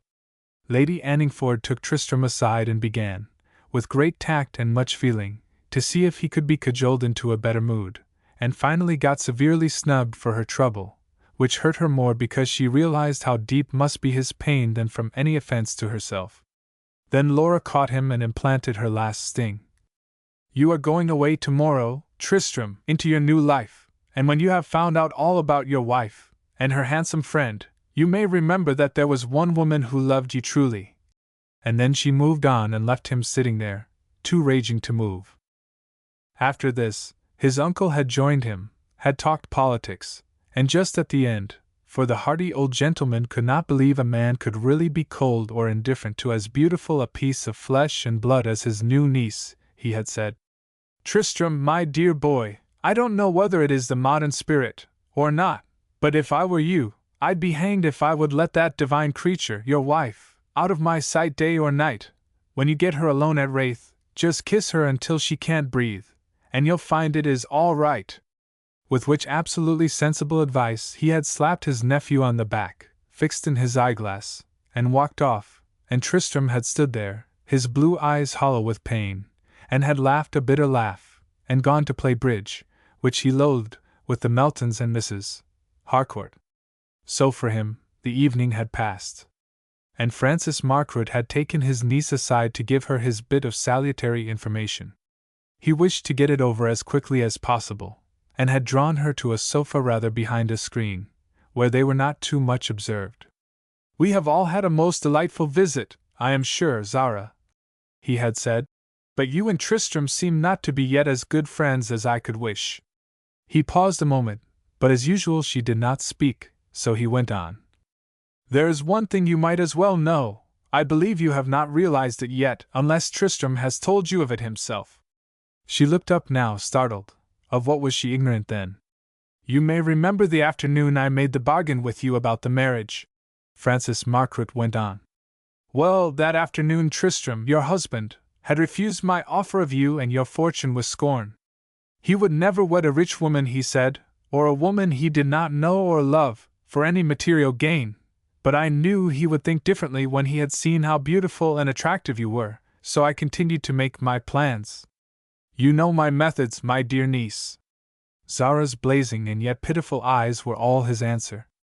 Well, I calculated rightly.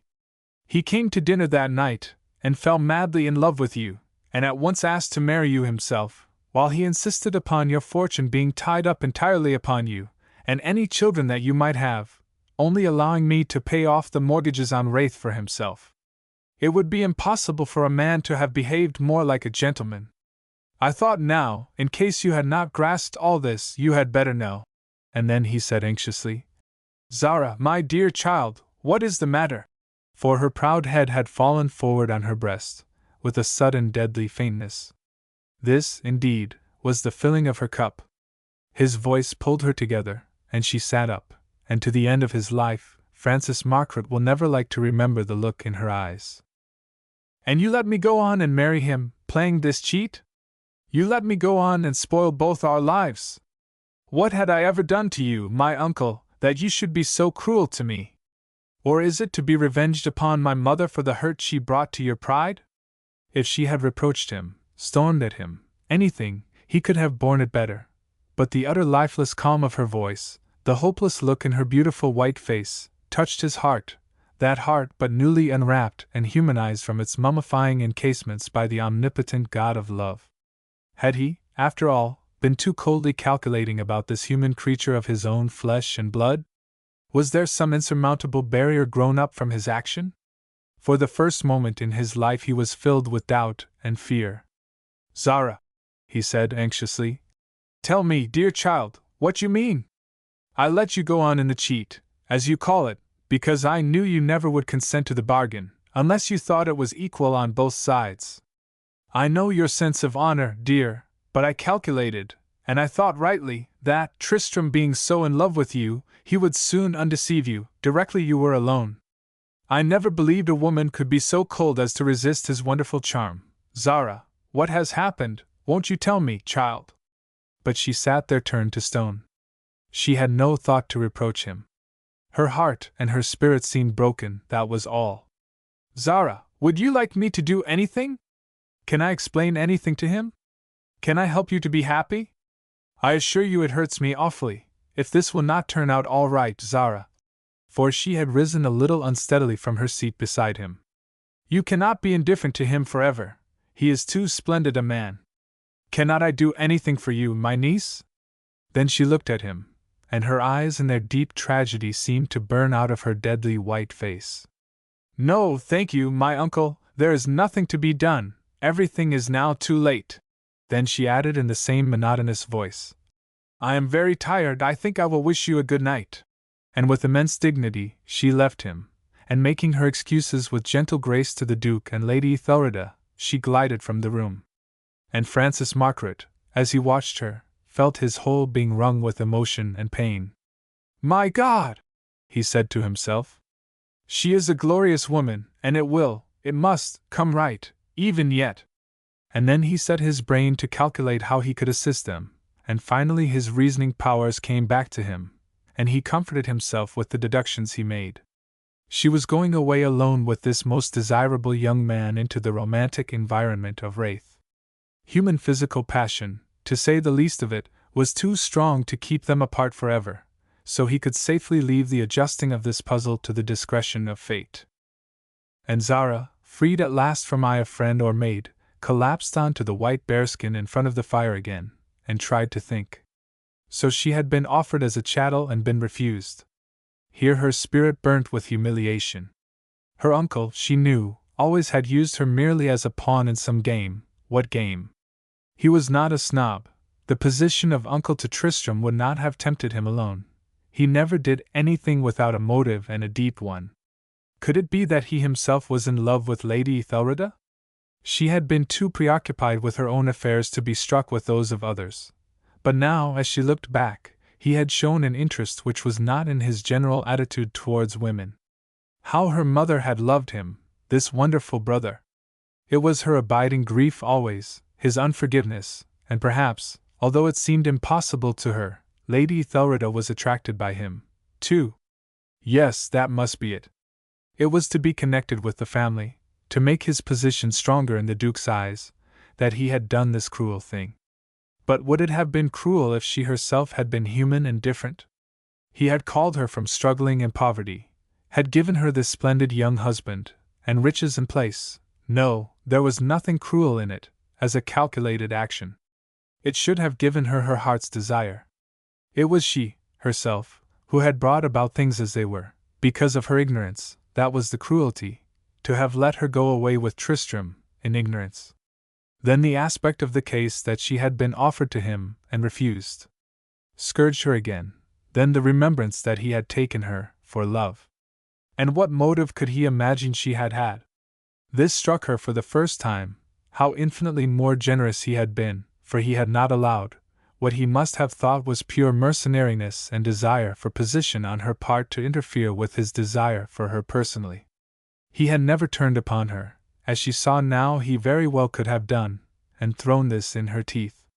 And then she fell to bitter sobbing, and so at last to sleep.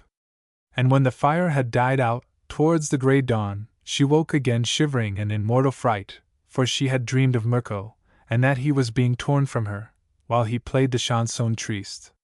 Then she grew fully awake and remembered that this was the beginning of the new day, the day she should go to her husband's home, and she had accused him of all the base things a man could do, and he had behaved like a gentleman, and it was she who was base, and had sold herself for her brother's life, sold what should never be bartered for any life, but only for love.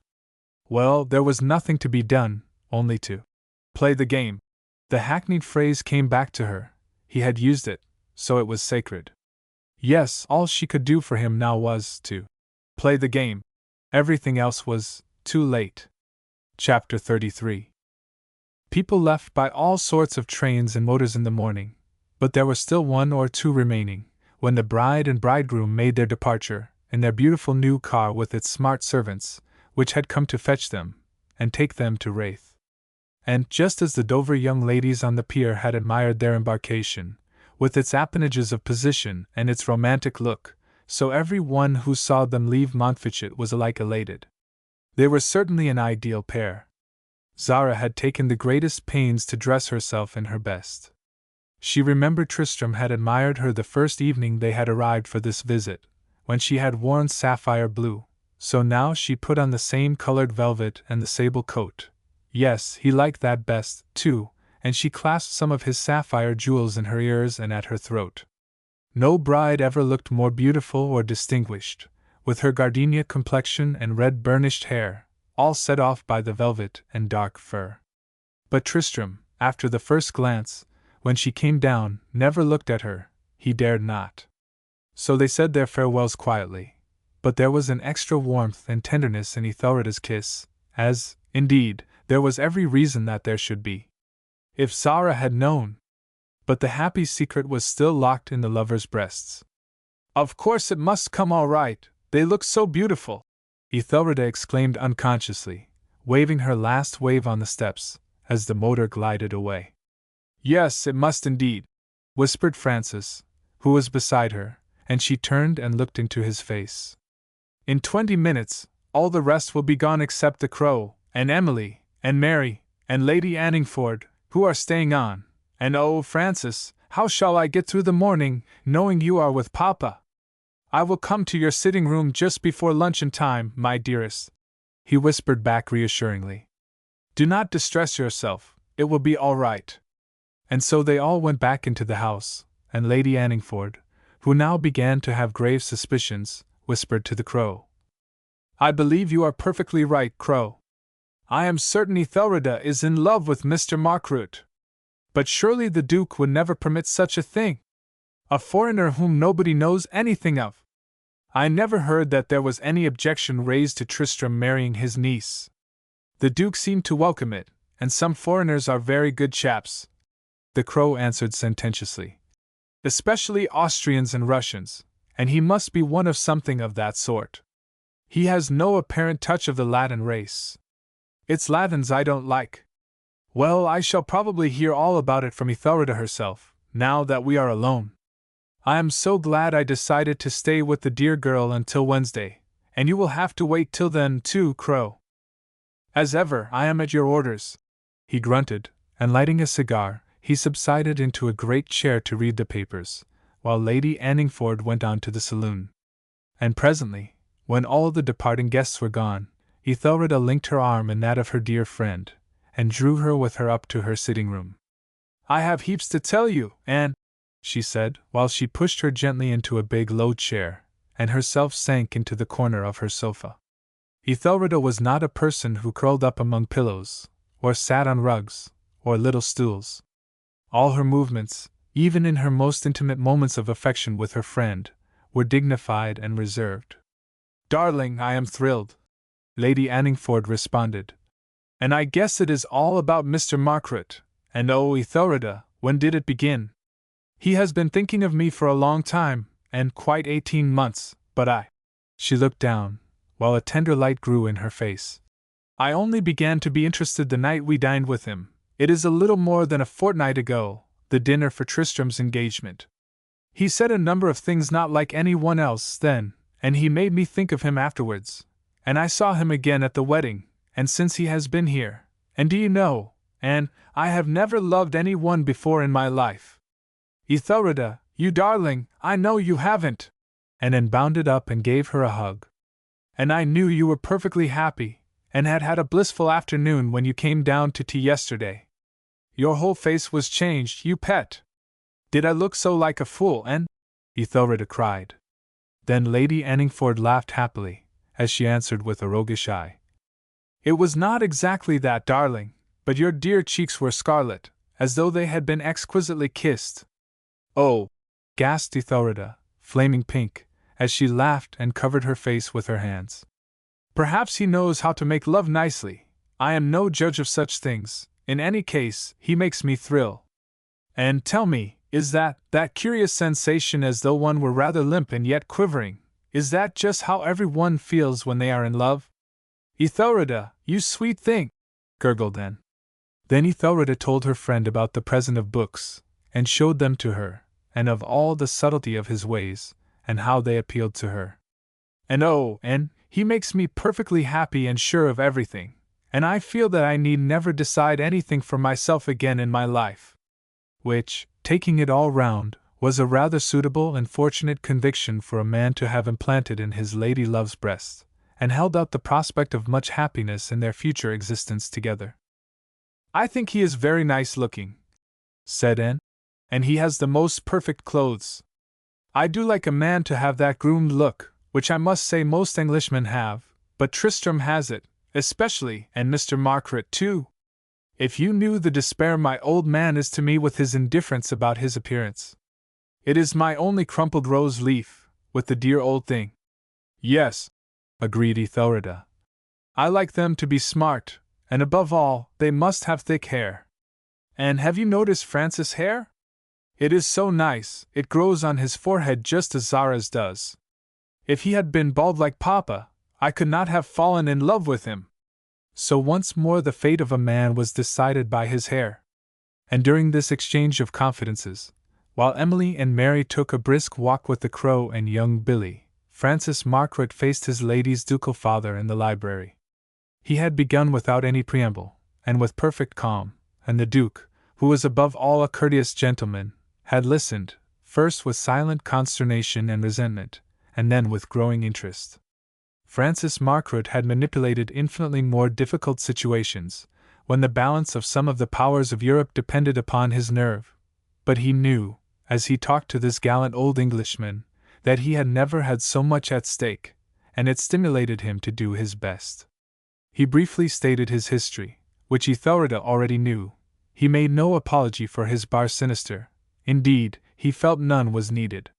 He knew, and the Duke knew, that when a man has won out as he had done, such things fade into space. And then with wonderful taste and discretion he had but just alluded to his vast wealth, and that it would be so perfectly administered through Lady Ethelreda's hands, for the good of her order and of mankind. And the Duke, accustomed to debate and the watching of methods in men, could not help admiring the masterly reserve and force of this man. And finally, when the financier had finished speaking, the Duke rose and stood before the fire, while he fixed his eyeglass in his eye. "You have stated the case admirably, my dear Margaret," he said in his distinguished old voice. "You leave me without argument and with merely my prejudices, which I dare say are unjust, but I confess they are strongly in favor of my own countrymen and strongly against this union, though, on the other hand, my daughter and her happiness are my first consideration in this world. Ethelreda was 26 yesterday, and she is a young woman of strong and steady character, unlikely to be influenced by any foolish emotion. Therefore, if you have been fortunate enough to find favor in her eyes, if the girl loves you, in short, my dear fellow, then I have nothing to say. Let us ring and have a glass of port." And presently the two men, now with the warmest friendship in their hearts for one another, mounted the staircase to Lady Ethelreda's room, and there found her still talking to Anne. Her sweet eyes widened with a question as the two appeared at the door, and then she rushed into her father's arms and buried her face in his coat, and with his eyeglass very moist, the old Duke kissed her fondly, as he muttered, "Why, Ethelreda, my little one! This is news! If you are happy, darling, that is all I want." So the whole dreaded moment passed off with rejoicing, and presently Lady Anningford and the fond father made their exit, and left the lovers alone. "Oh, Francis, isn't the world lovely?" murmured Ethelreda from the shelter of his arms. "Papa and I have always been so happy together, and now we shall be three, because you understand him, too, and you won't make me stay away from him for very long times, will you, dear?" "Never, my sweet. I thought of asking the Duke, if you would wish it, to let me take the place from him in this county, which eventually comes to you, and I will keep on Thormoor, my house in Lincolnshire, merely for the shooting. Then you would feel you were always in your own home, and perhaps the Duke would spend much time with us, and we could come to him here in an hour. But all this is merely a suggestion. Everything shall be as you wish." "Francis, you are good to me," she said. "Darling," he whispered, as he kissed her hair. "It took me 46 years to find my pearl of price." Then they settled all kinds of other details, how he would give Zara, for her own, the house in Park Lane, which would not be big enough now for them, and he would purchase one of those historic mansions, looking on the Green Park, which he knew was soon to be in the market. Ethelreda, if she left the ducal roof for the sake of his love, should find a palace worthy of her acceptance waiting for her. He had completely recovered his balance, upset a little the night before by the uncomfortable momentary fear about his niece. She and Tristram had arranged to come up to Park Lane for 2 nights again at the end of the week, to say good-bye to the Dowager Lady Tancred, who was starting with her daughters for Caen. If he should see then that things were still amiss, he would tell Tristram the whole history of what Zara had thought of him. Perhaps that might throw some light on her conduct towards him, and so things could be cleared up. But he pinned his whole faith on youth and propinquity to arrange matters before then, and dismissed it from his mind. Meanwhile, the pair in question were speeding along to Raith. Of all the ordeals of the hours which Tristram had had to endure since his wedding, these occasions, upon which he had to sit close beside her in a motor, were the worst. An ordinary young man, not in love with her, would have found something intoxicating in her atmosphere, and how much more this poor Tristram, who was passionately obsessed. Fortunately, she liked plenty of window open and did not object to smoke, but with the new air of meekness which was on her face and the adorably attractive personal scent of the creature, nearly 2 hours with her, under a sable rug, was no laughing matter. At the end of the first half-hour of silence and nearness, her husband found he was obliged to concentrate his mind by counting sheep jumping over imaginary stiles to prevent himself from clasping her in his arms. It was the same old story, which has been chronicled over and over again. 2 young, human, natural, normal people fighting against iron bars. For Zara felt the same as he, and she had the extra anguish of knowing she had been unjust, and that the present impossible situation was entirely her own doing. And how to approach the subject and confess her fault? She did not know. Her sense of honor made her feel she must, but the queer silent habit of her life was still holding her enchained. And so, until they got into his own country, the strained speechlessness continued, and then he looked out and said, "We must have the car open now. Please smile and bow as we go through the villages when any of the old people curtsy to you. The young ones won't do it, I expect, but my mother's old friends may." So Zara leaned forward, when the footman had opened the landaulet top, and tried to look radiant. And the first act of this pitiful comedy began. Chapter 34. Every sort of emotion convulsed the new Lady Tancred's heart, as they began to get near the park, with the village nestling close to its gates on the far side. So this was the home of her love and her lord, and they ought to be holding hands, and approaching it, and the thought of their fond life together there with full hearts. Well, her heart was full enough, but only of anguish and pain. For Tristram, afraid of the smallest unbending, maintained a freezing attitude of contemptuous disdain, which she could not yet pluck up enough courage to break through to tell him she knew how unjust and unkind she had been. And presently they came through cheering yokels to the South Lodge, the furthest away from the village, and so under a triumphant arch of evergreens, with banners floating and mottos of "God bless the bride and bridegroom," and "Health and long life to Lord and Lady Tancred." And now Tristram did take her hand and, indeed, put his arm round her as they both stood up for a moment in the car, while raising his hat and waving it gaily he answered graciously, "My friends, Lady Tancred, and I thank you so heartily for your kind wishes and welcome home." Then they sat down, and the car went on, and his face became rigid again, as he let go her hand. And at the next arch by the bridge, the same thing, only more elaborately carried out, began again, for here were all the farmers of the hunt, of which Tristram was a great supporter, on horseback, and the cheering and waving knew no end. The cavalcade of mounted men followed them round outside the Norman Tower, and to the great gates in the smaller one, where the portcullis had been. Here all the village children were, and the old women from the almshouse, in their scarlet frieze cloaks and charming black bonnets, and every sort of wish for their happiness was shouted out. "Bless the beautiful bride and bring her many little lords and ladies, too," one old body quavered shrilly, above the din, and this pleasantry was greeted with shouts of delight. And for that second Tristram dropped his lady's hand as though it had burned him, and then, recollecting himself, picked it up again. They were both pale with excitement and emotion, when they finally reached the hall door in the ugly, modern Gothic wing and were again greeted by all the household servants in rows, 2 of them old and grey-haired, who had stayed on to care for things when the house had been shut up. There was Michelham back at his master's old home, only promoted to be groom of the chambers, now, with a smart younger butler under him. Tristram was a magnificent orderer, and knew exactly how things ought to be done.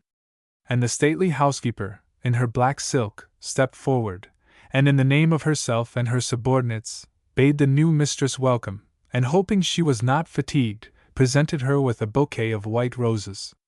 "Because his lordship told us all, when he was here making the arrangements, that your ladyship was as beautiful as a white rose." And tears welled up in Zara's eyes and her voice trembled, as she thanked them and tried to smile. She was quite overcome, the lovely young lady, they told one another afterwards. And no wonder. Any woman would be mad after his lordship. It is quite to be understood. How they all loved him, the poor bride thought, and he had told them she was a beautiful white rose. He felt like that about her then, and she had thrown it all away. Now he looked upon her with loathing and disdain, and no wonder either, there was nothing to be done. Presently, he took her hand again and placed it on his arm, as they walked through the long corridor, to the splendid hall, built by the brothers Adam, with its stately staircase to the gallery above. "I have prepared the state-rooms for your ladyship, pending your ladyship's choice of your own," Mrs. Glyn said. "Here is the boudoir, the bedroom, the bathroom, and his lordship's dressing-room, all en suite, and I hope your ladyship will find them as handsome as we old servants of the family think they are." And Zara came up to the scratch and made a charming little speech. When they got to the enormous bedroom, with its windows looking out on the French garden and park, all in exquisite taste, furnished and decorated by the Adams themselves, Tristram gallantly bent and kissed her hand, as he said, I will wait for you in the boudoir, while you take off your coat. Mrs. Anglin will show you the toilet service of gold, which was given by Louis XIV to a French grandmother, and which the ladies Tancred always use when they are at Raith. I hope you won't find the brushes too hard. And he laughed and went out. And Zara, overcome with the state and beauty and tradition of it all, sat down upon the sofa for a moment to try to control her pain. She was throbbing with rage and contempt at herself, at the remembrance that she, in her ignorance, her ridiculous ignorance, had insulted this man, this noble gentleman, who owned all these things, and had taunted him with taking her for her uncle's wealth. How he must have loved her in the beginning to have been willing to give her all this, after seeing her for only one night. She writhed with anguish. There is no bitterness as great as the bitterness of loss caused by oneself. Tristram was standing by the window of the delicious boudoir when she went in. Zara, who as yet knew very little of English things, admired the Adams style, and when Mrs. Anglin left them discreetly for a moment, she told him so, timidly, for something to say. Yes, it is rather nice, he said stiffly, and then went on.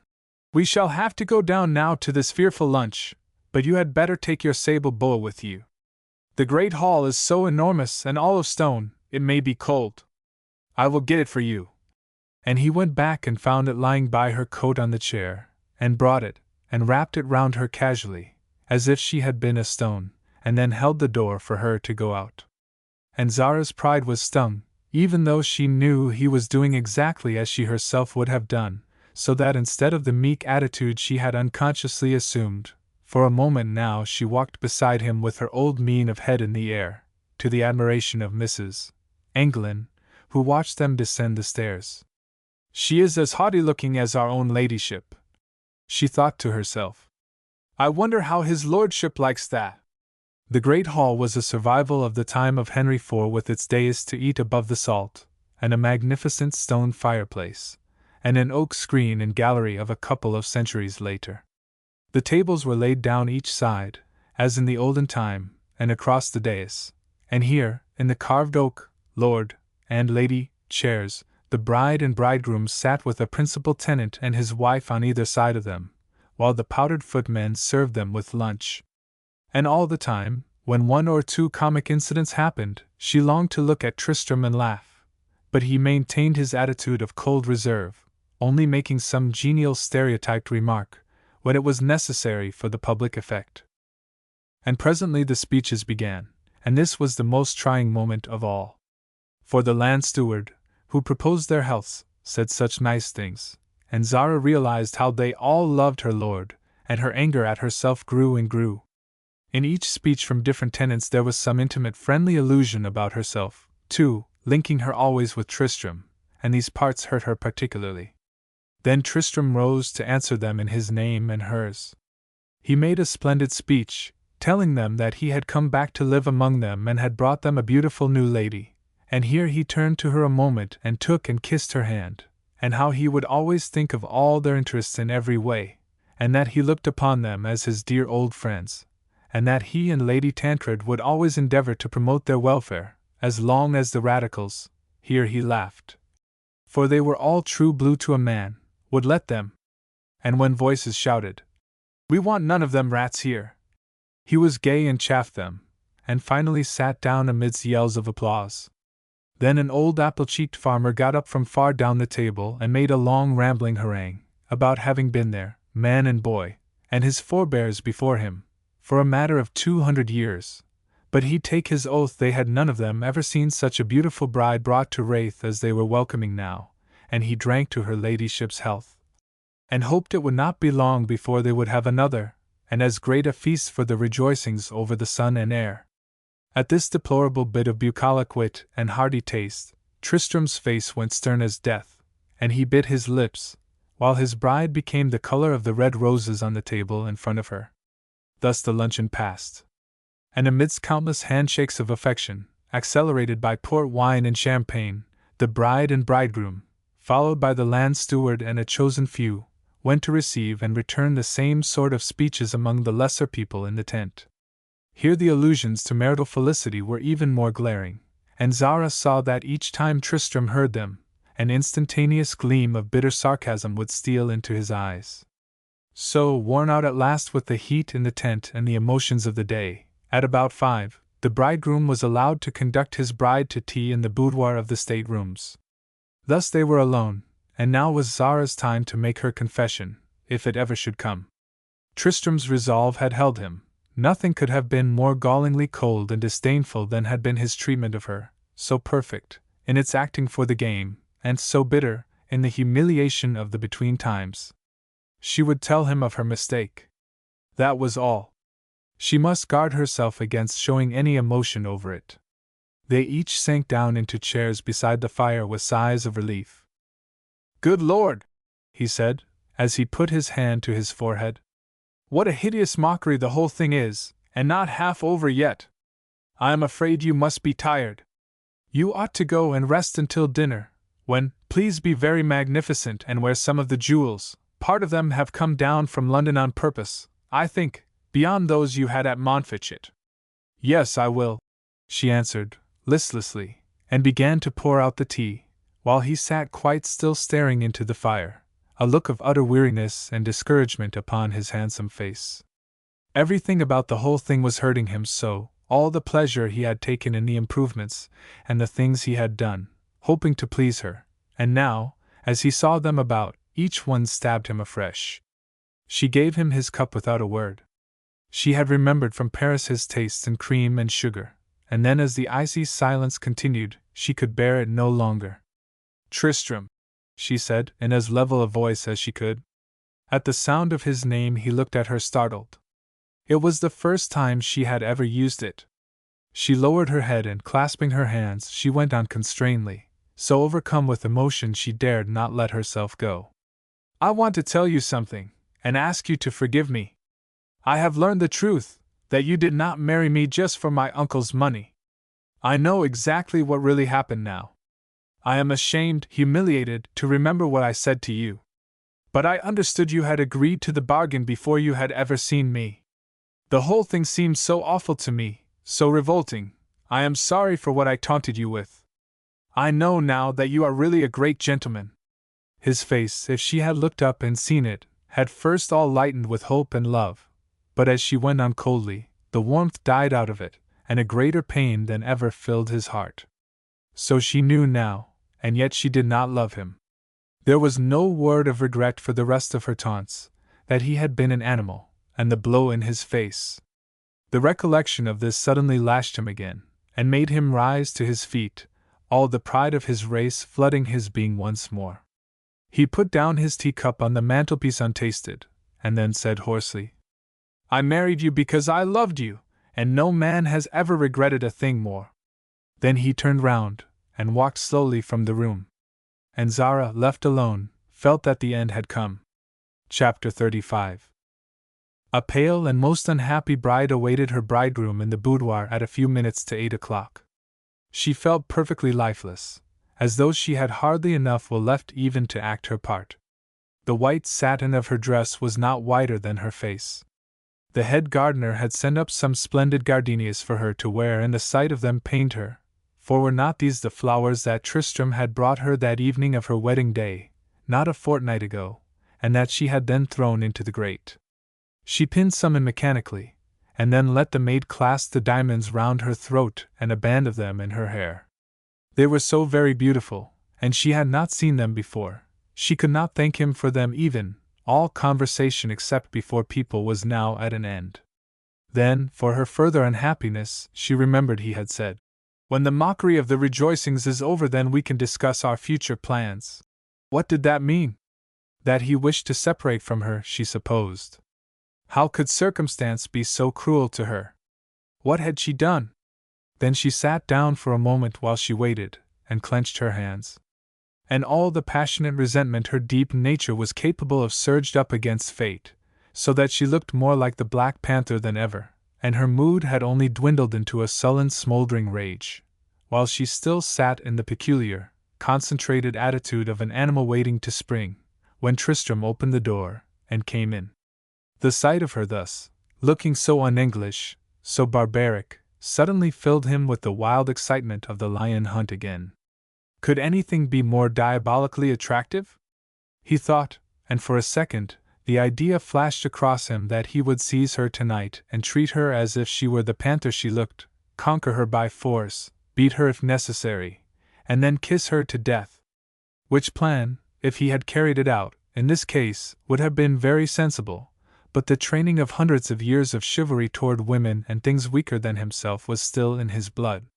For Tristram, 24th Baron Tancred, was no brute or sensualist, but a very fine specimen of his fine, old race.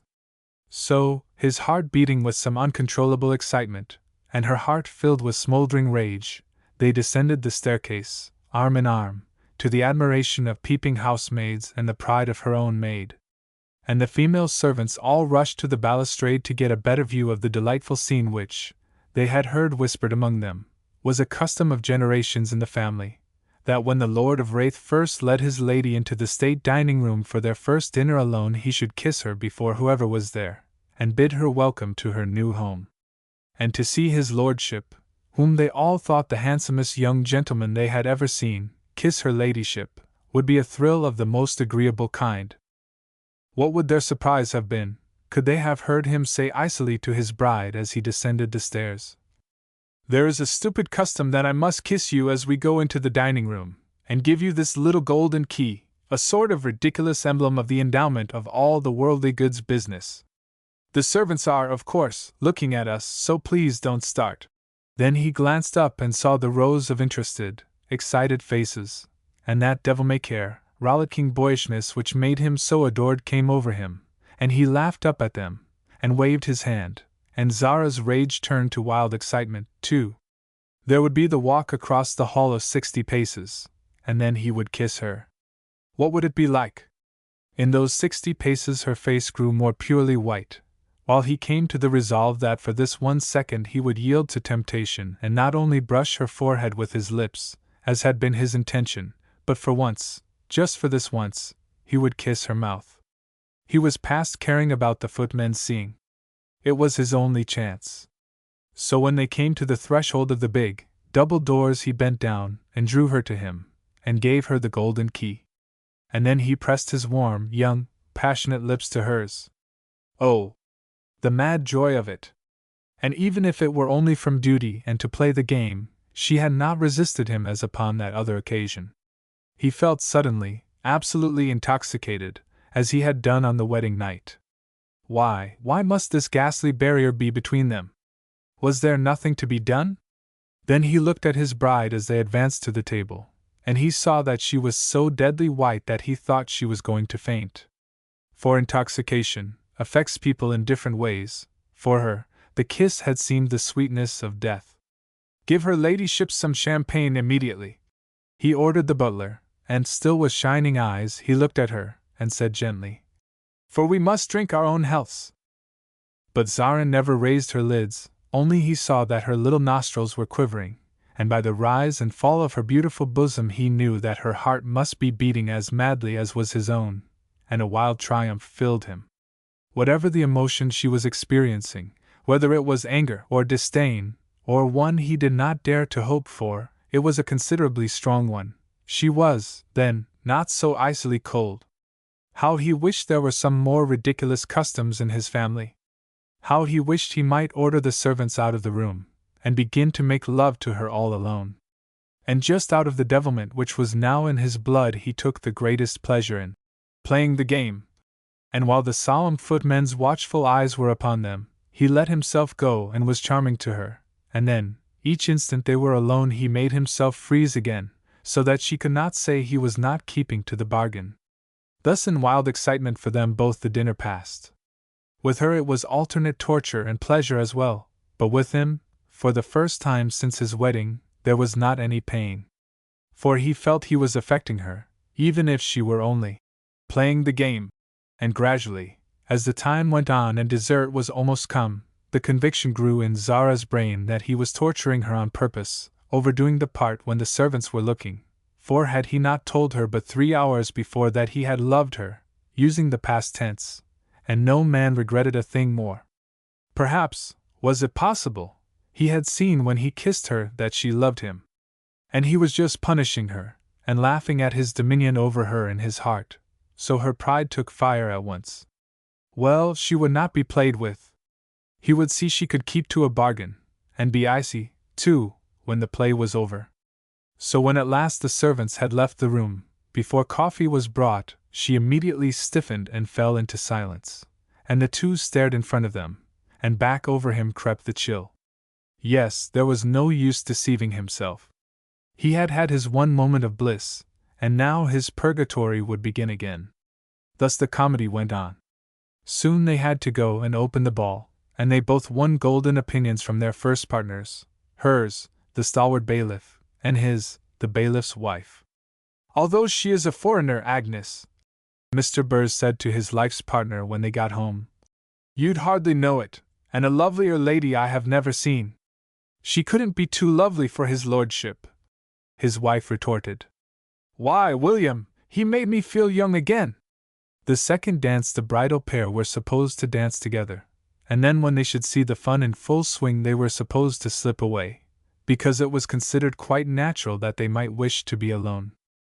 You will have to dance with me now, I am afraid, Zara, Tristram said, and without waiting for her answer he placed his arm round her and began the valse. And the mad intoxication grew again in both of them, and they went on, never stopping, in a wild whirl of delight, unreasoning, passionate delight, until the music ceased. Then Zara, who, by long years of suffering, was the more controlled, pulled herself together first, and with that ingrained instinct to defend herself and her secret love, and to save his possible true construction of her attitude, said stiffly, I suppose we can go now. I trust you think that I have played the game too terribly well, he said, stung back to reality. It shows me what we have irreparably lost. And he gave her his arm and passed down the lane of admiring and affectionate guests to their part of the house, and at the door of the boudoir he left her without a word. So, with the bride in lonely anguish in the great state bed, the night of the homecoming passed, and the morrow dawned. For thus the god of pride makes fools of his worshippers.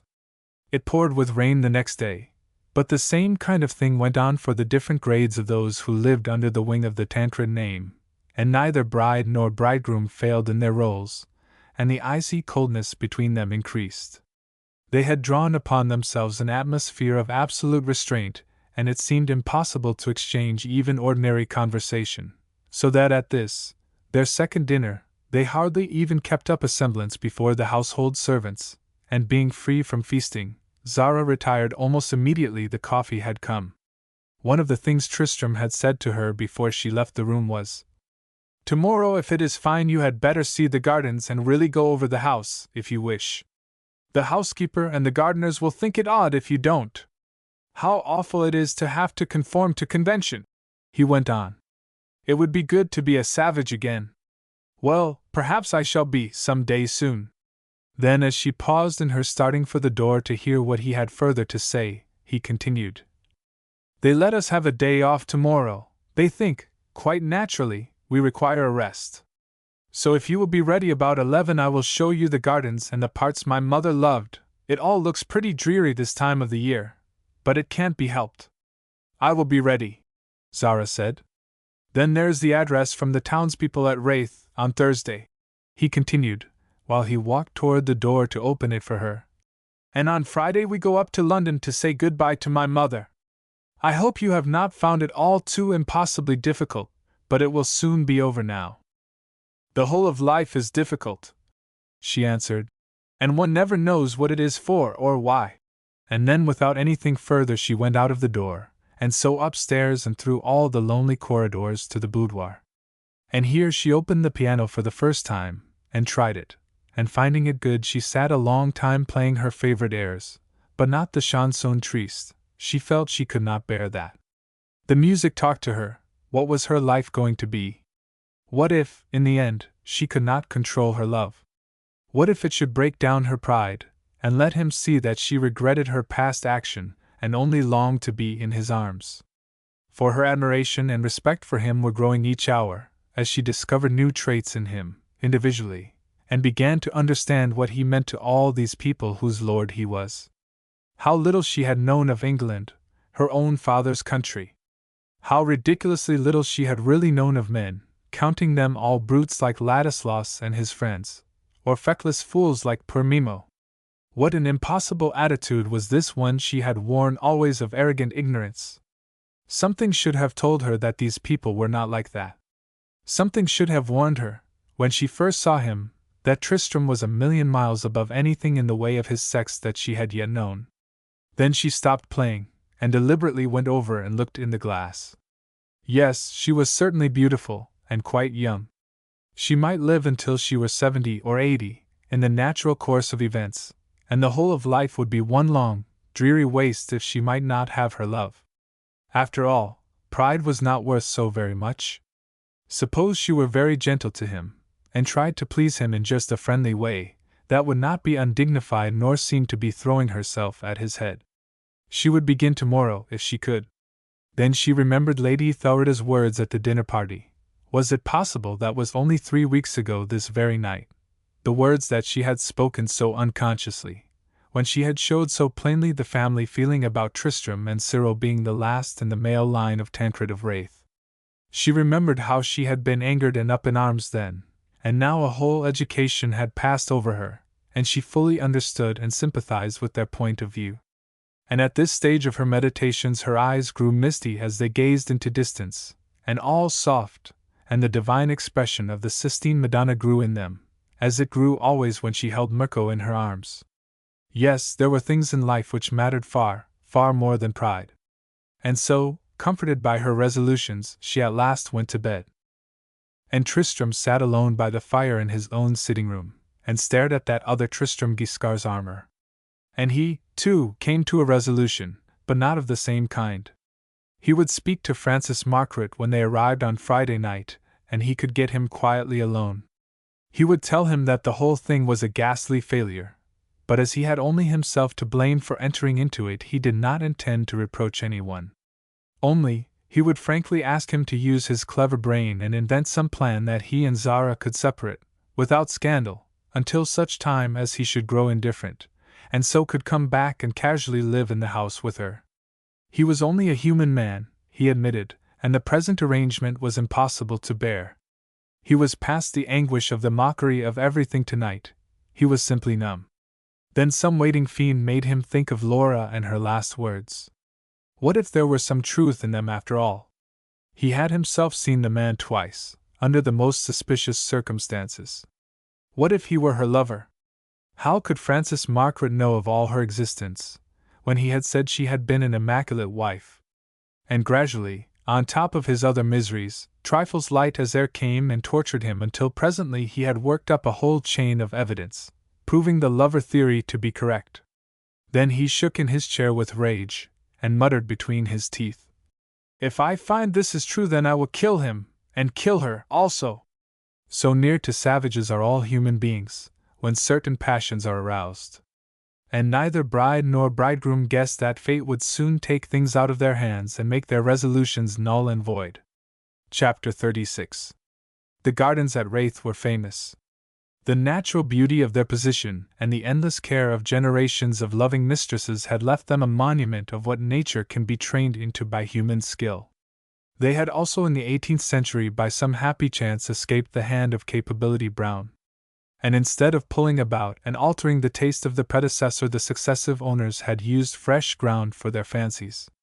Thus the English rose garden and the Dutch clipped yews of William and Mary's time were as intact as the Italian parterre. But November is not the time to judge of gardens, and Tristram wished the sun would come out. He waited for his bride at the foot of the Adams staircase, and, at 11, she came down. He watched her as she put one slender foot before the other in her descent. He had not noticed before how ridiculously inadequate they were, just little bits of baby feet, even in her thick walking boots. She certainly knew how to dress, and adapt herself to the customs of a country. Her short, serge frock and astrakhan coat and cap were just the things for the occasion, and she looked so attractive and chic, with her hands in her monster muff. He began to have that pain again of longing for her, so he said icily, "The sky is grey and horrid. You must not judge of things as you will see them today. It is all really rather nice in the summer." "I am sure it is," she answered meekly, and then could not think of anything else to say, so they walked on in silence through the courtyard and round under a deep, arched doorway in the Norman wall to the southern side of the Adam erection, with its pillars making the centerpiece. The beautiful garden stretched in front of them. This particular part was said to have been laid out from plans of Le Notre, brought there by that French lady Tancred who had been the friend of Louis XIV. There were traces of her all over the house, Zara found afterwards. It was a most splendid and stately scene even in the dull November gloom, with the groups of statuary, and the tapis vert, and the general look of Versailles. The vista was immense. She could see far beyond, down an incline, through a long clearing in the park, far away to the tower of Wraith Church. "How beautiful it all is!" she said, with bated breath, and clasped her hands in her muff. "And how wonderful to have the knowledge that your family has been here always, and these splendid things are their creation. I understand that you must be a very proud man." This was almost the longest speech he had ever heard her make, in ordinary conversation, the first one that contained any of her thoughts. He looked at her startled for a moment, but his resolutions of the night before and his mood of suspicion caused him to remain unmoved. He was numb with the pain of being melted one moment with hope and frozen again the next. It had come to a pass now that he would not let himself respond. She could almost have been as gracious as she pleased, out in this cold, damp air, and he would have remained aloof. "Yes, I suppose I am a proud man," he said, "but it is not much good to me. One becomes a cynic as one grows older." Then with casual indifference he began to explain to her all about the gardens and their dates, as they walked along, just as though he were rather bored but acting cicerone to an ordinary guest, and Zara's heart sank lower and lower, and she could not keep up her little plan to be gentle and sympathetic. She could not do more than say just yes and no. Presently they came through a door to the hothouses, and she had to be introduced to the head gardener, a Scotchman, and express her admiration of everything, and eat some wonderful grapes, and hear Tristram again. Played the game, and chaffed, and was gay. And so they went out, and through a clipped, covered walk to another door in a wall, which opened on the west side, the very old part of the house, and suddenly she saw the Italian parterre. Each view as she came upon it she tried to identify with what she had seen in the pictures in country life, but things looked so different in reality, with the atmospheric effects, to the cold grey of a print. Only there was no mistake about this, the Italian parterre, and a sudden tightness grew round her heart, and she thought of Mirko and the days she had last seen him. And Tristram was startled into looking at her by a sudden catching of her breath, and to his amazement he perceived that her face was full of pain, as though she had revisited some scene connected with sorrowful memories. There was even a slight drawing back in her attitude, as if she feared to go on and meet some ghost. What could it be? Then the malevolent sprite who was near him just now whispered, "It is an Italian garden, she has seen such before in other lands. Perhaps the man is an Italian, he looks dark enough." So instead of feeling solicitous and gentle with whatever caused her pain, for his manners were usually extremely courteous, however cold, he said almost roughly, "This seems to make you think of something. Well, let us get on and get it over, and then you can go in." He would be no sympathetic companion for her sentimental musings over another man. Her lips quivered for a moment, and he saw that he had struck home, and was glad, and grew more furious as he strode along. He would like to hurt her again if he could, for jealousy can turn an angel into a cruel fiend. They walked on in silence, and a look almost of fear crept into her tragic eyes. She dreaded so to come upon Pan and his pipes. Yes, as they descended the stone steps, there he was in the far distance with his back to them, forever playing his weird music for the delight of all growing things.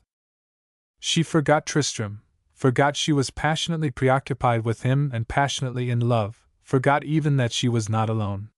She saw the firelight again, and the pitiful, little figure of her poor, little brother, as he pored over the picture, pointing with his sensitive forefinger to Pan's shape. She could hear his high, childish voice say, "See, Cherizette, he, too, is not made as other people are. Look, and he plays music also.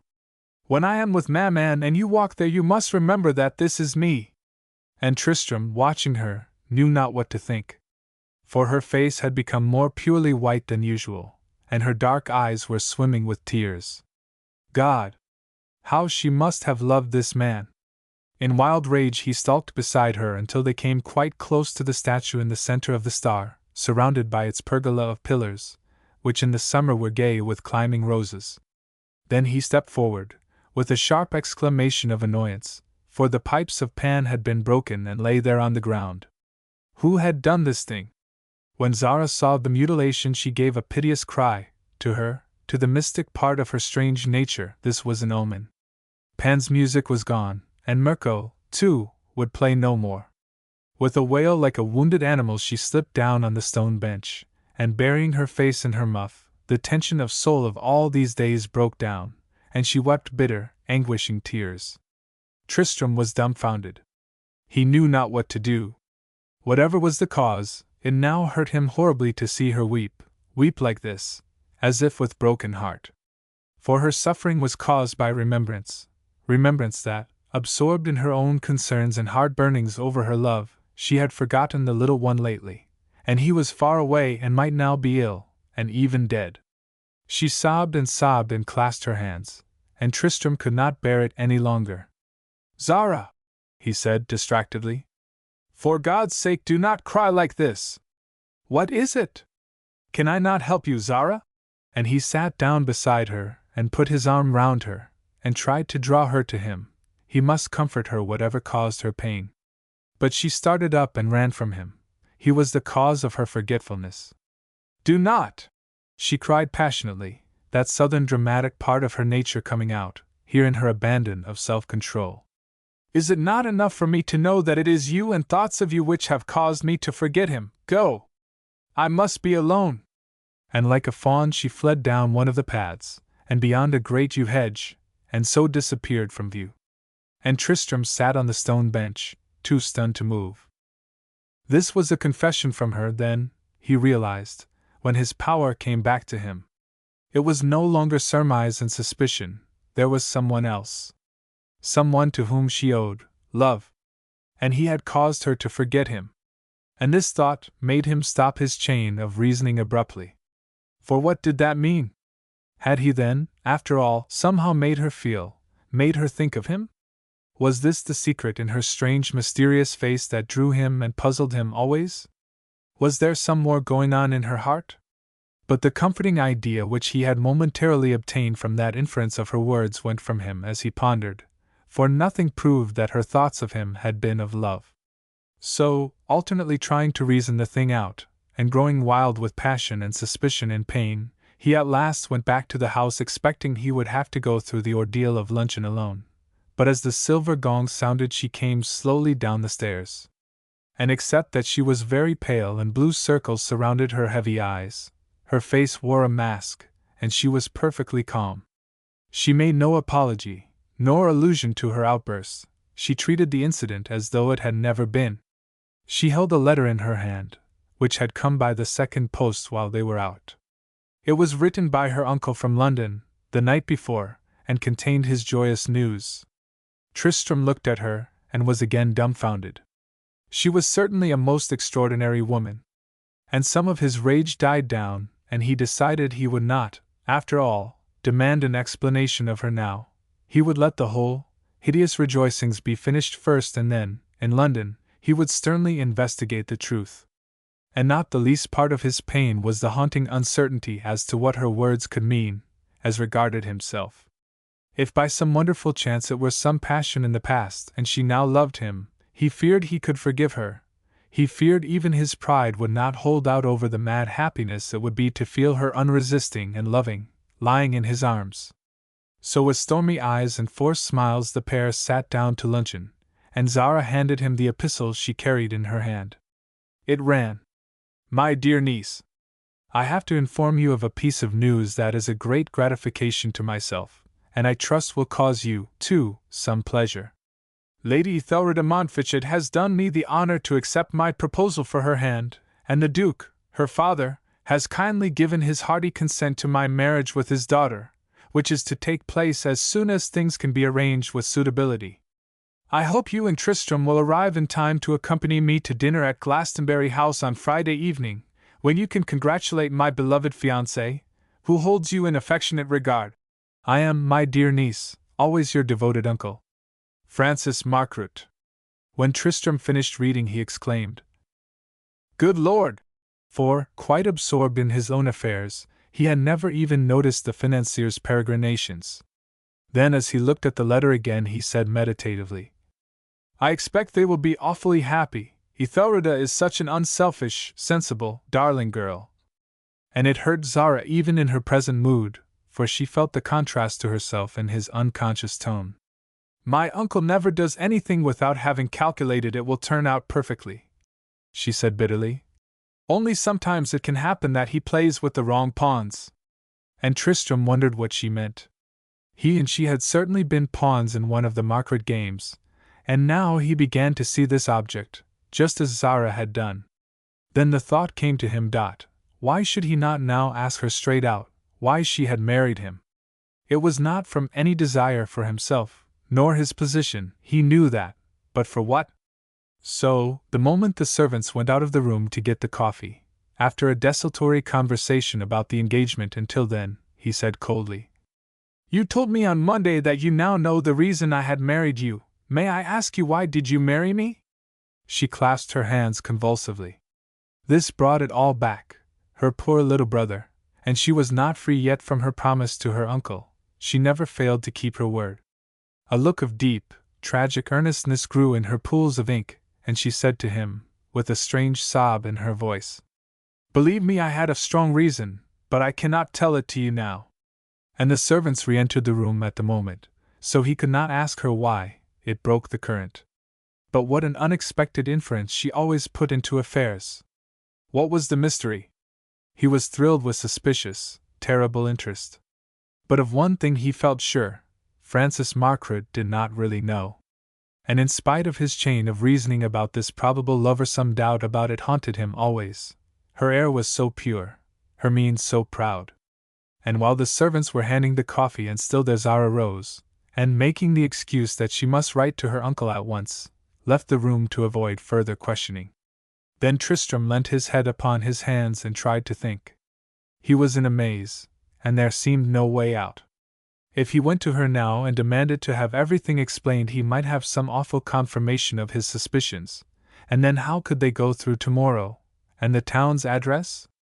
Of all things he had no right, just because of his wild passion in marrying this foreign woman, he had no right to bring disgrace and scandal upon his untarnished name. Noblesse oblige was the motto graven on his soul. No, he must bear it until Friday night after the Glastonbury House dinner. Then he would face her and demand the truth. And Zara, under the wing of Mrs. Glyn, made a thorough tour of the beautiful, old house. She saw its ancient arras hangings, and panellings of carved oak, and heard all the traditions, and looked at the portraits, many so wonderfully like Tristram, for they were a strong, virile race, and her heart ached, and swelled with pride, alternately. And last of all, she stood under the portrait that had been painted by Sargent, of her husband at his coming of age, and that master of art had given him, on the canvas, his very soul. There he stood, in a scarlet hunt coat, debonair, and strong, and true, with all the promise of a noble, useful life in his dear, blue eyes. And suddenly this proud woman put her hand to her throat to check the sob that rose there, and then, again, out of the mist of her tears she saw Pan and his broken pipes. Chapter 37. Tristram passed the afternoon outdoors, inspecting the stables, and among his own favorite haunts, and then rushed in, too late for tea and only just in time to catch the post. He wrote a letter to Ethelreda, and his uncle-in-law that was to be. How ridiculous that sounded! He would be his uncle and Zara's cousin now, by marriage. Then, when he thought of this dear Ethelreda whom he had loved more than his own young sisters, he hurriedly wrote out, as well, a telegram of affection and congratulation which he handed to Michelham as he came in to get the letters, and the old man left the room. Then Tristram remembered that he had addressed the telegram to Montfichet, and Ethelreda would, of course, he now recollected, be at Glastonbury House, as she was coming up that day, so he went to the door and called out, Michel Ham, bring me back the telegram. And the grave servant, who was collecting all the other letters from the post box in the hall, returned and placed beside his master on the table a blue envelope. There were always big blue envelopes, for the sending of telegrams, on all the writing tables at Wraith. Tristram hurriedly wrote out another and handed it, and the servant finally left the room. Then he absently pulled out his original one and glanced at it before tearing it up, and before he realized what he did his eye caught. To Count Mimos Sakipri. He did not read the address. Immediately, tomorrow, wire me your news. Cherizette. And ere his rage burst in a terrible oath he noticed that stamps were enclosed. Then he threw the paper with violence into the fire. There was not any more doubt nor speculation. A woman did not sign herself, Cherizette, little darling, except to a lover. Cherizette. He was so mad with rage that if she had come into the room at that moment he would have strangled her, there and then. He forgot that it was time to dress for dinner, forgot everything but his overmastering fury. He paced up and down the room, and then after a while, as ever, his balance returned. The law could give him no redress yet. She certainly had not been unfaithful to him in their brief married life, and the law recks little of sins committed before the tie. Nothing could come now of going to her and reproaching her, only a public scandal and disgrace. No, he must play his part until he could consult with Francis Margaret, learn all the truth, and then concoct some plan. Out of all the awful ruin of his life he could at least save his name. And after some concentrated moments of agony he mastered himself at last sufficiently to go to his room and dress for dinner. But Count Mimos Sakipri would get no telegram that night. The idea that there could be any scandalous interpretations put upon any of her actions or words never even entered Zara's brain. So innocently unconscious was she of herself and her doings that possible aspect of the case never struck her. She was the last type of person to make a mystery, or in any way play a part. The small subtly created situations and hidden darknesses and mysterious appearances which delighted the puny soul of Laura Highford were miles beneath her feet. If she had even faintly dreamed that some doubts were troubling Tristram she would have plainly told him the whole story and chanced her uncle's wrath. But she had not the slightest idea of it. She only knew that Tristram was stern and cold, and showed his disdain of her, and that even though she had made up her mind to be gentle and try to win him back with friendship, it was almost impossible. She looked upon his increased, icy contempt of her at dinner as a protest at her outburst of tears during the day. So the meal was got through, and the moment the coffee was brought he gulped it down, and then rose. He could not stand being alone with her for a moment. She was looking so beautiful, and so meek, and so tragic, he could not contain the mixed emotions he felt. He only knew if he had to bear them another minute he should go mad. So, hardly with sufficient politeness, he said, "I have some important documents to look over. I will wish you good night." And he hurried her from the room and went on to his own sitting room in the other part of the house. And Zara, quite crushed with her anxiety and sorrow about Mirko, and passionately unhappy at Tristram's treatment of her, once more returned to her lonely room. And here she dismissed her maid, and remained looking out on the night. The mist had gone and some pure, fair stars shone out. Was that where Maman was, up there? And was Mirko going to her soon, away out of this cruel world of sorrow and pain? As he had once said, surely there would be room for them both. But Zara was no morbidly sentimental person, the strong blood ran in her veins, and she knew she must face her life and be true to herself, whatever else might betide. So after a while the night air soothed her, and she said her prayers and went to bed. But Tristram, her lord, paced the floor of his room until almost dawn. The next day passed in the same kind of way, only it was nearly all in public, with local festivities again, and both of the pair played their parts well, as they were now experienced actors, and only one incident marked the pain of this Thursday out from the pains of the other days. It was in the schoolhouse at Wraith, where the buxom girl who had been assistant mistress, and had married, a year before, brought her firstborn son to show the lord and lady, as he had been born on their wedding day, just a fortnight ago. She was pale and wan, but so ecstatically proud and happy-looking, and Tristram at once said he and Zara, must be the godparents of her boy, and Zara held the crimson, crumpled atom for a moment, and then looked up and met her husband's eyes, and saw that they had filled with tears. And she returned the creature to its mother, but she could not speak for a moment. And finally they had come home again, home to Wraith, and no more unhappy pair of young, healthy people lived on earth. Zara could hardly contain her impatience to see if a telegram for her from Mimo had come in her absence. Tristram saw her look of anxiety and strain, and smiled grimly to himself. She would get no answering telegram from her lover that day. And, worn out with the whole thing, Zara turned to him and asked if it would matter or look unusual if she said, what was true, that she was so fatigued she would like to go to bed and not have to come down to dinner. "I will not do so, if it would not be in the game," she said. And he answered shortly, "The game is over tonight, do as you please." So she went off sadly, and did not see him again until they were ready to start in the morning, the Friday morning, which Tristram called the beginning of the end. He had arranged that they should go by train, and not motor up, as he usually did because he loved motoring, but the misery of being so close to her, even now when he hoped he loathed and despised her, was too great to chance. So, early after lunch, they started, and would be at Park Lane after 5. No telegram had come for Zara. Mimo must be away, but in any case, it indicated nothing unusual was happening, unless he had been called to Bournemouth by Mirko himself and had left hurriedly. This idea so tortured her that by the time she got to London she could not bear it, and felt she must go to Neville Street and see. But how to get away? Francis Margaret was waiting for them in the library, and seemed so full of the exuberance of happiness that she could not rush off until she had poured out and pretended to enjoy a lengthy tea. And the change in the reserved man struck them both. He seemed years younger, and full of the milk of human kindness.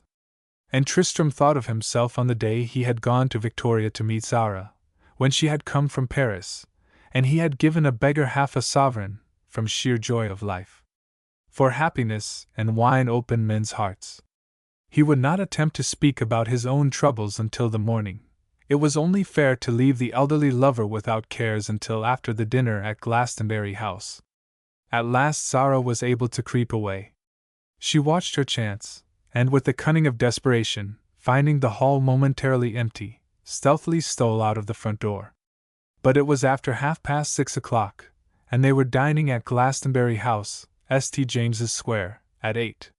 She got into a taxi quickly, finding one in Grosvenor Street because she was afraid to wait to look in Park Lane, in case, by chance, she should be observed, and at last she reached the Neville Street lodging, and rang the noisy bell. The slatternly little servant said that the gentleman was out, but would the lady come in and wait? He would not be long, as he had said, as how he was only going to take a telegram. Zara entered at once. A telegram, perhaps for her, yes, surely for her. Mimo had no one else, she knew, to telegraph to.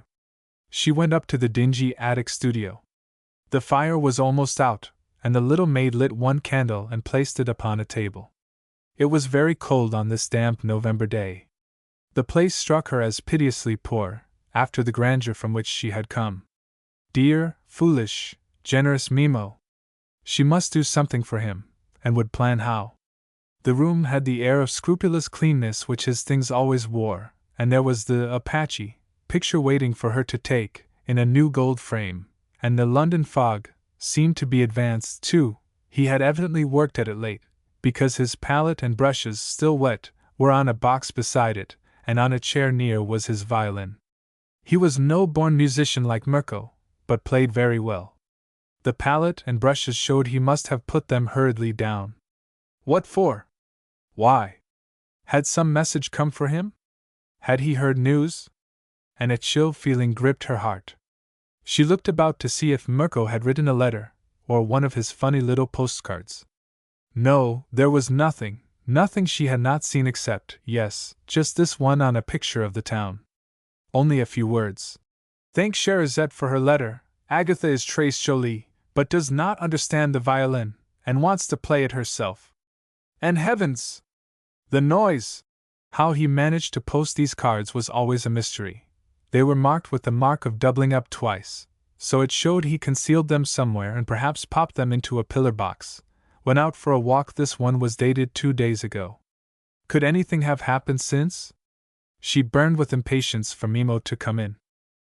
A cheap, little clock struck 7. Where could he be? The minutes seemed to drag into an eternity. All sorts of possibilities struck her, and then she controlled herself and became calm. There was a large photograph of her mother, which Mimo had colored really well. It was in a silver frame upon the mantelpiece, and she gazed and gazed at that, and whispered aloud in the gloomy room. "Maman, Adora! Take care of your little one now, even if he must come to you soon." And beside this there was another, of Mimo, taken at the same time, when Zara and her mother had gone to the Emperor's palace in that far land. How wonderfully handsome he was then, and even still, and how the air of insouciance suited him, in that splendid white and gold uniform. But Mimo looked always a gentleman, even in his shabbiest coat. And now that she knew what the passion of love meant herself, she better understood how her mother had loved. She had never judged her mother, it was not in her nature to judge anyone. Underneath the case of steel which her bitter life had wrought her, Zara's heart was as tender as an angel's. Then she thought of the words in the second commandment. "And the sins of the fathers shall be visited upon the children." Had they sinned then? And if so, how terribly cruel such commandments were, to make the innocent children suffer. Mirko and she were certainly paying some price. But the God that Maman had gone to and loved and told her children of, was not really cruel, and some day perhaps she, Zara, would come into peace on earth. And Mirko? Mirko would be up there, happy and safe with Maman. The cheap clock showed nearly 7:30. She could not wait another moment, and also she reasoned if Mimo were sending her a telegram it would be to Park Lane. He knew she was coming up, she would get it there on her return, so she scribbled a line to Count Sakipri, and told him she had been, and why, and that she must hear at once, and then she left and hurried back to her uncle's house. And when she got there it was 20 minutes to 8. Her maid had been dreadfully worried, as she had given no orders as to what she would wear, but Henriette, being a person of intelligence, had put out what she thought best, only she could not prevent her anxiety and impatience from causing her to go on to the landing, and hang over the stairs at every noise, and Tristram, coming out of his room already dressed, found her there, and asked her what she was doing. "I wait for Milady, milor, she have not come in," Henriette said. "And I so fear Milady will be late." Tristram felt his heart stop beating for a second, strong man as he was. Milady had not come in, but as they spoke, he perceived her on the landing below, hurrying up. She had not waited to get the lift, and he went down to meet her, while Henriette returned to her room. "Where have you been?" he demanded, with a pale, stern face. He was too angry and suspicious to let her pass in silence, and he noticed her cheeks were flushed with nervous excitement, and that she was out of breath. And no wonder, for she had run up the stairs. "I cannot wait to tell you now," she panted. "And what right have you to speak to me so? Let me pass, or I shall be late." "I do not care if you are late, or no, you shall answer me," he said furiously, barring the way. "You bear my name, at all events, and I have a right because of that to know." "Your name?" she said vaguely, and then for the first time she grasped that there was some insulting doubt of her in his words. She cast upon him a look of withering scorn, and with the air of an empress commanding an insubordinate guard, she flashed, "Let me pass at once!" But Tristram did not move, and for a second they glared at one another, and she took a step forward as if to force her way. Then he angrily seized her in his arms. But at that moment Francis Margaret came out of his room and Tristram let her go, panting. He could not make a scene, and she went on, with her head set haughtily, to her room. "I see you have been quarreling again," her uncle said, rather irritably, and then he laughed as he went down.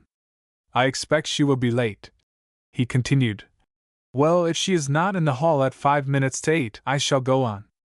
And Tristram sat down upon the deep sofa on the broad landing outside her room, and waited.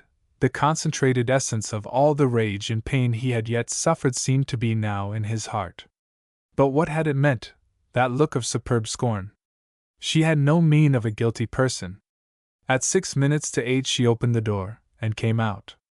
She had simply flown into her clothes, in 10 minutes. Her eyes were still black as night with resentment, and her bosom rose and fell, while in her white cheeks 2 scarlet spots flamed. "I am ready," she said haughtily. "Let us go." And not waiting for her husband, she swept on down the stairs, exactly as her uncle opened the library door. "Well done, my punctual niece!" he cried genially. "You are a woman of your word." "In all things," she answered fiercely, and went towards the door, where the electric brougham waited. And both men as they followed her wondered what she could mean. Chapter 38. The dinner for Ethelreda's betrothal resembled in no way the one for Zara and Tristram, for, except in those 2 hearts there was no bitter strain, and the fiancés in this case were radiantly happy, which they could not conceal, and did not try to. The Dowager Lady Tancred arrived a few minutes after the party of 3, and Zara heard her mother-in-law gasp, as she said, "Tristram, my dear boy!" And then she controlled the astonishment in her voice, and went on more ordinarily, but still a little anxiously, "I hope you are very well?" So he was changed then, to the eye of one who had not seen him since the wedding, and Zara glanced at him critically, and saw that, yes, he was, indeed, changed. His face was perfectly set and stern, and he looked older. It was no wonder his mother should be surprised. Then Lady Tancred turned to Zara and kissed her. "Welcome back, my dear daughter," she said. And Zara tried to answer something pleasant. Above all things, this proud lady who had so tenderly given her son's happiness into her keeping must not guess how much there was amiss. But Lady Tancred was no simpleton. She saw immediately that her son must have gone through much suffering and strain. What was the matter? It tore her heart, but she knew him too well to say anything to him about it. So she continued to talk agreeably to them, and Tristram made a great effort, and chaffed her, and became gay. And soon they went in to dinner. And Lady Tancred sat on Francis Margaret's other side, and tried to overcome her prejudice against him. If Ethelreda loved him so much he must be really nice. And Zara sat on one side of the old Duke, and Lady Anningford on the other, and on her other side was young Billy, who was now in an idiotic state of calf love for her, to the amusement of every one. So, with much gaiety and chaff, the repast came to an end, and the ladies, who were all old friends, no strangers now among them, disposed themselves in happy groups about one of the drawing-rooms, while they sipped their coffee. Ethelreda drew Zara aside to talk to her alone. "Zara," she said, taking her soft, white hand, "I am so awfully happy with my dear love that I want you to be so, too. Dearest Zara, won't you be friends with me, now, real friends?" And Zara, won by her gentleness, pressed Ethelreda's hand with her other hand. "I am so glad, nothing my uncle could have done would have given me so much pleasure," she said, with a break in her voice. "Yes, indeed, I will be friends with you, dear Ethelreda. I am so glad, and touched, that you should care to have me as your friend." Then Ethelreda bent forward and kissed her. "When one is as happy as I am," she said, "it makes one feel good, as if one wanted to do all the kind things and take away all sorrow out of the world. I have thought sometimes, Zara dear, that you did not look as happy as I would like you to look. Happy! The mockery of the word. Ethelreda," Zara whispered hurriedly. Don't ask me anything about it, please, dear. No one can help me. I must come through with it alone, but you of Tristram's own family, and especially you whom he loves so much, I don't want you ever to misjudge me. You think perhaps I have made him unhappy. Oh, if you only knew it all, yes, I have. And I did not know, nor understand. I would die for him now, if I could, but it is too late. We can only play the game." "Zara, do not say this," said Ethelreda, much distressed. "What can it be that should come between such beautiful people as you? And Tristram adores you, Zara dear." "He did love me, once," Zara answered sadly. "But not now. He would like never to have to see me again. Please do not let us talk of it, please, I can't bear any more." And Ethelreda, watching her face anxiously, saw that it wore a hopeless, hunted look, as though some agonizing trouble and anxiety brooded over her. And poor Zara could say nothing of her other anxiety, for now that Ethelreda was engaged to her uncle, her lips, about her own sorrow concerning her little brother, must be more than ever sealed. Perhaps she did not know much of the English point of view yet. Perhaps if the Duke knew that there was some disgrace in the background of the family he might forbid the marriage, and then she would be spoiling this sweet Ethelreda's life. And Ethelreda's fine senses told her there was no use pressing the matter further. Whatever the trouble was, this was not the moment to interfere. So she turned the conversation to lighter things, and finally talked about her own wedding, and so the time passed. The Dowager Lady Tancred was too proud to ask anyone any questions, although she talked alone with Lady Anningford and could easily have done so. The only person she mentioned her anxiety to was her brother, the Duke, when, later, she spoke a few words with him alone. "Tristram looks haggard and very unhappy, Glastonbury," she said simply. "Have you anything to tell me about it?" "My dear Jane," replied the Duke, "it is the greatest puzzle in the world. No one can account for it. I gave him some sound advice at Montfichet, when I saw things were so strained, and I don't believe he has taken it, by the look of them tonight. These young, modern people are so unnaturally cold, though I did hear they had got through the rejoicings, in fine style. It troubles me very much, Glastonbury, to go abroad and leave him looking like that. Is it her fault? Or what, do you think? 'Pon my soul, I can't say. Even the Crow could not unravel the mystery. Laura Highford was at Montfichet, confound her, would come. Can she have had anything to do with it, I wonder?" Then they were interrupted and no more could be said, and finally the party broke up, with the poor mother's feeling of anxiety unassuaged. Tristram and Zara were to lunch with her tomorrow, to say goodbye, and then she was going to Paris, by the afternoon train. And Francis Margaret staying on to smoke a cigar with the Duke, and presumably, to say a snatched good night to his fiancée. Tristram was left to take Zara home alone. Now would come the moment of the explanation. But she outwitted him, for they no sooner got into the brougham, and he had just begun to speak than she leaned back and interrupted him. "You insinuated something on the stairs this evening, the vileness of which I hardly understood at first. I warn you I will hear no more upon the subject." And then her voice broke suddenly and she said, passionately and yet with a pitiful note, "Ah! I am suffering so tonight, please, please don't speak to me, leave me alone." And Tristram was silenced.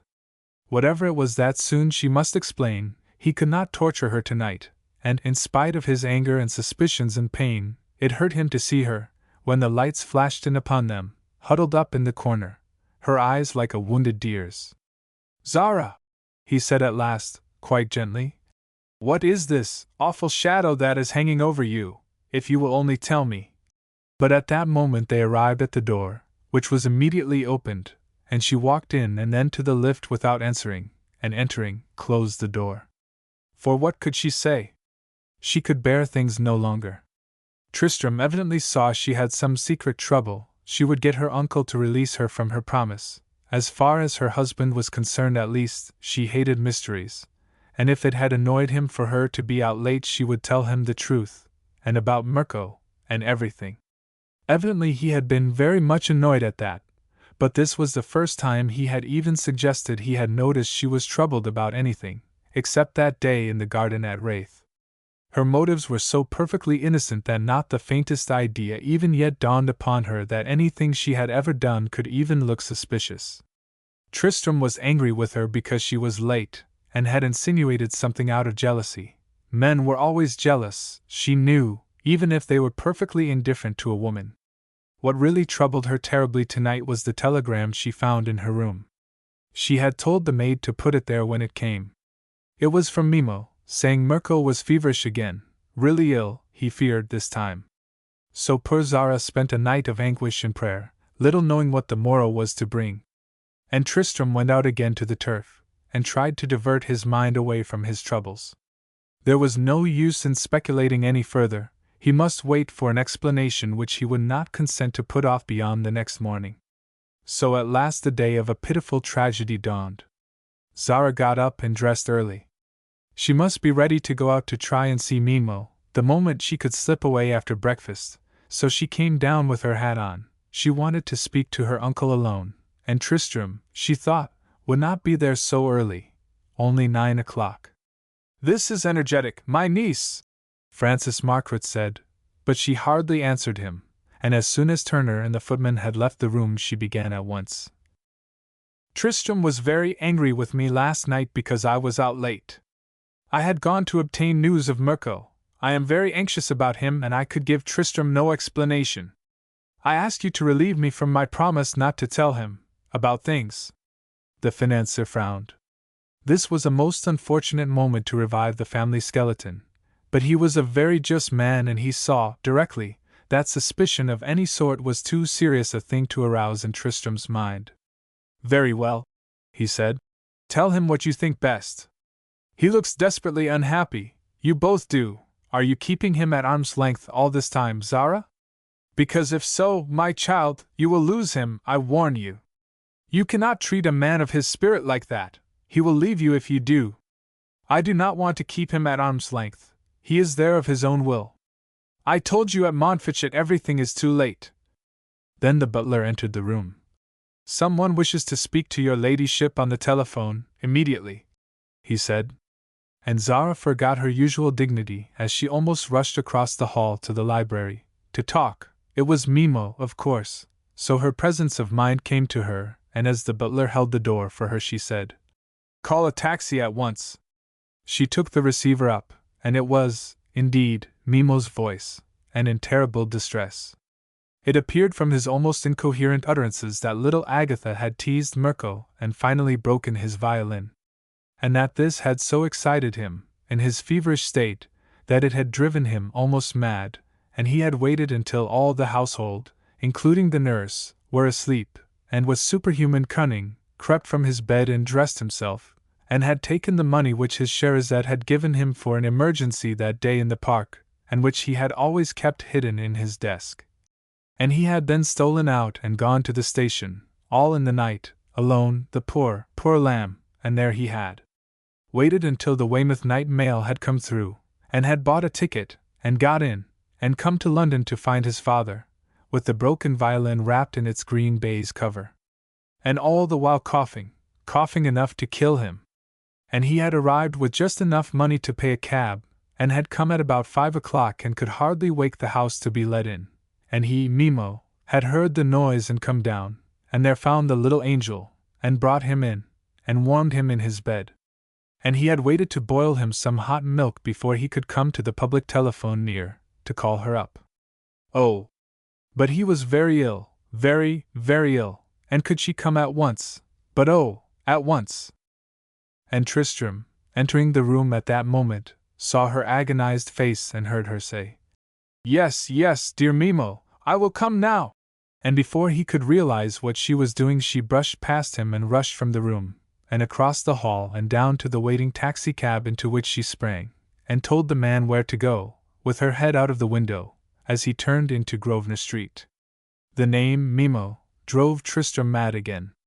He stood for a moment, deciding what to do, then he seized his coat and hat and rushed out after her, to the amazement of the dignified servants.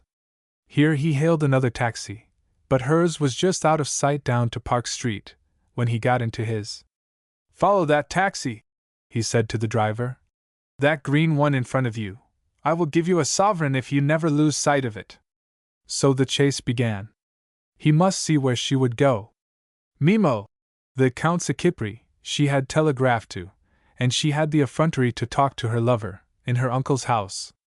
Tristram was so beside himself with rage he knew if he found them meeting at the end he would kill her. His taxi followed the green one, keeping it always in view, right on to Oxford Street, then Regent Street, then Mortimer Street. Was she going to Euston Station? Another of those meetings, perhaps in a waiting-room, that Laura had already described. Unutterable disgust as well as blind fury filled him. He was too overcome with passion to reason with himself even. No, it was not Euston. They were turning into the Tottenham Court Road, and so into a side street. And here a back tire on his taxi went, with a loud report, and the driver came to a stop. And almost foaming with rage, Tristram saw the green taxi disappear round the further corner of a mean street, and he knew it would be lost to view before he could overtake it. There was none other in sight. He flung the man some money and almost ran down the road. And yes, when he turned the corner he could see the green taxi in the far distance. It was stopping at a door. He had caught her then, after all. He could afford to go slowly now. She had entered the house some 5 or 10 minutes before he got there. He began making up his mind. It was evidently a most disreputable neighborhood. A sickening, nauseating revulsion crept over him. Zara, the beautiful, refined Zara, to be willing to meet a lover here. The brute was probably ill, and that was why she had looked so distressed. He walked up and down rapidly twice, and then he crossed the road and rang the bell. The taxi was still at the door. It was opened almost immediately by the little, dirty maid, very dirty in the early morning like this. He controlled his voice and asked politely to be taken to the lady who had just gone in. With a snivel of tears Jenny asked him to follow her, and while she was mounting in front of him, she turned and said, "It ain't no good, doctor, I can tell yer. My mother was took just like that, and after she'd once broke the vessel she didn't live a hour." And by this time they had reached the attic door which, without knocking, Jenny opened a little, and with another snivel, announced, "The doctor, missus." And Tristram entered the room. Chapter 39. And this is what he saw. The poor, mean room, with its scrupulous neatness slightly disturbed by the evidences of the boiling of milk and the warming of flannel, and Zara, kneeling by the low, iron bed where lay the little body of a child. For Mirko had dwindled, these last weeks of his constant fever, so that his poor, small frame, undersized for his age at any time, looked now no more than that of a boy of 6 years old. He was evidently dying. Zara held his tiny hand, and the divine love and sorrowful agony in her face wrung her husband's soul. A towel soaked with blood had fallen to the floor, and lay there, a ghastly evidence of the broken vessel Jenny had spoken of.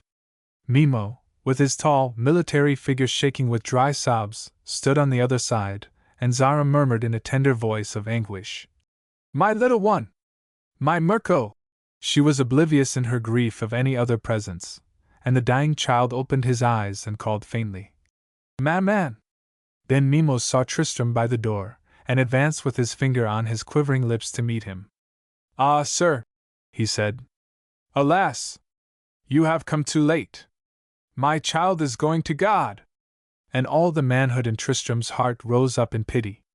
Here was a tragedy too deep for human judgment, too deep for thoughts of vengeance, and without a word he turned and stole from the room. And as he stumbled down the dark, narrow stairs he heard the sound of a violin as it wailed out the beginning notes of the chanson triste, and he shivered, as if with cold. For Mirko had opened his piteous eyes again, and whispered in little gasps, "Papa, play to me the air Mammam loved. I can see her blue gauze wings."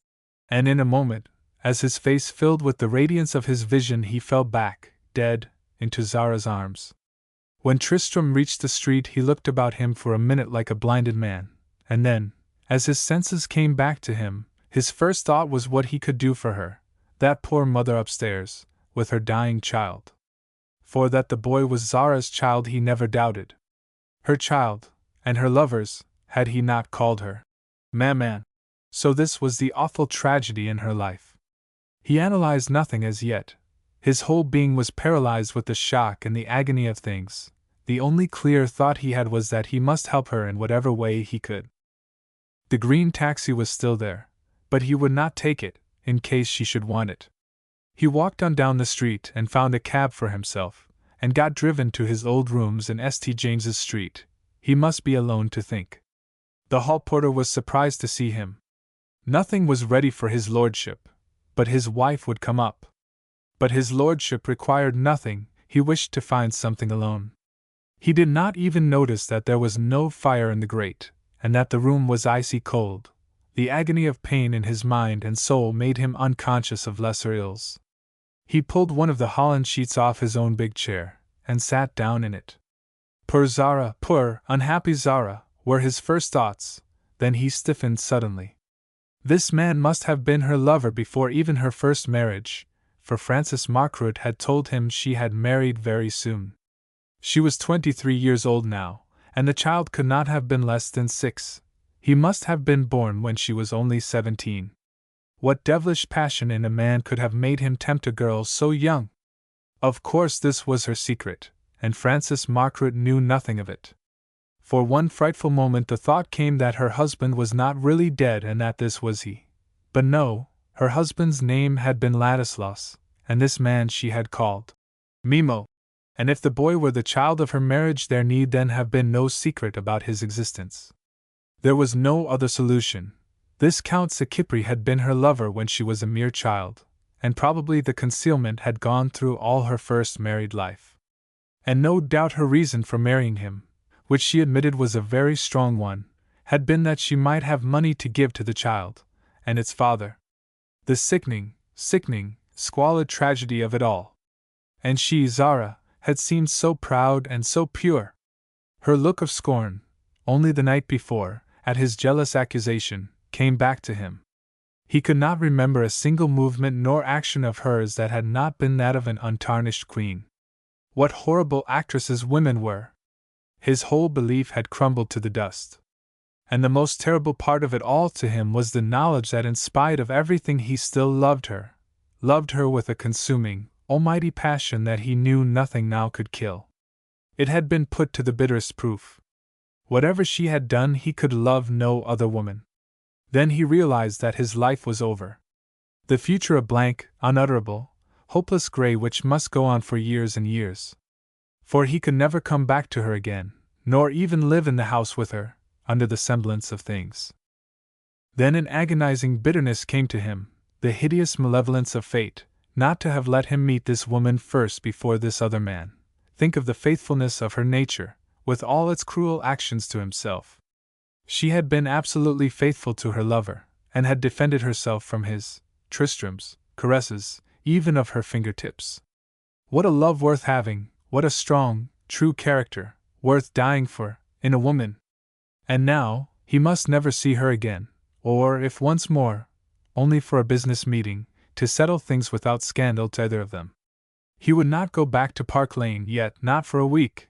He would give her time to see to the funeral, without the extra pain of his presence. The man had taken him for the doctor, and she had not even been aware of his entrance.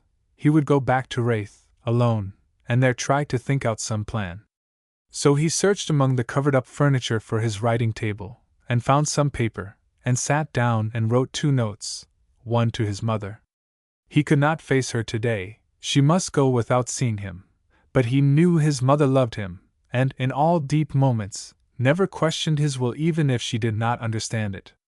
The note to her was very short, merely saying something was troubling him greatly for the time, so either he nor Zara would come to luncheon, and she was to trust him and not speak of this to anyone until he himself told her more. He might come and see her in Cannes the following week. Then he wrote to Zara, and these were his words. I know everything. I understand now, and however I blame you for your deception of me, you have my deep sympathy in your grief. I am going away for a week, so you will not be distressed by seeing me. Then I must ask you to meet me, here or at your uncle's house, to arrange for our future separation. Yours, Tancred. Then he rang for a messenger boy, and gave him both notes, and picking up the telephone, called up his valet and told him to pack and bring his things here to his old rooms, and if her ladyship came in, to see that she immediately got the note he was sending round to her. Frances Margaret would have gone to the city by now and was going to lunch with Ethelreda, so he telephoned to one of his clerks there, finding he was out for the moment, just to say he was called away for a week and would write later. She should have the first words with her uncle. Whether she would tell him, or no, she must decide. He would not do anything to make her existence more difficult than it must naturally be. And then when all this was done, the passionate jealousy of a man overcame him again, and when he thought of Mimo he once more longed to kill. Chapter 40. It was late in the afternoon when Zara got back to her uncle's house.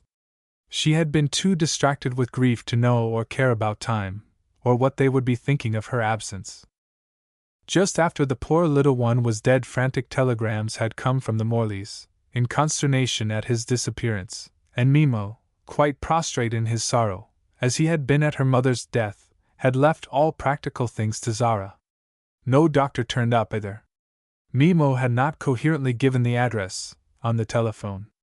Thus they passed the day alone with their dead, in anguish, and at last thought came back to Zara. She would go to her uncle, and let him help to settle things. She could count upon him to do that.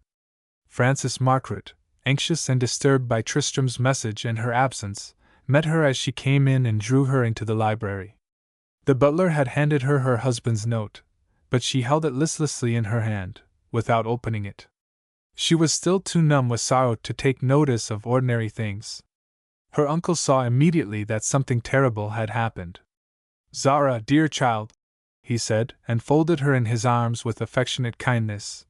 "Tell me everything." She was past tears now, but her voice sounded strange with the tragedy in it. "Mirko is dead, Uncle Francis," was all she said. "He ran away from Bournemouth because Agatha, the Morley's child, broke his violin. He loved it, you know, Maman had given it to him.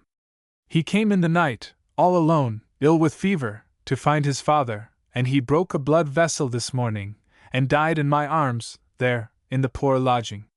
Frances Margaret had drawn her to the sofa now, and stroked her hands. He was deeply moved. "My poor dear child! My poor Zara!" he said. Then, with most pathetic entreaty, she went on. "Oh, Uncle Francis, can't you forgive poor Mimo, now? Maman is dead and Mirko is dead, and if you ever, some day, have a child yourself, you may know what this poor father is suffering. Won't you help us? He is foolish always, unpractical, and he is distracted with grief. You are so strong, won't you see about the funeral for my little love?" "Of course I will, dear girl," he answered. "You must have no more distresses. Leave everything to me."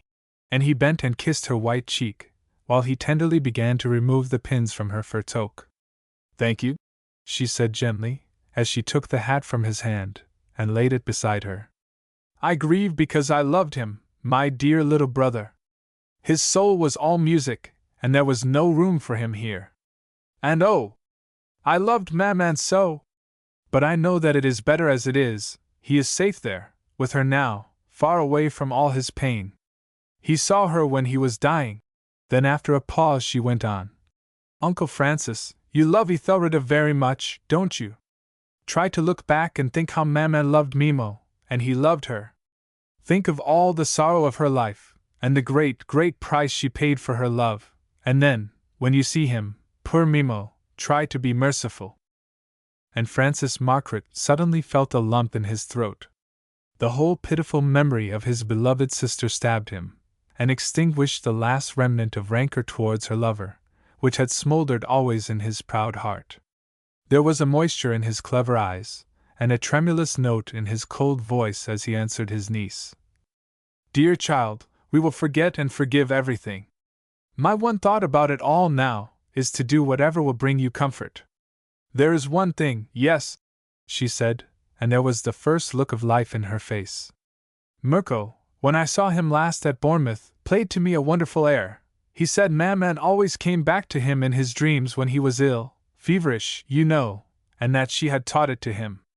It talks of the woods where she is, and beautiful butterflies. There is a blue one for her, and a little white one for him. He wrote out the score, it is so joyous, and I have it. Will you send it to Vienna or Paris, to some great artist, and get it really arranged, and then when I play it we shall always be able to see Maman." And the moisture gathered again in Frances Margaret's eyes. "Oh, my dear," he said, "will you forgive me some day for my hardness, for my arrogance to you both? I never knew, I never understood, until lately, what love could mean in a life. And you, Zara, yourself, dear child, can nothing be done for you and Tristram?" At the mention of her husband's name Zara looked up, startled, and then a deeper tragedy than ever gathered in her eyes as she rose. "Let us speak of that no more, my uncle," she said. "Nothing can be done, because his love for me is dead. I killed it myself, in my ignorance. Nothing you or I can do is of any avail now, it is all too late." And Frances Margaret could not speak. Her ignorance had been his fault, his only mistake in calculation, because he had played with souls as pawns in those days before love had softened him. And she made him no reproaches, when that past action of his had caused the finish of her life's happiness. Verily, his niece was a noble woman, and with deepest homage, as he led her to the door he bent down and kissed her forehead, and no one in the world who knew him would have believed that she felt it wet with tears. When she got to her room she remembered she still carried some note, and she at last looked at the superscription. It was in Tristram's writing. In spite of her grief and her numbness to other things it gave her a sharp emotion. She opened it quickly and read its few cold words. Then it seemed as if her knees gave way under her, as at Montfichet that day when Laura Highford had made her jealous. She could not think clearly, nor fully understand their meaning. Only one point stood out distinctly. He must see her to arrange for their separation. He had grown to hate her so much, then, that he could not any longer even live in the house with her, and all her grief of the day seemed less than this thought.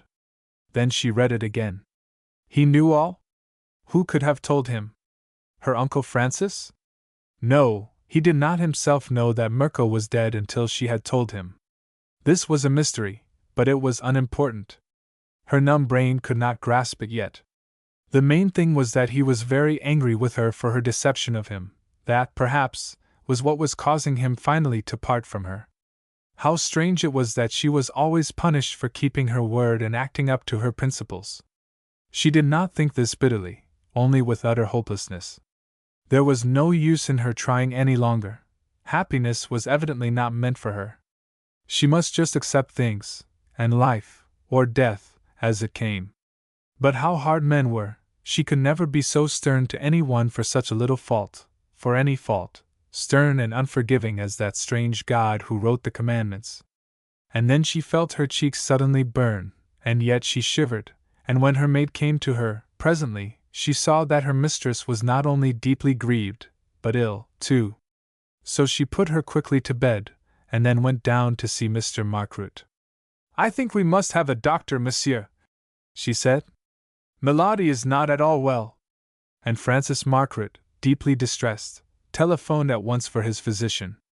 His betrothed had gone back to the country after luncheon, so he could not even have the consolation of her sympathy, and where Tristram was he did not know. For the 4 following days Zara lay in her bed, seriously ill. She had caught a touch of influenza, the eminent physician said, and had evidently had a most severe shock as well. But she was naturally so splendidly healthy that, in spite of grief and hopelessness, the following Thursday she was able to get up again. Francis Margaret thought her illness had been merciful in a way because the funeral had all been got over while she was confined to her room. Zara had accepted everything without protest. She had not desired even to see Mirko once more. She had no morbid fancies. It was his soul she loved and remembered, not the poor little suffering body. It came to her as a comfort that her uncle and Mimo had met and shaken hands in forgiveness, and now poor Mimo was coming to say good-bye to her that afternoon. He was leaving England at once, and would return to his own country and his people. In his great grief, and with no further ties, he hoped they would receive him. He had only one object now in life, to get through with it, and join those he loved in some happier sphere. This was the substance of what he said to Zara when he came, and they kissed and blessed one another, and parted, perhaps forever. The Apache, and the London Fog, which would never be finished now he feared, the pain would be too great, would be sent to her to keep as a remembrance of their years of life together, and the deep ties that bound them by the memory of those 2 graves. And Zara in her weakness had cried for a long time after he had left. And then she realized that all that part of her life was over now, and the outlook of what was to come held out no hope. Francis Margaret had telegraphed to Raith, to try and find Tristram, but he was not there. He had not gone there at all. At the last moment he could not face it, he felt. He must go somewhere away alone, by the sea. A great storm was coming on, it suited his mood, so he had left even his servant in London and had gone off to a wild place on the Dorsetshire coast that he knew of, and there heard no news of anyone. He would go back on the Friday, and see Zara the next day, as he had said he would do. Meanwhile he must fight his ghosts alone. And what ghosts they were! Now on this Saturday morning Francis Margaret was obliged to leave his niece. His vast schemes required his attention in Berlin, and he would be gone for a week, and then was going down to Montfichet. Ethelreda had written Zara the kindest letters. Her fiancé had told her all the pitiful story, and now she understood the tragedy in Zara's eyes, and loved her the more for her silence and her honor. But all these thoughts seemed to be things of naught to the sad recipient of her letters, since the one and only person who mattered now in her life knew, also, and held different ones. He was aware of all, and had no sympathy or pity, only blame, for her. And now that her health was better, and she was able to think, this ceaseless question worried her: how could Tristram possibly have known all? Had he followed her? As soon as she would be allowed to go out she would go and see Jenny, and question her. And Tristram, by the wild sea, the storm like his mood had lasted all the time, came eventually to some conclusions. He would return and see his wife and tell her that now they must part, that he knew of her past, and he would trouble her no more. He would not make her any reproaches, for of what use? And, besides, she had suffered enough. He would go abroad at once, and see his mother for a day at Cannes, and tell her his arrangements, and that Zara and he had agreed to part. He would give her no further explanations, and then he would go on to India and Japan. And after this, his plans were vague.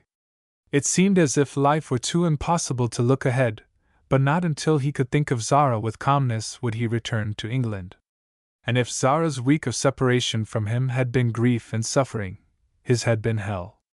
On the Saturday morning, after her uncle had started for Dover, a note, sent by hand, was brought to Zara. It was again only a few words, merely to say if it was convenient to her, he, Tristram, would come at 2:00, as he was motoring down to Raith at 3, and was leaving England on Monday night. Her hand trembled too much to write an answer. "Tell the messenger I will be here," she said, and she sat then for a long time, staring in front of her. Then a thought came to her. Whether she were well enough or no, she must go and question Jenny. So, to the despair of her maid, she wrapped herself in furs and started. She felt extremely faint when she got into the air, but her will pulled her through, and when she got there the little servant put her doubts at rest. Yes, a very tall, handsome gentleman had come a few minutes after herself, and she had taken him up, thinking he was the doctor. "Why, missus," she said, "he couldn't have stayed a minute. He come away while the Count was playin' his fiddle." So this was how it was. Her thoughts were all in a maze, she could not reason. And when she got back to the Park Lane house she felt too feeble to go any further, even to the lift. Her maid came and took her furs from her, and she lay on the library sofa, after Henriette had persuaded her to have a little chicken broth, and then she fell into a doze, and was awakened only by the sound of the electric bell. She knew it was her husband coming, and sat up, with a wildly beating heart. Her trembling limbs would not support her as she rose for his entrance, and she held on by the back of a chair. And, grave and pale with the torture he had been through, Tristram came into the room. Chapter 41. He stopped dead short when he saw her so white and fragile looking. Then he exclaimed, "Zara, you have been ill!" "Yes," she faltered. "Why did they not tell me?" he said hurriedly, and then recollected himself. How could they? No one, not even his servant, knew where he had been. She dropped back unsteadily on the sofa. "Uncle Francis did telegraph to you to Raith, but you were not there," she said.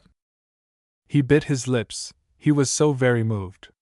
How was he to tell her all the things he had come to say so coldly, with her looking so pitiful, so gentle? His one longing was to take her to his heart, and comfort her, and make her forget all pain. And she was so afraid of her own weakness, she felt she could not bear to hear her death knell yet. If she could only gain a little time! It was characteristic of her that she never dreamed of defending herself. She still had not the slightest idea that he suspected Mimo of being her lover.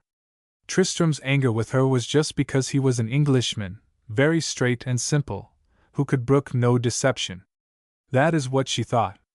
If she had not been so lately and so seriously ill, if all her fine faculties had been in their full vigor, Perhaps some idea might have come to her, but her soul was so completely pure it did not naturally grasp such things, so even that is doubtful. Tristram, she said, and there was the most piteous appeal in her tones, which almost brought the tears to his eyes. Please, I know you are angry with me for not telling you about Mirko and Mimo, but I had promised not to, and the poor little one is dead. I will tell you everything presently if you wish, but don't ask me to now. Oh! If you must go from me soon, you know best. I will not keep you, but please won't you take me with you today, back to Wraith, just until I get quite well? My uncle is away, and I am so lonely, and I have not anyone else on earth. Her eyes had a pleading, frightened look, like a child's who is afraid to be left alone in the dark. He could not resist her. And, after all, her sin was of long ago. She could have done nothing since she had been his wife. Why should she not come to Wraith? She could stay there if she wished, for a while after he had gone. Only one thing he must know. Where is Count Sikipri? He asked hoarsely. Mimo has gone away, back to his own country, she said simply, wondering at his tone. Alas! I shall perhaps never see him again. A petrifying sensation of astonishment crept over Tristram. With all her meek gentleness, she had still the attitude of a perfectly innocent person. It must be because she was only half English, and foreigners perhaps had different points of reasoning on all such questions. The man had gone, then, out of her life. Yes, he would take her back to Wraith if it would be any comfort to her. Will you get ready now? He said, controlling his voice into a note of sternness which he was far from feeling. Because I am sure you ought not to be out late in the damp air. I was going in the open car, and to drive myself, and it takes 4 hours. The closed one is not in London, as you know. And then he saw she was not fit for this, so he said anxiously, But are you sure you ought to travel today at all? You look so awfully pale. For there was a great difference in her present transparent, snowy whiteness, with the blue circled eyes, to her habitual gardenia hue. Even her lips were less red. Yes, yes, I am quite able to go, she said, rising to show him she was all right. I will be ready in 10 minutes. Henriette can come by train with my things. And she walked towards the door, which he held open for her. And here she paused, and then went on to the lift. He followed her quickly. Are you sure you can go up alone? He asked anxiously. Or may I come? Indeed, I am quite well, she answered, with a little pathetic smile. I will not trouble you. Wait, I shall not be long. And so she went up. And when she came down again, all wrapped in her furs, she found Tristram had port wine ready for her, poured out. You must drink this, a big glass of it, he said, and she took it without a word. Then when they got to the door she found instead of his own open motor he had ordered one of her uncle's closed ones, which with foot warmer and cushions was waiting, so that she should be comfortable and not catch further cold. Thank you, that is kind of you, she said. He helped her in, and the butler tucked the fur rug over them, while Tristram settled the cushions. Then she leaned back for a second and closed her eyes. Everything was going round. He was very troubled about her. She must have been very ill, even in the short time, and then her grief, for, even though she had been so much separated from it, a mother always loves her child. Then this thought hurt him again. He hated to remember about the child. She lay there back against the pillows until they had got quite out of London, without speaking a word. The wine in her weak state made her sleepy, and she gradually fell into a doze, and her head slipped sideways and rested against Tristram's shoulder, and it gave him a tremendous thrill, her beautiful, proud head with its thick waves of hair showing under her cap. He was going to leave her so soon, and she would not know it. She was asleep. He must just hold her to him a little. She would be more comfortable like that. So, with cautious care not to wake her, he slipped his arm under the cushion, and very gently and gradually drew her into his embrace, so that her unconscious head rested upon his breast. And thus more than 2 hours of the journey were accomplished. And what thoughts coursed through his brain as they went! He loved her so madly. What did it matter how she had sinned? She was ill and lonely, and must stay in his arms, just for today. But he could never really take her to his heart. The past was too terrible for that. And besides, she did not love him. This gentleness was only because she was weak and crushed, for the time. But how terribly, bitterly sweet it was, all the same. He had the most overpowering temptation to kiss her, but he resisted it, and presently, when they came to a level crossing and a train gave a wild whistle, she woke with a start. It was quite dark now, and she said, in a frightened voice, "Where am I? Where have I been?"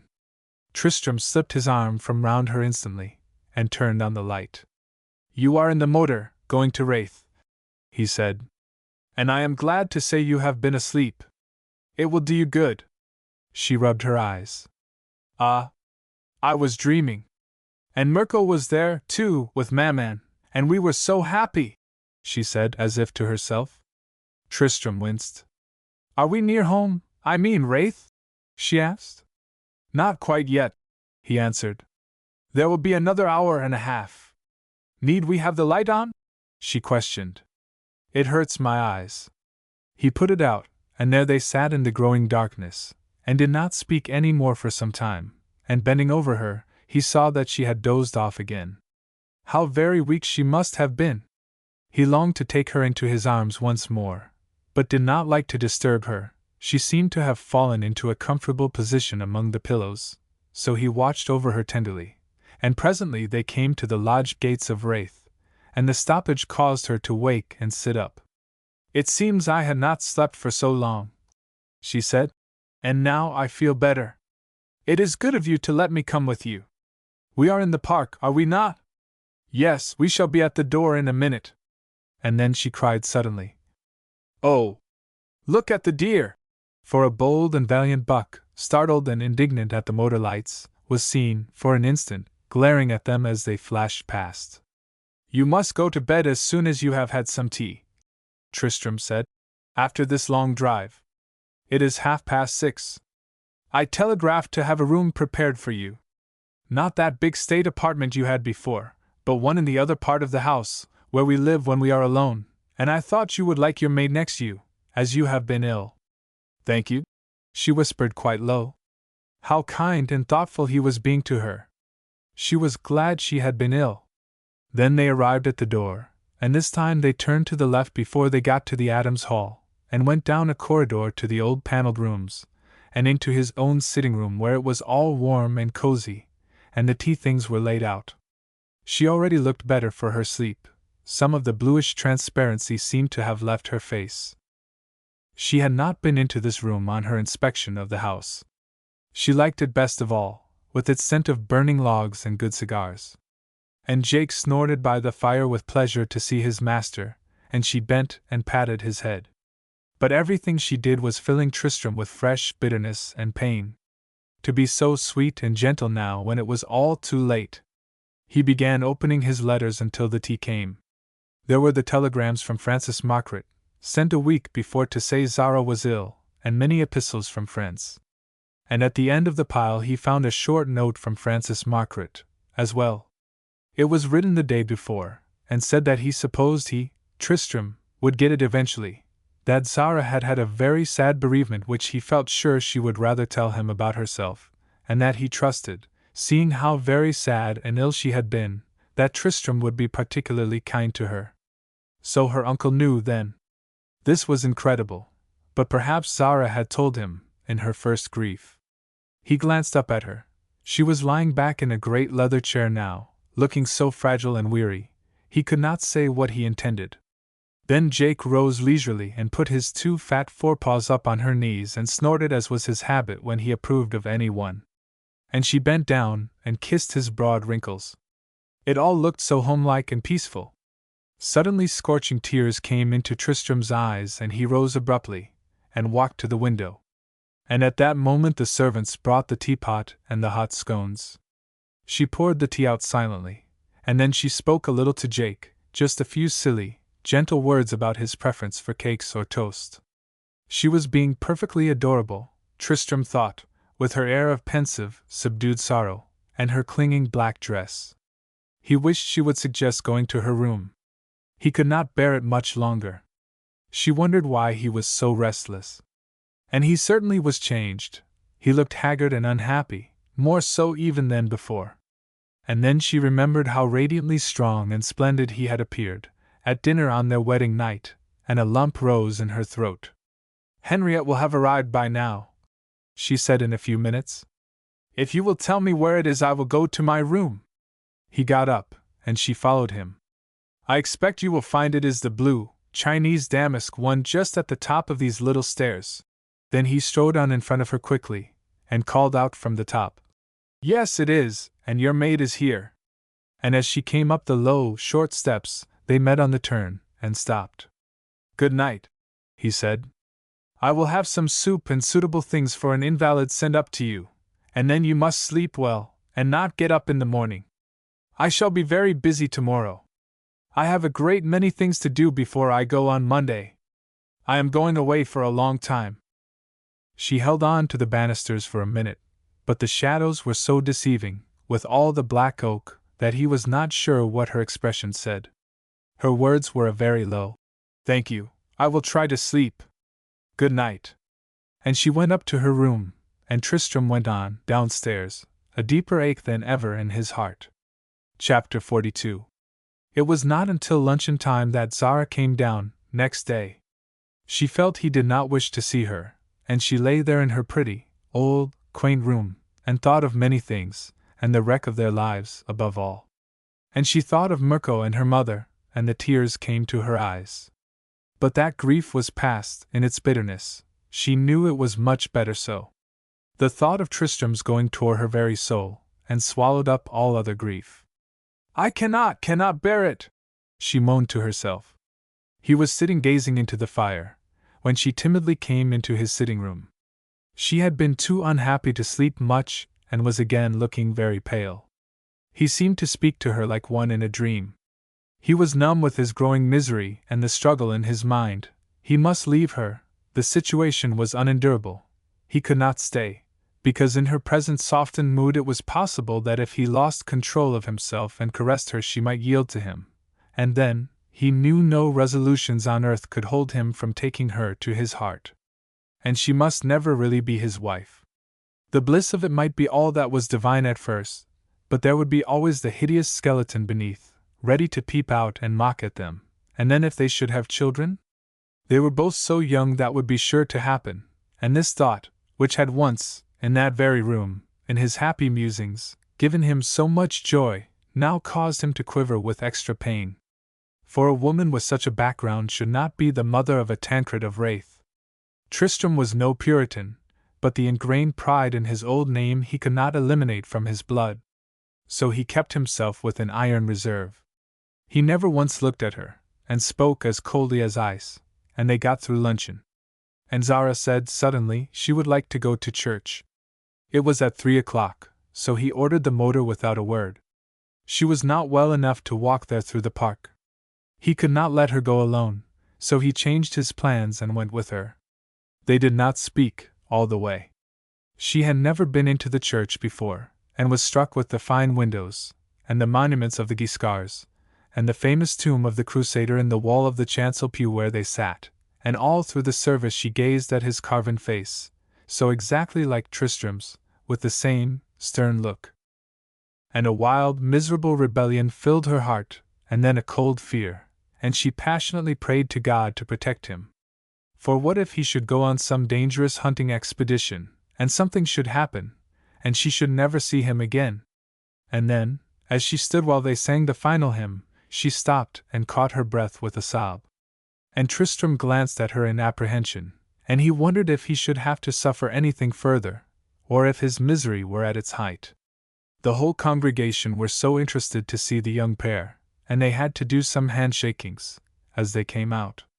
What would all these good people think, Tristram wondered with bitter humor, when they heard that he had gone away on a long tour, leaving his beautiful bride alone, not a month after their marriage. But he was past caring what they thought, one way or another, now. Zara went to her room when they got back to the house, and when she came down to tea he was not there, and she had hers alone with Jake. She felt almost afraid to go to dinner.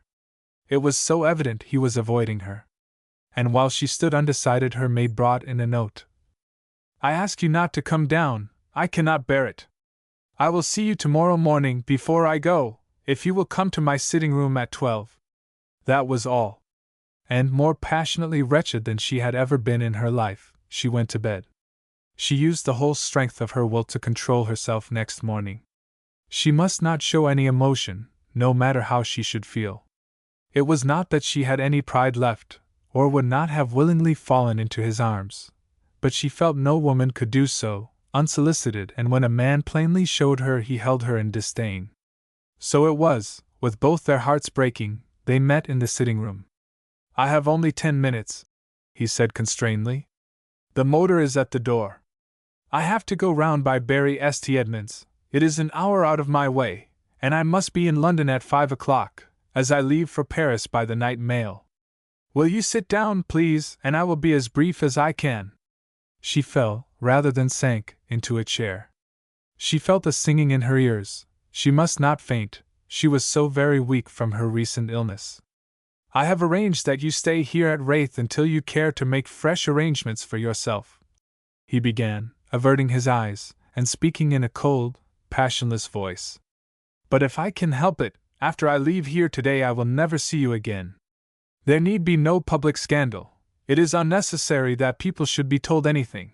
They can think what they like. I will explain to my mother that the marriage was a mistake, and we have agreed to part, that is all. And you can live as you please and I will do the same. I do not reproach you for the ruin you have brought upon my life. It was my own fault for marrying you so heedlessly. But I loved you so.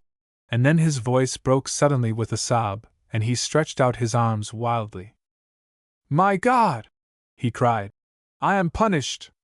The agony of it is that I love you still, with all my soul, even though I saw them with my own eyes, your lover and your child. Here Zara gave a stifled shriek, and, as he strode from the room not daring to look at her for fear of breaking his resolution, she rose unsteadily to her feet and tried to call him. But she gasped, and no words would come. Then she fell back unconscious in the chair. He did not turn round, and soon he was in the motor and gliding away as though the hounds of hell were after him, as, indeed, they were, from the mad pain in his heart. And when Zara came to herself it was half an hour later, and he was many miles away. She sat up and found Jake licking her hands. Then remembrance came back. He was gone, and he loved her even though he thought her, that. She started to her feet. The blood rushed back to her brain. She must act. She stared around, dazed for a moment, and then she saw the timetables, the Bradshaw and the ABC. She turned over the leaves of the latter with feverish haste. Yes, there was a train which left at 2:30 and got to London at 5:30. It was a slow one. The express, which started at 3:30, did not get in until nearly 6. That might be too late. Both might be too late, but she must try. Then she put her hand to her head in agony. She did not know where he had gone. Would he go to his mother's, or to his old rooms in St. James's Street? She did not know their number. She rang the bell and asked that Michelham should come to her. The old servant saw her ghastly face, and knew from Higgins that his master intended going to Paris that night. He guessed some tragedy had happened between them, and longed to help. Michelham, she said. His lordship has gone to London. Do you know to what address? I must follow him. It is a matter of life and death that I see him before he starts for Paris. Order my motor for the 2:30 train. It is quicker than to go by car all the way. Yes, my lady, Michelham said. Everything will be ready. His lordship has gone to his rooms, for 60 St. James's Street. May I accompany your ladyship? His lordship would not like your ladyship to travel alone. Very well, she said. There is no place anywhere, within driving distance, that I could catch a train that got in before, is there? No, my lady, that will be the soonest, he said. And will your ladyship please to eat some luncheon?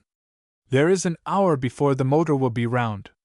I know your ladyship's own footman, James, should go with your ladyship, but if it is something serious, as an old servant, and if I may say so, a humble and devoted friend of his lordship's, I would beg to accompany your ladyship instead. Yes, yes, Michelham, said Zara, and hurried from the room. She sent a telegram when at last she reached the station, to the St. James's Street rooms. What you thought was not true. Do not leave until I come and explain. I am your own Zara. Then the journey began, 3 hours of agony, with the constant stoppages, and the one thought going over and over in her brain. He believed she had a lover and a child, and yet he loved her. Oh God! That was love, indeed, and she might not be in time. But at last they arrived, Michelham and she, and drove to Tristram's rooms. Yes, his lordship had been expected at 5, but had not arrived yet. He was late. And Michelham explained that Lady Tancred had come, and would wait, while he himself went round to Park Lane to see if Lord Tancred had been there.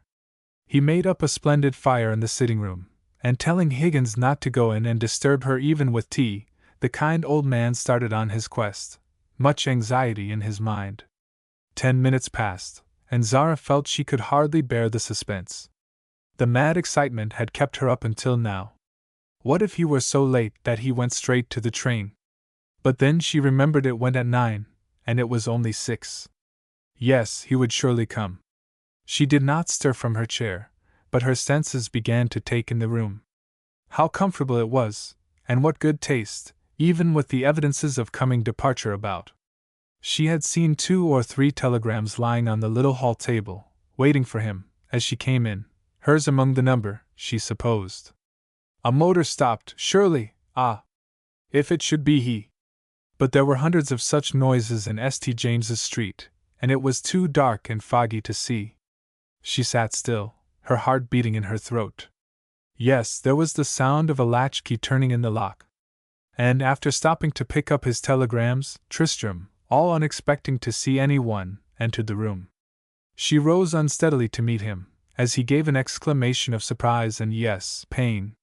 Tristram! She faltered. It seemed as if her voice had gone again, and the words would make no sound. But she gathered her strength, and with pitiful pleading, stretched out her arms. Tristram, I have come to tell you, I have never had a lover. Mimo was at last married to Maman. He was her lover, and Mirko was their child, my little brother. My uncle did not wish me to tell you this for a time, because it was the family disgrace. Then, as he made a step forward to her, with passionate joy in his face, she went on.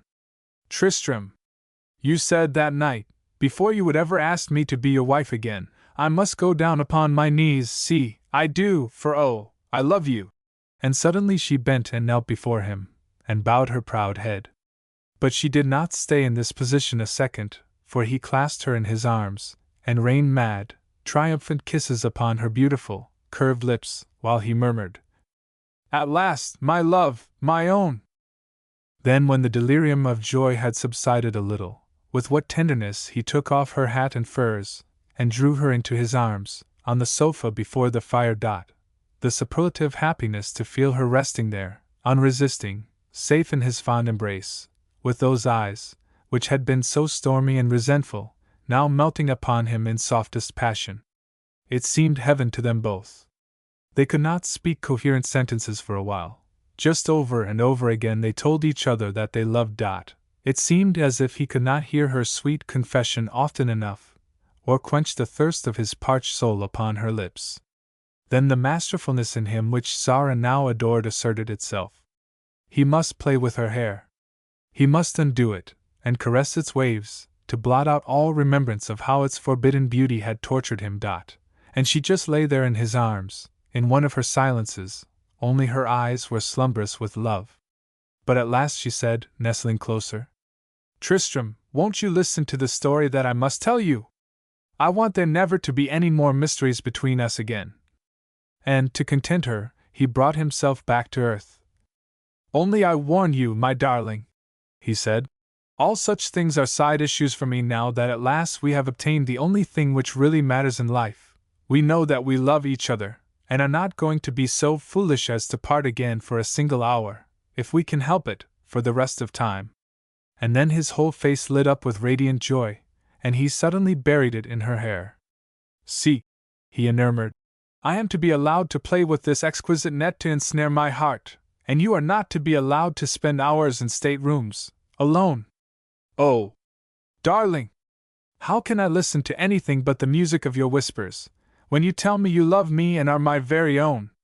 Zara did, however, finally get him to understand the whole history from beginning to end. And when he heard of her unhappy life, and her mother's tragic story, and her sorrow and poverty, and her final reason for agreeing to the marriage, and how she thought of men, and then of him, and all her gradual awakening into this great love, there grew in him a reverent tenderness. "Oh, my sweet, he said. "And I dared to be suspicious of you and doubt you, it seems incredible now." Then he had to tell his story, of how reasonable his suspicions looked, and, in spite of them, of his increasing love.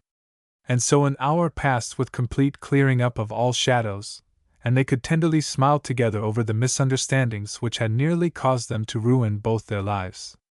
"And to think, Tristram," said Zara, "a little common sense would have made it all smooth." "No, it was not that," he answered fondly, with a whimsical smile in his eyes. "The troubles would never have happened at all if I had only not paid the least attention to your haughty words in Paris, nor even at Dover, but had just continued making love to you. All would have been well, however," he added joyously. "We will forget dark things, because tomorrow I shall take you back to Raith, and we shall have our real honeymoon there in perfect peace." And as her lips met his, Zara whispered softly once more, "Tu sais que je t'aime." Oh, the glorious joy of that second homecoming for the bridal pair! To walk to all Tristram's favorite haunts, to wander in the old rooms, and plan out their improvements, and in the late afternoons to sit in the firelight in his own sitting room, and make pictures of their future joys together. Then he would tell her of his dreams, which once had seemed as if they must turn to Dead Sea fruit, but were now all bright and glowing with glad promise of fulfillment. His passionate delight in her seemed as if it could not find enough expression, as he grew to know the cultivation of her mind and the pure thoughts of her soul. And her tenderness to him was all the sweeter in its exquisite submission, because her general mien was so proud. They realized they had found the greatest happiness in this world, and with the knowledge that they had achieved their desires, after anguish and pain, they held it next their hearts as heaven's gift. And when they went to Montfichet again, to spend that Christmas, the old Duke was satisfied. Now, all this happened 2 years ago. And on the second anniversary of the Tancred wedding, Mr. Francis and Lady Ethelreda Margaret dined with their nephew and niece. And when they came to drinking healths, bowing to Zara, her uncle raised his glass and said, "I propose a toast, that I prophesied I would, to you, my very dear niece, the toast of 4 supremely happy people." And as they drank, the 4 joined hands. The end.